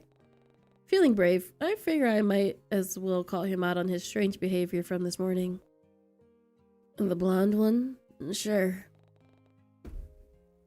Teo. When I get my hands on you, Teo. When I get my hands on you, Teo. Teo? Sure. You don't exactly sound too certain, or happy for that matter. And you don't exactly sound jealous to me, either. What? Jealous? Did he just say that again? Why on earth would Teo want me to feel that way? He was obviously showing interest in Eleanor this morning, so what did my feelings matter to him? None. Look, sun just came up. I'll see you tomorrow. See ya. Teo! Click. All of a sudden, the line cuts off. Jeez, what's up with him today? This wasn't like his usual self, and it was throwing me for a loop. But great. Thanks to Teo. I'm annoyed again. Let's do Jay and then Leon. The phone rings exactly 2 times before Jay answers, and we barely get a few minutes into the call before he suggests that I come over instead to catch up. Admittedly, it was a nice idea, and before I know it, I'm picking up my keys and heading out. Give us some more Jay. I haven't had a lot of Jay. I'm excited. The walk to Jaehyun's abode was a peaceful one, and I was grateful for the seaside scenery to keep the air cool and my mind occupied. Soon enough, I find myself on his doorstep, and I barely have to knock 3 times before Jay appears on the other side. Hey, welcome. Make yourself at home. Mikasa es sukasa. I love my party boy. I love the clownfish. He's so stinking cute. Jay shuts the door behind me and ushers me deeper into his cozy little beachfront cabin. Even though my baby cannot dress. My baby can't dress. It's okay though. It's okay. It's okay. That's part of his charm. The faint smell of seawater and driftwood greets me before Jay shuffles past to fully open the curtains and let in more cool evening breeze. You just missed Teo. He just dropped by earlier and took Maple with him. You know how much she loves driving around with the windows down. I'd do the same if my car wasn't so busted. Busted? Or is it the fact that you can't get more than 10 meters without hitting something? Oh, har. I'll be sure to remember that the next time you ask me to drive you somewhere. He casually plops himself onto the sofa before moving a pillow and gesturing for me to join him. Jay already had a bag of microwaved popcorn waiting on the table for us, and when I glanced at the television, I noticed some sort of TV show playing on mute. Just dust off Maple's hair if you see any. She likes to sit on that spot and watch the sequels. I miss her already. You know she misses you too. I'll bring her around your place next time. Your apartment always allows dogs, right? Rats too, apparently. Huh? Nothing. So, anything new happened lately? Got any big plans for Friday? I was thinking about visiting my parents in the city again. It's been a while, and I'm sure they miss me. I mean, who doesn't? I love him. At that, he playfully tosses a piece of popcorn in the air and effortlessly catches it in his mouth. What about you? Got any plans of your own? You won't believe whose date I'd be third wheeling tomorrow. No. Don't tell me. Teo and Violet. Oh god, no way. Doesn't she hate his guts? It makes it even funnier, but if it's not Violet, then Teo and Leon? Close. Close, but no. Leon will be there though. Well, now you got me all confused. With a fake sigh, I end up telling Jay the whole story. It's Teo and my workmate Eleanor. Eleanor, the blonde one, right? Who knocks the books over all the time? I think you've told me about her once. I wouldn't say all the time, but yeah, Teo seems interested in her. Interested? Like, you know, interested? Interested, and worst of all, I can't figure out why. You and I both know he's not the type to go on dates with people. Teo in romance is unheard of. I couldn't help but laugh at that. Throughout all my years knowing Teodoro Alvarado, I have never once heard about him going on a date with anyone. He could definitely get intense and possessive at times, but nothing like this. He just wasn't that type of guy, and I was worried about what Eleanor was getting herself into. But still, people change all the time. I'm sure it wouldn't be impossible for Teo to do the same. Oh crap. Jay's sudden outburst pulls me away from my thoughts, and I glance to find him looking at something on his phone. As if picking up on my confusion, he immediately fills in the blanks. Maple's gone and rolled in some dirt again, and Teo absolutely refuses to let her back in the car. I'm so sorry, but do you mind if I... No, not at all. I didn't realize it got so late anyway. I can drop you off at home if you want. It's on the way. It's okay. I could use some fresh air. If you're sure, then. I'm sure. Thank you for letting me drop by. Jay beams at that, and before I step out the door, I offer one last request. Give Maple a good belly rub for me. Yay, time for Leon! Quickly glancing at the time to make sure it wasn't too late for him, I tap on Leon's name and bring the phone closer to my ear. The phone rings a few times before his warm voice in the ocean greets me, and I find myself wondering why he was still on the beach at this hour. Probably starting to pack up from a day of volleyball with a few friends, no doubt. Evening, Sunfish. What's up? Everything good? Hey, Leon. Sorry for calling you so late. I know we already saw each other earlier, but I guess I wanted to hear your voice again. Oh, you missed me that much? I'm flattered. I missed your voice too. I feel at ease talking with my childhood friend, and it probably shows given how I instantly start to melt into the sofa with a soft sigh. Leon is what we need. Leon is what we need. Teo is probably what we deserve. And Ren is just Ren. I love him so much. That's my baby, that's my bed. But seriously, Lars, everything okay? I can come over if you want. No, I'm fine. You don't have to do that. If I'm being honest, I think I've had my fair share of face-to-face conversations already. Yeah? You did seem tired earlier today. I'll probably be even more tired tomorrow knowing Teo will be involved. Ha! Yeah, he's got that effect on people, unfortunately. I can hear Leon let out another soft chuckle of his own silly joke. Speaking of, are you still good with our plans for tomorrow? Yeah, I'm still up for it. But it's Eleanor I'm more worried about. How so? Was I really about to confide in Leon about rather personal details regarding my friendships? Hell yeah. Teo is honestly the worst person for her. I mean, you and I both know that he's not exactly the type to settle down, and Elle's the biggest helpless romantic I know. I don't get what his motives are. Maybe he's trying to change his ways. You know how Taya can be. The book's always full of surprises. It's a weak response, but I could tell Leon was trying his best to reassure me. Besides, I met Eleanor today and she seems real sweet. Maybe Taya feels the same way. It just doesn't seem like something he'd do, though.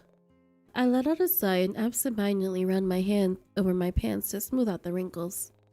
Sorry, Leon. You probably didn't expect me to call you just to rant to you. No worries, Dar. You can always come to me for anything. I don't mind, even if it's Nar? Nar? His voice gets cut out before the only thing I can hear is a static noise. Leon? Hello? The reception is always spotty here. Hey, are you still there, Sleepy? I might have in this call. I'm still here. Can you hear me? Barely. Listen, I've got to go now. But if anything's come up, just text me, yeah? I'll call you back as I'm able to. Don't worry about it, Leon. Thanks for talking to me. Get home safe, alright? Well, now that you said that, I think I'm going to do the opposite. No, Leon. Just kidding. Thank you. See, tomorrow, sunfish. All of a sudden, the line cuts off. Well, there wasn't much I could do about a faulty connection. Alright, and our last one is Conan. Conan? Admittedly, calling up my boss wouldn't be the weirdest thing for me to do. Alright. The phone rings and rings, though no one seems to pick up. Perhaps he was busy, or maybe he was still at the library. But before I can berate myself for doing something so ridiculous as calling my employer, Conan finally answers. Yes. Conan? This is Sleepy. Sleepy. Good evening. Is everything alright? It's a bit late for these sorts of calls. His concern is evident in his tone, and I almost feel bad for making him worry. Yeah, sorry, I know it's late, but I just wanted to call you so that you'd have my number. Wow. Nice save, Sleepy. Now that I think about it, maybe texting you would have been a better idea. It's quite alright. As long as you're fine. Thank you for your number. Thank you for giving me yours. Oof. This conversation couldn't get any more awkward, could it? Of course. Your safety means a lot to me. In the event that something should happen, don't hesitate to call me. Right. An awkward pause ensures, and I'm close to pretending that the connection dropped so that I could end the call. But it seems fate is on my side tonight because suddenly something on the other end of the line captures Conan's attention and pulls him away momentarily. I believe Alice is in need of my assistance. I'll have to go shortly. Oh, that's fine. No worries. Thanks again for talking with me. We'll have to continue this conversation another time. Perhaps when we're both free.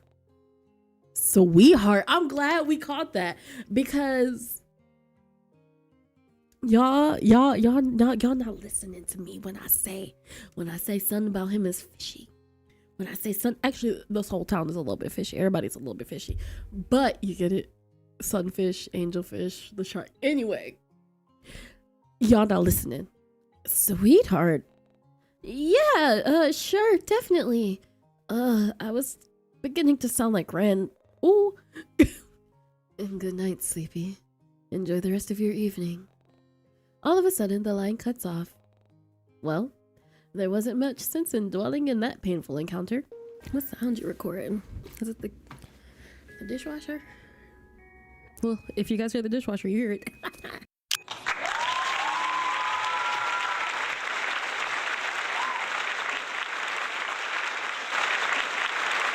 Don't clap for me.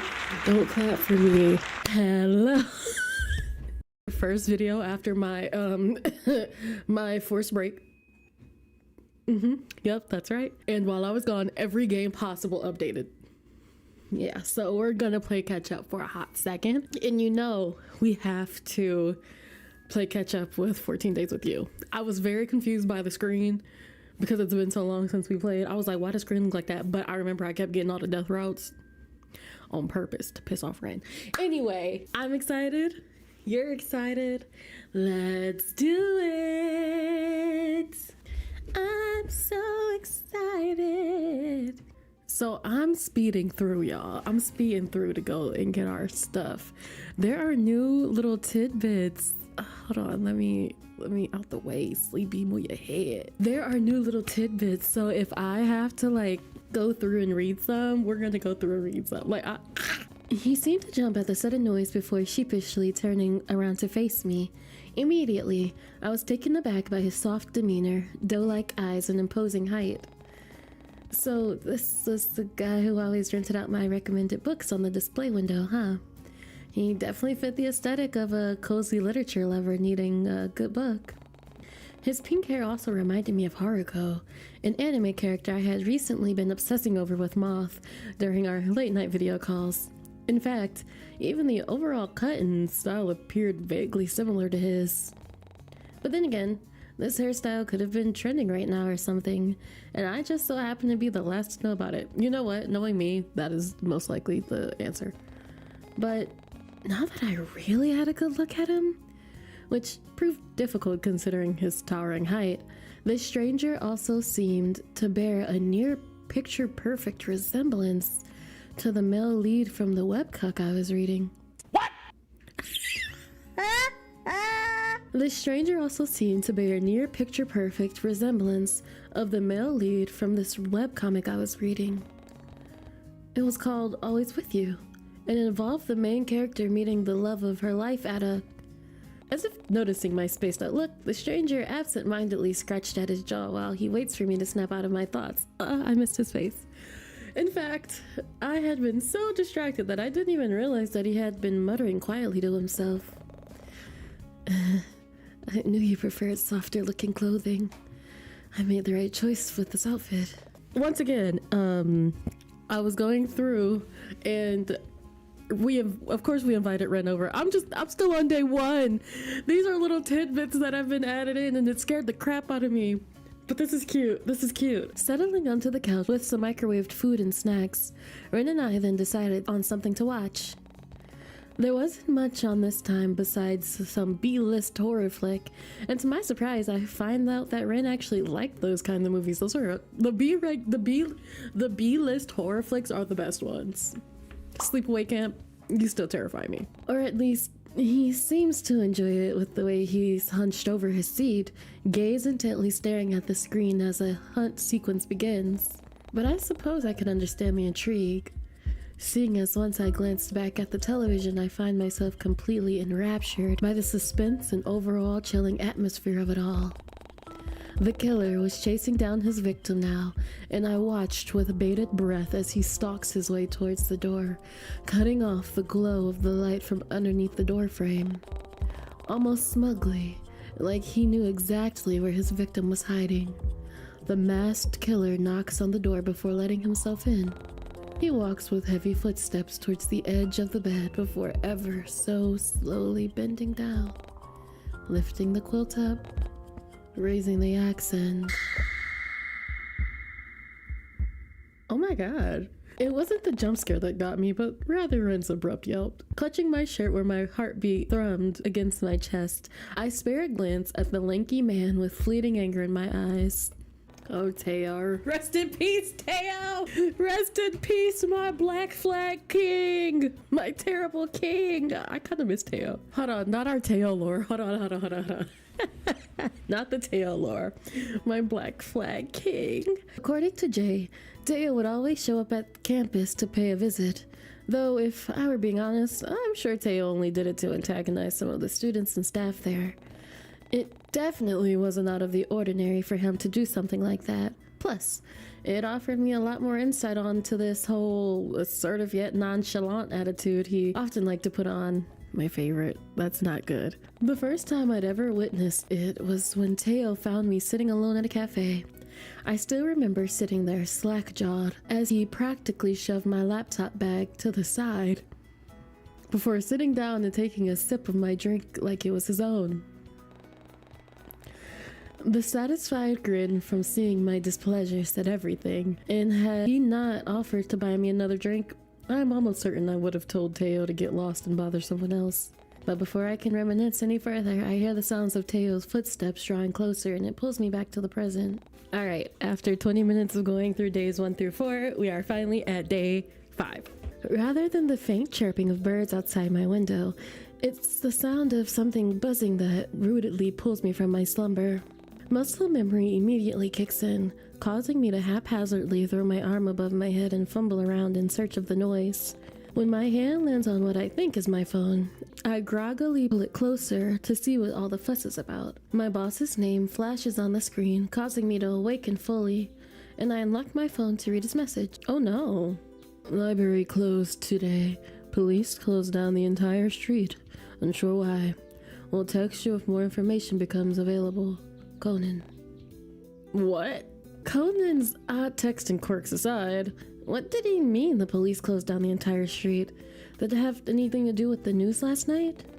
That reminds me, I still needed to call Eleanor. Taylor. He wasn't shit. he ain't nothing. But he was our not nothing. He was our not nothing. And to see if they were all right. I mean, it's been almost an entire day since I've heard any kind of reply from them. Oh no, not Eleanor. Ren. Who we're not about to mess with is Eleanor. I'll try Eleanor first. Not wasting any time, I find her name in my contacts list and press the call button, only for it to immediately go to voicemail. Strange. Maybe she's busy. I hope she's at least received Conan's text. I'd hate for her to show up bright and early to the library only to find out that it's closed for the day. Speaking of text, maybe I should send one of my own, just in case. I type a quick response before doing the same for Teo. And maybe it's because of what happened during our double date yesterday, but I wasn't in the mood to try calling him for some reason. Teo. With that out the way, I let out a tired sigh before haphazardly throwing my phone back into the empty space near my bed. Wait. Empty? Yeah, where is Bay? That reminds me. What happened to Ren? The last thing I remember from last night was us snuggled up on the couch together. At that, my cheeks immediately grow warm at the thought. And without so much as thinking, I reach my phone once more to check out the security camera app he installed. I guess it was a good purchase after all, seeing as I could use these cameras to spy on a certain pink-haired cutie, one who was hopefully still in my apartment. Same girl. Looking at the app he installed in my phone, I open it up to navigate towards the camera in my living room. I see the telltale signs of my pillows and blankets on the couch, though what catches my interest is the fact that they are neatly stacked and put away, with no Ren in sight. Boo! How dare you leave without at least giving me a morning kissy? Curious, I switched to a different camera to find him. He wasn't in my kitchen either, and not near my entryway. There is no point checking the camera in my bedroom since, well, I'm already here. Which only left? What we checking? As soon as I check out the camera in my hallway, it's then that I notice a familiar pair of blue jeans and a soft cardigan slumped against the wall. Did he sleep against the wall all night? Was that Ren? Sitting outside of my door? What is he doing? Perhaps a bit impulsively, I sit upright in my bed and call out for him, and almost immediately I hear the telltale signs of someone clamoring around outside my bedroom door. It's shortly followed by the faint sounds of a throat clearing before a faint patch of hair peeks through the gap in the door. Let me see his face. I missed you, Pookie! Ren peers in and sheepishly looks at me with a soft smile before he opens the door fully and invites himself in. Good morning, Sleepy. Did you sleep well? Ren looks like he wants to say something, but instead chooses to climb up and stare at his feet. I almost want to reach out and ask him to look at me, but I hold back in favor of letting him take the initiative. Still, it doesn't stop me from calling out his name. Ren? Almost immediately, Ren's head whips up as he looks at me with wide eyes. There's a crooked smile on his face this time, and almost timidly, he shuffles on his feet as if deciding whether he can come closer. You...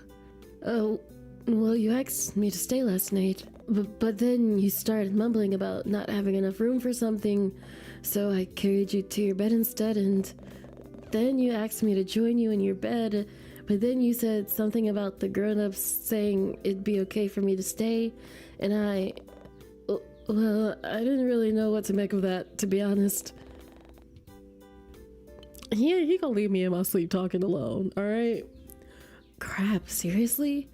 Was I really sleep talking about something that happened when I was a child? But I figured you really did want me to stay, so I ended up camping out in your living room.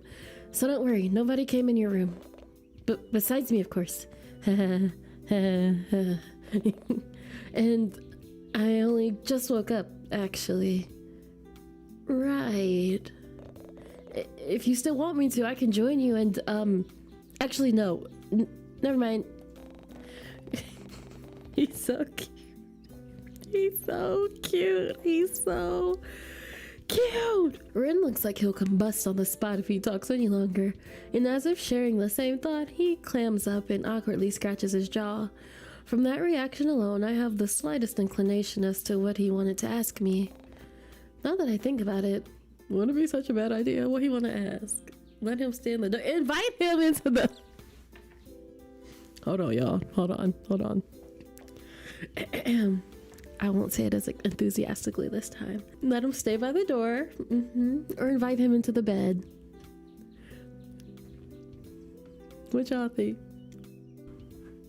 Oh, okay. Were you gonna ask if you could join me in bed? Yes. No, wait. I mean, you don't mind? Because I don't mind standing here. Honest, you can't even notice the draft, and I don't mind the sunlight directly hitting my eyes at all. Come here, Red. He's so cute. I love him. Almost like a puppy, he immediately makes a beeline towards me, but not before closing the door and waiting for me to lift the blankets up. Get in! Oh my god. Come cuddle. I suppose that's his way of making sure I really wanted him in my bed? Aw. Not wasting another second, Ren joins me underneath the duvet and makes himself comfortable beside me. Hi. I love him. Hey, I feel like we've done this dance before. Yeah, maybe once or twice. Your bed is just as warm as last time. That's usually what happens when someone sleeps in it.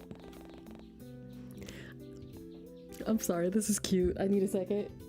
It's been a while since I played a game and I'm so excited. I don't miss the way he pulls the blanket closer to his face with a warm smile. Funny. I sometimes do the same thing whenever I pull my clothes from the dryer. There's just something about the warmth and soothing scent that makes me feel happy, and it makes me wonder if Ren is feeling the same. Though admittedly, it was a bit weird knowing that they're my sheets and not his own, but Ren's eccentric nature has been growing on me these last few days. Somehow this didn't really faze me anymore. Ren, however, seems to be having different thoughts. As if realizing what he had just done, his eyes grow as wide as saucers before he whips his head to the opposite direction and feigns interest in the wall. There's a prominent blush spreading across his cheeks as he clears his throat and pulls the blanket down again.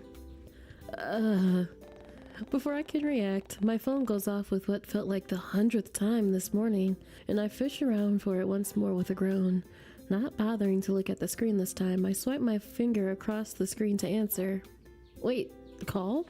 Moth! Hey, morning, sleepyhead. Y'all know what it is, sleepyheads. I've got some big news to share with you. If it's not too much trouble, could you go to the ferry Wait. Who's in your bed? Hello? Yes, you. I can see your arm. Me and Moth. we're the same person. Me and Moth are the same person. I digress. Moth, Haruka is finally real. This is Ren, the guy I was telling you about. Are you talking about my body pillow? It's none of your business. You know, for once, I am actually stuck between two options. Okay, I'll be good. This is Ren, the guy I was telling you about. Please don't say anything embarrassing. Ren doesn't seem to shy away when I tilt the camera towards his face. In fact, he only seems to lean closer to me before acknowledging Moth with a smile. Huh? Since when did you become friends with the real life version of Haruko? And you didn't even tell me, or wait, I think you did? Is that the submissive and breedable guy you were? Okay, I think we should move on from this topic. Moth, this is Ren. Ren, this is Moth. I want them to be besties. I want them to be besties. Moth hair is so cute. Oh, wait. Moth's hair like got more coils now. That's so cute. Nice to meet you, Mr. Submissive and Moth. Oh, what does that mean? Nothing, Pookie Bear. Don't you worry. We're here. Me and Moth are just kindred souls. They too don't wear shirts, full shirts. I also just wear cropped shirts all the time. We're here, Moth. Pookie Bear. Please don't ask. No, ask her. I'm having way too much fun with this. Hey, tell me, does Sleepy make you wear Haruko's outfits too? No, not yet. Yet? You've talked about this? No, well, if she asked, I'm sure I wouldn't say no, and... Alright, I think we're done here. Moth, didn't you say you had something important to tell me? Oh, right. Remember how I told you about that drawing raffle I won? You know, the other day when you were at the manga store? Yeah, but you cut off near the end, though. I couldn't really make out what you were saying after our call disconnected. I did? Weird. Maybe I'm remembering things differently again. Dang. Well, there's no harm in telling you again. You can hear me this time, right? With a laugh, I nod my head while Ren gives a thumb up from behind my shoulder. Clearly, he was just as invested in our conversation. Loud and clear. Alright, drum roll please.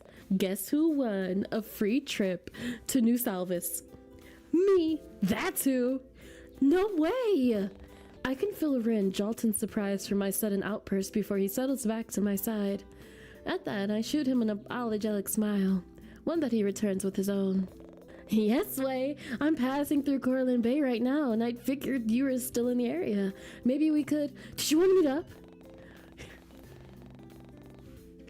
One day, this will be me and Bay.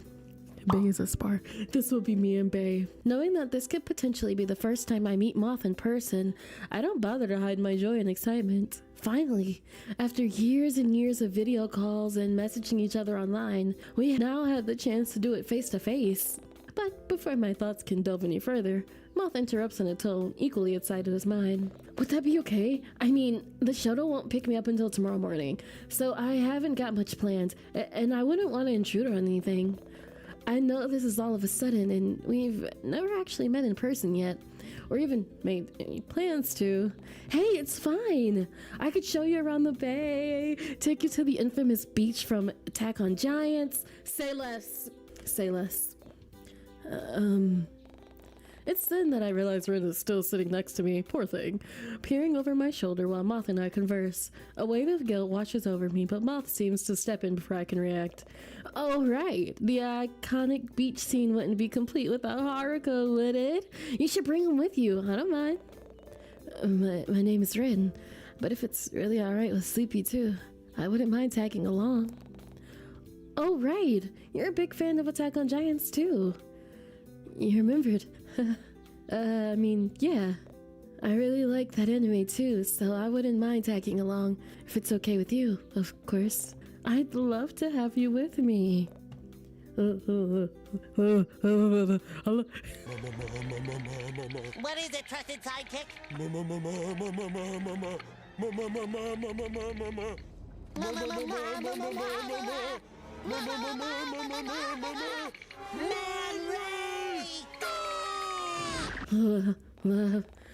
Ren almost slams his head against the headboard with how quickly he straightens up, as Moth snickers at his reaction in the background. Kiss, kiss, kiss. Same. I'll seriously hang up on you. I'm Moth. I fear as a friend, I'm Moth. I am Moth. Do we still ken? Do the kids still do kennies? Moth is my Kenny. Moth's teasing calms down the moment I send them a faux glare.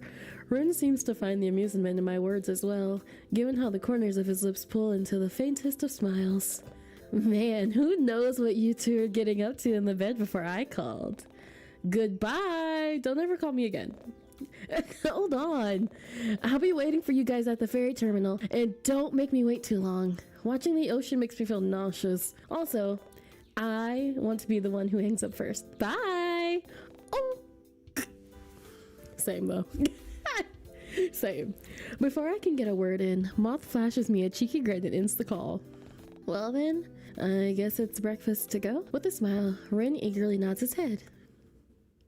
Let's eat breakfast with Bay. The salty aroma of the sea is the first thing I notice before a large ferry boat comes into view.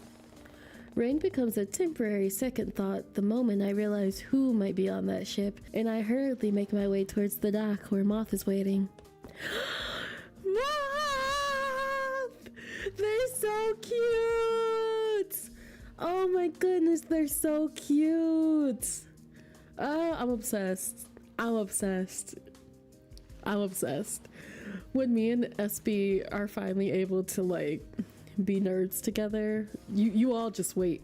You all just nobody's ready. No one's ready. Sleepy, Moth, Sleepy, Moth. Almost immediately, Moth runs towards me with outstretched arms before pulling me into a warm hug. Their excitement is almost palpable as they laugh in my ear and give me the tightest squeeze I've ever experienced. They nearly swept me up off my feet too, had it not been for the potential safety hazards of swinging someone around a slippery deck. Man, I couldn't wait to get off that thing. Never again am I gonna ride on a ferry, ever, ever. But oh my god, you're actually here, you're real!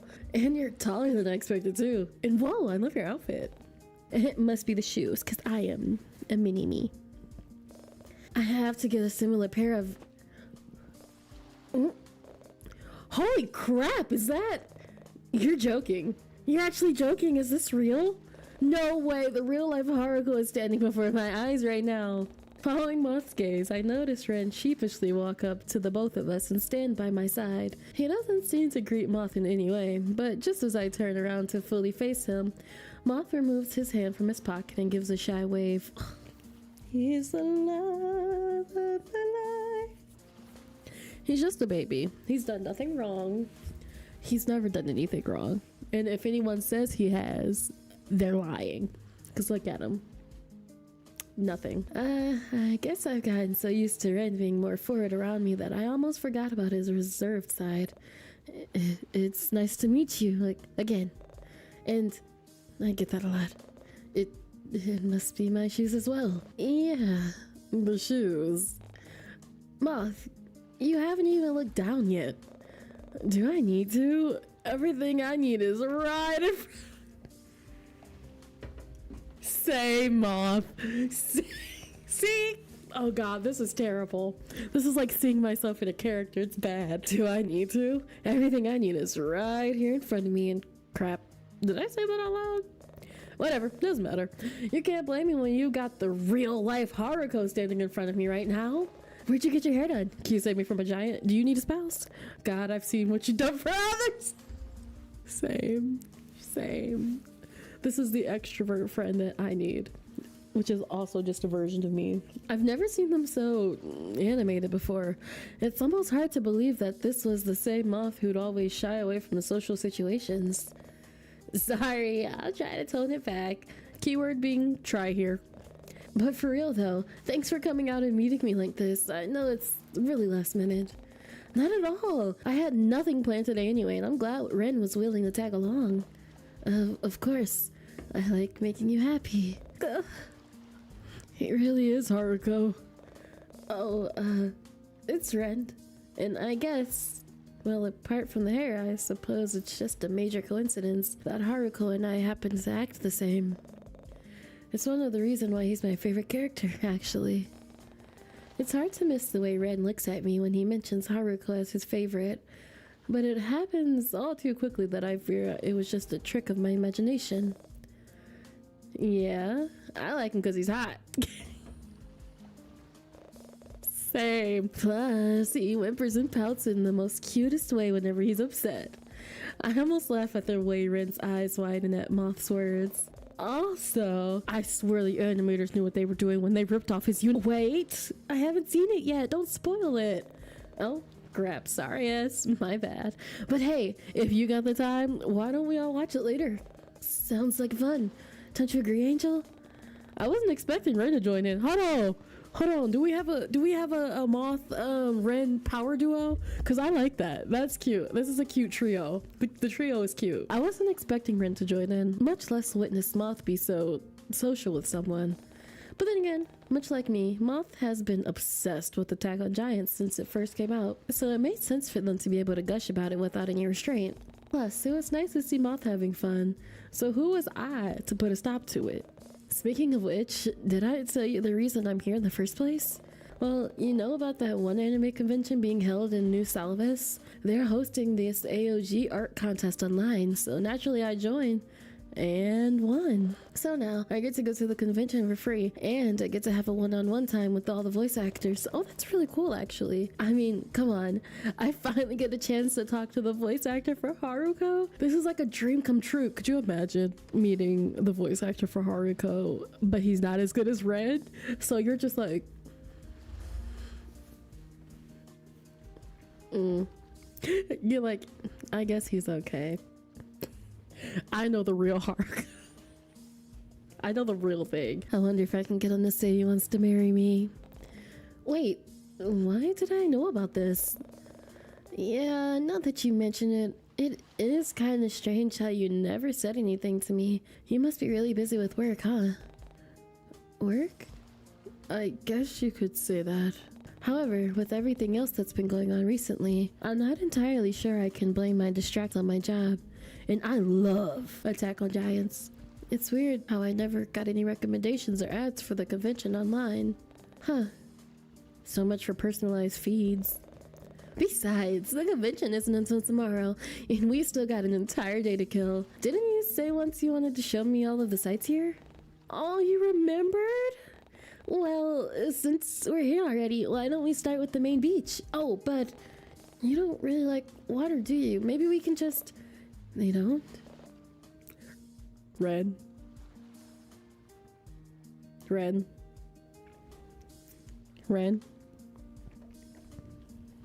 Not Moth. You can't have Moth. You can't have Moth Red. You can't have Moth! Yeah, no, it's not really the water that gets me, it's what's lurking beyond. Have I ever told you guys about Aspara's fear of water? Of the ocean? Unknown creatures, ships, and planes that go missing for no reason, endless depths that have yet to be explored. Yeah, nope, not for me. Oh, and I almost drowned as a kid. What? Unfortunately for you, S, you'll need to unlock my level 80 friendship to hear that one. Now, what did you say about a beach? After what happens in the latest episode, I hope I get to see Haruko's glorious butt imprint in the sand. Oh no. Please don't look at me when you say that. I aspire to be the level of feral that Moth is. Truly, it's inspirational. It is inspirational. The walk along the promenade is awfully quiet and has me wondering where the usual crowd of people are. Usually, I'd see. They ask you how you are, you just have to say that you're fine when you're not really. Usually, I'd see Jay and Teo hanging around near the food kiosk, but today, no one seems to be around. Did something happen? And why was nobody answering their phones? It'd surely been over a few hours by now, and Eleanor has never been one to screen a text for that long. Teo too, for that matter, even if he often finds enjoyment in ghosting others. It sure is quiet today. At least we won't have to worry about the fighting someone over a spot to put down our stuff. That's true. But we can't go in the ocean wearing these outfits. Here, why don't I buy some swimsuits for us? There's a beach apparel stand just over there. Oh, you don't have to. Besides, I was mostly joking. Ren's a pervert. You already know Moth doesn't like the... It's fine, it won't be long.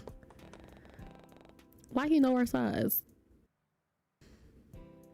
I want a Brazilian bikini. Before I can respond, Ren is already bounding towards the nearby stand with a slight spring in his step. Well then... It's fine, S. You two can swim if you want. I don't mind sitting under a palm tree or two and catching up on some webcomics. Are you sure? Yeah. Besides, now might be a good time to try and conquer my fears. Probably. You know, I recently watched this anime where the main protagonist gets isekai'd into an underwater city. Oh, they're so cute! When Ren returns, he's got a bunch of bathing suits, towels, and a beach bag bundled up in his arms.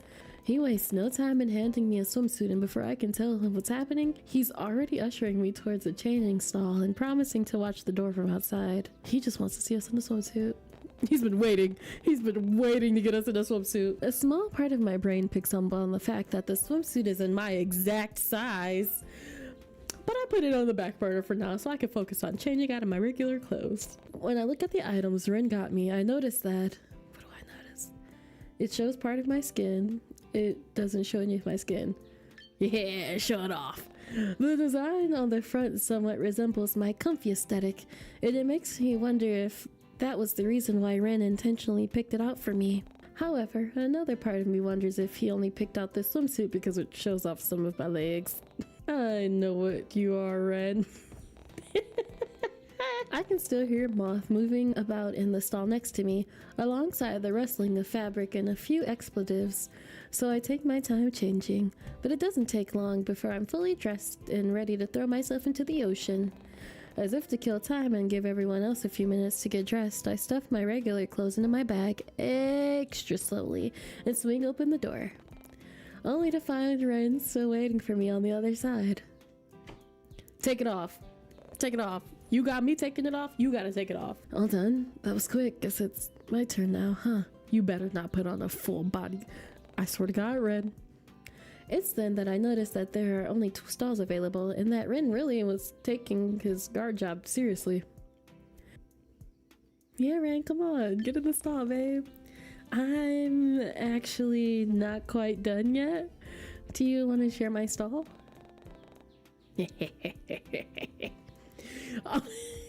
Almost immediately, Ren's cheeks turn to a bright shade of red as he practically chokes on his own spit. Join you? Are you sure? I can wait outside until you're done. I don't mind. Really? Besides, that stall probably won't fit the both of us. I'd be... Oh, for Haruko's sake, just use her stall. Moth's words catch us both off guard before Ren turns his gaze back towards me and pairs it with a sheep smile. Figuring that his timidness was holding him back from taking the initiative, I move to the side and silently beckon him closer with a wave of my hand. Yeah, get in here. And almost shyly, Ren stumbles forward and tries his best to squeeze inside the stall without disrupting me, despite his large frame, as if to offer him some sort of comfort and breathing room. I give Ren a reassuring smile and turn my back. She better than me because I wouldn't be turning my back. Don't worry, I won't look. I wouldn't mind if you did. What was that? I said, he said he wouldn't mind if you did, so you should look for the both of us. Look for the both of us. Let us know if he matches Haruko in all ways. Thanks, Sleepy. I said I won't look either, so don't mind me. I can still hear you two, you know. Hi, Moth. Yeah, whatever. You guys better hurry up. I'm almost done here. The walk on the beach is nothing short of eventful, and soon enough we find ourselves at the entrance of the infamous Giant's Cove. You know, I just thought about it. What if her phone is just literally not working? Like, we're literally just not getting, like, everybody's text messages, and, like, there's funerals being planned. There's 2 funerals being planned, Ren. I'm so sad. Moth can barely contain their excitement as they take in the familiar scenery before them, and I don't miss the way they start to babble about the striking similarities between the beach scene from AOG and the current scene laid out before them. I have already visited the cove enough times for the excitement to wear off, but watching Moth have the time of their life right now only seems to hype me up even more. When I look back at Ren to see whether he is feeling the same, I find that he's already staring straight at me with a soft look in his eyes. He reaches a hand out to me, but just as he's about to say something, Moth cuts him off. I should fight him. I should actually physically fight him. They actually built a monument for Attack on Giant here? That's so cool! Oh, we should take a photo to commemorate. Here! In a blur, Moth excitedly shoves their phone into Rin's hand and tugs me towards the stone statue made in Haruko's likeness. One of their arms hooks over my shoulder to pull me closer to their side, and I can feel their smile grow the moment they press their cheek next to mine. Oh, cuties. Ren, however, seems to have a bout of confusion as he takes in the scene in front of him. Before he snaps out of his daze, he lifts Moth's phone to take a photo. The camera flashes every time he takes a photo, but after the 7th flash, Moth decides that's enough and signals for their phone back. Ooh, let's see the results. When I peer over Moth's shoulders, I see that the photos Ren took were actually kind of bad. Ren! Although the statue and I were perfectly in the frame. Ren. Moth seems to be cut out entirely, with only the arm on their shoulders making the shot. Hey, what about me? You're right there, see? My arm, you mean? That doesn't count. Here, take another one. This time, Moth curls their arm around my waist and leans in close to my side. I don't miss the way Ren's eyes widen, nor the way he takes a second too long to take the photo, but I chalk it up to him being surprised by Moth's sudden clinginess. Was he jealous because we didn't have any pictures like this of our own? Before I can think about it further, Ren's voice grabs my attention. There, better? When Ren hands the phone back to Moth, they hunch over the screen and look over everything with a critical eye. It's almost comical watching them zoom in and out to scrutinize every little detail, but I figured it'd be best to leave them to their own devices once I see them open up a photo editing app. No doubt to cover our faces with AOG stickers before they share it to their family group chat to boast. Turning to my side, I look at Ren with a teasing expression. Every time I get a Teo reference, I get sad. Me and Teo have a love-hate relationship, and by love-hate, I mean I hate to love him. I'm with him. What about you, Buttercup? Don't you want a photo to commemorate this moment as well? Without waiting for a response, I playfully pull Ren's phone from his pocket and aim it at my pink-haired companion. My baby, my baby. I love him. Rain immediately covers up part of his face with his hand, but quickly realizes that he isn't wearing his thick cardigan, so the sleeves of his rash guard hardly do much to hide his growing embarrassment. He seems almost camera shy with the way he turns away from me with a soft blush on his cheeks, though he doesn't complain when I start to take a few pictures of my own. In fact, Ren appears to revel in all the attention I'm giving him with the way he indulges in my request with a warm smile. Feeling a sudden surge of confidence, I reach my hand expectantly and gesture for Ren to place his cheek against it. My baby. I love him. Okay, I'm fine. He wastes no time in leaning down, pressing his face against my hand and nuzzling into my touch. Rin almost looks like a cute puppy like this, and I find myself taking a few pictures to savor the tender moment. Though admittedly, the eye contact he's giving the camera feels a bit intimate, but I brush it aside for the sake of my rapid heartbeat. If I send these to you, will you make it your lock screen? Ren, can you come here for a sec? I need you to compare hairstyles with the statue. My brother thinks Haruko's hair isn't fluffy enough, but...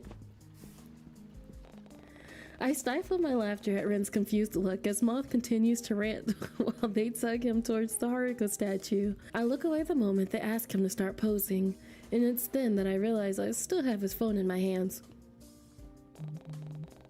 I mean, we could do a little snooping. But just as I move to return it to its rightful owner, the screen immediately lights up and it starts to vibrate. What is that? What is that? What is that? Oh, wait. I forgot about these. Okay. So I was curious. Oh my god, is there heart meters? Oh, there's heart meters. That's so cool.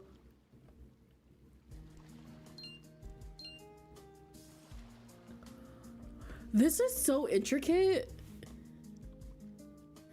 Oh, this doesn't do anything right now, but you can see. Oh my god, that's really cool. This is gonna be a really extensive game. I'm so excited. I am so excited. Oh no, Teo. Oh no. Oh no, we gotta raise our like with Conan. I don't like that. I like Conan. Okay, our moth hearts are pretty high.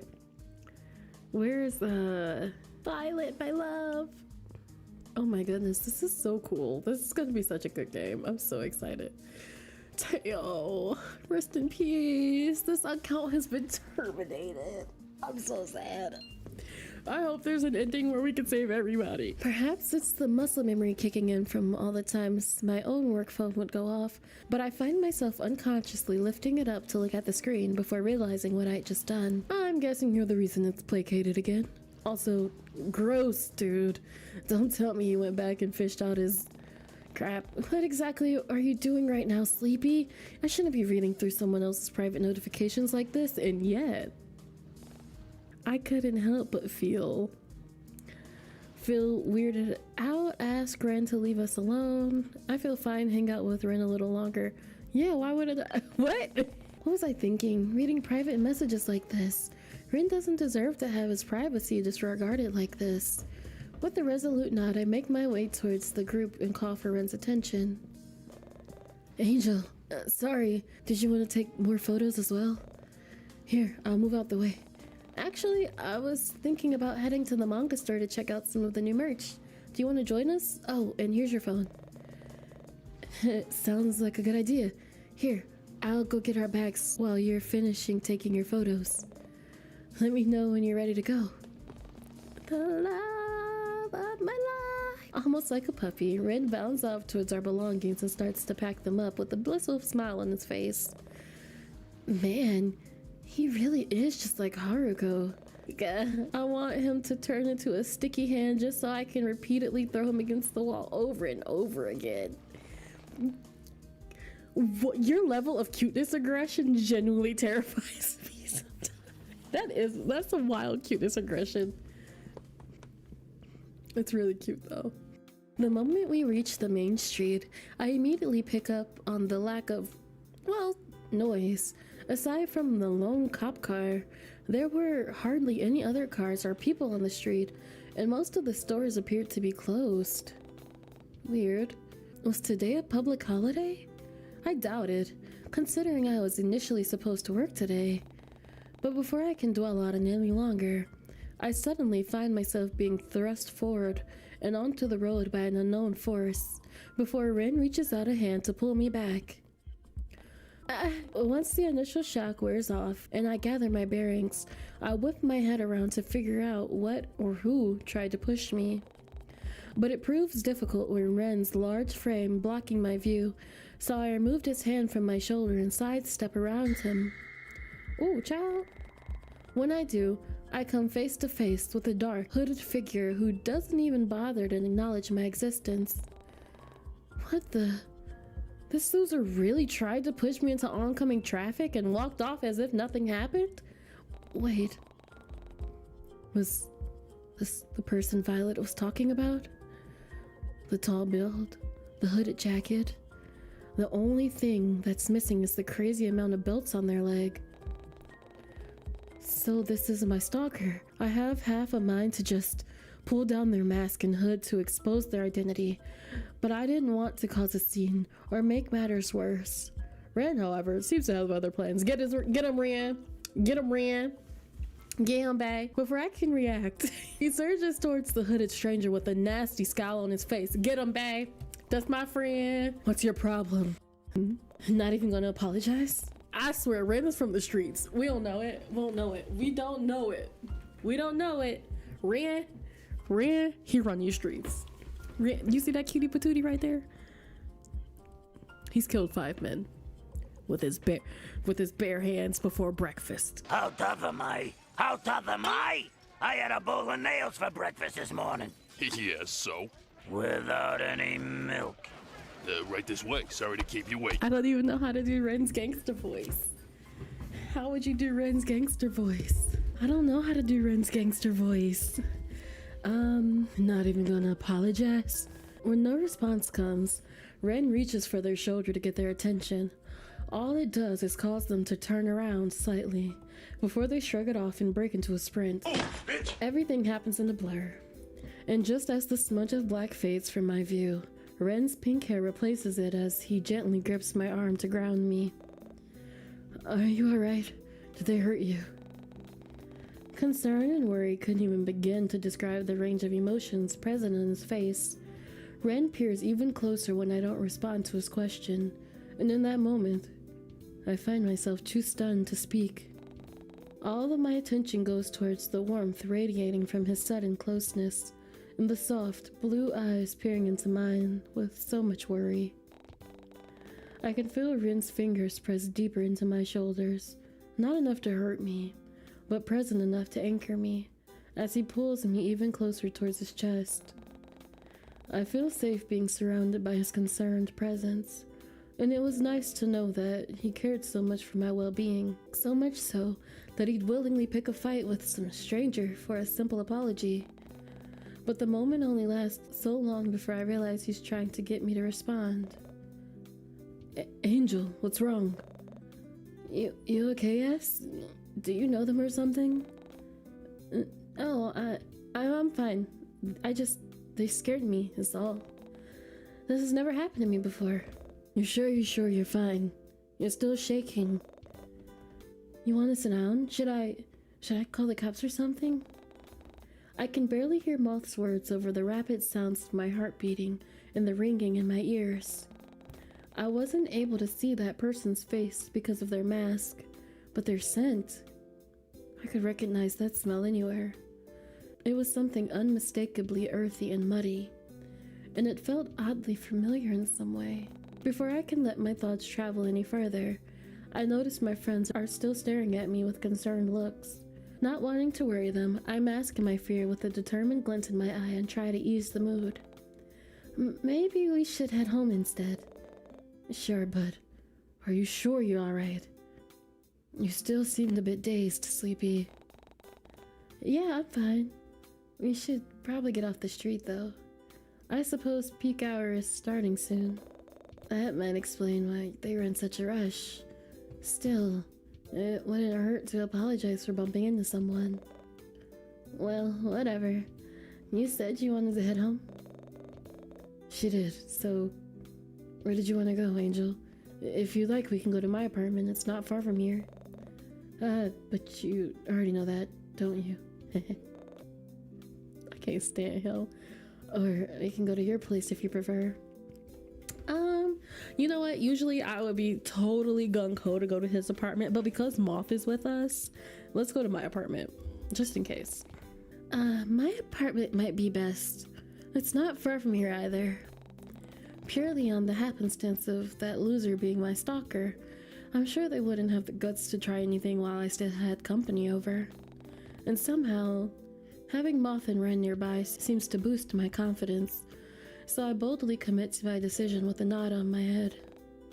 Is that fine with you guys? Yeah, of course it's fine. Moth seems a bit peeved by the person who bumped into me, but they still nod their head at my question. Alright then, let's go. Aww. I'm not sure who exactly suggested it, but once we settle into my apartment, we all find ourselves huddled in the kitchen with the recipe pulled up on Ren's phone. Oh, I like the trio. Give us more trio. Give us more trio. It's cute. They're so, like, all three of them are really cute. They're kind of chaotic. Like, they're chaotic, and I love it because Moth has Ren like a little bit out of his shell. I love it. I love it. They all bring out the best in each other. It was by some miracle that we had all the necessary ingredients in my pantry, though the only thing missing was a tablespoon of sugar. Yeah, 1 single tablespoon. Violet! It's fine. I doubt it tastes any different whether or not we add sugar. Pretty sure it will, Moth. But the recipe calls for sugar. I'm sure the recipe will continue to live a long and prosperous life without it. Didn't you read the chef's family story? The sugar is mandatory. I honestly skipped over it. Ren genuinely looks heartbroken at the prospect of Moth skipping past the long-winded story about how the recipe had been passed down from generation to generation, or so I assumed, and I had to admit, the sight was kind of funny. They're so cute. But the bickering could only go on for so long before it started to become something more serious. Oh no. You know what? Does Winnie Pooh just have autism? Does my baby just got a touch of autism? Because we all do, baby. It's okay. It's okay. It's fine, Ren. Besides, we'd only waste time going to the store just to buy something. We could literally go next door and get some sugar. I can get some delivered here. And what if Angel needs sugar for something else later? She'd have to go out of her way to buy it. We'd save more time by doing it now. But we'd still have to wait. It's just a tablespoon. It's not just a Alright. Look. We shouldn't be arguing over this. Once I speak up, the two of them immediately pipe down. I catch a glimpse of Moth rolling their eyes at Ren's reaction, which was to stiffen his lip, pick at his jaw, and look down at his feet. Well then, what do you think we should do? Don't make Angel decide. Well, why not? It's not like you're going to agree with me, right? I still think it's okay. I don't mind. Whether or not it was true, it was too late for me to take it back. What should I do? Go to Violet. Where's Violet? So, yeah. Continue without sugar, ask Ren to do an online delivery. I'm just gonna go ask Violet. Oh, good idea. Man, why didn't we think of that? I can go ask if you'd like. It's fine. I'll quickly pop over to Violet's place and see if she has any sugar. You guys keep working on the main dish. It'll only just take a few minutes. Wait. Now that S is gone, did she ever ask you to wear Haruko's cooking outfit? What? Sleepy, please come back. I love the both of them. They're so cute. I need more Ren and Haruko. More Ren and Haruko. I need more Ren and Moth. They're very funny. Chuckling at their interaction, I make my way towards Violet's door. That was funny. As soon as the cursive welcome mat comes into view, I clear my throat and gently knock at Violet's door, making sure to avoid hanging ivy near the peephole. It barely takes 5 seconds before I hear the sound of feet shuffling and my neighbor's head appearing from behind the door. My queen! Oh, Sleepy. Hello. Now, if this isn't a surprise, Hey, Vi, I'm sorry to bother you. I was just wondering, you don't happen to have some extra sugar I could borrow, do you? Sugar? I was just using some to bake a batch of blueberry cookies the other day. Here, it'll just take a moment. I love Violet. Before I can respond, Violet goes back into her apartment, but leaves the door open for me to peer inside. Once more, I'm hit with the calming aroma of lavender and herbs, though the smell of something luxurious is new. Leaning close, I pick up the faint sounds of clatter in the background as well, and it has me wondering, did Violet have a guest over?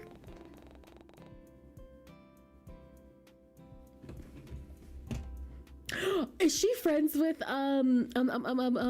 is she friends with our baby's sister? Okay, this is cute. This is cute.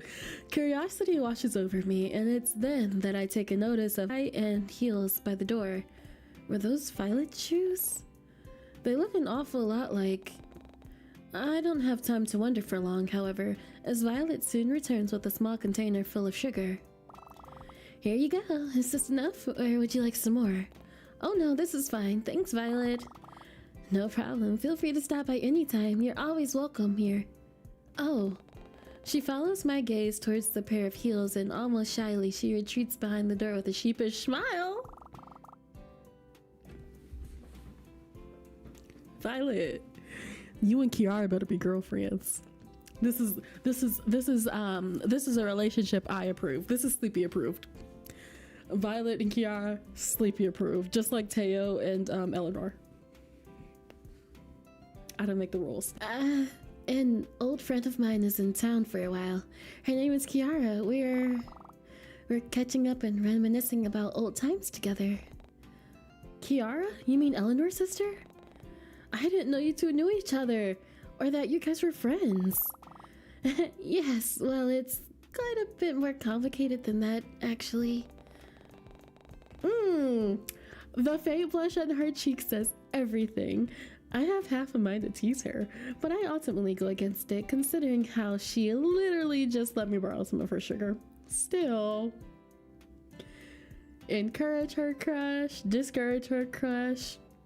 I mean, Kiara is fine, so a bit more complicated than just friends, huh?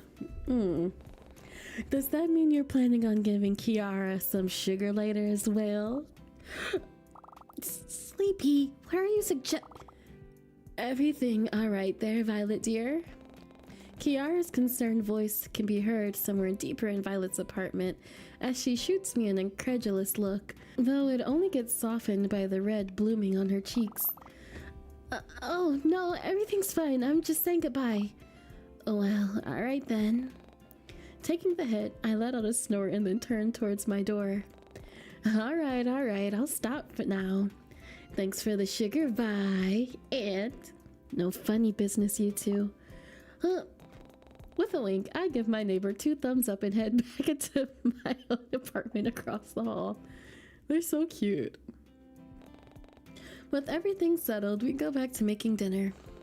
Admittedly, I was a little wary of letting Ren watch the stove, considering how he'd once burnt an entire pan of pancakes, yet he seems to be doing well so far.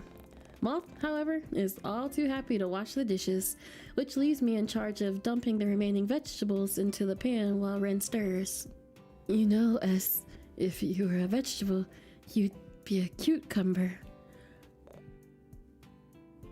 Cringe. This is so cute. I like how he starts calling us at. Listen. Moth is a good influence, Ren. Or whoever, unknown, redacted. You better keep your hands off of Moth, please. They're a good influence. Well, if you were a potato, you'd be a sweet one. You think I'm sweet? You two are acting like an old married couple now. Gross. Can we go back to the conversation about Ren not knowing the difference between a cucumber and zucchini? Because it's kind of funny watching him married. It's like he didn't hear a word Moth said. We really look like we're married? Ren, your hand is getting awfully close to the flame. Oh my god. Crap. I didn't notice. You did notice?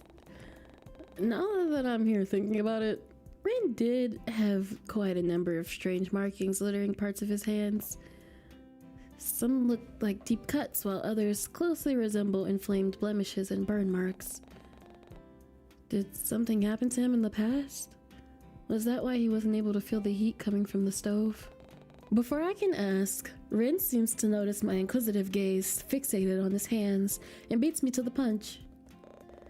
Curious? I once said that I'd tell you about my entire life story, didn't I? All you have to do is ask, Angel. Was he really being genuine right now? If so... We're doing all this in front of Moth. Moth don't know this man and he don't know Moth. But also... Go off, King. Alright then, how'd you get those burn marks? There is a flash of something in Ren's blue eyes as he steps closer and fills the space between us. He effortlessly cages me in between his chest and the flat surface behind me. Why?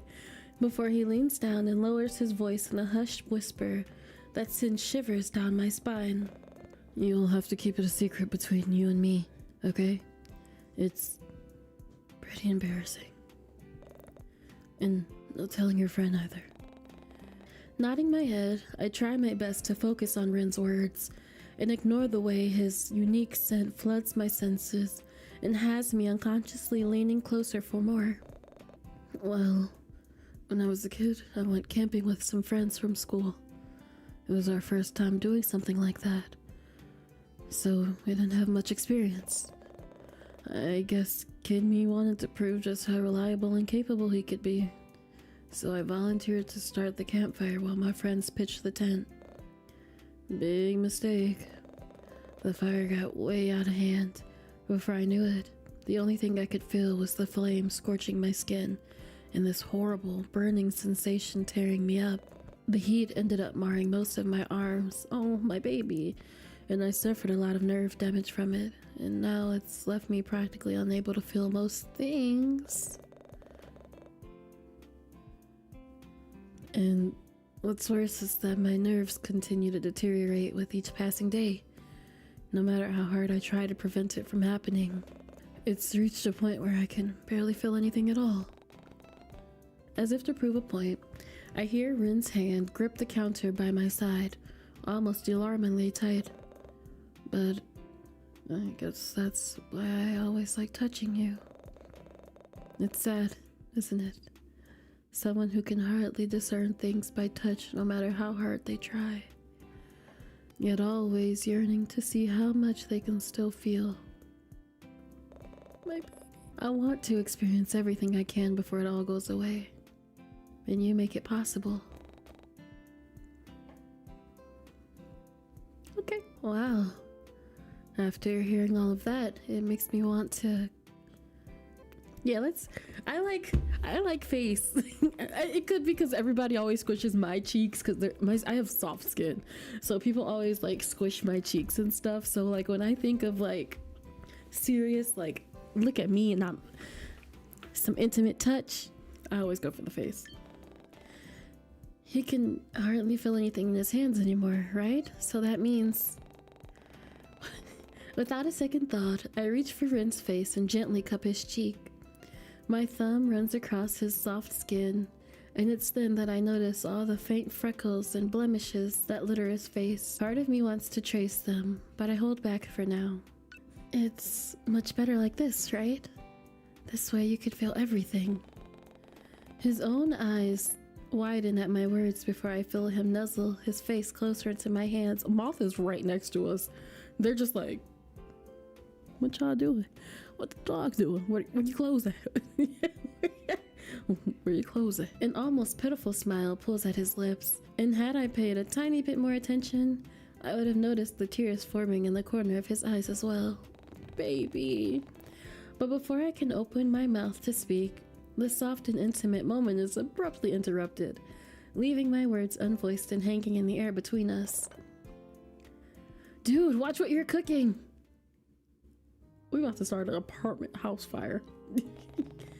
Although dinner ended up being a little toasty, it does little to sour the rest of our evening, despite the slight pout that lingers on Ren's features. We decided to eat in the living room so that we could watch AOG, and eventually we blazed through the 14 episodes. They started from the beginning. Oh no! And even a few MeTube theory videos before the events of the day slowly start to catch up to us. Moth was the first to let out a yawn, and eventually the rest of us fell victim to it. I didn't want to leave the warmth of my blankets, but someone needed to turn my couch into a temporary bed for Moth to sleep on. Looking back at them, I see that they're already halfway to dreamland given the way that their head is awkwardly thrown over the seat of the recliner, with drool peeking out from the corner of their lip. Getting up as quickly as I can, I silently tiptoed towards my bedroom to retrieve a few spare pillows and a blanket, but what I didn't expect was for Ren to follow so closely behind. His presence practically startles me, and it takes all my willpower not to yell out in surprise. Had he always been so stealthy? Yeah, I'm pretty sure he always like sneaks up on us. You'd think with his large and lanky frame, he'd be a little more noisy, right? As if noticing how quiet I've suddenly become, Ren offers to fill the silence. Sorry, I just wanted to see if you needed any help. Here, I can carry those for you and help your friend get set up. Did you want to get changed in the meantime? Sleeping in that might be a little uncomfortable. Oh, sure, thanks, but I can easily distinguish the concern in his voice, but my thoughts were elsewhere at the moment. I can't believe it took me this long to realize, but where was Red? With us? Where's Red gonna sleep with us? Would he mind sharing the bed with me? I mean, we've both been really adamant about Ren being my boyfriend, and he's shown no complaining up until this point. Would he mind? Deciding I won't get an answer by simply thinking about it, I turned my attention back to Ren once more. Did you want to sleep with me tonight? We slept with him on the first night. What is he so surprised about? Sleep with you? You mean, like, you know, or did you mean...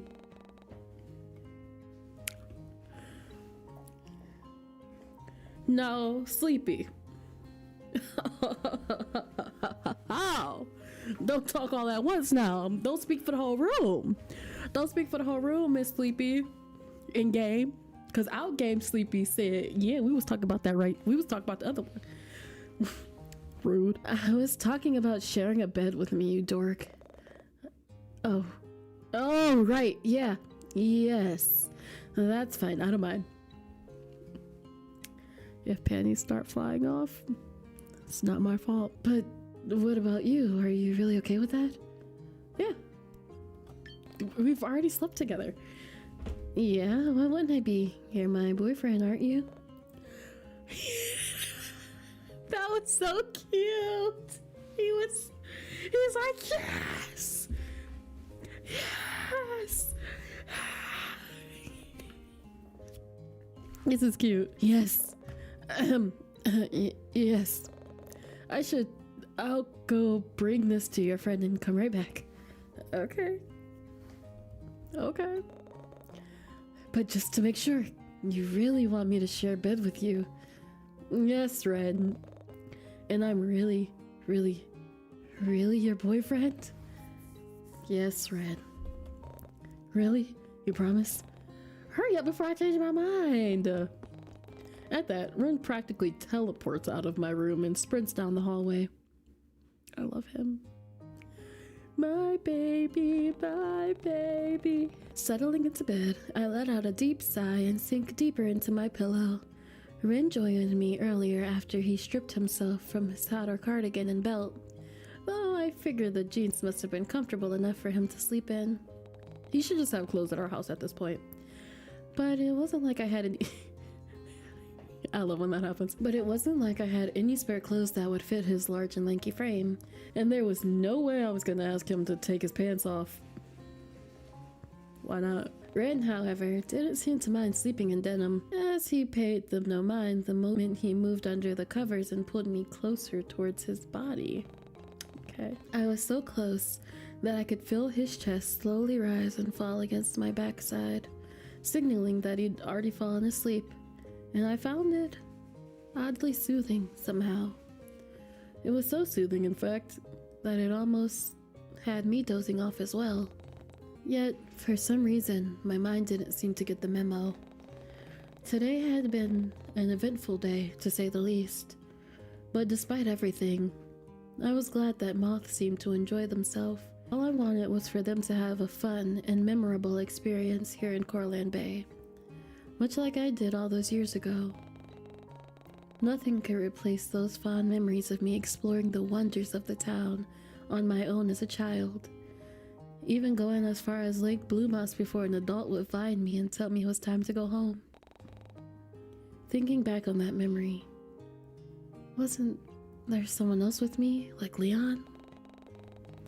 I remember leaving the playground to venture deeper into the woods, far enough that I could see the actual lake itself, and there would always be someone waiting there for me. Was it Leon? It was him, right? I honestly couldn't remember anyone else from my childhood, but what about the child with the pigtails and the colorful bandage all over their body? Do we have red and pigtails? Because that's really cute. That's cute. Was that Leon? Somehow, that didn't feel right. Well, all this thinking wasn't doing me any good. I had to be up early if I wanted to be able to catch up with Moth before they left. Sighing once more, I turn on my side and try to count sheep.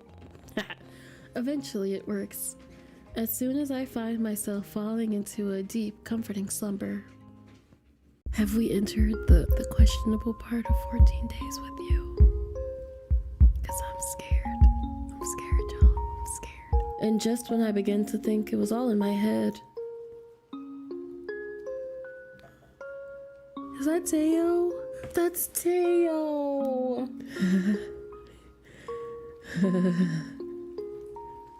Sleepy. Hello? So last time we were going through 14 days with you, we got to go on a very lovely trip to the beach with Rennie Pooh, and we got to meet and have the day of our life with our lovely best friend Moth that we usually only see online. We had a relatively good time. Nothing bad happened except for the weird person we ran into. We had some Teo may or may not be dead, which he probably is dead, but it's okay. He might be just deceased. He's just taking a long nap until his next life. And we hope that Eleanor girl is still present with us too. So let's go ahead and piss off Ren. I'm excited. You're excited. Let's do it. So we didn't end up spending the night at Ren's house for day 4. This is when we end up going home. And we still get to see Moth. We're still going on our date with Moth, so. Now appropriately dressed and prepared to face the day, I barely take 2 steps out of my apartment before the muffled sounds of chatter capture my attention. Glancing towards the only functioning... I forgot our apartment's terrible. Glancing towards the only functioning elevator on the far side of the hallway, I notice Violet and Ren in what seems to be an animated conversation. Though, it looks like my neighbor was the one doing most of the talking. Oh, hello, Sleepy. Good morning. Heading somewhere exciting today? I'm just on my way to the ferry terminal. Angel. I can practically see sparkly particle effects appear around Ren's face as he beams at me with a sunny smile. The next thing I know, he pivots away from Violet, beelines towards me, and invades my personal space by curiously leaning closer. Hi? Oh wow, isn't that an unlikely surprise? Oh, yeah. I actually bumped into Violet this morning while on my walk. We started talking about you and she mentioned wanting to see you. I did? Yeah. You also asked if I wanted to follow you upstairs to see if Sleepy was home. And, well, here we are. I love him. I see. I could have sworn I went upstairs to check. No, never mind. Violet seems somewhat confused at the legitimacy of Ren's words, but ultimately brushes it off with a shake of her head. Is everything alright with her? Oh wait, we gotta check. Teo. Oh, my king. My baby. Well, I should probably let you both be on your way then. Have fun, you two. And remember, no funny business, you two. I love her. Before either of us could muster a response, Violet swiftly turns on her heel and makes her way towards her apartment. A wave of concern washes over me as I notice how she ignores the potted plant by her door. Yeah, that's weird. Normally, she'd give it a pet or even bring it inside on certain days, but Ren's timid voice pulls me away from my thoughts and captures my attention. So, you said something about visiting the ferry terminal earlier? Oh, right. I was on my way to meet my online friend, actually. Yeah, that sounds exciting. But is it really good practice to be meeting random strangers online? His concern is almost palpable, and it strikes a chord within me. And although Ren definitely had a valid point, Moth is no stranger. All 5 years of our friendship can attest to that. However, I did appreciate his concern nonetheless, In fact, it reminds me so much of Haruko and how he'd always look out for the safety of his friends. All of a sudden, a mischievous thought crosses my mind. Oh no, one that involves Moth and the real-life manifestation of Haruko. Oh god, oh god. Oh yeah, they're definitely gonna freak out if they ever saw Rin in the flesh. He's so cute. With such an ingenious plan now firmly hatched in my mind, I turned to him with a faux innocent glint in my eye. Ren. Renny Pooh. My favorite pink-haired guy. Did you want to come along? You want me to join? Yeah, sure, of course.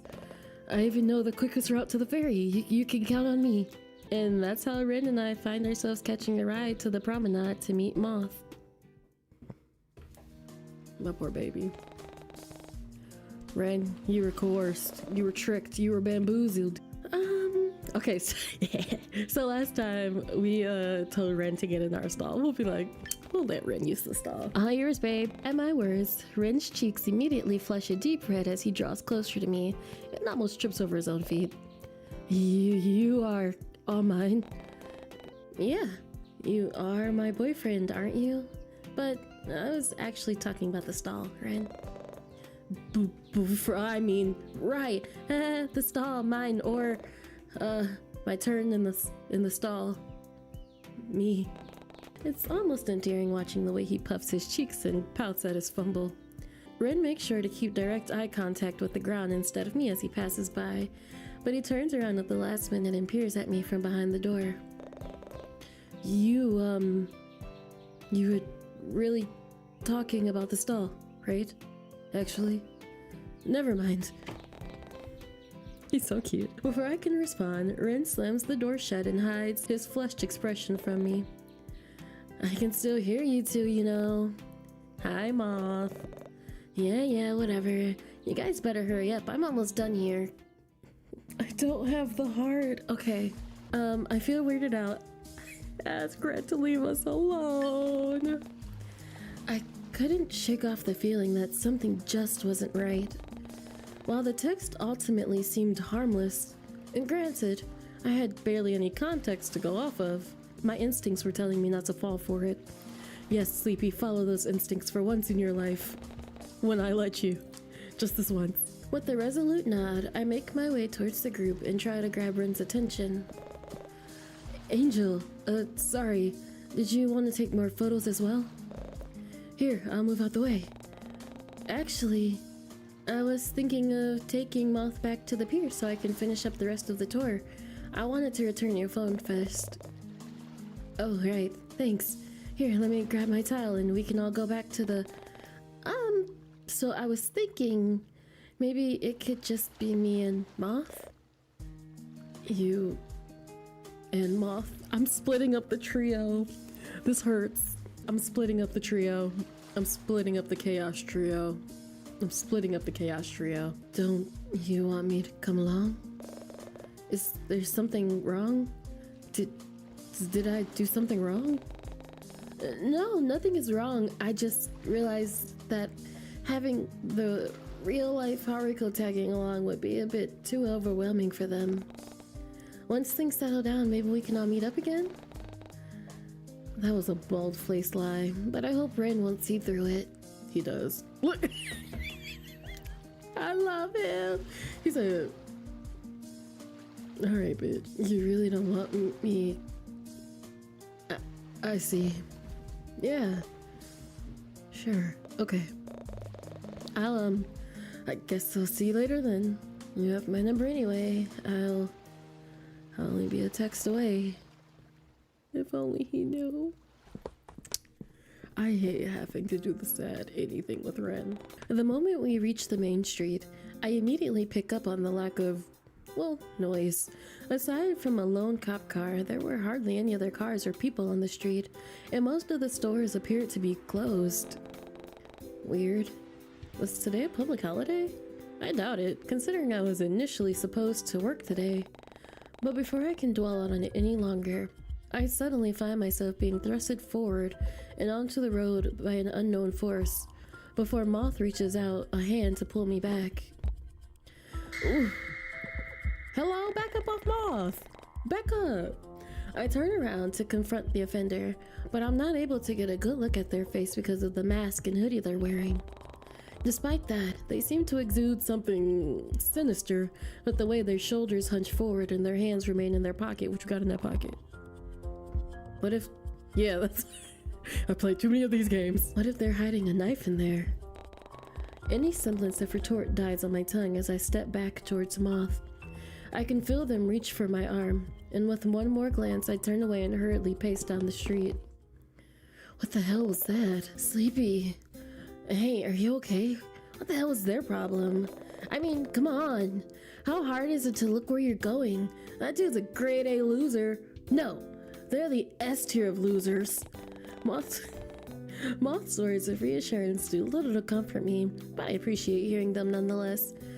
I just couldn't seem to shake off the eerie feeling or calm my rapid heartbeat after the sudden encounter. What if that was my stalker? The person who was... Maybe we should head back to your place. I guess peak hour is starting soon since everyone is such a hurry. Yeah, good idea. Admittedly, even after we made it back to my apartment, I still couldn't shake off the sense of fear still lingering inside me. I felt terrible for dismissing Moth's concern for the 19th time tonight. I don't know. And even more so when I shut down their request to watch the latest Attack on Giant episode together. I honestly couldn't get myself in the mood to do so, and whether or not Moth picked up on it, they chose not to say anything. Aww. Instead, they offered to head straight to bed so that they could wake up early and spend the morning with me before they had to leave. It made me smile to know that Moth still wanted to spend more time with me, so with the promise to do so, I helped prepare my couch for them to sleep on and made my way towards my bedroom. Ren.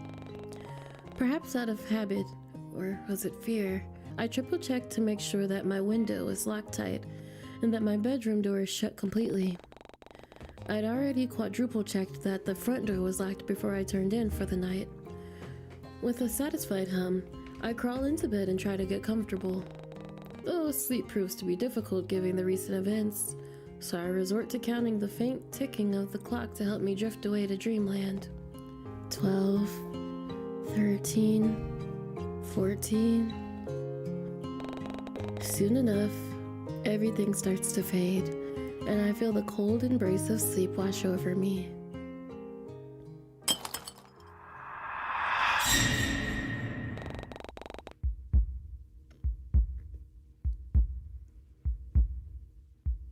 Have we entered the questionable part of 14 days with you? Because I'm scared. I'm scared, y'all. I'm scared. All of a sudden, a blood-curdling scream rattles the wall and pulls me from my slumber. What the... was that? Moth? Crap. What was that? It better be a rat. It better be a rat. It better be a rat. My baby better be okay. Don't tell me it's that creep from earlier. Panic takes hold of my body, and I find myself frozen in place. The logical part of my brain tells me to reach for the phone, to check the cameras and look for any signs of danger, but I can't seem to move. My body runs cold as I sit in bed, and no matter how many times I reassure myself that the footsteps outside are just Moth, I can't seem to convince my brain otherwise. Crap, crap, crap, crap. The faint glow of the hallway light seeps in from underneath my door, but it soon fades away the moment a shadowy figure appears. I somehow find the strength to turn away, yet when I brace myself for the worst to happen, nothing comes. Instead, there's just an eerie silence and a sense of dread hanging in the air. I know I should probably scream, yell, throw something, anything that would make enough noise to alert my neighbors. You probably got violent too. Yet, I can't seem to get any of my limbs to move, no matter how hard I try. My body betrays me as it stays rooted in place, and all I can do is lay as still as a statue and hope that this is all some kind of messed up nightmare. What I would give to just wake up and see my friends again. To see Teo again, and even Ren. If he were here right now. Dang. Crap, if only I asked him to stay. Why did I turn him away? Not the gaslighting. Not the internalized gaslighting. That's so disrespectful. How y'all gonna make me gaslight myself? Why did I turn him away? All because of some stupid text message. Even more palpable silence passes. And just when I begin to think it was all in my head.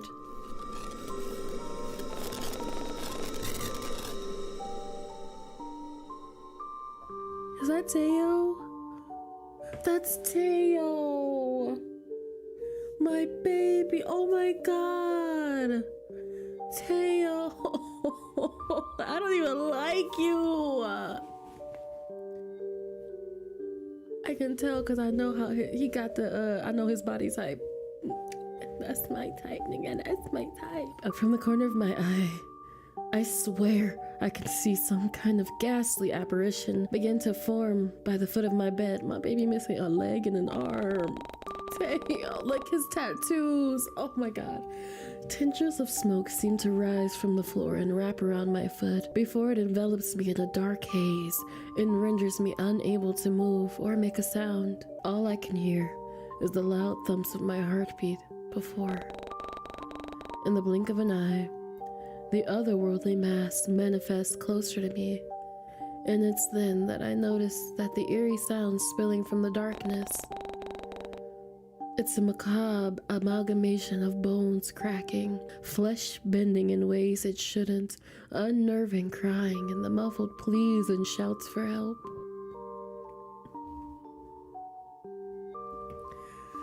I'm upset. Upon hearing that, a bloody, severed hand emerges from within the dark abyss and hovers above my face, and I let out a pitiful sob the moment a drop of blood lands on my cheek. The hand reaches for the blanket below my chin in an attempt to peel it back, and I muster all my strength to keep it cocooned around me. It was my last line of defense. This is what the sleep paralysis is like, and I wasn't about to have my final source of safety ripped away from me. Not wanting to look and see how the spectral form would respond, I squeezed my eyes shut and tried to bury my face in the pillow. But the eerie sound of water running and reeds rattling in the wind draw my attention, and I crack open an eye to see nothing. Before I can make sense of what I just witnessed, the world around me starts to go blurry. And even as I lose consciousness, I don't miss the faint shape of something large disappearing from the corner of my eye, along with the lingering smell of old paper, something muddy, and the foul stench of blood.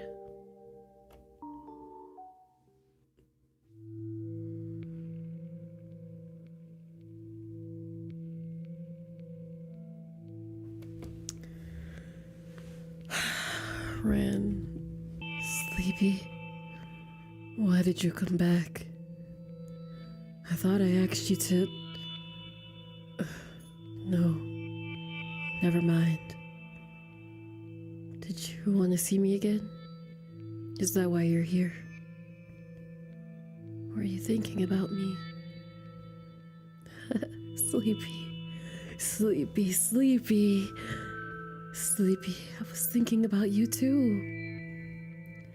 I can never seem to get you off my mind. I'm so scared. It's always so much fun watching you. You never fail to make everything seem brighter. And it's so cute when you think you're by yourself. Like I'm not right there. Just out of reach. Would you like that? Don't worry. I'll always be with you. Do you want to be with me too? Is that why you're trying to meet me here? Keep it up, and I won't let you leave next time. I'm gonna do it one more time. Would you like that? Do you want to be with me here forever? Forever and ever and ever and ever and ever and ever and ever. Sleepy, sleepy. Sleepy, sleepy, sleepy, sleepy, sleepy.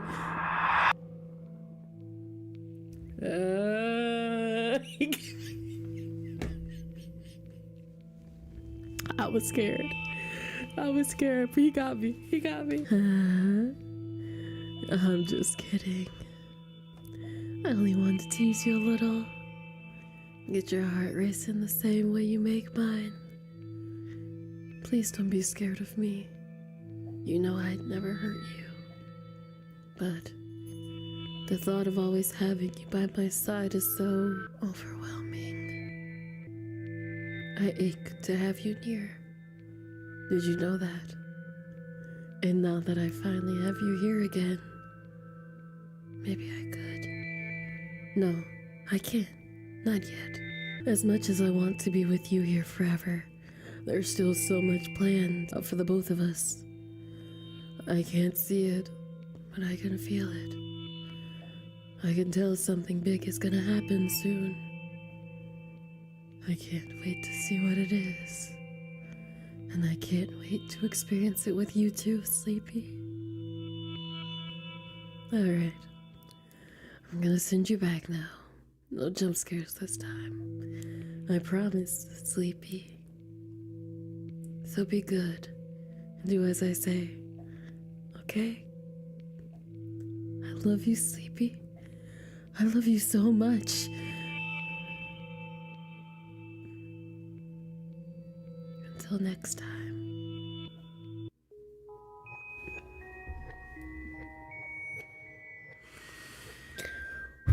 It never gets easier. He's crazy. I went back a few days. I went back to day 3 and I made it really wishy-washy with Ren. Like in the morning, I didn't let him get in our bed. Like I've just been choosing not nice choices for my baby. The moment Moth and I reach the main street, I immediately pick up on the lack of, well, noise. Aside from the lone cop car, there are hardly any other cars or people on the street, and most of the stores appear to be closed. Weird. Was today a public holiday? I doubt it, considering I was initially supposed to work today.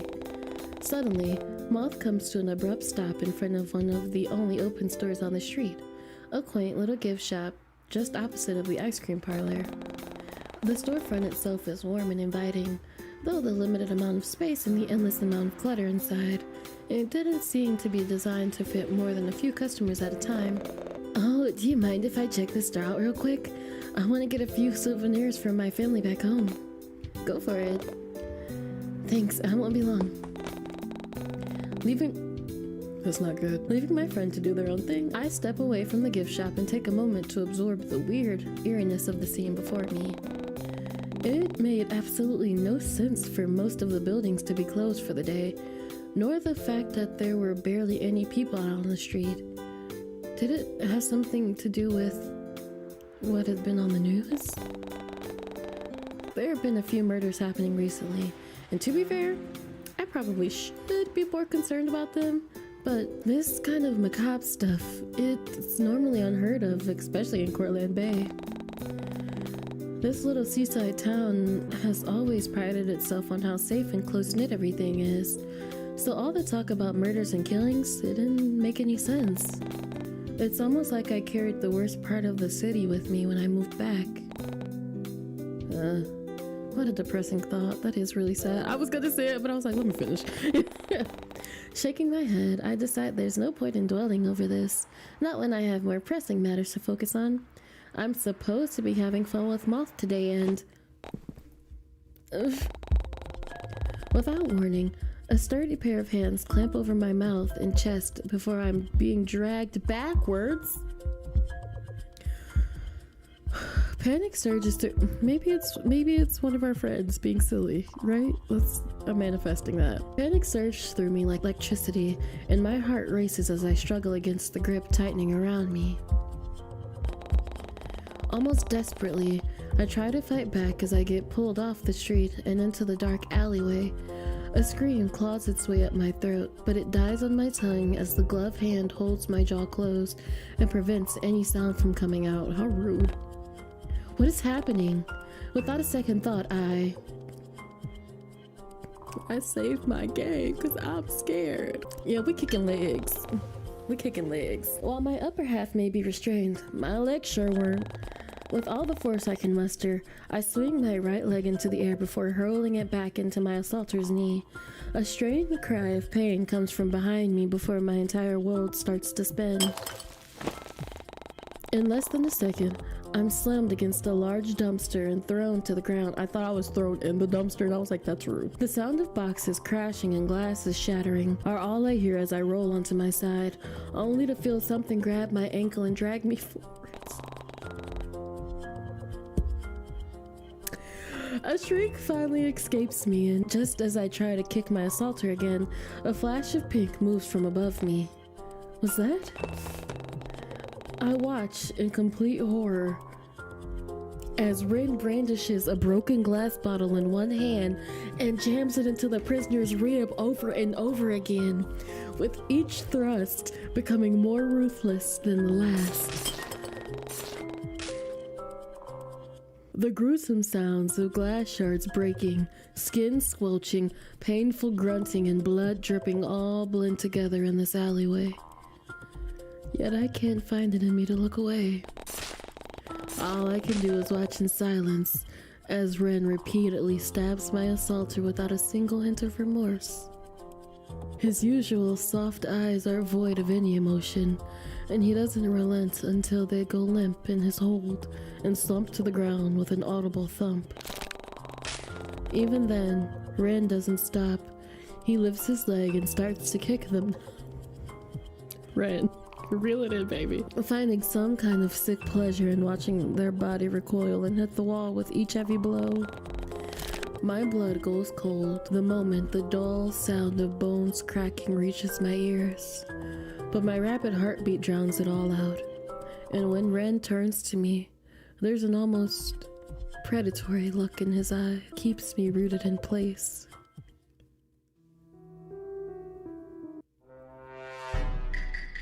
Oh my god, bro. Oh, hell no, man. What the fuck, man? Ren, baby, I got questions.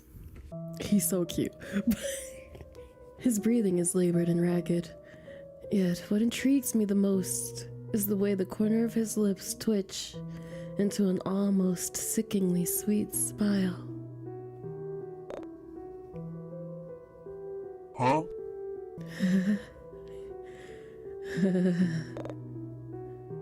Sleepy. In an instant, he's forgoing his bloodied victim to reach for me. I can feel him cup my face with so much tenderness that it almost makes the moment feel romantic. But the rough texture of Ren's blood-soaked hands against my skin pulls me back to reality and sends a noticeable shiver down my spine as he checks my body for any sign of damage.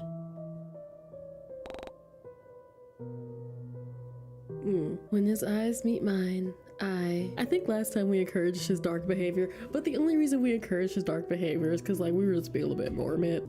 I'm scared. I'm scared. I'm scared. Baby, that was too much. It was a little too much. What? The actual... What was that, Ren? Are you alright? Did they hurt you? Completely ignoring my words, Ren continues to caress my face as he peers down at me.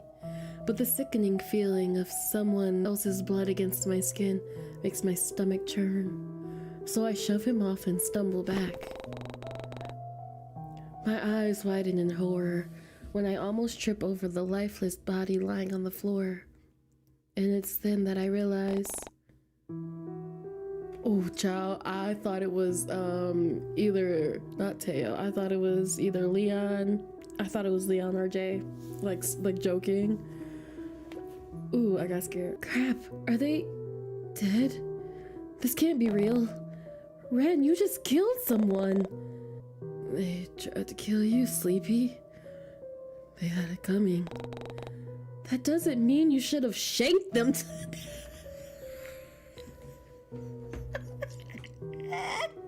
I shouldn't be laughing, but that was funny. I shouldn't be laughing, but that was funny. I should have done worse. I mean, you're practically shaking like a leaf right now. See, his speech is altering again. Ah, my god. Okay. I should have done something worse. I mean, you're practically shaking like a leaf right now because of him. The piece of crap deserved it. We should leave him to rot here. But don't worry. You're safe now. I won't let anyone else hurt you. What? What? You didn't save me from anything. You just incriminated me. You're a murderer. Okay, no. He just saved our lives. The music stopped. That's never a good sign. Ren, I like all my limbs, and I also like being alive.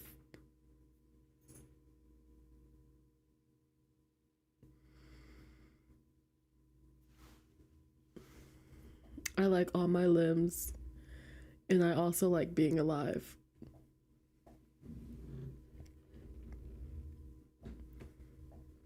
Just remember that, please. A murderer. Is that what you really think of me? Besides, I'm doing this for you.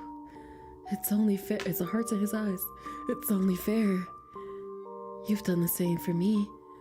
Back when we were a kid. What's we shaking? I think I'm gonna be sick. Here, sit down. I'll go and get you some. No, you've done enough. And don't touch me. Don't come near me. Angel. I said no. Sleepy. His little sneer was kind of cute. Hey, please be careful. You're gonna trip and hurt yourself if you keep. Why of all times was Ren trying to act all shy and timid now? What is wrong with him? Here, I could fix this. Don't worry, You can't just bring someone back to life after stabbing them and watching them bleed out and then kicking them against the wall several times. You can't stop the police from showing up at my doorstep. You can't. This was never supposed to happen. I left New Salivus to get away from all of this, and my head starts to throb the more I raise my voice. Are we the crazy one? You know, the unreliable narrator? Are we the unreliable narrator?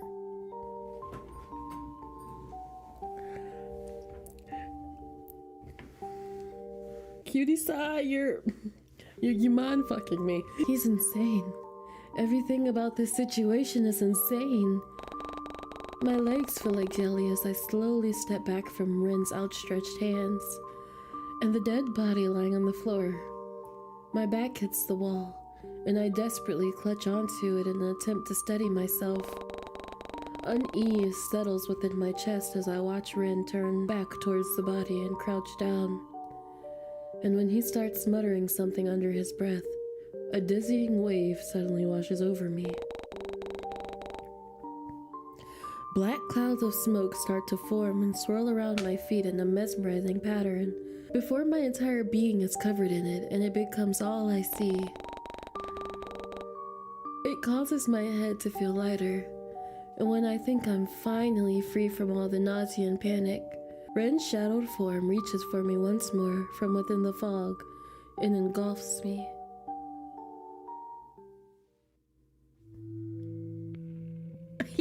Leave me alone. Are you alright? Don't overwork yourself, Sleepy. I should apologize. I didn't mean for this to happen. I should have helped you out more.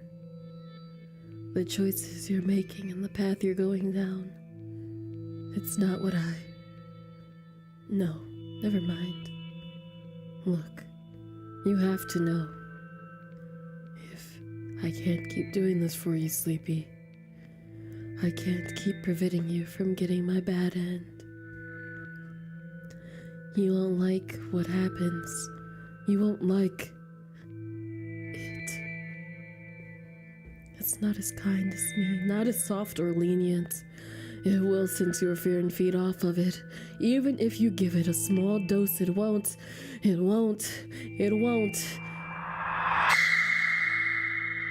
I'm a pause. Editor Sleepy, pause and look into that. See what we can see in that picture. See if we can see some stuff, you know? See? It's scary and it won't hold back. It deserves to rot in here with me. It deserves to die. It deserves to drown in its own filth and carnage, choke on the regrets until it's nothing left but a husk. That disgusting, abhorring deserves to, in the darkness void of any light or happiness. It doesn't deserve to be in the light. It doesn't deserve to bask in your radiance. It doesn't deserve to feel your warmth, or an eternity in damnation and solitude. For me to feel decrepit emotions, for making me think these thoughts or enact this. I scared you because of it. I should kill it. I want to kill it.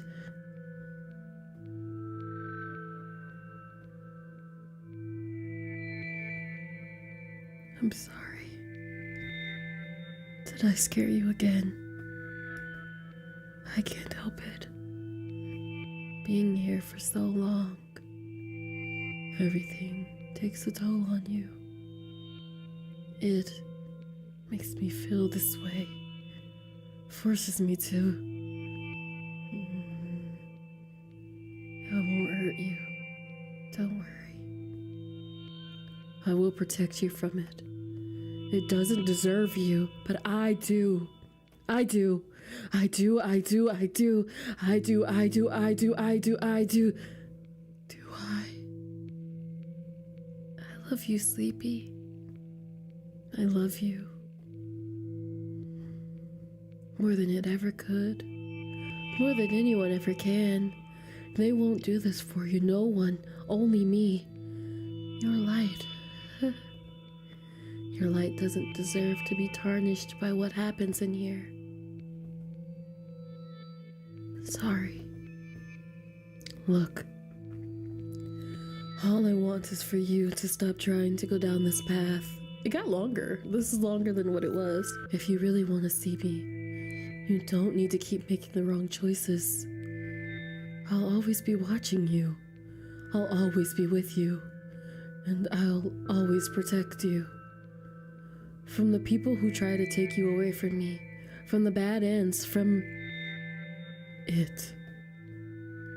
There's nothing that will keep me from you. But if you really want to continue meeting here like this, I won't stop you. I'll hold back the inevitable.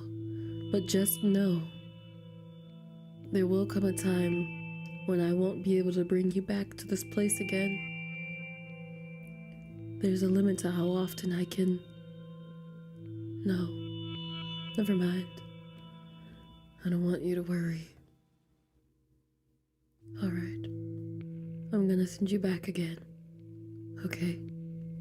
So promise me this time you'll listen to my warnings. I'll help you as much as I can next time, so don't concern yourself with meeting me here anymore. I'll find a way to meet you instead.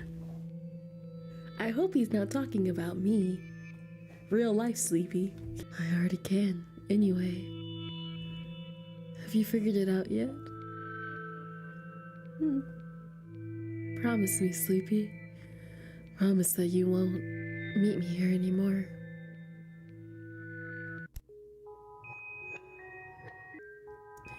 I'm gonna do it anyway. So last time we discouraged friends' behavior, so this time let's encourage it. It's fine.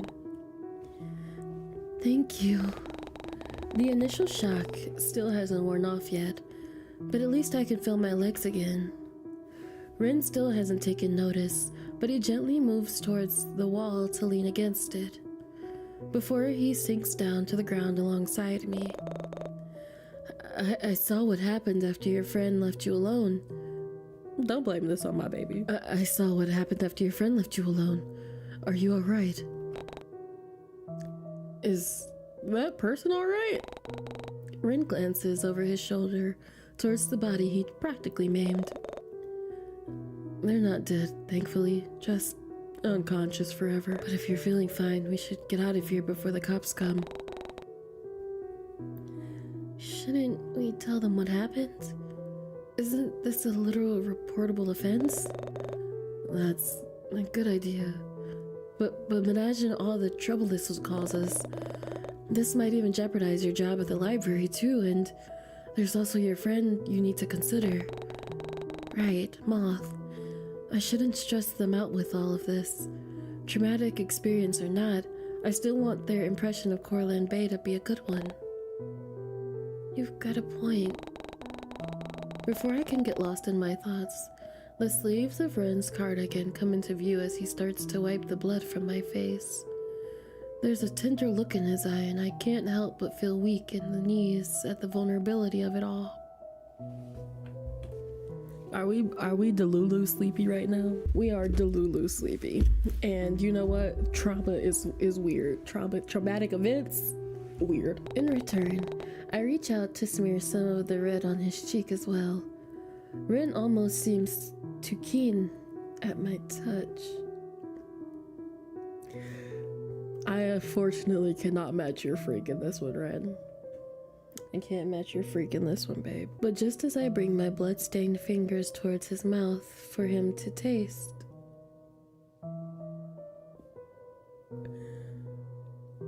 him to what? Him to who? Did I read that right?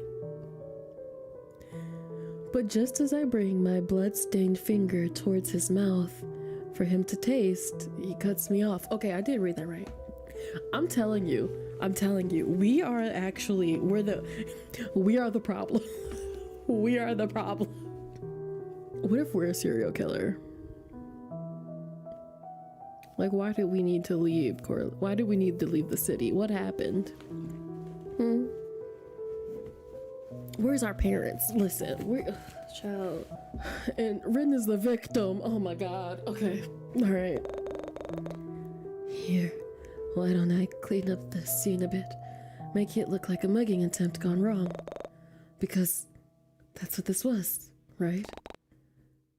Yeah. A mugging attempt. And you'll go back to the bench, wait for your friend, and pretend this never happened. Right? Sure. Yeah, okay. Trust me, everything will be fine. I'll make sure nothing criminal leads to us. All you gotta do is act like nothing is wrong. I know you can do that for me, can't you, Sleepy? I kind of like when he talks like he from the streets. I want to know his street name. I guess that's what redacted is, but anyway. I can only offer him a meek nod. You're always so good for me. Ren, please. That is my trigger sentence. Don't say that. Don't say it. Pick something else. I need to pick a different struggle, and it ain't that one. Alright, so I went all the way back. Usually we ended up kicking the villain's leg, so let's not do anything. We are in what is it? Fight. We are in freeze. Fight, flight, and freeze. Doing something would ultimately make matters worse, so I purposefully remained still and let my assaulter drag me deeper into the alleyway. In the chaos, they end up knocking over a cardboard box filled with empty glasses as they tumble onto the floor with a loud clatter, before a large, gloved hand wraps itself around my neck and squeezes down on my windpipe. Their other hand moves along the exposed seams and pockets of my outfit, as if to look for something, and it's then that I realize what exactly is happening. Before I can react, a flash of pink moves from the corner of my eye. What's that?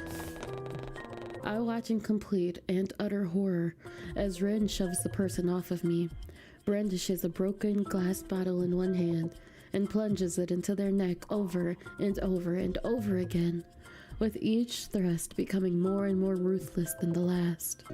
I'm scared. I'm scared. I'm scared. I'm scared. This is okay. In the end, Ren ended. It feels so weird to just go back and read normally after all that happened. In the end, Ren ended up accompanying Moth and me to his apartment. He talked about creating some kind of alibis as precaution, but I trusted him enough to take care of any loose ends. I've known this man for 5 days. No matter which way I look at it, this was just a robbery attempt that went sideways, plain and simple. The thought alone brings me some semblance of comfort, if not for the fact that it also meant I'd be down a stalker as well. If that was even my stalker in the first place. There was something about the assailant that felt different somehow. Like it wasn't the same person who broke into my apartment all those days ago. Before I can start making yet another mountain out of a molehill, Moth's carefree antics pull me out of my thoughts. Oh my god. What kind of entryway is this? And is that marble flooring? Dude, you can afford this much marble? I didn't buy it. It came with the apartment. And so did the rest of the furniture. Or most of it. That's a whole lot of marble. Yeah, I literally said the same thing. Wow, real believable, Sleepy. At least try to sound less spacey. Even Ren's doing a better job than me because he's used to this. Ren is like, I'm not new to this, I'm true to this. Baby, he's giving, is he actually the leader of a gang that is trying to bring justice to a small part of the town that got affected by the unfairness of the government and their weird experiments? Silas, I just need to suck it up and at least try to look happy, for Moth's sake. Right? Look at all of this. It's just marble. Jeez, I guess I skipped the episode where Haruko became a millionaire. Like I said, I'm not Haruko, I'm Ren. And are those Doochie slippers? His Doochie slippers! Since when could you afford those? These? They belong to Ren. He let me borrow them the first time I came here. Oh, are there any spare slippers for Moth too? And he bought those for you, baby. Daddy bought those for you. I'll have a look. You have more than one pair? Crap, sorry. I probably shouldn't be so loud, huh? You're fine. Ren doesn't have any neighbors, or at least he didn't until recently, I think. Sure sounds like you're really used to living here, huh? So when are you moving in? No, now that I think about it, the idea is rather tempting. Oh god, no. Oh god, no. Oh god, no. Sleepy, no. Oh god. Ren's already seems fine with the idea of being my boyfriend. Surely he'd enjoy being a roommate too.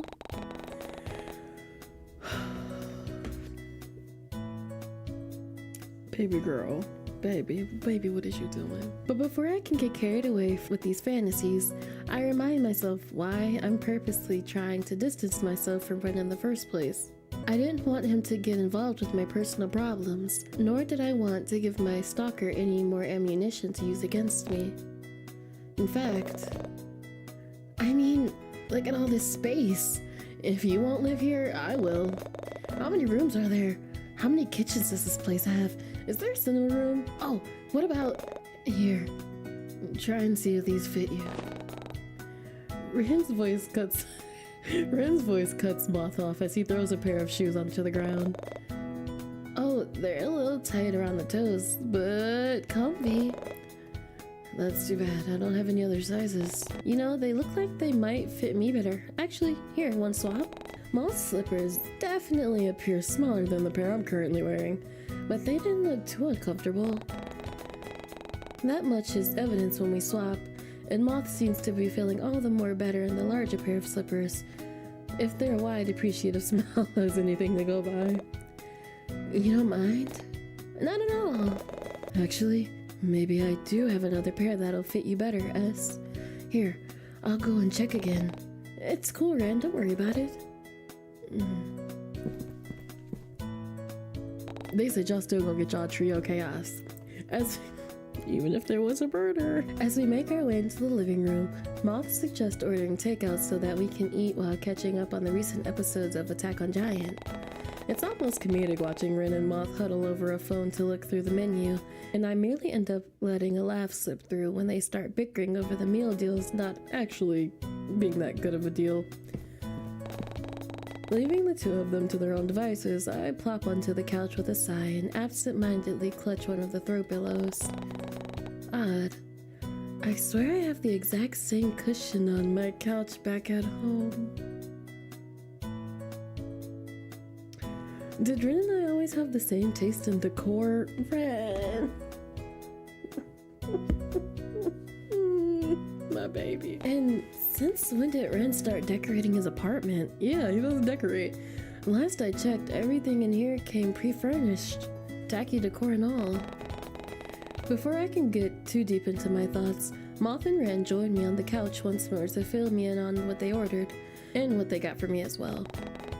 Moth seems all too happy to talk about the fried rice dish they ordered, before rambling about how most fast food joints never usually have it on stock, all while Ren gets his television set up for us.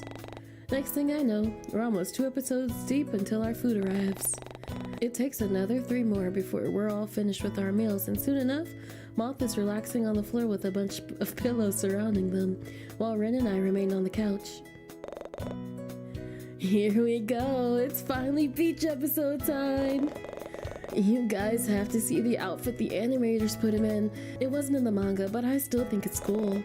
Wait, we should turn the lights off for maximum effect. Okay. Moth's voice fills the silence as they get up, flick off the light switch, and start to pump themselves up for the opening song. Yet my mind can't help but wander towards today's events. I still couldn't shake off the traumatic encounter from earlier, or the fact that I may potentially still have a stalker who won't leave me alone. Still, going to Ren's place was definitely a smart idea. There's an entire team of security personnel down in reception, and we need a specific key card to get past the first floor. Now knowing this, I wouldn't have to worry about Moth's safety as much, and for some reason, well, I don't know why, but I always feel a lot better whenever Ren is around. He did just off a man in an alleyway without hesitation for us, and then we tried to make him suck blood off our fingers. But you know, speaking of, I cast a sneaky glance in Ren's direction, only to find him sprawled out on the couch. He offered to share his blanket earlier, after I offered mine to Moth, and I couldn't help but notice how much of it he'd given to me. In fact, only half of his leg was covered. And with winter around the corner, I was worried he was too shy to admit that he was feeling cold. Without thinking, I lean over and gently drape a portion of the blanket across Ren's lap in an attempt to offer him some warmth. But as I do, my hand inadvertently brushes against the back of his, and it's then that I notice just how cold his skin feels. A surge of concern washes over me, and I have half the mind to reach out to grasp his hands in my own. But Ren's immediate reaction keeps me rooted in place. Almost unashamedly, his gaze shifts towards me before he sends me a curious look. And then he finally speaks, his voice barely above a whisper, almost getting drowned out by the noise coming from the TV. It's okay, Angel, you can have it. I'm not the one with frozen hands. What kind of woman would I be if I let my boyfriend's hands go cold? Not giving Ren any time to respond, I reach out and gently cup his freezing hands in my own. But your hands are cold too. You both have. Oh no! You know how there's the ships, the ship dynamics where there's someone whose hands are always warm and someone's whose are always cold. Theirs are just both cold. That's cute. Ren, shh. We both glance in Moth's direction for any sign of disruptions, but they seem far too engrossed in whatever is happening on the television to fully turn around. You're cold. I should have noticed earlier. Here, I'll go turn up the heater. No, it's okay. Here, why don't we what? Save our game so we don't have to experience anything traumatic again? Great. Perfect. Snuggle up together, ask to change the temperature, take the blanket back. Tell Rin that you're fine. Y'all know what I'm gonna pick. Eleanor once told me it's more efficient to stay warm by sharing body heat. Why don't we sit a bit closer? Closer? Yeah, sure, okay. Seriously, Ren, quiet! Without missing a beat, I throw the blanket over our shoulders and scoot closer to Ren until my arms and thighs are brushed up against his. But Ren takes it a step further. But Ren takes it a step further by pulling my legs over his lap and resting one of his hands over my knee to prevent me from falling. And just as I dare to take a glance in his direction, Moth chooses, now of all times, to turn around to talk to us. Finally, we get to see Haruko! I doubt they realized what Ren and I are currently doing in the dark. In fact, Moth seems all too engrossed in the TV as Haruko's grand entrance flashes on the screen. Yet, I couldn't help but let my mind wander towards Ren. Being this close to him, I can practically feel the warmth radiate from his body. Yet, all I can focus on is the way his thumb rubs small circles on my knee, while his other hand plays with the loose material of my bottoms. Almost daringly, I sneak a glance in his direction, only to find him staring at me with a gentle expression in return. I thought you wanted to watch the beach episode. I am. Let's see if he's that way. With a teasing smile, Ren points towards the television, though the look in his eyes practically challenges me to look away. Okay, here we go. We're going to the beach now.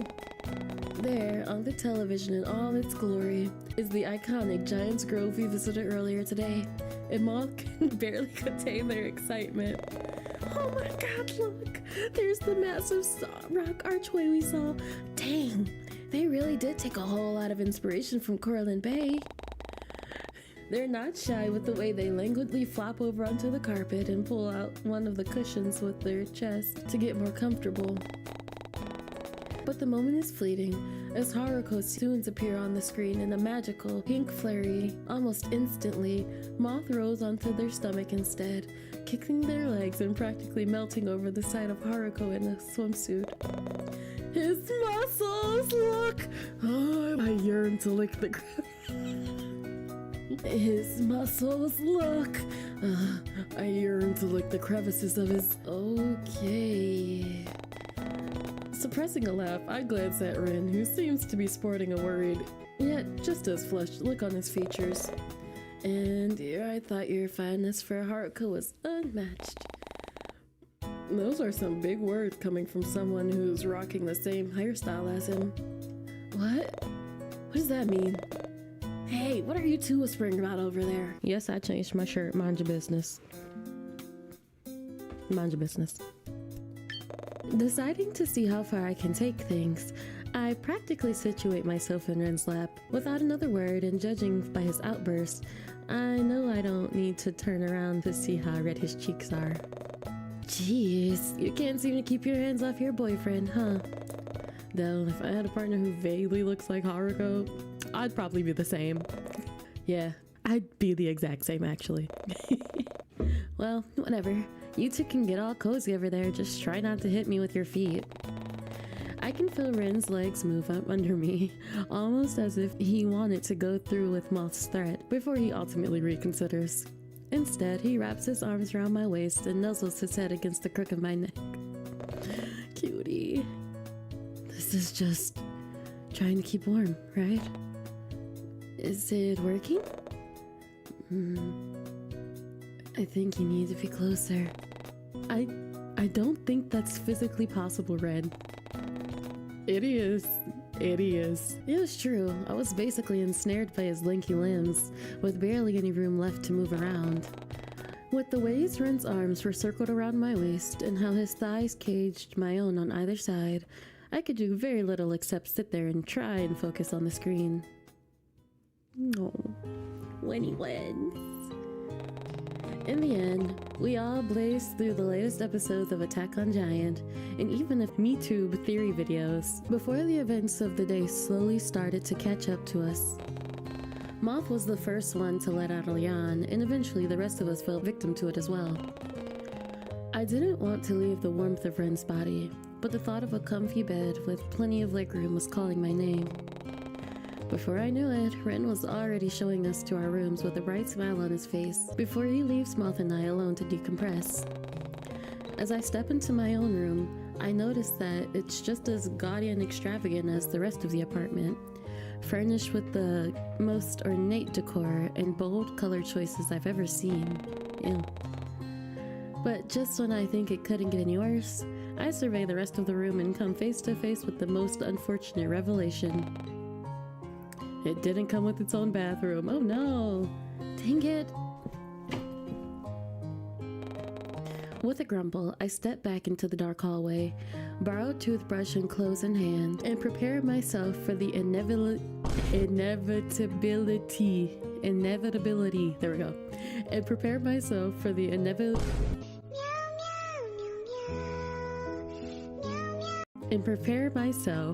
inevitability of getting lost in Ren's endless maze of an apartment. All of this for a single bathroom. I have no doubt that this place has at least 4 restrooms, but the chances of me finding one seems laughable. Stumbling around yet another corner, I come across Moth, hunched in front of a door with a frown on their face. Moth? Whoa. Sorry, were you looking for the restroom too? Nah, my room has a private ensuite. I'm actually looking for something else. A private what? Where's mine? How you go? Yeah, I'm the girlfriend. How dare you? I'm looking for Ren's cosplay room. His... Oh wait, hold on a sec. Are you snooping? Moth? Shh, and I'm not snooping. I'm just trying to find where he keeps all of his Attack on Giants merch. I'm sure a sneak peek won't hurt. I watch as Moth reaches for the door once more, only to be met with an audible click and a stiff handle. Oh, dang, locked. Well, what did you expect? Maybe he has a spare key somewhere? You're not seriously thinking about going through his stuff. And never mind that, this place doesn't use physical keys anyway. You have to use a key card to access everything.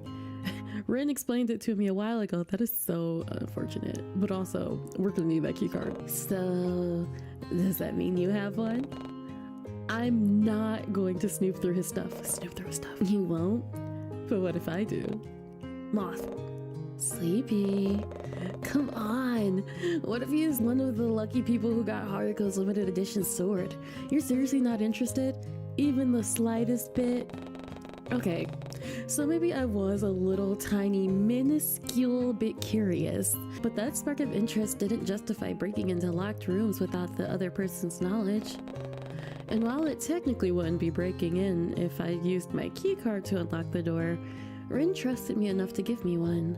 Not Moth, me. Y'all and y'all morals and stuff. We don't need them all the time. Sometimes you need to bypass the morals for survival. Look, instead of breaking in, why don't you go and ask Ren first? I'm sure he wouldn't mind giving you a full tour of his collection, if he even has one. You got a point. Man, why didn't I think about that? Hi. Oh, think about what? All of a sudden, Ren appears from behind one of the dark hallways and scares the living crap out of us. Whoa! Hey, Pookie Wookie! We were just... Moth wanted to look at your Haruko collection. What? Hey! My... In that room? Why would I... Oh! Well, this is a bit embarrassing, but... that room isn't... It's not finished yet. It's a mess. A mess? What was he talking about? Once it's more presentable, I'll be sure to invite you back and give you the full tour. Right. Sorry. There's nothing to be sorry about.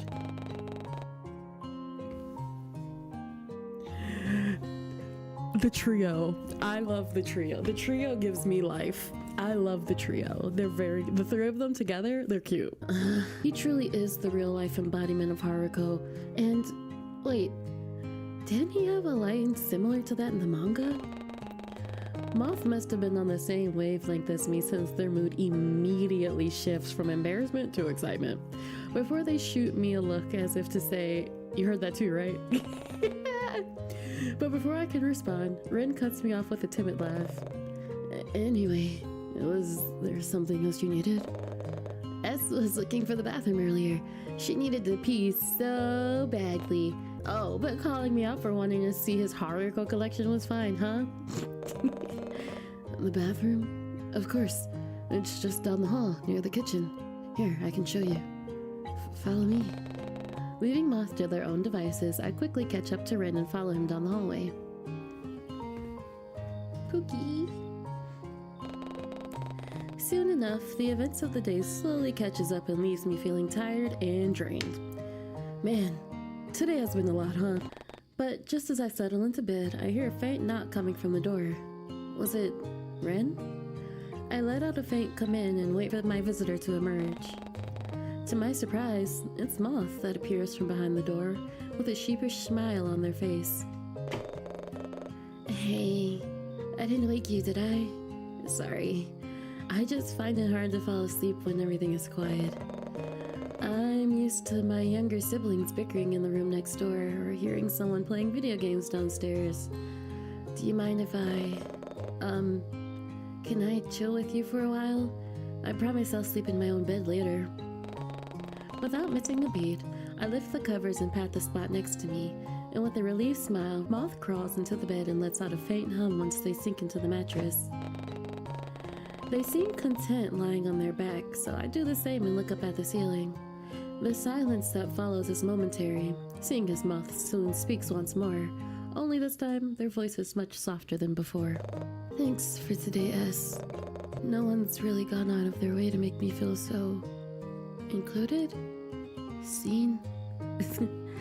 I'm not really sure what word I'm trying to look for, but I really appreciate everything you've done. I mean, you of all people know that I don't have many friends. I have trouble talking to people.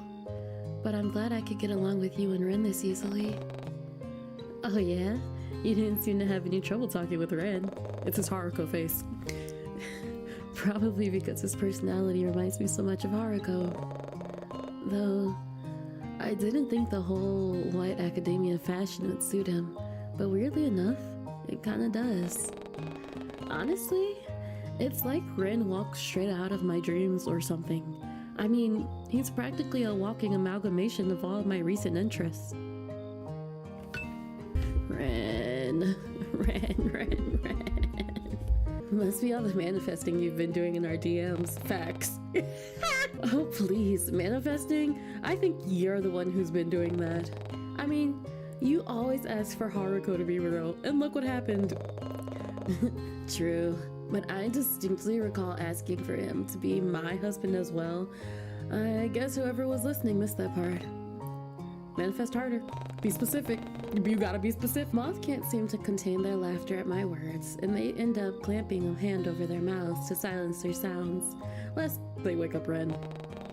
The corner of their eyes crinkle as they turn to look at me with a smile, and I find myself mirroring their expression. This is so cute. Good night, Sleepy. Thanks for today. Night, Moth. At that, they roll onto their back once more and pull the covers up to their chin. The silence returns once more, and I'm left to stew with my own thoughts. Today has honestly been a lot of fun. Plus, it was nice to know that Moth enjoyed themselves this much. Didn't we kill somebody? Or we saw Red murk somebody? I have no doubt that I'll be sad once they leave for the city tomorrow, but I didn't want to ruin this moment with my sappy feelings. With one last smile, I turn on my side and slowly drift off to sleep.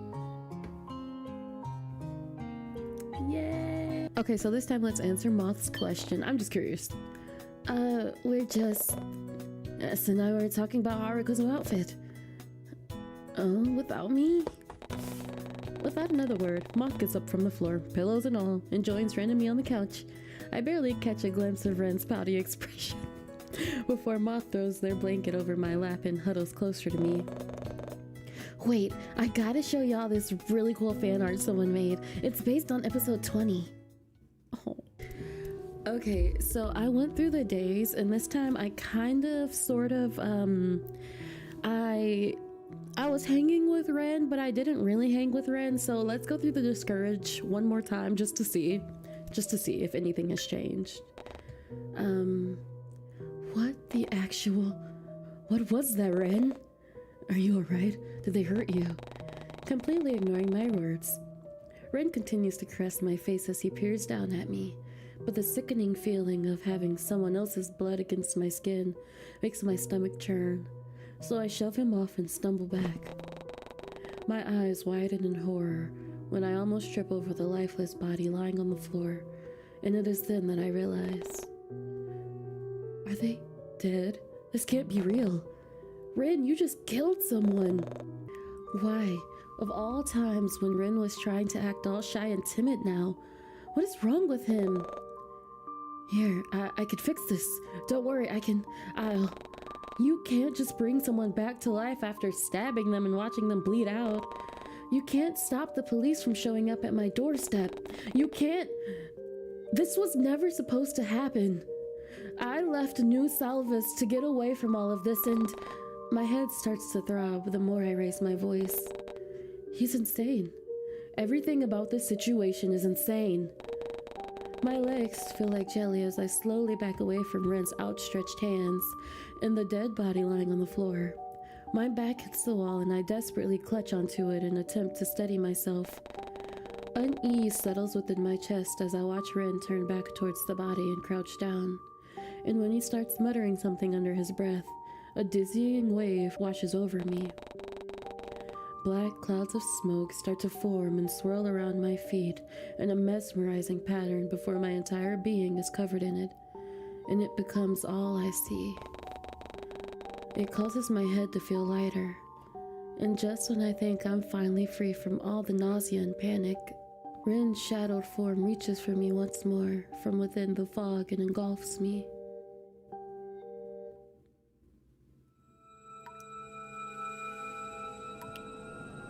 Hello? How interesting. A lowly, meager interloper attempting to rewrite what has already been ordained since the beginning. You remember nothing of your past, nor how you came to be. Yet, here you are, attempting to dig up the roots of fate as though it were a weed, and planting your own corrupt seedling in its place. Perhaps we are the same. I too find enjoyment in disrupting the kings of this mat and watching him struggle. 'Twas I who gave him this gift, as I did with others, and yet he wastes such spoils on a lowly mortal to borrow more time. I suppose the life of many matters not to the life of one. No matter. Such trivial entertainment is not lost on me. Go on. Continue down this foolish, overgrown path and see what will happen.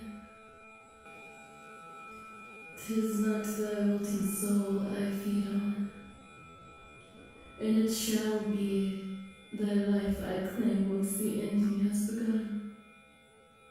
After all, I am the end, just as I am the beginning and the in-between, the past, present, and future combined into one.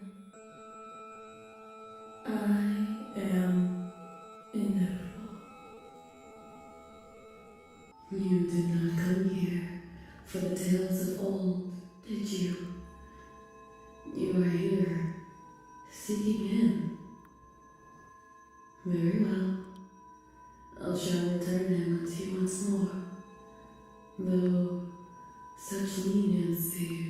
will not be seen henceforth. Do not come here again. You do not belong here. Not until you remember that, of which you have forgotten. Did we summon a demon on accident? Ooh. Okay. Randy's starting to show us his crazy a little bit. It's, you know, we dealt with worse though. Like his crazy was to protect us. So like, I'm not mad about it. I wasn't mad about it. But the crazy was there. It was there. We were the crazy one. There's gonna be a lot of twists and turns in this, and I can tell, especially because of the way that when we started putting our fingers in his mouth because they were covered in someone's blood, that made like the flags go up. Like, what if he's not actually? He's our victim. He's our victim.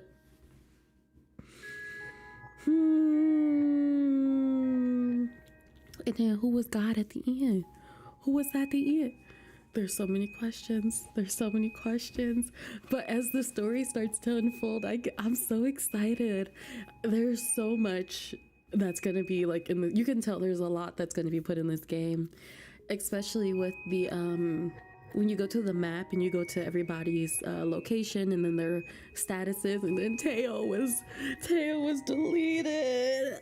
Oh God, Pookie, I hated you, but it was a love hate. Like, I hated him, but like it was just like because he was annoying, not because I wanted him off. But it was really interesting to see that you can have your camera, like you can see your cameras now. So, or not now, it's a whip, but that's going to be something you can see. And I think that's really interesting. So what is that? We have, that means we'll have 9 days left. We have 9 days left for the story to unfold. And I'm assuming there might do the thing where some days might skip sometimes, but regardless, this was good. This is so good. The amount of, I liked the CG that we got with, I like the CGs we got this time. I really enjoyed the crazy art. We got crazy Rin. Oh my God. It was good. I'm scared about what's gonna happen, truly and honestly, because I think we're the crazy person. Or we're the common denominator. We're the common denominator. Willing or unwilling, we don't know. We might have made a pact with the demon when we were little. We'll see. We're gonna have to learn that our consequences have actions. I said that wrong. We're gonna figure out our actions have consequences. Oh my God. I'm still on the demon at the end, but it's fine. And I'm still on us licking his fingers. But as always, I do play the spicy scenes on my Patreon. And I can let you know that as time goes on, as we, you know, in the warning, they say that as the days keep going, it gets darker and darker. You can tell from the spicy scenes. You can tell because he gets his little soft boy facade. It's starting to melt away. You can tell in his language. You can tell in his the way he just carries himself in the standing CGs that we get. Like you can tell those spicy scenes are spicy though. Day 5 spice. Thank you, cutesai. I really appreciate that one. It really, like, that was art. So as always, thank you so much for spending time with me. I love seeing your face. I love having you here. I love being oh so sleepy and oh so cozy. And remember that day by day, moment by moment, we are blossoming like a flower of lavender, calm, cool, and collected. And I will see you in the next one. Bye. I'm so happy to be back. I missed everyone.